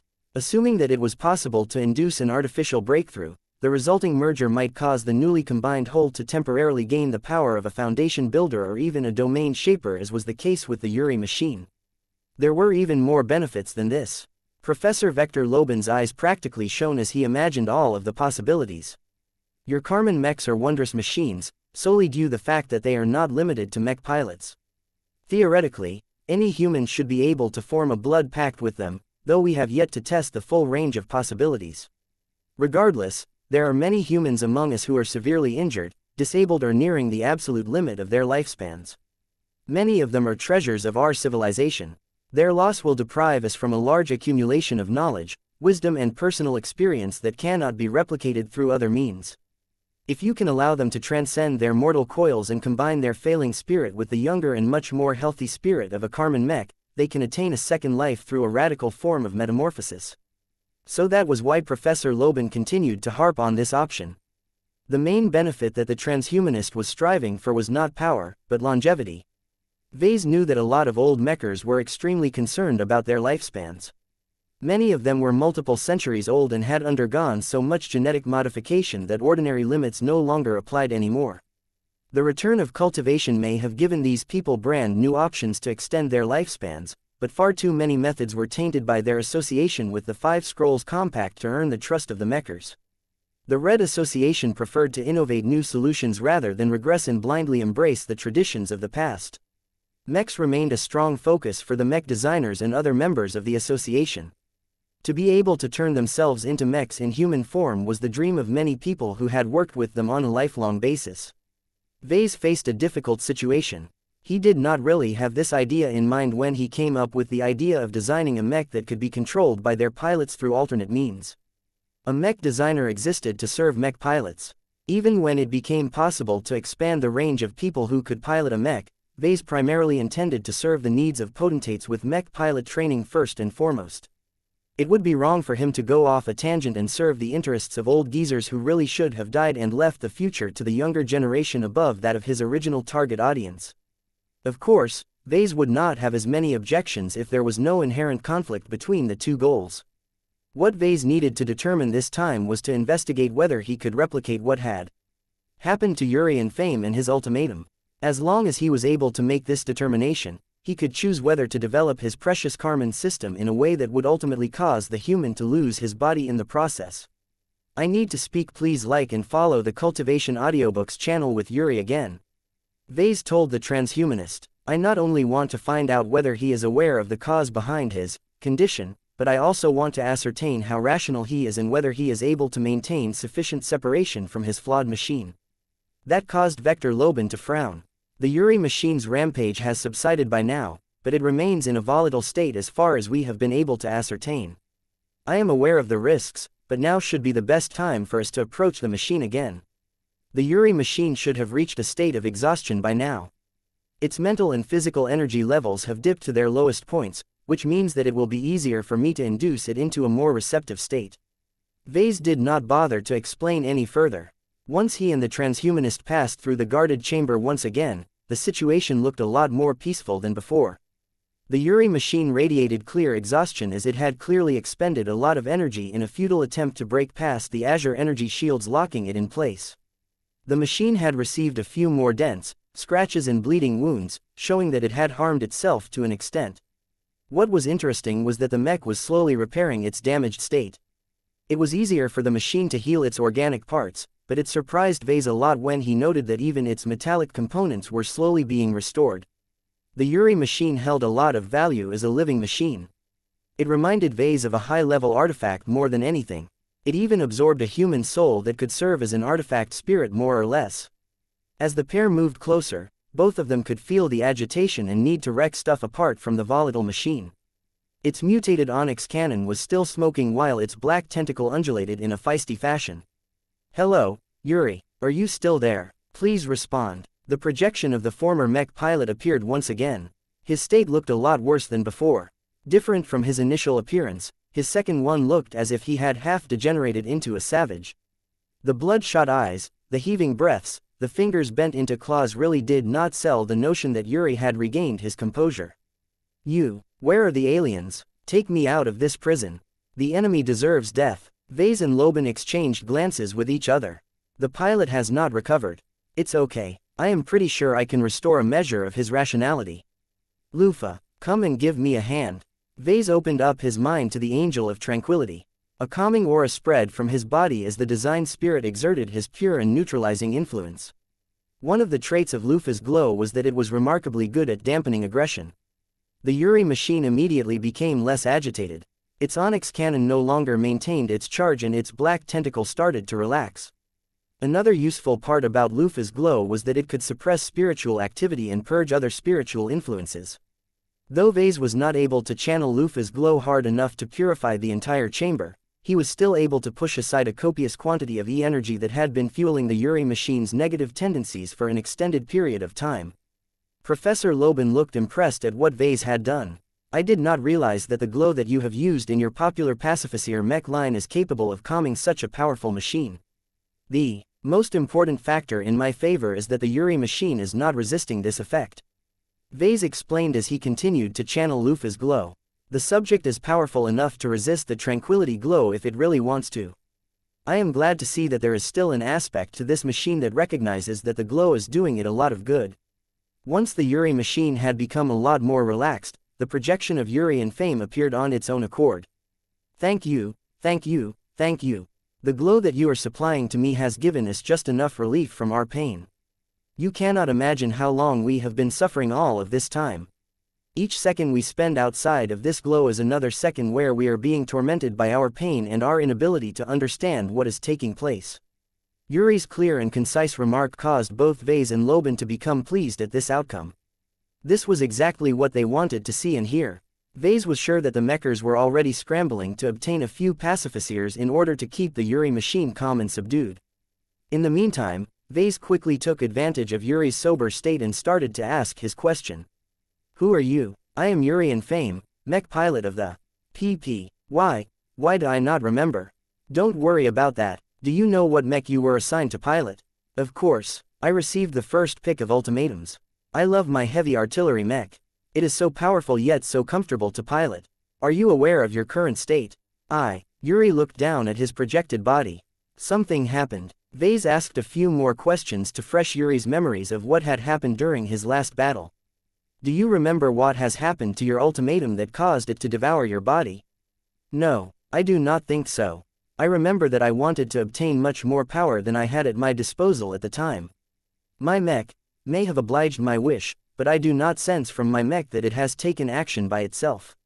I cannot explain what has happened. I see. If you happen to remember what has caused you to merge with your heavy artillery mech, please let me know. Your answer is important. Vase asked one of the most important questions.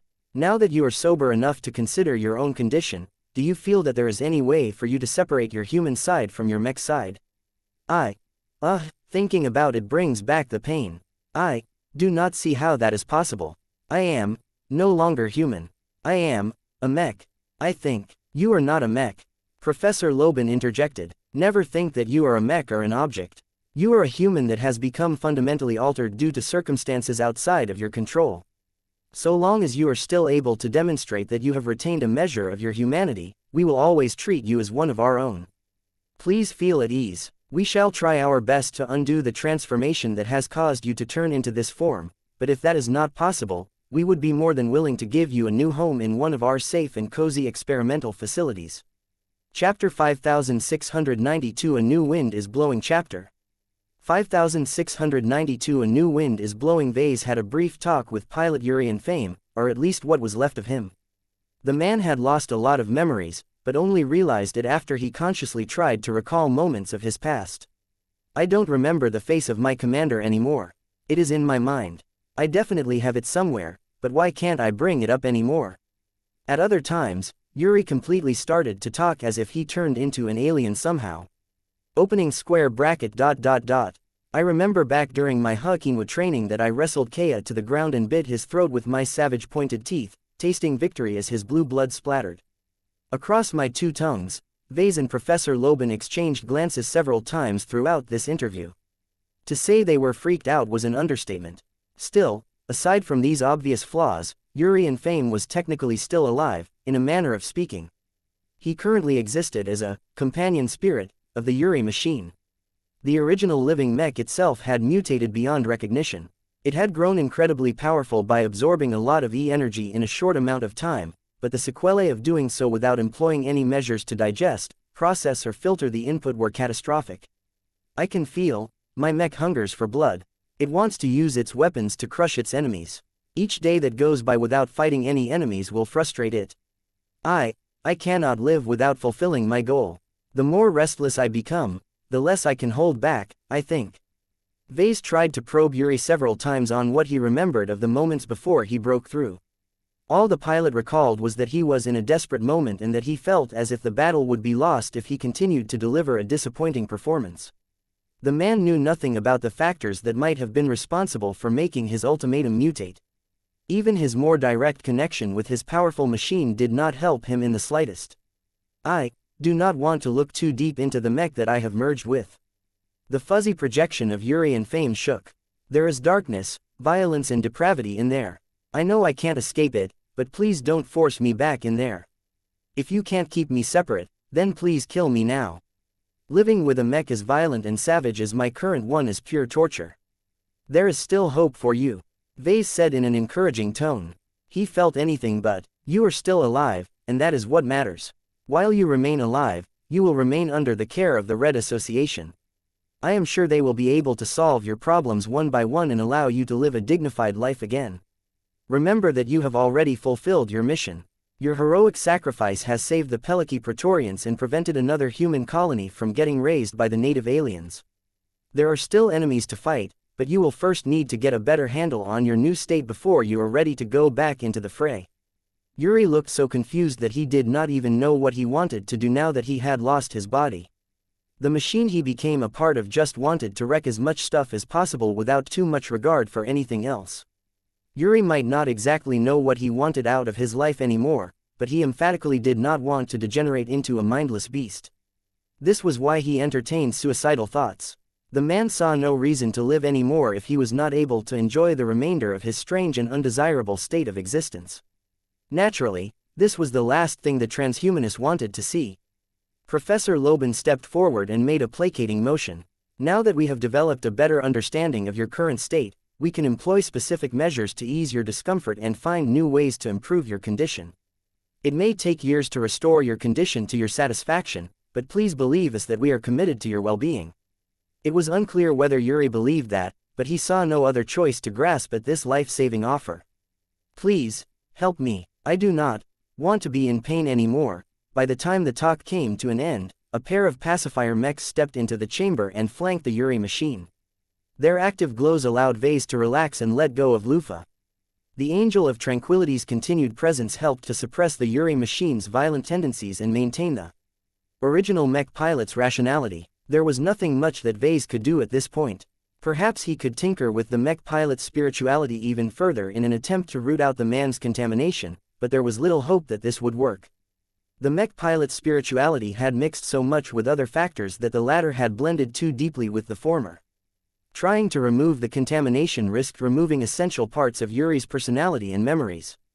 By the time Blinky was done with excising all of the undesirable portions, it was doubtful that the man would remain coherent enough to speak please like and follow the Cultivation Audiobooks channel like a normal human. As Vase and Professor Loban retreated from the guarded chamber, they shared their respective theories and conclusions. Our initial judgment has not changed too much, Loban said. As flawed as the Yuri machine may be, the human mech pilot is still alive, though his memories are clearly impaired. The troubling state of his living mech is also a source of concern. However, it is clear that much of the reason why Yuri and Fame is in such a poor state is due to the circumstances of his accidental transformation. We believe that it may be possible to conduct a much less flawed human-to-mech transference process in a completely clean and isolated environment, preferably one which is surrounded by active pacifier mechs. We would like to conduct such a test as soon as possible. We have more than enough eager candidates who would be willing to volunteer for such an experiment. Isn't that too soon? On the contrary, the Yuri machine is not enough to satisfy our research needs. We need more samples. No matter how flawed or deficient they may be, more working examples of a human that has at least partially transferred his spirit to a mech will give us more data points to work with. We can also distribute the test subjects to multiple different research teams to conduct research in parallel. Vase looked skeptical. That sounds great, but you will need to reproduce the accident that caused Yuri and Fame to merge with his mech. I can tell you now that I do not have the information I need to reconstruct it. According to my current theoretical frameworks, it is impossible for this to happen. I never programmed this function in the ultimatum design. I have not designed any growth trajectory that can allow a living mech to power up while absorbing a mech pilot.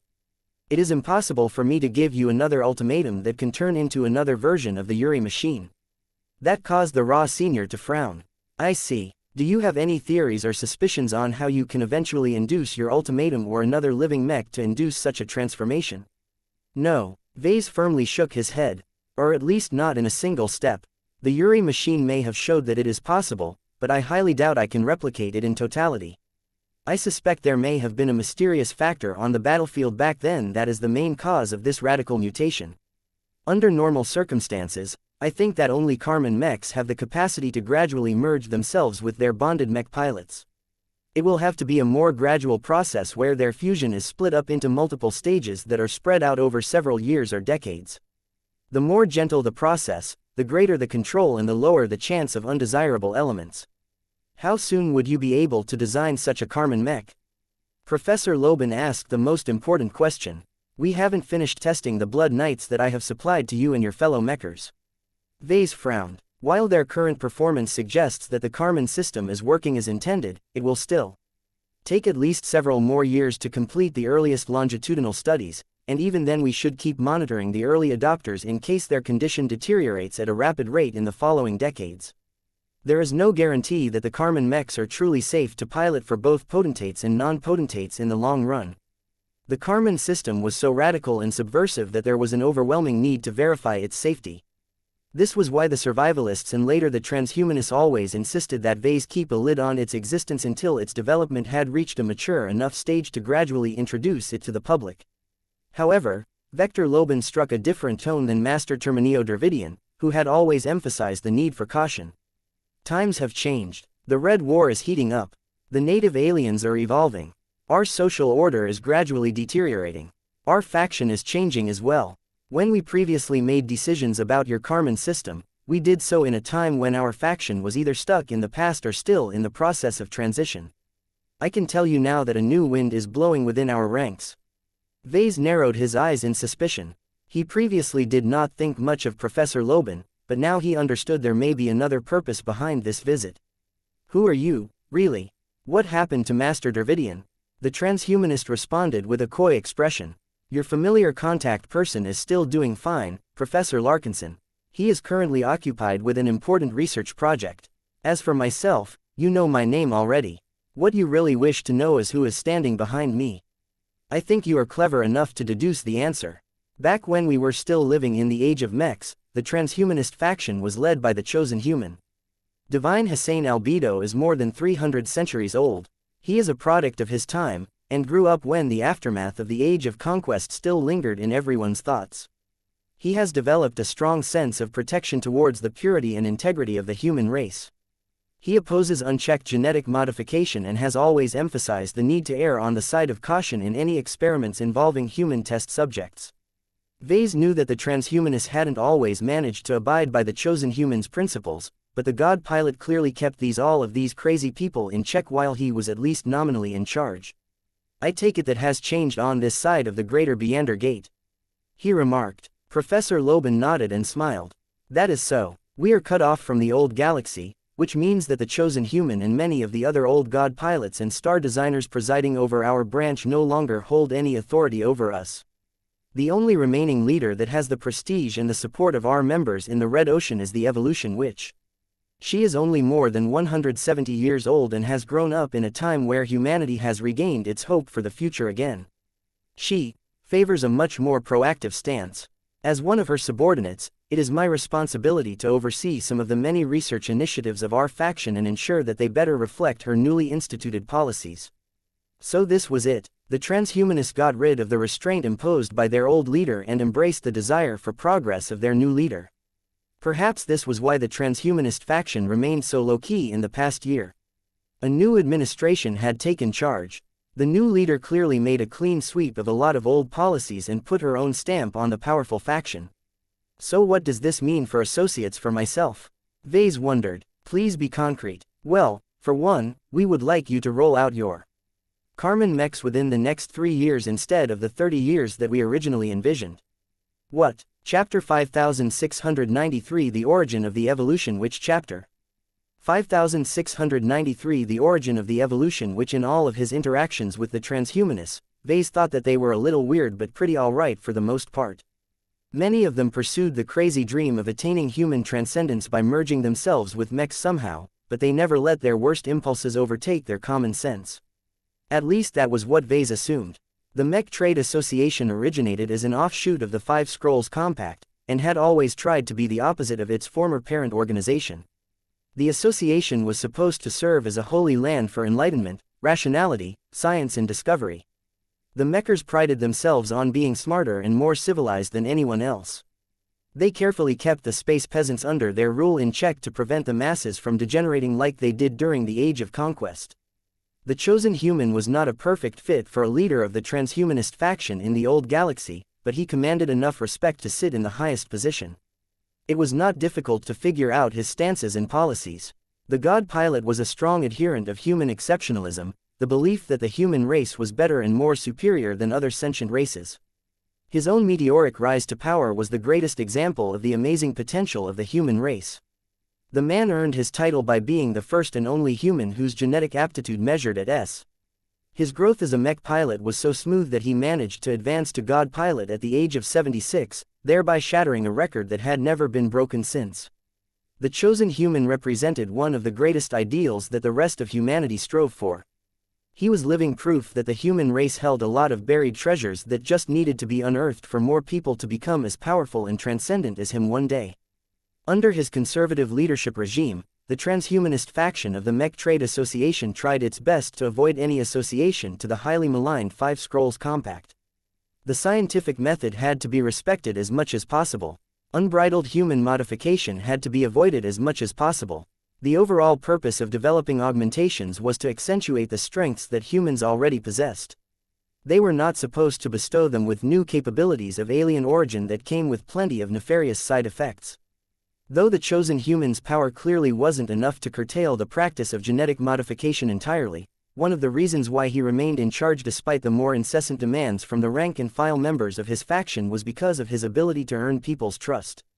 As long as a god pilot like the chosen human remained in charge of the transhumanists, the latter would never dare to act too flagrant and engage in reckless human experimentation.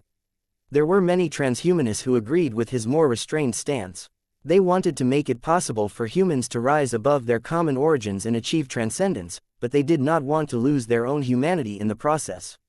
The chosen human's attitude not only made its mark among the transhumanists, but also many other mechers. No matter how much the factions kept themselves apart from each other, they were ultimately semi-formal divisions of the association. They were all mechers who shared a common purpose in the end. This was also one of the initial reasons why the survivalists eventually handed over responsibility of supervising the development of the Karman system to the transhumanists. It had always been a vain attempt of the survivalists to keep the existence of the Karman system a secret from the transhumanists. Both groups already paid close attention to Vase. Their spying methods were so good that any measure to keep secrets from each other was always flawed. Even if Vase and the survivalists conducted a lot of tests on Karman mechs within the secure laboratory environment of the Tarask, the Blue Jay fleet was technically a detachment of the Red Association, not just the survivalist faction. The transhumanists were bound to find out so long as they had even an inkling of suspicion that something funny was taking place inside the flagship of the Blue Jay fleet. Naturally, once they learned what was going on, they wanted a piece of action. The Karman system represented a radical advancement that almost fully matched the ideals of their faction. Compared to other forms of human augmentation, trying to integrate with mechs did not generate as much opposition because it could be seen as an extension of integrating implants. In any case, the survivalist faction eventually agreed to hand responsibility over the Karman system over to the transhumanist faction. After the polymath's dramatic fall from grace, the survivalists had lost a lot of trust. They needed to make a lot of amends as well as rein in a lot of ambitious initiatives in order to return to their original focus. The survivalist faction had become preoccupied with different matters nowadays. As the future of red humanity became murkier, Vase guessed that they had no time to worry about what the transhumanists would do once they got their hands on the Karman system. This led to the present circumstance where the Karman system became the joint responsibility of both of the survivalist faction and the transhumanist faction, though the latter was a lot more passionate about its possibilities. Vase initially did not experience much of a difference. No matter whether he reported his progress to Master Goldstein, Master Dervidian, Jovi Armelon or another researcher, they were all mechers to him. Both the survivalists and the transhumanists he talked to generally agreed with the stance to take it slow. This was why he was caught off guard by the brand new directive conveyed by Professor Vector Loban. The man looked utterly serious, though. "Are you surprised, Professor Larkinson?" "You shouldn't be. Both our policies and our calculations have changed. Although we do not like to spread this message to the public, red humanity's future outlook has worsened. Even the survivalists agree that we must act more proactively in order to turn the tide against our current and future enemies. As for my own faction, our new leader has made it clear that time is of the essence. We can no longer afford to conduct far-reaching studies across multiple decades. Our society as we know it may no longer exist in a recognizable form by the time a full generation has passed. That was a highly plausible assumption. Back in the old galaxy, most people were confident that their society would roughly remain the same after the passage of 3 or so decades. Mechs became a little better and technology may have increased in sophistication, but the same families and states remained in charge as before. Human order in the Milky Way had become so solidified that the transhumanists over there were much more concerned with maintaining the good times. It was completely different in the Red Ocean. Trying to maintain the stability of a declining society was like delaying the inevitable. It was logical for the transhumanists to conclude that they needed to let go of at least some of their constraints in order to help red humanity overcome the many challenges on the horizon. Of course, the more radical and enthusiastic researchers within this faction may have been driven by more selfish and greedy motivations when they decided to throw their support behind the new regime. Does this instruction come directly from the evolution witch? Vase critically asked. Professor Loban shook his head. I cannot make this claim. She is engaged in more important affairs. Perhaps she has been made aware of your ambitious research project when she assumed leadership over our faction. She should have entrusted this matter to her confidants if this is the case. I am merely acting on the instructions of one of them. What matters is that the evolution which expects everyone engaged in promising or productive research projects to speed up their progress whenever possible. That was understandable. Vase probably knew more than the transhumanist in front of him what kind of horrors may be waiting to pounce on red humanity. Yet Vase also felt hesitant about this radical change in strategy. The contrast between abundant caution and expedient results was so extreme that he felt reluctant to embrace this shift. The other man clearly sensed this hesitation. Both of them sat down so that the transhumanist was able to explain the underlying factors behind the many changes in policy. Depending on the structure of an organization, a leader may have an outsized influence on how it is run. Your clan and your mech company closely reflect your values and ideals due to obvious reasons. Our faction is much larger and much older, but our leaders are also much stronger and more influential. The chosen human has set strong limits on what we are allowed to do, but the evolution which has changed all of that because she approaches human transcendence from a different perspective. How so? Vase asked. You should be familiar with the origin of the evolution witch, correct?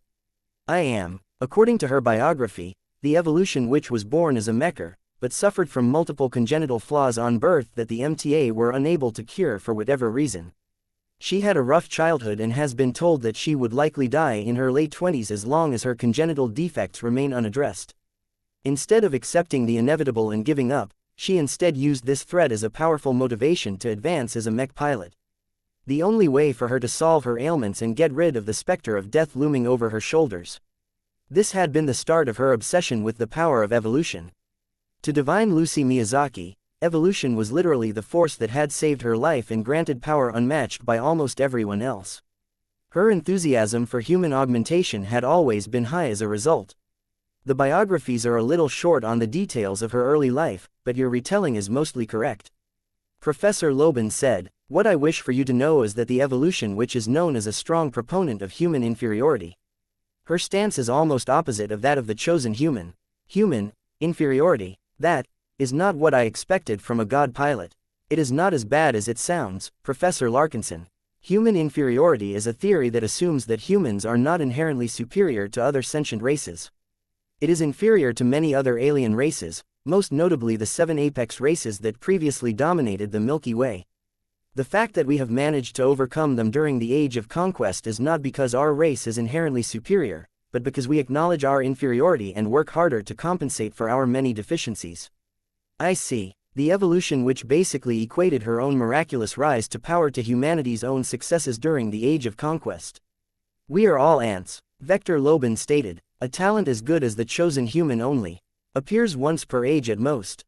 There is no possible way for more humans to be born with S-grade genetic aptitudes. He is an outlier that is unfit to be included in the general model of the human race. Most of us are far weaker and less talented than him, but that is not a problem because we have the power to actively control our own evolution. Inferiority is not a fault as long as it is not a permanent state. Acknowledging one's weaknesses is a virtue as long as you are willing to solve them or work around them. Our entire faction is slowly embracing this new attitude in favor of the old one. Red humanity is currently unfit to survive and thrive in this new age. Only by working harder to promote our own evolution will we be able to earn the right to dominate this age, just as we have done during the Age of Conquest. This has become our overarching purpose.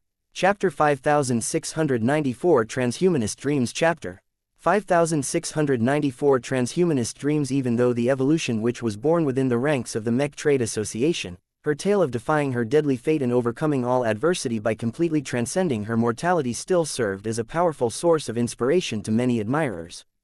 Her amazing rise coincided with the trend of humanity's growing acceptance of more extreme forms of human augmentation. Although there were many parts of human civilization that still rejected more extreme divergences from humanity, there were more and more population groups that had gradually lost their aversion for more radical forms of augmentation. The evolution which was hardly the only success case that supported their controversial beliefs, but she had definitely contributed to this trend. She was part of a newer wave of god pilots who were born well after the end of the Age of Conquest and did not become burdened by its sins. To the younger generations of the human race, all of the horror stories about extreme and unregulated genetic modification were no different than abstract history lessons.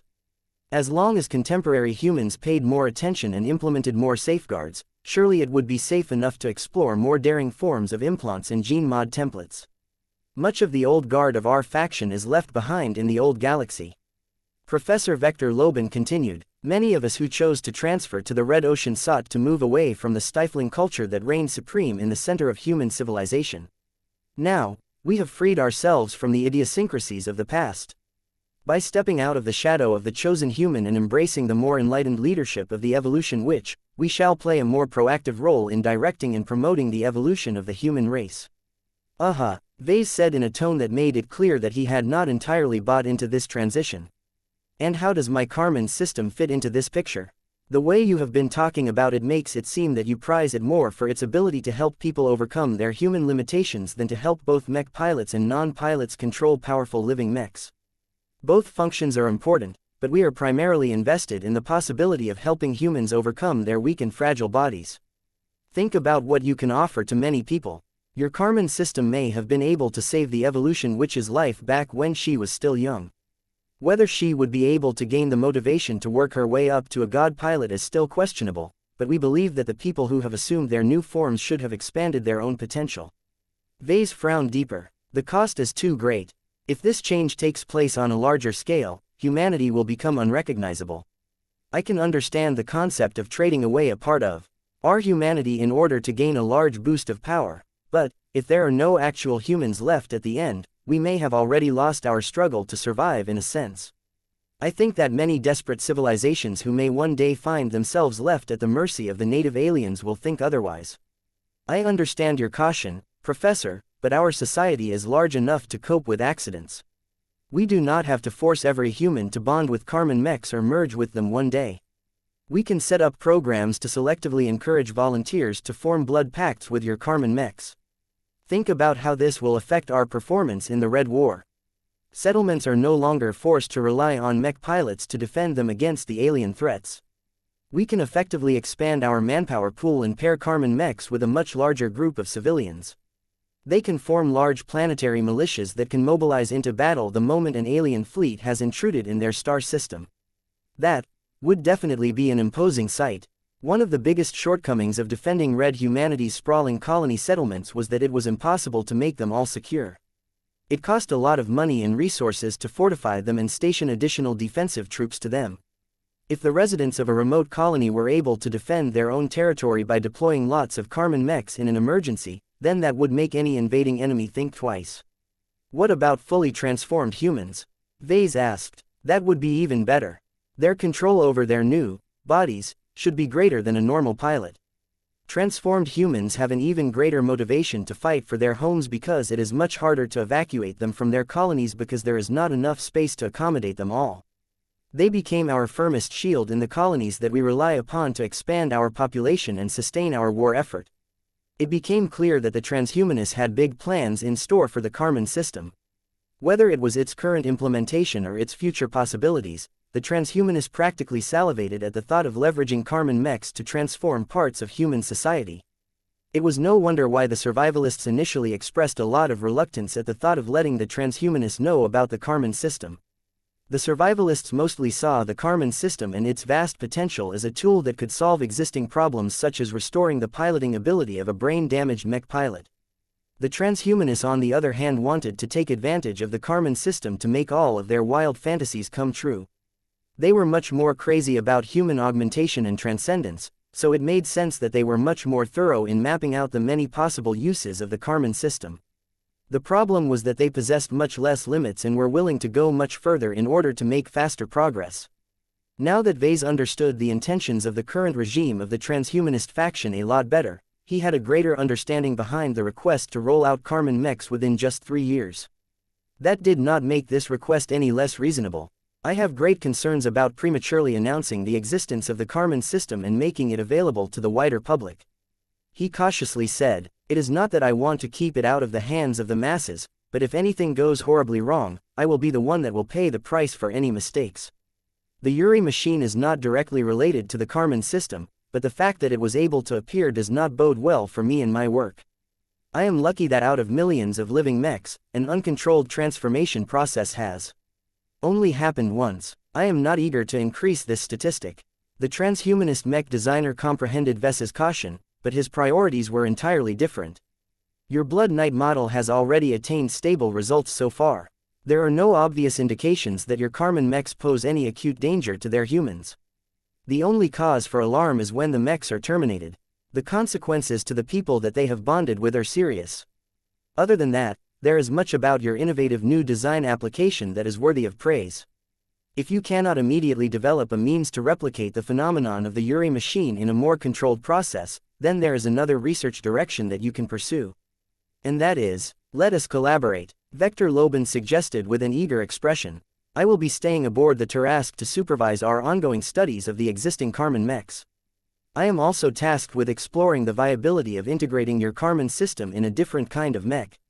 A biomech. A biomech. Vase almost jumped to his feet. That is too extreme. Biomechs are much more prone to go out of control than ordinary mechs. I have always doubted whether it is a good idea to combine the Karman system with biomechs. The latter is a source of trouble and it is completely unclear how my original invention will interact with a purely organic mech. Not even the survivalists have dared to make this suggestion, and they once ordered me to design a Karman juggernaut. This indicated that the risks were too great to bear for the survivalists at the time. We are not the survivalists. Loban shook his head. Besides, even if you consult their opinions, they should be much more open-minded towards more forward-thinking research projects. The survivalists are pragmatists. They favor the survival and the stability of the human race above any other consideration. In times of stability, any excessively strong changes can destabilize our society and threaten our survival, so it is logical for them to oppose rapid development. Now that red humanity is in perennial peril, their stance has flipped. The survivalists understand that we must push our boundaries harder in order to dig our way out of our adverse position. In other words, the survivalist faction acquiesced to the transhumanist faction's more radical approach. The entire association was willing to invest a lot more into Karman mechs going forward. Vase felt mixed about this sudden shift in policy. On the one hand, he was bound to make faster progress in the development of the Karman system. This was good news because he had decided to center his design philosophy around this incredibly beneficial design solution. He might be able to realize his design philosophy significantly faster than he originally thought. On the other hand, rushing through experiments came with its own risks. The chance of accidents became a lot greater. The lives of a lot of human volunteers might become ruined one day because Vase had overlooked a critical variable. This was especially the case if he recklessly started to integrate the Karman system in a biomech as opposed to conventional one. The sheer amount of risk factors involved in this particular combination frightened him into paralysis. Besides, what exactly did the transhumanists intend to do with Karman biomechs? Were they attempting to turn themselves into biomechs? Vase suddenly connected the dots. Wait, is this what you guys are after? You won't necessarily want to turn yourself into a conventional mech. What you truly aspire to become is a biomech. Vector Loban did not deny this accusation. Is it not a dream to become a biomech? I will gain all of the power of a highly developed combat machine, but retain control of all of my faculties and most of my humanity. At most, I will have to live in a house and make use of tools scaled for a giant humanoid. This is a sacrifice that I am gladly willing to make. As long as we design our biomechs to resemble the human physique to a large extent, we can minimize any incompatibility issues and speed up the adaptation process. Each of us will be able to gain bodies as strong as a human phase lord as yours. In fact, it is not necessary for us to pursue this development trajectory anymore, as turning ourselves into biomechs is an inherently more human and controllable process. Damn, the yearning in Professor Loban's voice was so strong that he would definitely jump at the chance to become an organic version of the Yuri machine if possible. The man's rabid enthusiasm for these possibilities signified that he would never give up on this research. 3 years is too soon. Vase pushed back. I understand the need to speed up our progress in the development of the Karman system, but it is too soon to pair it up with a biomech, let alone make it available to the public. We should at least take the time to conduct small-scale experiments under highly controlled circumstances to see whether the idea is viable to begin with. I would much prefer it if we can perfect the Karman system with conventional mechs before we tackle any other combinations. Chapter 5695 Worthless Humans. Chapter 5695 Worthless Humans. The new wind blowing in the transhumanist faction had massive implications for Vase. The policies supported by the evolution which were drastically different from that of the chosen human.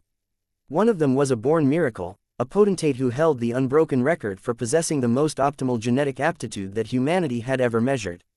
Despite his immense privileges, he never rested on his laurels and worked hard to realize his amazing potential for the good of the human race. The other was a woman who had risen up from a life of struggle and adversity. She was a pilot who had been perpetually locked in a struggle against death. She overcame her many congenital flaws and evolved past all of them through sheer grit and determination. The force of evolution literally represented a newer and better life to her, and she grew eager to spread its bounty to the rest of the population. Vase felt torn between the two faction leaders. His inclinations as a researcher and innovator loved the younger and much more forward-thinking evolution, which for her more vigorous support and license to experiment more freely. His perspective as a leader and a citizen of Red humanity grew wary of the flood of changes that these policies may spark. The new leader's directives would definitely ripple throughout the entire augmentation sector. A lot of geneticists had long entertained all kinds of crazy ideas on how to push human boundaries beyond their limits, but they never dared to act on them due to ethical and safety violations. Vase had met numerous biotech researchers throughout his career. Many of them had ideas swirling in their minds that would never get approved if they attempted to act on them. Everyone from this entire sector was crazy. It came with the territory, much like how most mech designers used to dream about piloting mechs rather than designing them for others. He shook his head. This was none of his business. Since the transhumanists dared to unleash this storm, they probably took enough measures to contain it. The benefits were clearly worth it for them to go through with this plan. By the time that Ves's meeting with Professor Vector Loban came to an end, he still remained reluctant to move too quickly with the Karman system. I feel my accumulation is too lacking to design more advanced Karman mechs, he told the transhumanist. I can understand your eagerness to move forward and see whether the Karman system will work well with biomechs, but I am simply not ready for it. Even if we design one, I think we should keep it as simple as possible in order to reduce the amount of variables that can produce complications. That was not what Professor Loban wanted to hear. What are you willing to design? Let us start off with designing third-class Karman mechs. Vase suggested. First-class and second-class mechs are more powerful, but that also makes them more difficult to control. They are much stronger in a physical sense when compared to the human physique. According to my understanding, an attempt to bring mechs and people closer together doesn't end up well for the latter if they are not strong enough to cope with the rapid increase in power. The case of the Uranus came to mind. The Yuri machine also supported this theory. As eager as he may be to make rapid progress, Professor Loban was not a biomech designer who had lost all of his intelligence from the moment the new policies came into force. He understood the logic of Ves's argument and could not respond with anything better. The transhumanist expression grew a little sour. His main purpose for cooperating with Vase was to enable him and his like-minded colleagues to convert their own bodies into powerful biomechs. They could not do so when their only available option consisted of third-class mech models that easily collapsed when subjected to vastly more powerful enemies, of which there were many in the Red Ocean. Very well. Professor Loban's expression eased as he accepted this concession. You are correct. The space peasants of the lower zones are so abundant that they can easily absorb setbacks related to our Karman mechs. They are more desperate for power than other red humans. We have always struggled to make them useful and bestow more meaningful roles to them. It should not be difficult to convince them to test the early iterations of our Karman mechs. The man spoke as it was already a given that the two of them would produce a range of collaboration works. Vase did not like the fact that he essentially got browbeaten by the evolution which to fast-track the development of the Karman system and steer it in a direction that sounded a lot riskier than the alternatives. What could he do about it, though? It would be bad if he managed to attract the attention of yet another god pilot and got on her bad side. This was why he settled for this compromise with Professor Loban. As much as he hated to admit it, third-class space peasants were truly too marginal. Their population was their greatest advantage as it did not take any fancy or expensive designer baby shenanigans for them to reproduce. Raising and educating third-class children was also a lot cheaper. However, their industries were almost worthless and their mechs were so weak that they struggled to fight against the weakest alien raiding fleets that invaded the lower zones. Funnily enough, their lack of worth also saved them from the brunt of alien aggression. Rather than wasting time and combat assets to crush all of these cockroaches, it was better to inflict greater losses on 1st and 2nd Fleet mech forces. No one important enough really cared about third raiders to sympathize with them if anything went wrong. Vase also gradually assumed this mindset as he continued to consort with the likes of the mechers and other first raiders. Their problems and considerations were much grander in scope than the more trivial concerns of a bunch of poor and meaningless space peasants.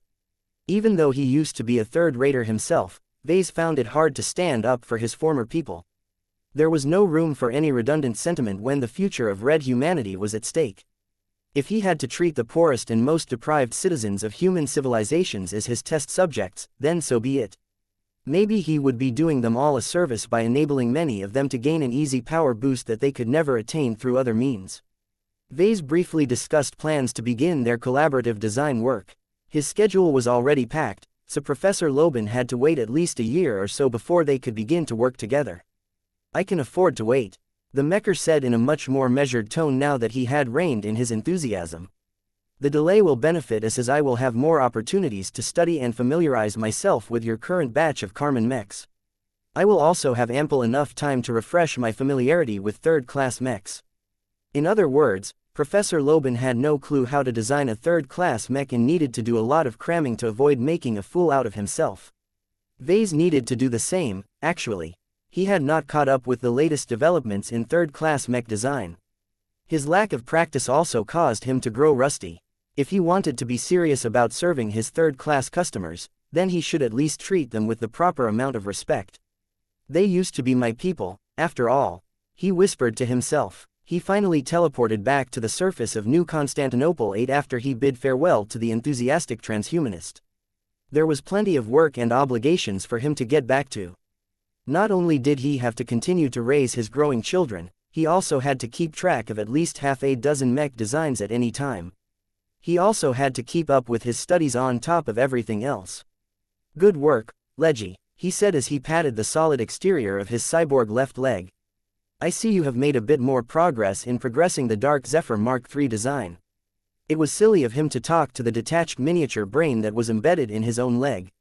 It was not even a separate incarnation of himself. He didn't care. His wife complained about his habit many times, but she eventually gave up when he proved incorrigible. How much closer have we come to turning this into a viable combat asset? This was a good question. Gloriana had done much of the work while Vase still had to spend a lot of effort into studying Architect before he was able to make more meaningful contributions.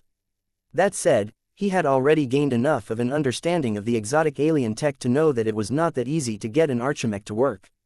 One of the advantages of Architect was that everything became interconnected with each other. This was also a disadvantage as it became difficult to troubleshoot anything made out of archimetal. Glitches happened a lot more frequently, and it took a lot of work to trace their causes as they needed to be isolated first to identify them. His lack of familiarity with Architect made this job a lot harder. This made designing the Larkinson clan's first true Archimech a huge pain. The design remained completely theoretical for now. Neither he nor his wife had any access to a prototype or scale model of the new design. The lack of concrete examples of their work meant that they lacked a lot of proof that their design solutions were actually good enough to work. The most probable scenario that would happen once they had completed enough work to fabricate a prototype was that the machine would not even turn online. It could take weeks if not months for Vase and Gloriana to painstakingly trace and troubleshoot all of the errors that prevented the Archimech from operating correctly. Vase felt frustrated by all of the additional delays, but he persisted because he knew it was worth it in the end. Once he or more rather Gloriana cracked the code on how to design a functional Archimech, they would be able to apply all of their lessons and template solutions on their subsequent Archimechs. The Amaranto, the First Sword, the Riot, the Bastion, the Everchanger, the Minerva and all of the other Larkinson expert mechs would gain the massive benefits of transitioning to a superior tech base. It would take less and less time to design the subsequent Archimechs as Gloriana gradually worked out all of the common issues of trying to apply her knowledge in her design projects. Vase would benefit as well, though his lack of priority in this particular field would make it unwise for him to dabble in Archimechs by himself. This was not good news because he aspired to build up a mech roster that exclusively consisted of Archimechs to the premier branch of the Larkinson clan. Maybe I need to scale back to those plans, he considered with a frown. He still needed to study for at least 2 more years before he was confident enough to design an advanced first-class mech, so there was still plenty of time for him to work on his shortcomings. Vase turned his attention back to the current design and tried to speed up his progress. The sooner he and his wife managed to produce a prototype, the sooner they would find out if they had done a good job all of these months. Let's hope that it is not a total failure. There was a chance that the entire foundation of the new Archimech was rotten to begin with. The only way to prevent this was to show the mech design to a knowledgeable consultant, but this was unacceptable.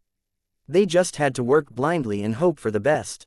Chapter 5696 Valkyrie Redeemer Mark III Chapter 5696 Valkyrie Redeemer Mark III Work on the Dark Zephyr Mark III project frustrated Vase so many times that he frequently had to step away from it to prevent his mood from deteriorating too badly. As much as he wanted to get it done as soon as possible, there was no way to rush the development of a first-generation Archimech design, especially one designed for a high-tier expert pilot. Gloriana dictated the pace of this project, and she was determined to succeed. She slowed down her progress enough times because she wanted to do stuff right instead of quickly. Her attitude may be correct, but it ensured that Vase would have to wrestle with this project for at least several more months. Fortunately, he also had other mech design projects to sink his teeth into.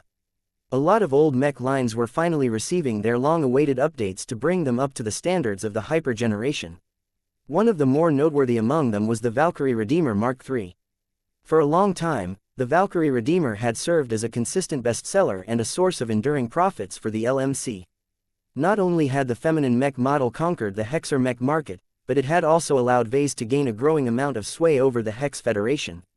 Though Vase had not signed any formal treaties with the Hexers as of late, more and more people treated their second-rate state as his semi-private back garden.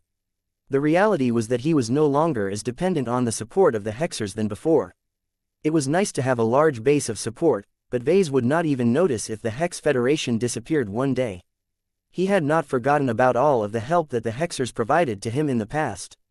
No matter what, the Hexers were his friends, and they deserved to receive his attention every now and then. Perhaps one day he might thank himself for keeping this relationship alive. Designing the Valkyrie Redeemer Mark III was a serious endeavor. His wife also insisted that she had to be involved when he initially decided to embark on this update. "Aren't you busy enough, already?" Vase questioned. "You already have your hands full with raising our children, studying first-class mech design and trying to put together our first Archimech. I shall free up the necessary time somehow. I can help you collect feedback from the Hexers who have been piloting the Valkyrie Redeemer for years. They have a large range of complaints and requests that can give us clearer directions on how to improve the next iteration of our successful mech line." She had a point. Vase did not really look forward to talking to a lot of Hexers in person. Offloading this responsibility to his wife made a lot of sense as she essentially spoke the same language as her former people. Gloriana did a good job at collecting a large amount of user feedback and compiling them all into a common set of points. One of the most acute problems we need to solve is the lack of effectiveness against alien warships. The base form of the Valkyrie Redeemer Mark II is optimized for combat against mechs. Outside of employing battle formations, they are not as good as other mech models in tackling the alien threat. This persistent shortcoming has forced the Hex army to switch to other mech models in order to reduce their losses when they participate in the Red War. This was a problem that Vase had been neglecting for too long. He knew exactly what his wife was talking about and agreed with her assessment. Do the Penitent Sisters have any issues with their own Valkyrie mechs? Not as much. The Penitent Sisters and the Glory Seekers are the only mech forces who have the ability to employ battle formations that allow them to channel the power of Helena. This function is single-handedly carrying the Valkyrie mech line and ensures that it still retains an important place in our mech roster. Is Death E energy still effective enough to kill the native aliens inside their warships outright? Gloriana nodded. That is the case for the most part. The strongest aliens may be able to cling to their lives, but it doesn't matter anymore if the others have perished. E-energy radiation is not only making them stronger, but it has also made it easier for Helena to exert her might in real space. Vase looked intrigued. Interesting. That is an important development. I already have an idea on how to leverage this. I can understand why the current Valkyrie Redeemers aren't cut out for fighting against enemy warships. Their firepower can't catch up to rifleman mechs, and their ability to inflict damage up close is largely dependent on their charges, which is not a good idea to employ against a strong transphasic energy shield or an immense hull. The Hexers are also forced to apply aftermarket modifications to their Valkyrie mechs in order to give them access to space suppressors, but this is a clunky and inefficient solution. His wife continued, the Mark III must have a space suppressor built into its mech frame. It may not be powerful enough to neutralize all transphasic technologies, but it can at least reduce the gap in performance. There was no need to argue against this measure. This had become a mandatory feature for all melee mechs. The only melee mech models that got released these days were mostly intended to be used in a mech arena or other special purposes. Anything else that could be employed against the native aliens must come with effective countermeasures against phase water technology. Vase quizzed his wife a bit further. She conveyed a few other common requests and complaints that needed to be addressed in the Mark III design. Between speed or defense, what is more important for the Valkyrie mech pilots? He asked. That is a difficult question, Vase. I would say that the mech pilots ideally want to see improvements in both. Better armor or a stronger shield generator will give them greater fault tolerance and ease much of their concerns. Higher mobility will enable them to close the distance faster and increase their ability to evade powerful warship attacks that can crush their mechs in a single hit regardless of defense. Vase studied the outdated design of the Valkyrie Redeemer Mark II. It had been powerful back when he first released it, but the mech industry in the Red Ocean had moved on since then. The Valkyrie mechs were no longer regarded as one of his most impressive living mech designs anymore. This annoyed him. It made sense for the Valkyrie Redeemer Mark II to lose a lot of popularity, but what rankled him was that people thought that his work had lost its star. This fueled his motivation to bring it back onto the scene. It did not matter if the Valkyrie Redeemer remained exclusive to the Hexers. He wanted to reward his fans and his fixed customers for maintaining their faith in his products. He needed to show them that it was worth it for them to wait for him to deliver a proper update to an older work. As Vase came up with a lot of ideas, went through them and selected the most useful ones at a rapid pace. I know what I need to do, he declared to his wife. Let me show you what I have on my mind. He activated a new projection and quickly sketched out a draft design that roughly reflected his vision for the Valkyrie Redeemer Mark III. It had many clear improvements over the previous iteration. The extensive use of hyper-materials was definitely a key change, but Gloriana grew surprised when she noticed his selection of hyper-materials. The design of the Mark III became a little lighter and more streamlined. It gained a number of advanced systems that Vase somehow planned to cram inside the fairly slender mech frame. The design budget went up as he was forced to employ higher quality materials in order to keep its mass and volume within an acceptable range. This happened to be one of the requests of the Hex Federation. They wanted slightly greater quality and were more than willing to pay for the additional expense. Vase did not leave his improvements to material design choices. He also wanted to enhance its utilization of E-energy and leverage its close connection to the power of death in a more useful fashion. It would be a waste to ignore this potential. If Vase was still the same mech designer as he was a few years ago, he would have never dared to go this far into strengthening the Valkyrie Redeemer. However, Vase gained a lot more courage now that he had been promoted to a Tier 3 galactic citizen. He was able to disregard a lot of rules and restrictions and no longer had to be afraid of provoking other people's greed. So long as he continued to enjoy the protection of the Red Association, he could add features to his mechs that he previously did not consider due to a variety of reasons. Gloriana slowly realized that her husband wanted to make another statement with the Valkyrie Redeemer Mark III. Vase, yes, honey. The Luminaire Crystal Rifle, the 4th-generation Luminaire Crystal Rifle of the Valkyrie Redeemer Mark III should still be fairly light and compact. This won't increase the firepower that much, but what is special is that it is not only confined to making use of the hyper versions of all of the 6 standard attack phase crystals. What truly makes this weapon different and unique when compared to other Luminaire crystal weapons is that it is permanently embedded with a Grey Beam attack phase crystal. You mean the same as in the Grey Lotus? Not exactly. Vase shook his head. I made use of a unique high-end hyper material when I initially built the Grey Lotus. It is a uniquely powerful hyper pistol that has proven to be an excellent complement to the Everchanger. The Grey Beam attack phase crystals reserved for the Valkyrie Redeemer Mark III will be a lesser variant that is much more suitable for mass production. He and his clan had yet to find any samples of Black Demon steel in the new frontier. It may not even be a natural product since it contained the word steel.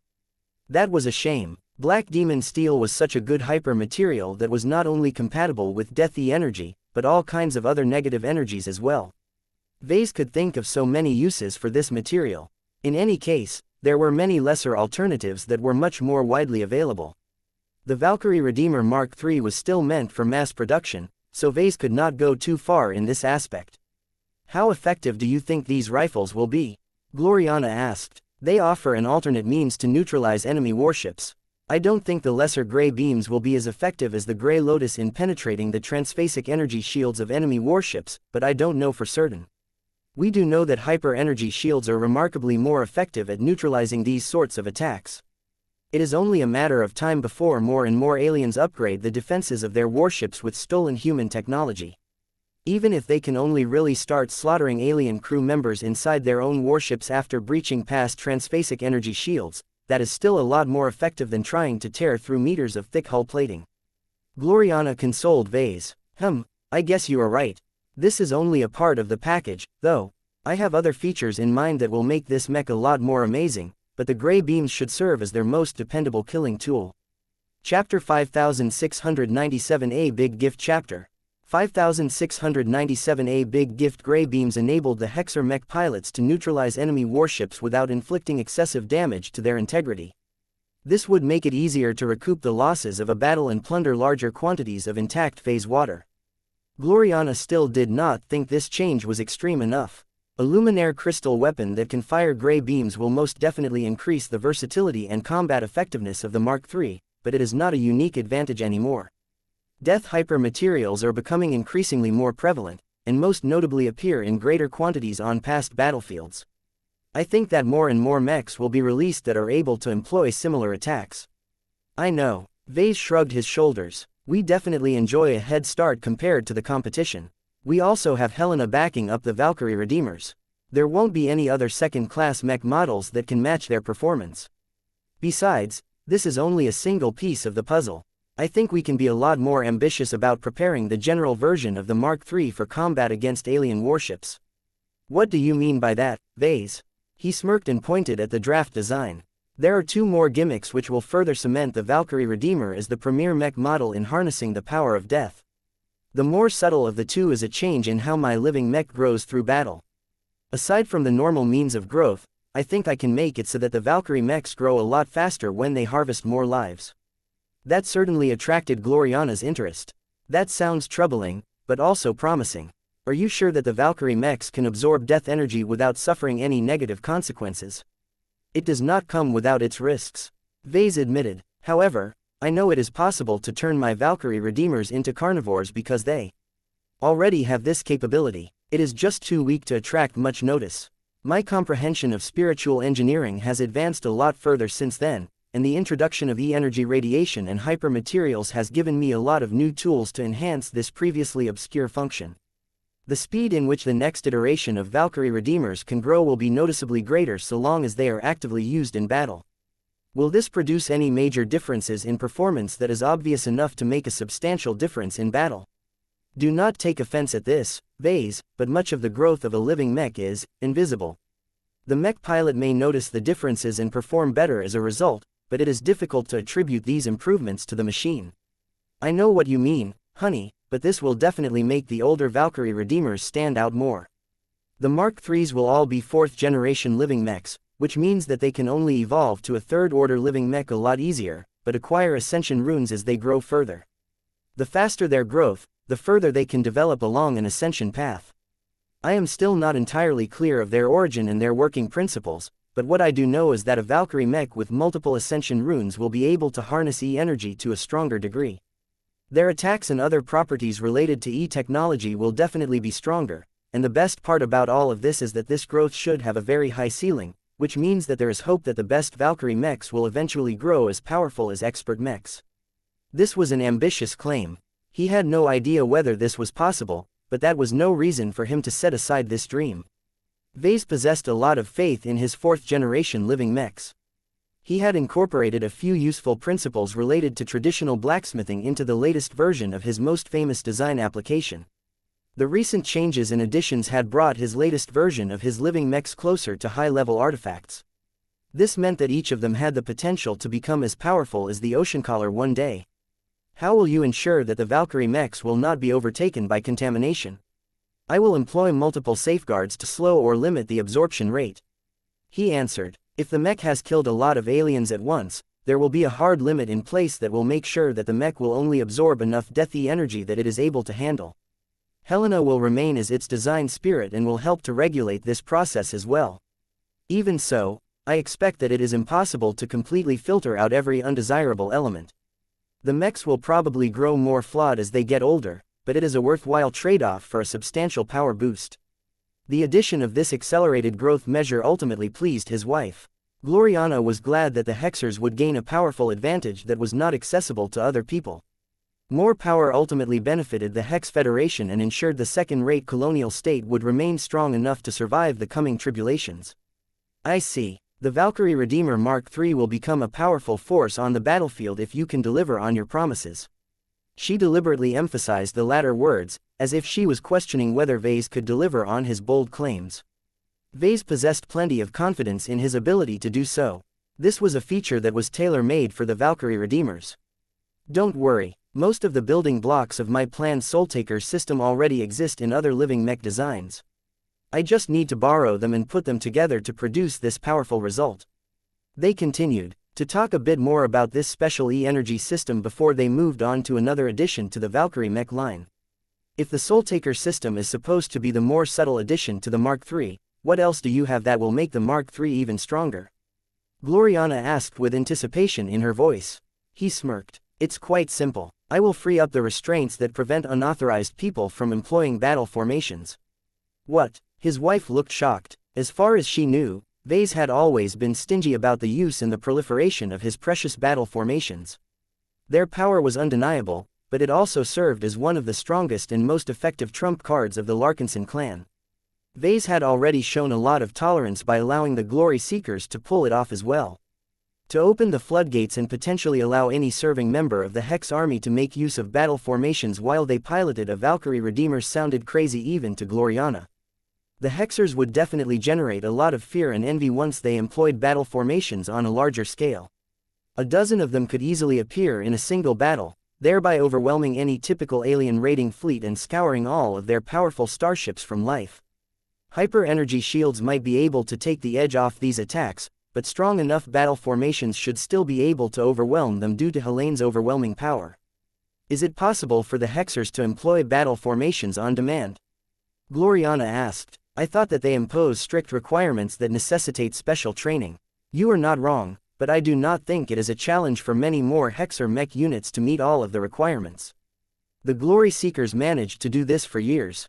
They have learned a lot of lessons and can easily pass on their teachings to the soldiers of the Hex army. A high degree of homogeneity is still essential, but this is a condition that can be accomplished through training. I see. Not every Valkyrie mech unit would be able to launch devastating battle formation attacks, but the more elite and well-trained ones should definitely be able to do it. This would guarantee that the Hex army would utilize these attacks on a wider scale. Though Gloriana had her concerns about this ridiculous shift, she was happy that her husband was willing to go above and beyond to strengthen the Hexers. This is an extreme change that is not typical of your decision-making. What prompted this, Vase? I have slowly begun to realize that I can get away with a lot more stuff than in the past. Status makes a huge difference in our society. I have become a part of the upper echelon, so I have already joined the group of people who are able to dictate the rules as opposed to following them. It is really nice to be able to stop being afraid of stepping too far out of line. Gloriana felt that there may be more to this, but she let it go. She already began to look forward to how this feature would benefit the Hex Federation. She leaned forward and shared her body warmth with her husband. I can already imagine it. The Hexers will be able to defeat more enemies while suffering much less losses. They can accumulate war merits at a considerably faster rate in exchange for much more benefits compared to the Fredaman and other local rivals. As long as the Hexers are able to keep this advantage, they can even begin to promote their most promising elites to first raters, thereby enabling them to keep up with our growth and be of greater use for our clan. How wonderful. I never leave my friends behind. Vase knew that he was bound to generate a lot of controversy with this radical design choice. Since the transhumanists were already pushing him to release his Carmen mechs to the public in the near future, he figured that making his battle formations available to a wider audience would hardly make a difference at that point. Perhaps it could even prime red humanity for all of the other crazy stuff that he intended to phase into his works over the coming years and decades. Once Gloriana got over her initial joy over this planned gift to the Hexers, she slowly began to frown as she considered the potential downsides of this move. The native aliens are not static opponents. They are slower to change, but once they start to lose so many of their warships to death energy battle formations, they will work harder to develop countermeasures against them. Not only will they speed up their adoption of hyper-technology, they will also be able to figure out other solutions through repeated exposure to these powerful attacks. This means that our trump card may lose its effectiveness over time. Vase shrugged. I am aware of that, but that is a price that I am willing to pay. We can't keep relying on our old hits to prop us up. The power of mechs ultimately comes from themselves. We just have to design better mechs with even better innovations if we want to maintain our competitive edge. He also wanted to make a greater contribution to the war effort. If the transhumanist faction felt compelled to speed up the pace of technological innovation, then he might as well follow suit. He was more confident that if he provoked any trouble or generated any controversy, the Red Association would continue to have his back. This was the benefit of becoming their honorary member. Vase was beginning to warm up to this bolder approach to mech design. The Fei Fianna and the Ultimatum mech lines had already changed second-class battles forever, and this was just the start as far as he was concerned. Dare to design. Dare to design. Gloriana echoed with an approving smile. It was always a lot more beneficial for a mech designer to do his job with less restraint. Vase believed he could make a lot more progress if he stopped holding back as much. This not only applied to updating his existing mech lines, but also in the design of brand new mechs based around completely new concepts. Chapter 5698 Gavin's Upgrade Chapter 5698 Gavin's Upgrade. The Larkinson clan had a decent range of well-established mech models whose concepts still remained relevant to this day. They just needed to be refreshed and brought up to the standards of the Hyper generation in order to become useful again. The Valkyrie Redeemer Mark III was not the only project designed to give mech workshops and factories throughout the new frontier a lot of upgrade commissions. Vase also aimed to satisfy a range of different consumers by updating old hits such as the Desolate Soldier and the Ferocious Piranha. The former served as a cheap and affordable option to turn more irregular mech pilots into useful combat assets, particularly in planetary defense battles where planetary militia could quickly hop into their mechs and fight to save their colonies. The latter was not only useful in disrupting the crew of a warship when it came close enough, but it had proven to be remarkably effective at destabilizing alien starfighters. There were even cases where the Ferocious Piranhas easily caused the downfall of the more elite phase fighters. Not every species possessed strong mental resilience, and their training varied considerably. As long as the alien pilots were susceptible to the disorientation glow, it was even possible to capture a precious phase fighter intact. However, as much as Vase prized his existing designs, all of them had been conceived before the Age of Dawn. They were all products of their time. Fighting against alien warships was a whole different game than fighting against human mechs. In order to meet the changing demands of the mech market, Vase and his fellow Larkinson mech designers could not afford to rest on their laurels. They needed to study the gaps that currently existed in the mech market and conceive of a new product that should hopefully be enough to satisfy this need. Market research was an important activity. Gavin usually supervised most of this effort, but he had finally traveled to the core territory of Strian ancient clan in order to install a powerful but extremely invasive first-class digital brain augment. Just like the original Benny, Gavin wanted to become a better and more competent assistant to Vase by digitizing his mind to a much more extensive degree than ordinary people. It was an extreme choice that could not be reversed once it was done. People who had turned over half of their brain into circuitry lost so much of their humanity that they had lost their ability to sleep. "Are you sure about this, Gavin?" Vase asked with a concerned expression. "We are no longer living in the age of mechs, you know. There are more ways for people to improve than cutting out whole parts of your brain and replacing them with electronic equivalents." Gavin looked utterly serious when he responded. "I have already discussed this matter extensively with the Cenacle over the galactic net. I know more about this process than you. I have made my decision. All of this cultivation stuff sounds great, but it is slow and can lead to unpredictable changes in personality. I don't want to gamble my future on methods that are notorious for making people more irrational. No offense, boss, but you already have plenty of that. What you need is a more rational and sober counterweight to keep you on your toes and remind you of variables that you have overlooked." That made sense, but Gavin would still be making a large sacrifice by undergoing this procedure. "What about your humanity? Don't you value the stuff that most people take for granted? I heard that people with heavily digitized minds are unable to experience emotions as strongly as unaugmented people." Gavin smiled. "It's okay, Vase. Look, nothing satisfies me more than to stay by your side as you rise in status and become a man respected by all of red humanity. However, not everyone is as insanely smart and talented as you. Don't forget that I used to be a kid from Cloudy Curtain. I was not born as a designer baby or received the most elite education of a first-rate state. I am already struggling to keep up with the increasingly higher-level affairs that you have got mixed up in these days. I am not even qualified to handle most of the administrative burden imposed by your recently established partnership with Isthmus Manufacturing. Once I come back with an upgraded brain, that won't be an issue anymore. I will be able to accompany you even if you are promoted to a star designer one day." The personal assistant cared so much about his job that he could not be dissuaded from this upgrade. The only way to change his mind was to offer him a better alternative, but Vase did not have anything in mind. Although cultivation increasingly started to become the latest dominant trend, the older methods were still valid. "Tell me about the digitized brain that the Strians want to install. I can transfer you the technical details, but in short it is a recently developed hyper version of a similar model that Benny Smith has installed. The Strians had gone above and beyond to improve the performance of the implant by acquiring fragments of a rare hyper material called mentalist crystal that is purportedly able to make people smarter by exposing them to the right kind of E-energy." Vess's eyebrows shot up. "That is the same hyper material that is integrated in my wife's implant set. I've been trying to get my hands on a mentalist crystal, but it is so rare that I have yet to receive an offer to this point. The Strian ancient clan is really going all out to boost your competence.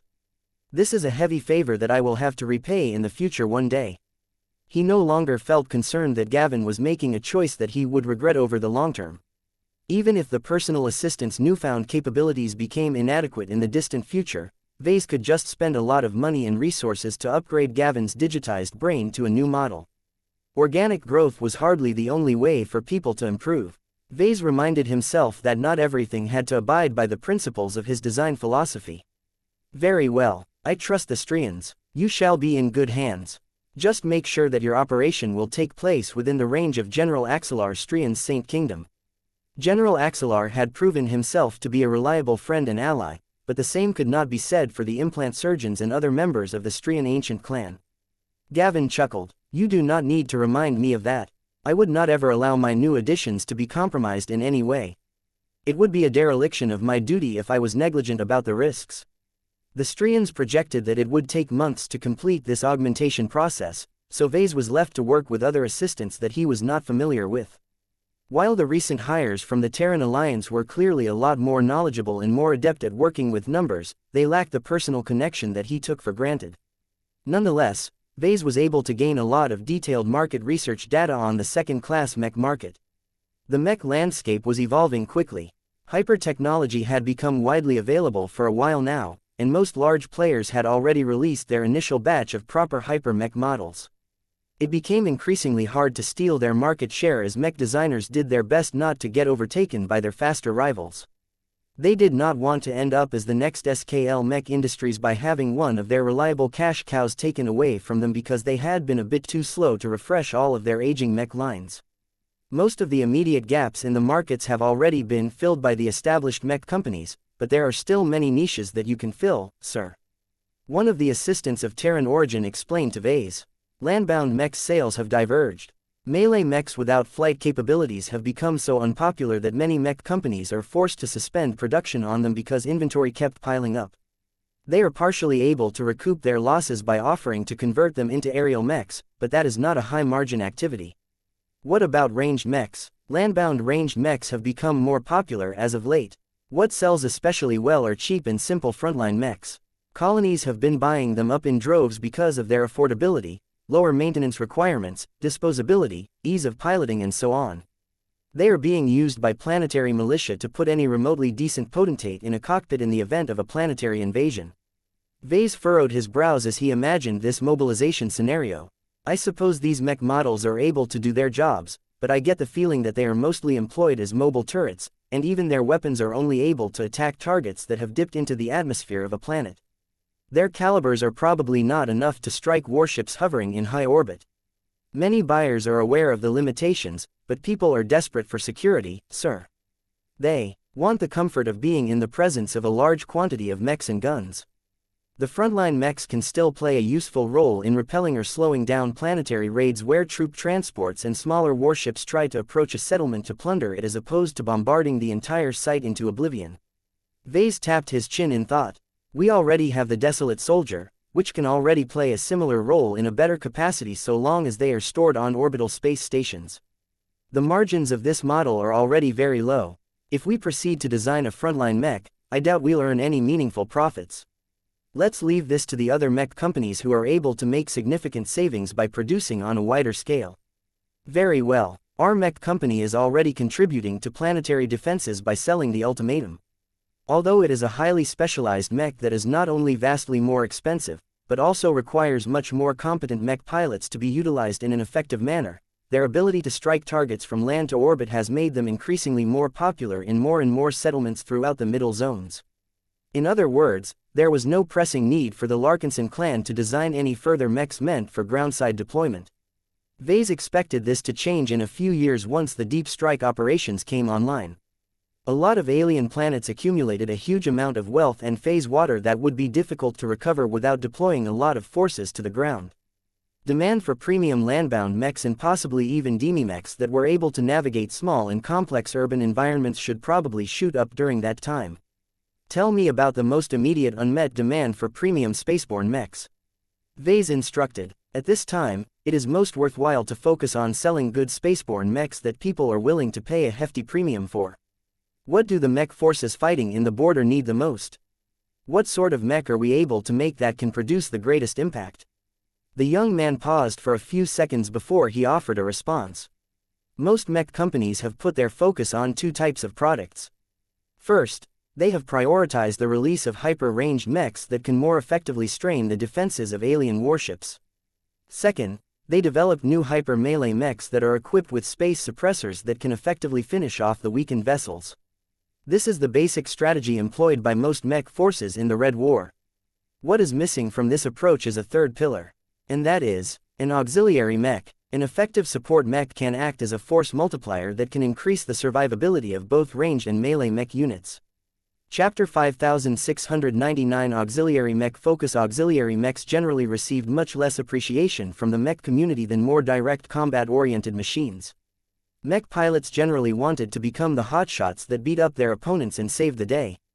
However, auxiliary mechs served their purpose in battle. There were many roles that mechs could perform that would otherwise weaken and burden a combat mech. Vase was not entirely unfamiliar with support-oriented mechs. He had designed a number of them, including the Blessed Squire Hexer exclusive heavy supportive night mech, the Buzzy Bee commercial light ECM and communication mech, the Cherub Hexer exclusive communication mech, the Bright Boy Hexer exclusive ECM mech and the Light Hunter Vandals exclusive scout mech. The fact that most of his support mechs ended up getting used by the Hexers was a reflection of their greater use and integration of machines that depended on others for protection. Of course, the real reason why the Hex army employed a disproportionate amount of support mechs compared to other military mech organizations was actually quite banal. The Hexers insisted that male mech pilots were not qualified enough to make use of mechs with real teeth. Real combat was reserved for the stronger and much more competent female mech pilots. It was already a privilege for male mech pilots to step onto the battlefield at all. They could be somewhat trusted to cover the backs of their betters as long as they stuck to piloting harmless support mechs. Whatever the case, Vase accrued enough experience in designing support mechs to possess a decent understanding of their place and their uses. As the Hexers had already shown in a less than stellar manner, auxiliary mechs generally had lower requirements on the pilot. Depending on the role and functions of a support mech, the pilot might need to possess greater situational awareness or special analytical skills in order to effectively employ sophisticated instruments. However, it was not that difficult to educate mech pilots in these skills. They just needed to be smart enough to pass the required classes. This granted a lot of mech pilots an alternate career trajectory that did not require them to risk their lives in a more direct way. Many people found it fulfilling to play a vital support function and cover the backs of other mech pilots. As Vase turned his attention to the subject of a support mech, he immediately thought of a recent release that already fulfilled this function to a degree. The xianxia is already being leveraged as a support mech as far as I am aware of. He said, the Fae all come with an inherent decoy function that can attract a lot of firepower that would otherwise hit a real mech. They can also carry space suppressors, shield generators and other support functions. The LMC even organized a contest meant to encourage enterprising mech designers to develop new Fae types to enhance the versatility of the overall mech platform. A lot of new and interesting third-party Fae models became available as a consequence. Gavin's temporary replacement nodded. That is correct, sir. The nature of your xianxia model enables it to adopt any role, including support.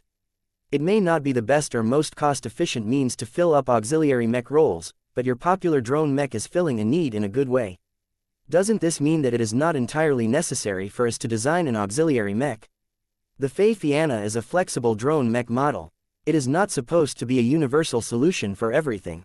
It is a high-end mech that is more expensive and more difficult to pilot than most second-class mechs. There are many mech organizations that have already developed a mature mech doctrine where they have devised the most optimal mech compositions for their forces. It is not entirely necessary for them to employ expensive xianxias when they can resort to much more efficient auxiliary mechs instead. The latter might not have the flexibility and decoy function of the former, but it is usually capable of performing a single support role to a much more extensive degree due to their specialized focus. It is also much easier to recruit and train mech pilots for this singular purpose. In other words, the market demanded a specialized tool that was really good at doing a single job, not a multi-tool that could adequately perform multiple jobs at the same time. Vase leaned back and clasped his hands in thought. I get it, so what sort of support functions are in demand? There are multiple support functions that are in demand. They generally fall into three categories: electronic warfare, direct damage mitigation and battlefield replenishment. I see. These are already functions that were in demand before the start of the Red War. That is true, sir, but the current solutions are not adequately helping linefighters reduce their loss rate. The Red War is shaping up to become a war of attrition. Both sides are grinding their forces against each other, hoping to exhaust the war-making potential of their enemies first. Our side is at a heavy disadvantage in this contest due to obvious reasons. The mech forces at the front lines cannot sustain all of the casualties that they are incurring for long. Any solution that can shrink their losses and allow more of their mechs and mech pilots to return from the battlefield alive is beneficial. This would become more important when the Red War dragged on. The small gains made over time could add up to a lot of lives being saved down the line. This was not just because mech pilots managed to survive where they otherwise would have died. The presence and availability of those additional troops would go on to win a lot more battles and prevent a lot of human territories from getting razed by the aliens. The question was what sort of mech Vase should design to effectively satisfy this burning demand. What are your thoughts on the categories of support mechs that I should delve into? Vase asked. The specific demand for electronic warfare solutions encompasses any means that directly or indirectly makes it harder to damage friendly troops effectively. As you have previously pointed out, the xianxia is actually doing well at this already. However, Mech forces have found out that the decoys produced by the living Fae can fool alien sensors much more effectively if they are paired with ECM mechs such as the Buzzy Bee. By generating additional jamming, it becomes harder for alien sensor and scanner systems to discern the real mechs from the fake ones. The Buzzy Bee is already on the waiting list to get updated into a hyper mech. Vase explained. That is excellent, but the Buzzy Bee model is largely optimized to degrade the combat effectiveness of opposing mechs and mech pilots. They are not adequately equipped to disrupt the performance of warships, especially at a distance. They are also not able to support a large quantity of mechs. They are ultimately designed to excel in a different sort of warfare. I do have to note that the Buzzy Bees still perform well when deployed against alien starfighters, which are slowly becoming more prevalent among the native aliens. There is no need to retool the design to optimize it against alien warships. I agree. What about direct damage mitigation, then? Dedicated energy shield mechs have seen a decline in demand because it is not feasible to resist the powerful damage output of alien warships. The temporary assistant explained. Evasion is much more effective than blocking. That is generally the case, but not always, sir. Not all mechs are shot down by the powerful main cannons of a large battleship. The firepower of these enormous guns is overwhelming, but their firing rates are slow and not capable of tracking fast-moving targets. It is mostly the smaller and more rapid-fire gun batteries that are responsible for eliminating the majority of mechs in space. It is still possible to resist their firepower for a short amount of time. It has become increasingly important to rescue distressed mechs that have suffered crippling damage on the battlefield but can still be recovered. A remote shield mech can come forward, deploy an area shield that can block follow-up attacks and buy enough time for the mech to limp back to safety or for the mech pilot to eject from a heavily damaged machine. Mech forces that are attentive enough to deploy these mechs have managed to reduce their average loss rate by as much as 20 to 30%. This showed that a lot of mechs struck by a powerful warship was not beyond saving. They could still be recovered and put back into use in the future as long as the mech force made an effort to rescue these assets. I imagine that being more serious about rescuing distressed and injured units also helps to raise morale. Vase remarked. I can see how this sort of mech can be useful, but the problem is that I am not entirely confident in designing a remote shield mech that can outperform the products that are already on the market. There is little point in designing my own version if it isn't actually better. I know that this role is a lot more prevalent in first-class mechs, but the technological limitations of second-class mechs makes it too difficult to develop ones that are effective enough to reach mass adoption. He might revisit this sort of mech once he started to design first-class mechs, but for now he decided it was best to leave it aside. Then that leaves battlefield replenishment as the final option. Whether it is ammunition or energy, mechs are expending their resources at a rapid rate. Any mech force that engages an alien warship must go all out right from the beginning. Holding back will cause small losses that will eventually produce major losses. Battles are generally shorter, but the intensity is much higher due to the need to overwhelm the defenses of the other side. It is becoming especially difficult to sustain an assault against a larger alien fleet. It takes so much effort to break down their defenses that mechs may find themselves running dry before all of the enemy vessels have been neutralized. It is vital that the exhausted machines can be replenished quickly without needing to return to their motherships. Vase nodded. I see. The old Blessed Squire design used to fulfill this function in landbound combat. Are you suggesting that I should design a spaceborne version of this concept? It is a possibility. The assistant responded. It is up to you to make this determination. I can tell you that the demand for a mech that can not only replenish supplies in the field but also comes with a glow that can lift the mood of battle-worn mech pilots may be high enough to invest in its development. All of these possible auxiliary mechs sounded useful in one capacity or another. Vase actually felt the urge to design all of them, but that was not a wise course of action. The competition was heavy. A half-hearted effort would not be able to stand out in the mech market. He would rather limit his options and focus heavily on designing a single excellent auxiliary mech that did its job than any other equivalent on the market. I will need to think about this. Vase eventually decided. I agree that it is probably a good idea to add a new auxiliary mech to our lineup, but I haven't thought about them for a while. I need to delve into them myself in order to refresh my understanding and get a read on the sentiment of mech pilots. Thank you. I will make sure to read your full report on this subject.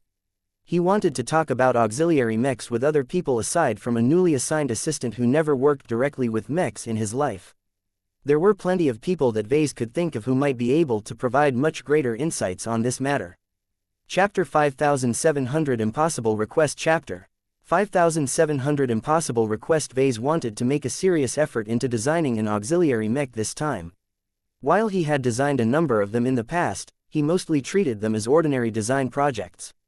He never held the expectation that they would not only be popular in the mech market, but also make a substantial difference in the conflicts that raged throughout human space. This time was different. Buoyed by the immense success of the xianxia and the Ultimatum mech lines, Vase wanted to maintain his winning streak and dominate yet another market category when he released another original mech design.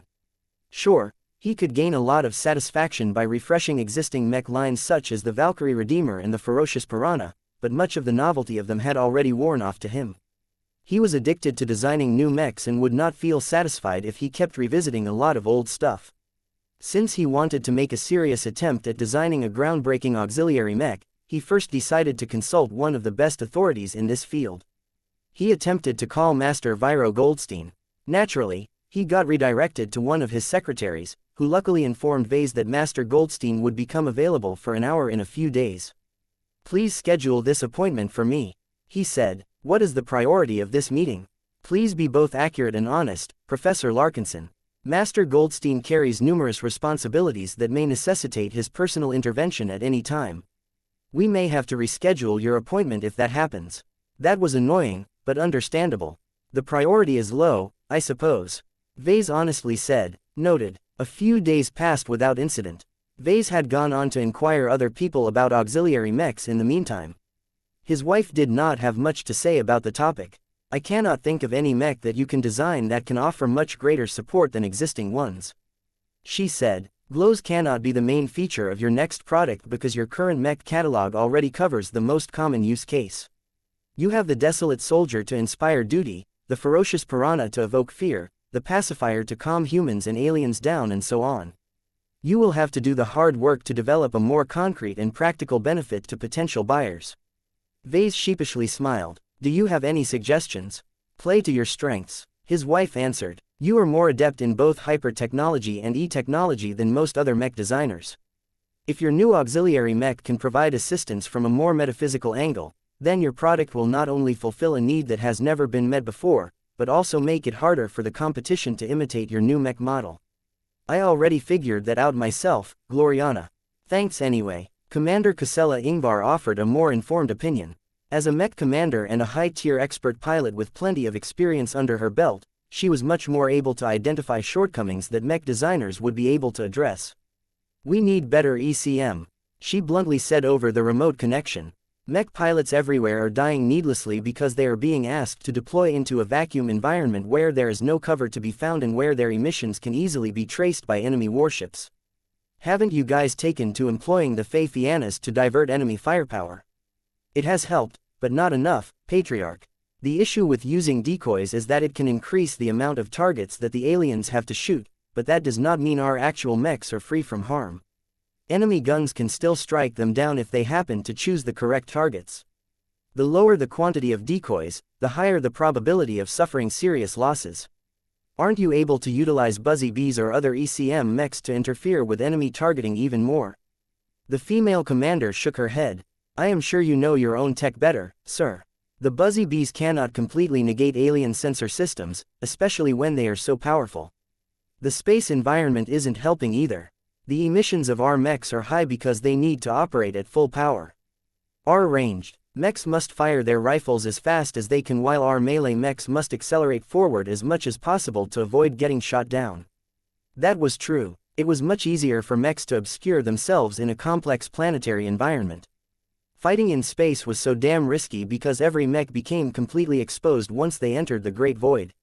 The lack of cover meant that mech pilots always had to take into account that they could get blasted to pieces from a sudden attack at an unreasonable distance. "What do you need the most, then?" Vase asked instead. Commander Casella thought for a moment. "If it is possible, please design a mech that possesses similar functions to the Jetta Sandovar. The ace mech of the Adelaide Mercenary Company." "Oh, you mean the Saint Kingdom that it is able to project thanks to its ace pilot. So if I am understanding you correctly, You want a mech that can project a powerful energy field that can completely interfere with any attempts at observing through it, no matter whether the enemy tries to do so through visual or other detection means.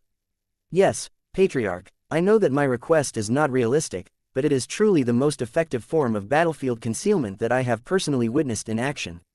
Saint Marissa Lewandowski is able to save the lives of many mech pilots when her ace engulfs a powerful warship in her obscuring Saint Kingdom. Nothing else can compare to them. We have tried to experiment with auxiliary mechs that are able to produce particle clouds, but their area of effect is not great enough to protect a lot of units in space. Even if mechs attempt to hide in these smoke clouds, an enemy warship just has to fire their huge main cannons into the clouds to destroy multiple mechs at a time. Mechs designed to produce sensor-blocking particle clouds always performed a lot better on land than in space. It was far too easy for a smoke cloud to continue expanding in every direction. This would quickly cause the small particles to get dispersed to the point where they no longer produced any useful effect.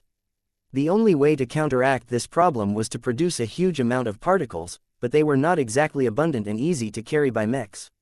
It took a lot of particles to produce a dense smoke cloud for a short amount of time, but they dispersed so quickly that it quickly became useless.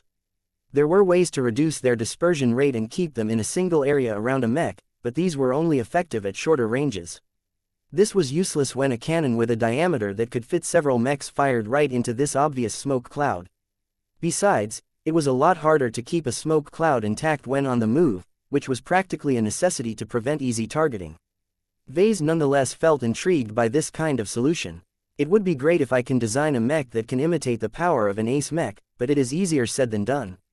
There is a good chance that I will not be able to fulfill your wish. I am not expecting you to, but you can save many lives if you do. Commander Casella earnestly said, if you can design a mech that can produce a persistent and movable smoke screen that is 10% as effective as St. Lewandowski's Saint Kingdom, then you can single-handedly deprive the native aliens of their greatest advantage.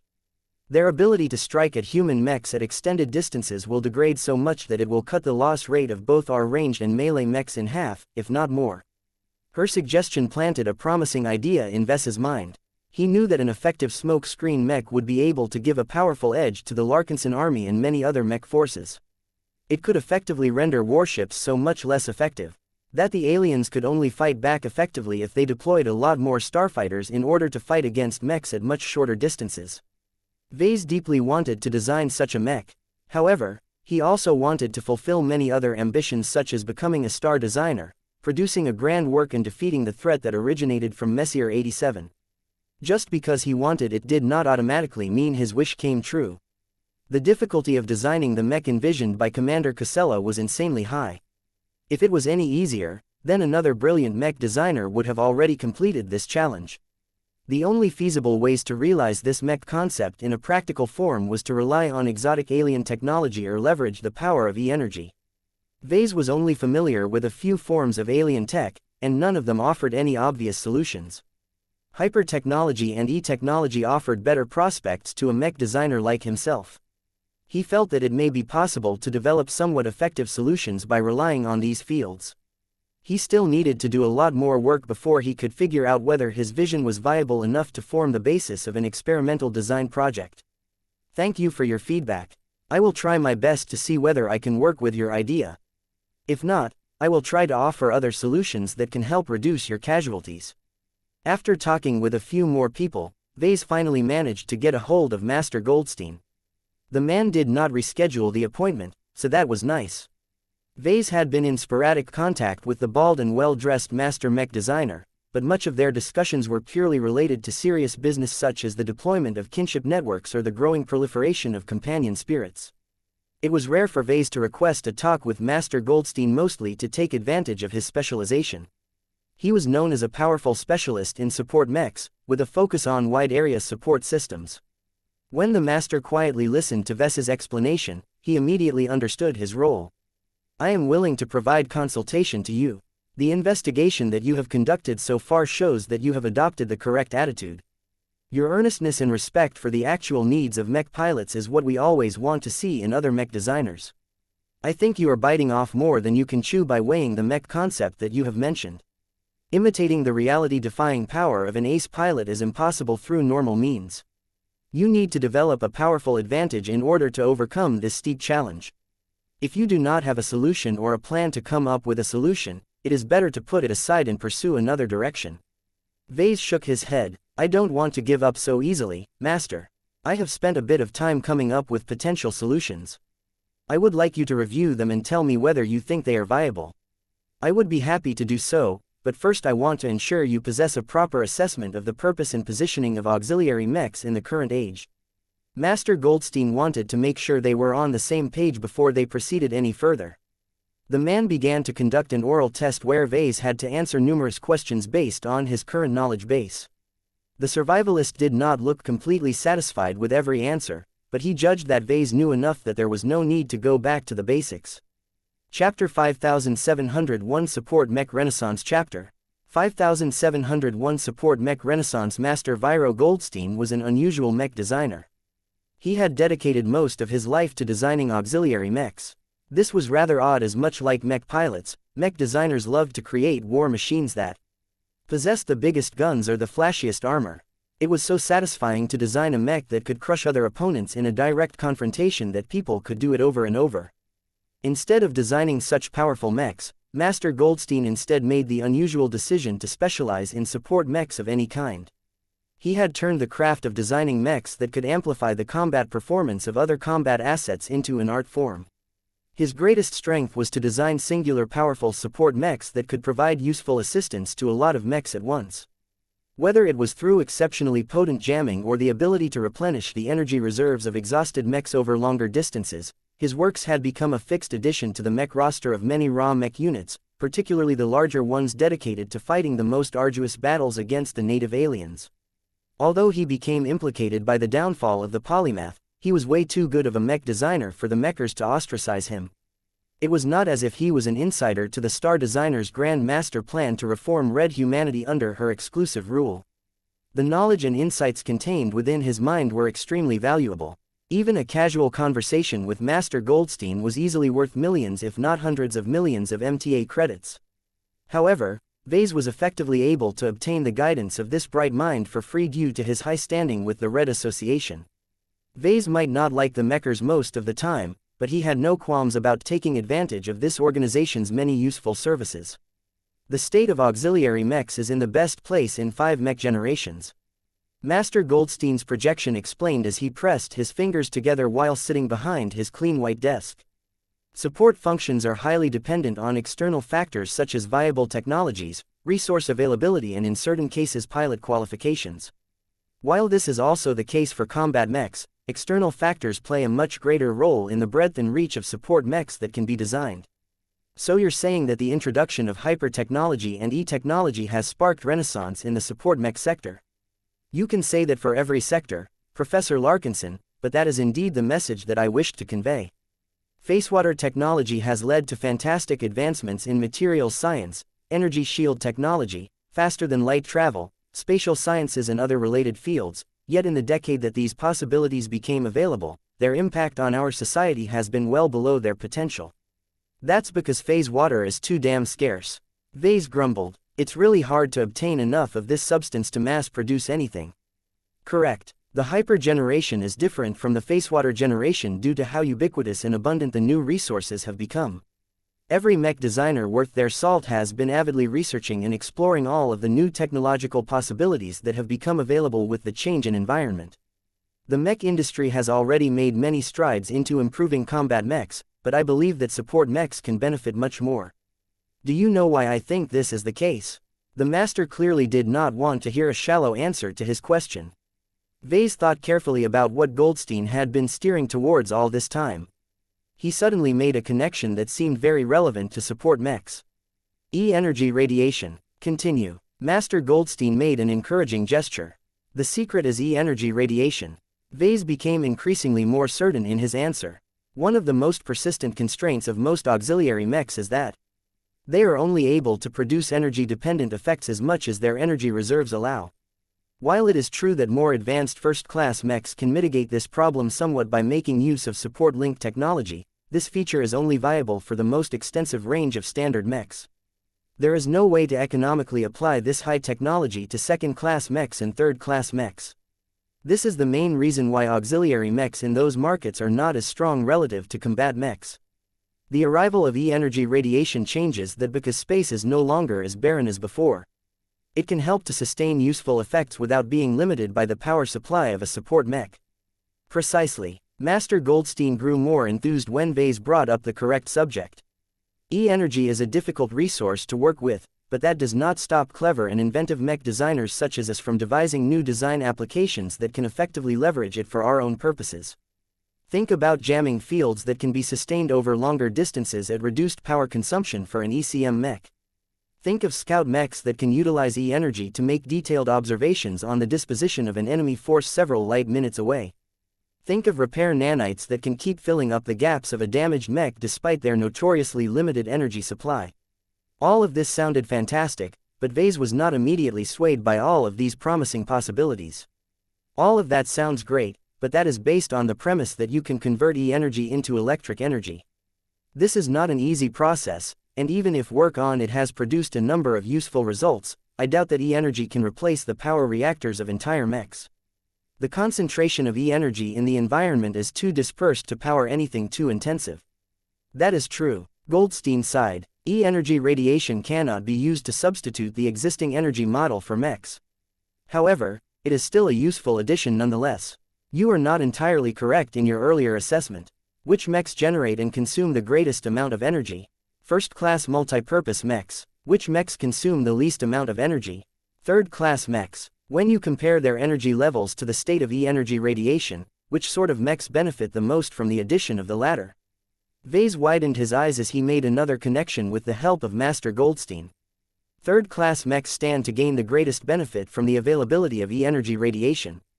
Sure, they don't have access to better and more expensive hyper-materials, but this is not a big deal. Many low to mid-grade hyper-materials are so abundant in the red ocean that their bulk prices have already begun to hit rock bottom. Their attributes are not bad at all. As long as mech designers are able to leverage them effectively enough, their third-class mechs will be able to experience the most dramatic performance boost. E-energy radiation was free and ubiquitous. Its concentration might not be high, but when utilized in certain ways that was not as dependent on existing mech systems, it could easily boost the performance of an auxiliary mech by as much as 100 or 200%. Second-class mechs possessed much stronger power reactors that could sustain the operation of much more potent parts, so the difference that E-energy radiation was much less. Vase loosely estimated that it could only boost the performance of an appropriately designed auxiliary mech by only 20 to 50%. As for first-class mechs, their power reactors were so extravagant that E-energy radiation could only play a minor assisting role at best. Its presence and absence wouldn't make a measurable difference in most functions. However, this did not apply to every possible function. The true potential of E-energy radiation in relation to support mechs does not lie with hyper-technology in my opinion. Master Goldstein said, hyper-technology is simply conventional technology that is augmented with hyper-materials so that they can amplify their existing performance with E-energy. This makes it so that hyper-tech always shares a strong relationship with what our industry can already do. Azure energy shields and space suppressors are the most successful examples of existing tech that have become much more effective by producing effective synergies with E-energy, but that does not change the fact that we are only doing what we have always done, but better. E-technology is different because it is not so heavily dependent on the available tech and materials.